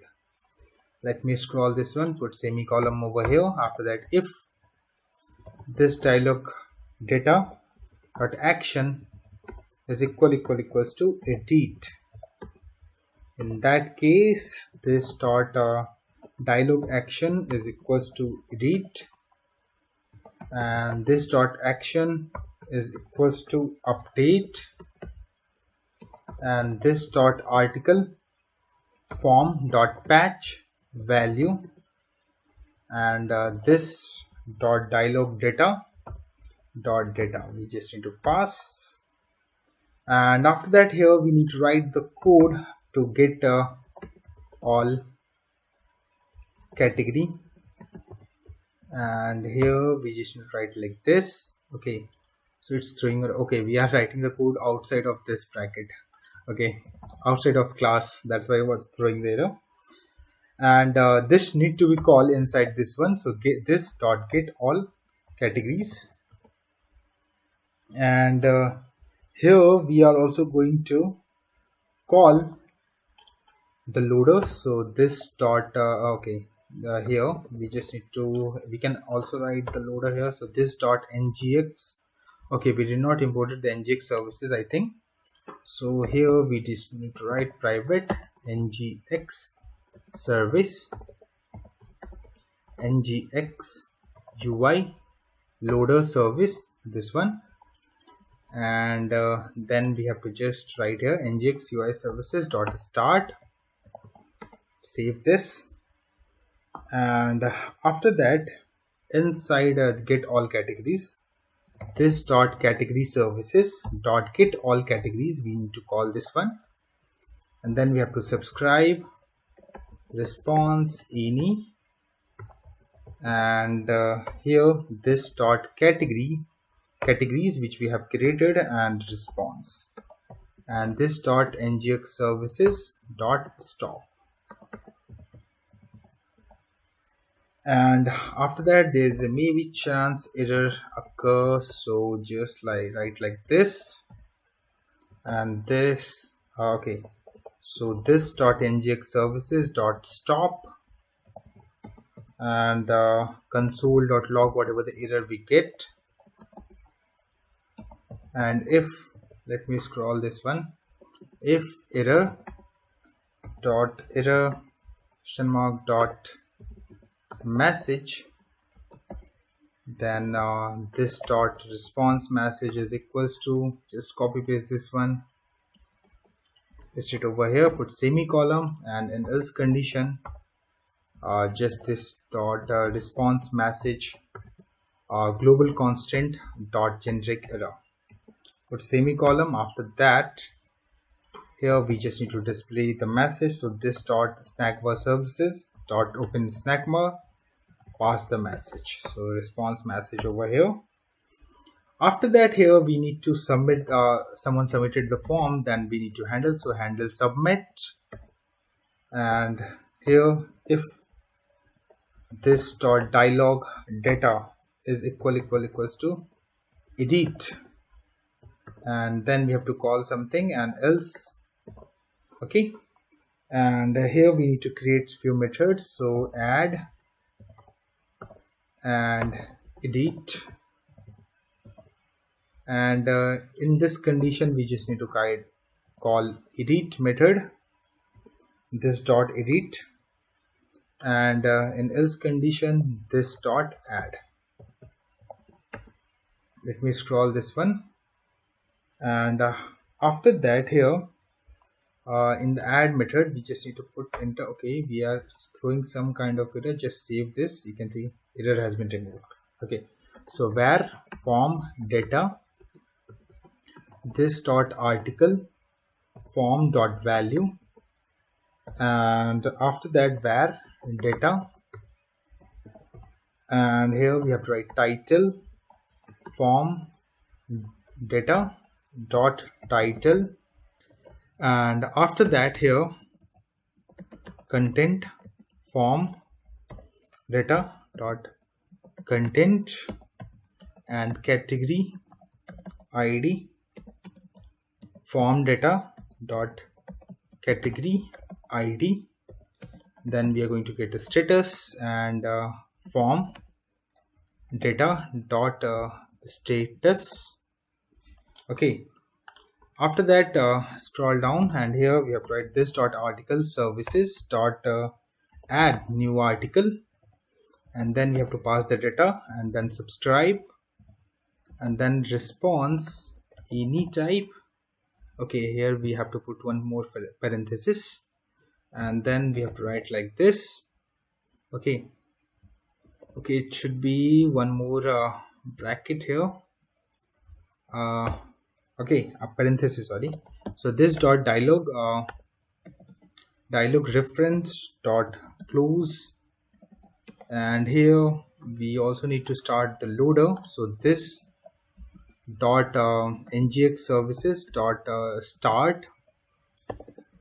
start, and here we need to close. So this dot ngx services dot stop, and this dot on add article we need to call and emit it, this one. Then this dot response message is equals to response dot message, and this dot snack bar services dot open snack bar, and this dot response message. And after that, if any error occur, so here we have to just write error any. Okay, so just delete this. Okay, it's throwing some kind of error. Okay, it should be okay. Parenthesis should be closed over here, and press enter. And let me scroll this one little bit up, and from here I'm going to copy this part of the code and paste it over here inside this one error. And we also want to close the dialog reference. So this dot dialog reference dot close. Okay, and just save this. After that we need to copy the same code inside add. So just copy paste this one, add part code into edit, and paste it over here. And then we need to do few changes. So here first we need to put id. So this dot dialog data dot and data dot id. Okay, after that title will be this, content will be the category id, status, it all will be same. And here we just need to change to update article, and here we need to change to on edit article, and other part of the code will be exactly same. So just save this one. And now we have to go to the SCSS file, and from category SCSS we are going to just copy paste the exactly same CSS at this place. After that we need to move to the article file, article component dot html file, and mat toolbar. Here we need to write like this, and then we have to pass the color and theme services dot get theme, and here mat toolbar raw, just close this one, and fx layout, and here we just need to write raw, and inside this one span. Okay, and class title center, and here dialog data dot action, and then we have to write article and save this. Then we have to write the code for the mat dialog content, and here we have to write class mat typo Rafi, and here we need to create the form, and inside this one form group article form we need to pass, and inside div fx flex fx layout, and here we have to just pass the column, and div fx layout and raw wrap, just close this one, and then we have to create mat form field, close this one, and appearance, and it will be fill, and fx flex, and the color will be theme services dot get theme, and mat label and name, and input mat input form control name is equals to title and required, and inside this one mat error and star ng if article form, then we are going to access the controls dot title dot touched, and article form dot controls dot title. Let me wrap this one, so view raw wrap this one, title dot invalid, and inside this one we need to write span, and here star ng if article form dot controls dot title dot errors dot required, and here this field is required. Put and save this.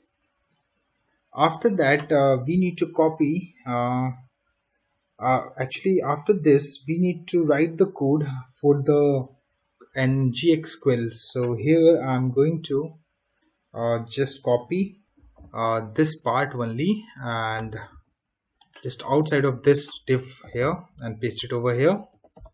Okay, and then here inside this one we have to write div fx flex, and style we are going to just margin, and margin, and then we are going to just put 10px, close this one, and then we have to use quill. Okay, so it should be in press enter. Okay, so quill, and here we have to access that, so editor, and then we have to put the style, so styles, and then in double quotes we have to just write height, and it should be in single quotes, just going to write here 300px, and we just need to close it, curly bracket over here, and then we have to write theme, that should be snow, and placeholder. So here in the single quotes article content dot dot dot, and here you can see we have double quotes after the single quote, because this is a property binding. That's why we are writing like this. Okay, and after that, mat input and form control name is equals to content. Just close this one. Okay, so it's going to be show us the value. Okay, it's throwing some kind of error. Let me scroll a little bit down. Okay, so here you can see article has been single quote started but did not end with that. So we just need to close that one and just save this. You can see error has been removed. Let me decrease this one size. Now we have to copy exactly mat error which we have write the code. Just paste below the quill editor and save this. And then we have to just copy the name of this form controller and we just need to change this one. So here we need to change title, and here we also need to change here title and save this. And after that, the next field will be for our category. Okay, so just copy paste this part only and format this one, format document, and it will close over here. So just go below and here we need to write mat form field, close this one, and appearance. Okay, so we can also copy it from here. So just copy this one from name, paste over here, and inside this one the error will be same exact but name will be changed, and this will be for category. Okay, so we just need to remove this input field and we need to write here category. And after that, here we have to write mat select and form control name is equals to, here we have to write category ID and just close this one. Okay, and inside this one, let me scroll this one, and inside mat select we have to put the option. So mat dash option and star ng4 and let category degree of categories, this one, and the value will be category dot id. Close this one, and here we have to just show the name. So category dot name, and just save this one, and then we have to copy this one category id and paste it over here and paste it over here and paste it over here. And again it's throwing some kind of error. Okay, category dot id. Okay, so this is a spelling mistake, I think. So here just need to update this one category and paste it over here. You can see error has been removed. Okay, after that this one the next will be for status. So status will be almost same, so I'm just going to copy paste this one and paste it over here, and here we need to change this one as a status. Okay, one more thing, this two will be in the same column. So here from here it will start it and it will end it over here, but we don't need that. This should be in the same, so just read this two part and it will be in the same line. Okay, and after category the next will be status, and the name is also status, and here the ng option will be not like this, so just delete this one part, and here we just need to remove this brackets as we did not need property binding. Draft, here we just need to write draft, and here we just need to write draft, and in the same way we can just let me put in this in same line first. Just remove this one and let me click on format and copy this one, and here we just need to change to the publish, and here we are going to change the status to published and save this. Okay, and then we also need to change the status of this too. So category ID, remove this one. Here just need to replace. Okay, and save this. After that, our form part has been completed. Now we have to write the code for button. So mat dialog content, or sorry, kind of actions, and here align, and it should be center, and close this one.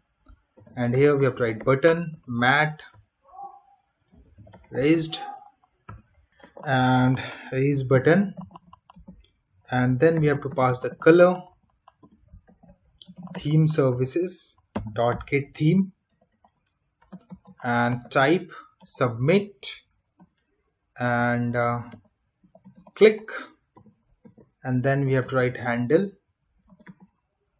submit method, and then just need to close this one. And okay, here we also need to write the code to disable. So here disabled, and if not equal, and article form dot valid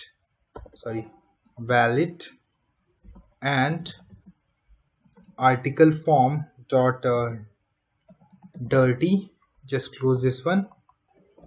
And then here we just need to write action, save this, format this one. Okay, and after that, here one more button to close the form. So button, and here mat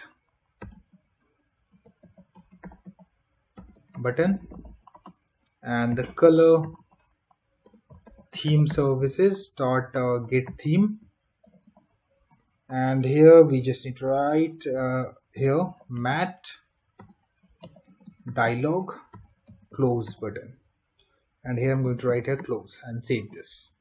Okay, so now we need to connect this article with the manage article. So just go to the manage article, and here we just need to write the code for add and edit.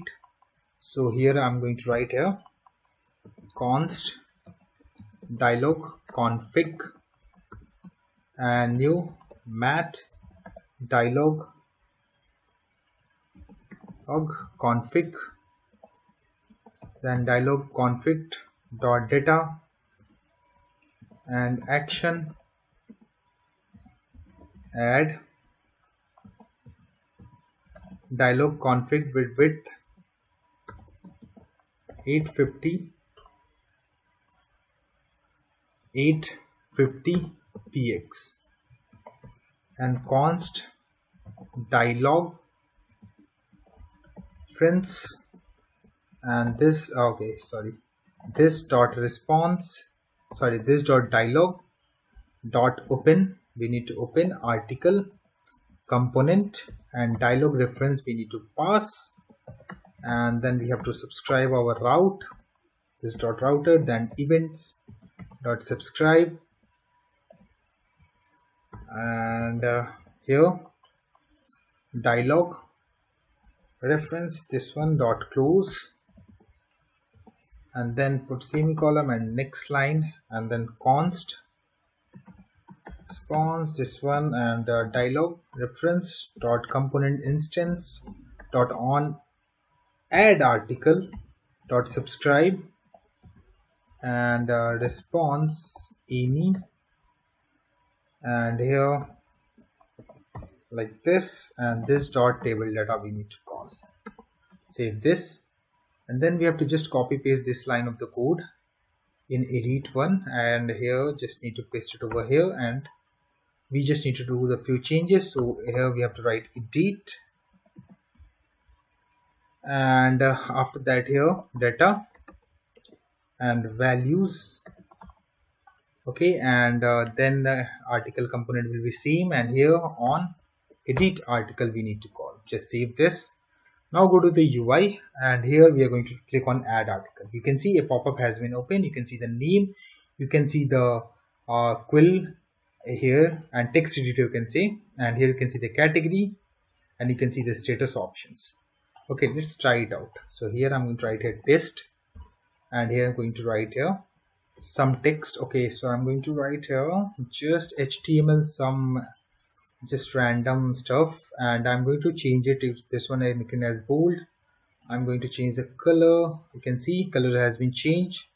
I'm going to make it as italic, and I'm going to change this one as a underline. And this things I'm doing currently, I'm going to change this one as a bold color. This one you can see. Now I'm going to down, and here I'm going to, let's say, select this one, and I'm going to select as published and clicking on add. You can see article added successfully. You can see the published date, and you can see there's an option of edit, and you can see the all is data is visible here. And now if I want to edit, I just need to click on edit, and data is not visible. So let's get back to the code and let's test it out why this data is not visible. So we just need to go to the article page, and if I scroll a little bit up, so inside ng on it, so here we have write the wrong word, so patch. So patch value need to be written at article component.ts 44 number line. You can see this code. Okay, and get back over here. Let me click on edit again. You can see the values. You can see the test name is there. You can see those values, and if I scroll down, you can see the category and you can see the published. If I want to change to update, and if I want to change to this one, let's also change this one and click on update. You can see it updated successfully. Test keyword T, you can see okay, does not change to, I think, okay, it should be changed to update to draft. Okay, so let's go to the inspect network tab. Let's check which value is getting okay, let's change to the draft. Click on update, add article. If I see the payload, it is going draft. Okay, here it's calling the add new article, so just need to test something. Let's try again. You can see add new article is getting called, so there's some mistake. Let's test it out. So I think I got the mistake. So if I go to the article, inside of dialog we have article, and here in the handle submit we are passing matching with the dialog data, so we need to match with dialog action, and that's why it's going to the else condition. It was not going to add condition, sorry, edit condition. Okay, calling the method. So let me close this one. Now let's try again. Okay, it's showing multiple okay, so I have tried the API multiple times, that's why it's showing the multiple values. Okay, so let me delete others one by one. Okay, so add was called, so it was containing the values, and let me try to edit it this one again. And here I'm going to write one. I'm going to change this one to some different color, so I'm going to write yellow, and I'm going to change this one for this one, and I'm going to change to draft and click on update. You can see it has been updated. Now you can see test one, see this one, and it has been changed to draft. It means that this one is working fine as expected. Now after fixing those issues and now we have to write the code to view the article for this button. So just get back over here. Now we have to go to the view article, and in this we have to go to the component.ts, and then we have to implement and on init, then ng on init, and here article, we are expecting any one article. That data we are going to get it over here, and then we need constructor, and here we need to write at the rate inject, and here mat underscore dialog data public dialog data any type, and then public theme service and theme services, and then this dot article is equals to this dot dialog data dot data. Okay, and just save this one, and then we have to go to the Okay, so we also need to put some CSS. So just copy it from user SCSS from here and just paste it over here.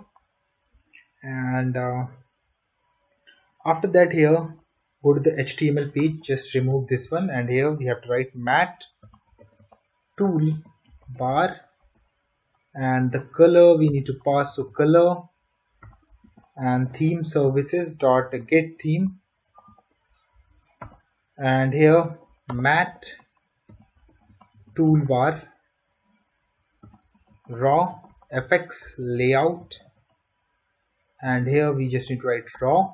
Just close this one and span, and here we have to write view article, and just put a class title center and mat toolbar. And here after that, here we have to write the code for my mat dialog content.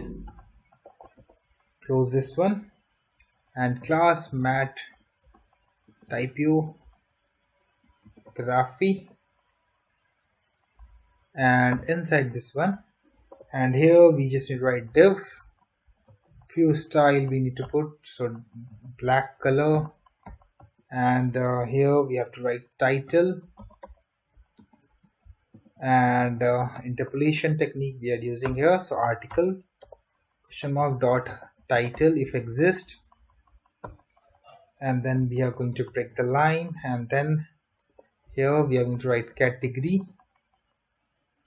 And okay, so div will not going to be closed over here, so just need to copy this one and paste it over here, and category and article dot category name, then br break, then status and article dot status, and after div we need to put a line, so hr, and then we are going to use div, and then we are need to use inner HTML which has been provided, so HTML to display the HTML content, and in this we just need to pass the article dot content, and here we need to use sanitization HTML pipe which we have created. If I go to the pipe folder, inside this one we have created this one, so this pipe here we need to pass to sanitize our HTML page, HTML code, and just close this one.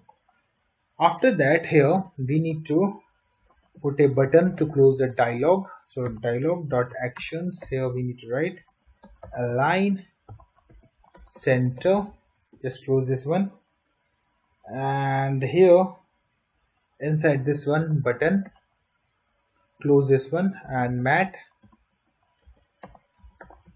button, and here we just need to write color theme services dot get theme, and mat dialog close, and here we just need to write close and save this.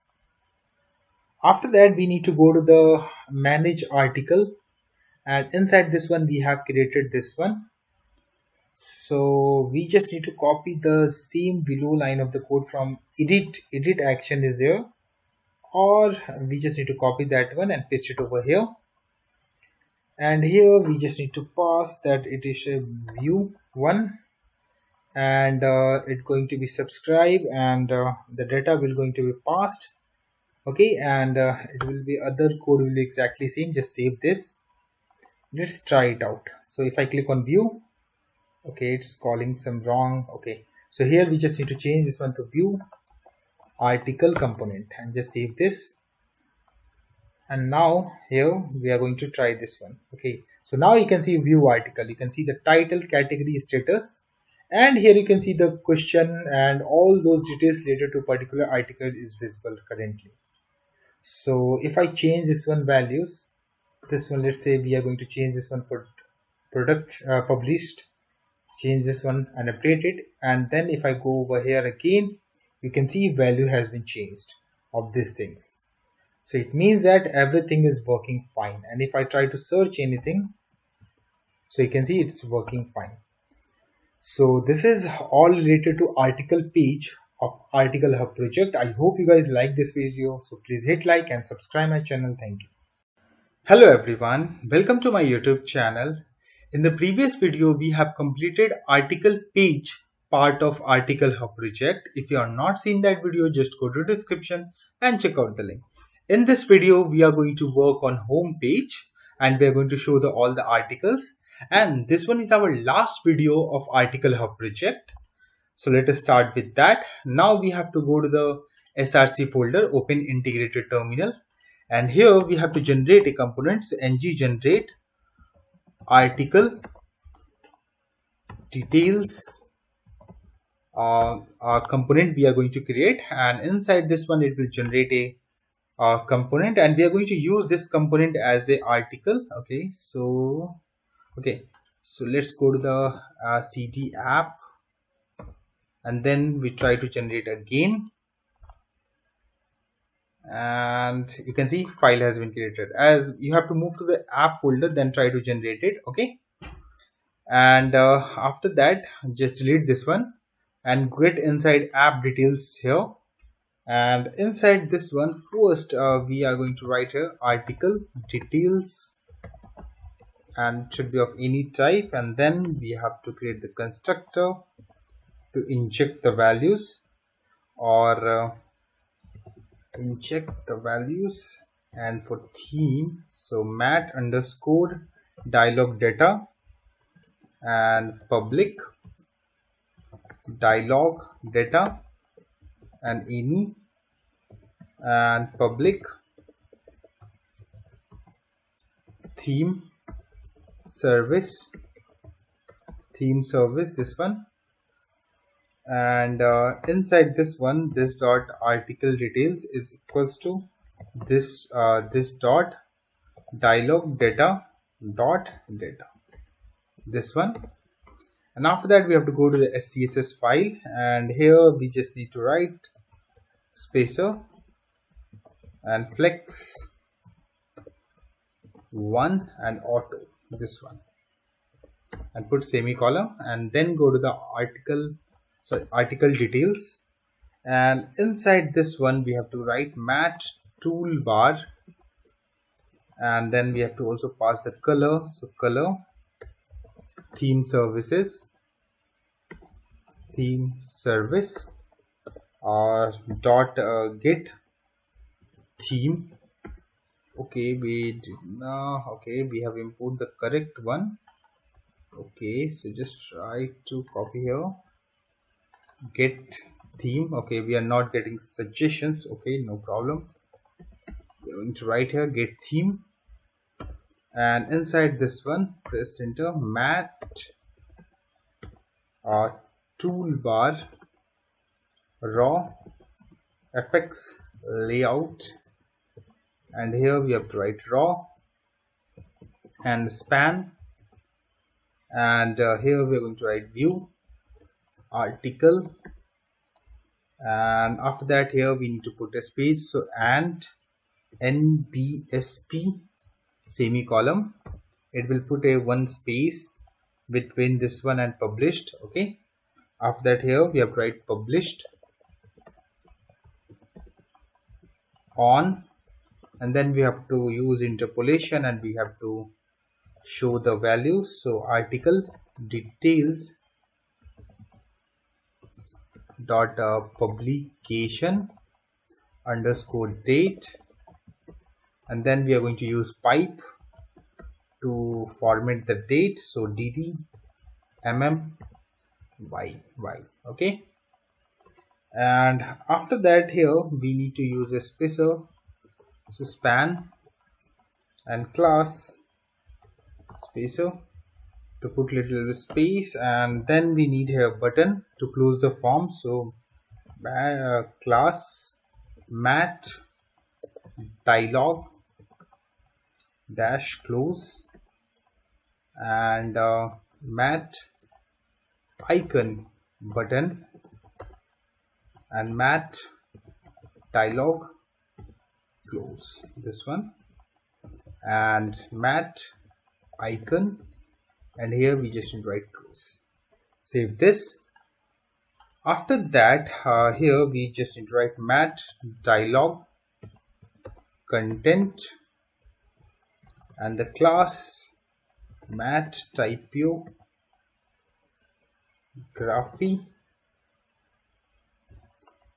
and here we need to display the title first. So here I'm going to write article details dot title, then we need to put a line to HR and div and inner HTML, and then we need to write article details dot content, and then sanitize HTML we need to call, and close this one and save this.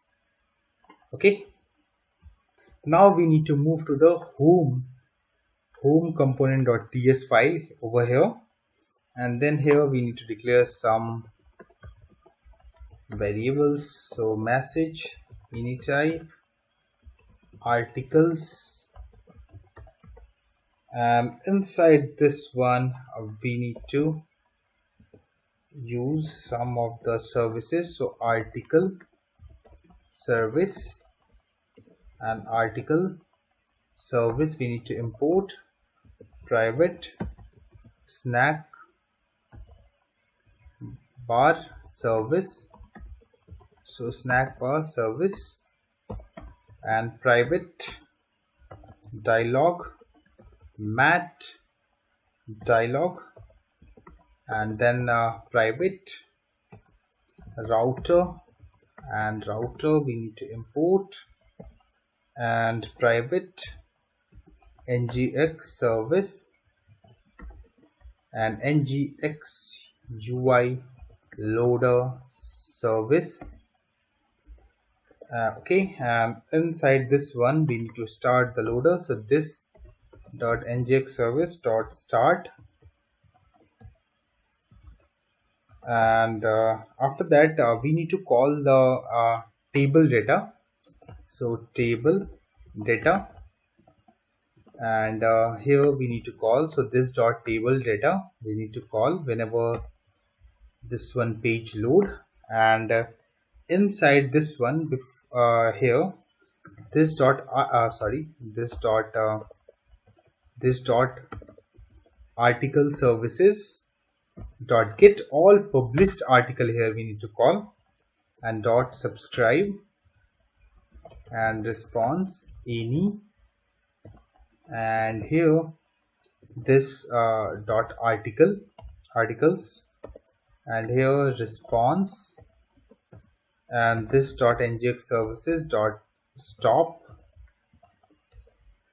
and there's a chance that there could be some error. So here error any type, and this dot ngx services dot stop the loader, remove the loader, and after that console dot log whatever the error we have. So error, and if error dot error, and then message, then this dot response message is equals to, we are going to get the value and pass it over here, and an else condition, this dot this dot response message is equals to global constant dot generic error with semicolon, and at last we need to display the whatever the error message. So open a snack bar services dot open snack bar, and this dot response message.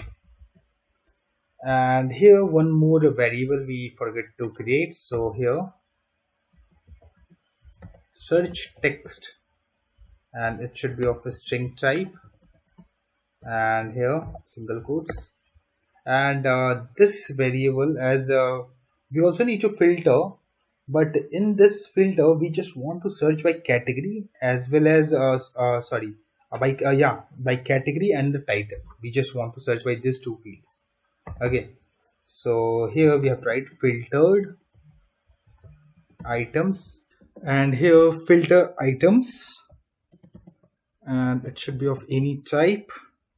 And one more thing here we need to do is we have to go to the tsconfig.json file, and here we are going to remove stick to false. We are going to set this one, and then we are going to restart our server to see the changes. Okay, and ng serve, we does not want to strictly follow it, and just close this one. And then inside this one here we have to return this dot articles question mark dot filter, and here item and item dot title dot to lower case dot includes. We need to include, we need to find in that one by using include, and search text dot to lower case, and here item dot category name dot to lower case include, and this dot serve search text dot to lowercase. And after that put semicolon. Okay, not at this place, over here, and put save this. After that here we need to write the code to handle the views. So here I'm going to write a handle view action, as we want to see the article content. So just need to write like this. So values any, and here we have to write const dialog config and new mat dialog and config this one, and dialog config dot data action and slash edit values, and after that put semicolon, and then scroll a little bit, and dialog config dot width we are going to set it to 850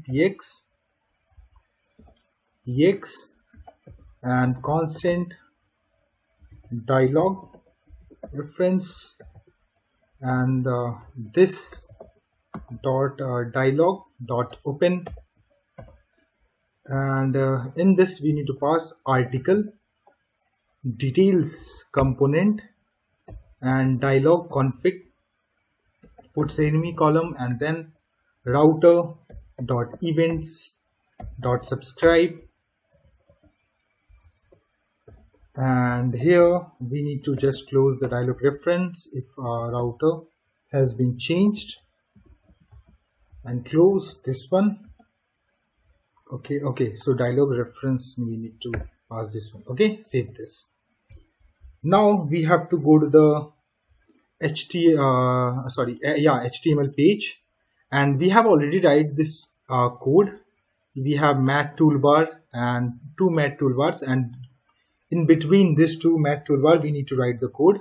So just put a little bit of space, and here div class content wrapper, and then just put a little bit space, and mat form field and appearance will be fill, and the color will be theme services dot get theme, and inside this one mat label, and here we have to just write filter, and inside this one input mat input, and then we are using here ng model technique. Ng, it is a two-way binding. So basically two-way binding means that like any changes happen in the like model which going to be update to the view, and if anything changes in the view will also going to update the model. And here you can see the square bracket denotes as the property binding, and the parenthesis shows as like event binding. Okay, and inside this one we have to just write search text, and then we have to just close this one. And here whenever we are going to get the input, then we need to call. So here we just need to call the method, so filtered items, this one, and save this. After mat form field, inside this one we are going to create a div, and here class and card container, and here we have to write mat card and start ng4, and let item or card value, you can say, of filtered items we need to call this one, and the class will be also card. And on click, here we just need to call handle view, this one, copy this one and paste it over here. Let me wrap this item here, and here we need to pass whatever the value we have. So here we are going to pass the card value, and inside this one mat card header, and here we have to write mat card title, and inside this one we are going to show card dot title, and just close this one. And after mat card we have to show mat card content, close this one, and then we have to show category, and here we need to show card dot category name. Let me scroll this one a little bit, and after that we just need to break the line, and then we have to write published on card dot publication date and date dd mmyy. This format we need to pass, and just save this. Okay, and after that this div, outside of this container, we are going to write h1, and this and then here we have to just write nothing to show, and it will be only visible when we don't have anything to show. So here we have to just write ng if filtered items, we need to check, and comma dot length is equals to 0, then this message will be visible. Let's save this and let's test this out. And here we are, so we can see we have a filter. I'm going to search by category, so I'm going to search by category. You can see when we write y and then nothing to show, it's visible. If I remove this one, it's visible. So if I click on it, you can see the article details. If I close and let me log in and let me change in the form, so here email.com admin, I'm going to click on it, going to articles, I'm going to just enable this one. Okay, so I'm going to just update the status to published, updated. Here I'm going to create few more, so one test category, let's say Java, published, add, let me add one more, and two test, and here I'm going to go with Java, published, add, I'm going to log out, and if I see, you can see there's a 4 article is visible right now. If I click on any article, you can see the view article details, published date. You can see the category. If I click on this one, it will close. And if I click on any like card, you can see those details, right? If I click on it, you can see every details. Let me try to search with the Java. You can see only 2 card is visible. It's searching by category. If I change this one for 1, you can see only 1 visible because it's searching by name currently. It means that the article home page is working as expected. So our all part of Frontend is also completed. So our project has been completed. I hope you like this project. So please hit like and subscribe our channel. Thank you.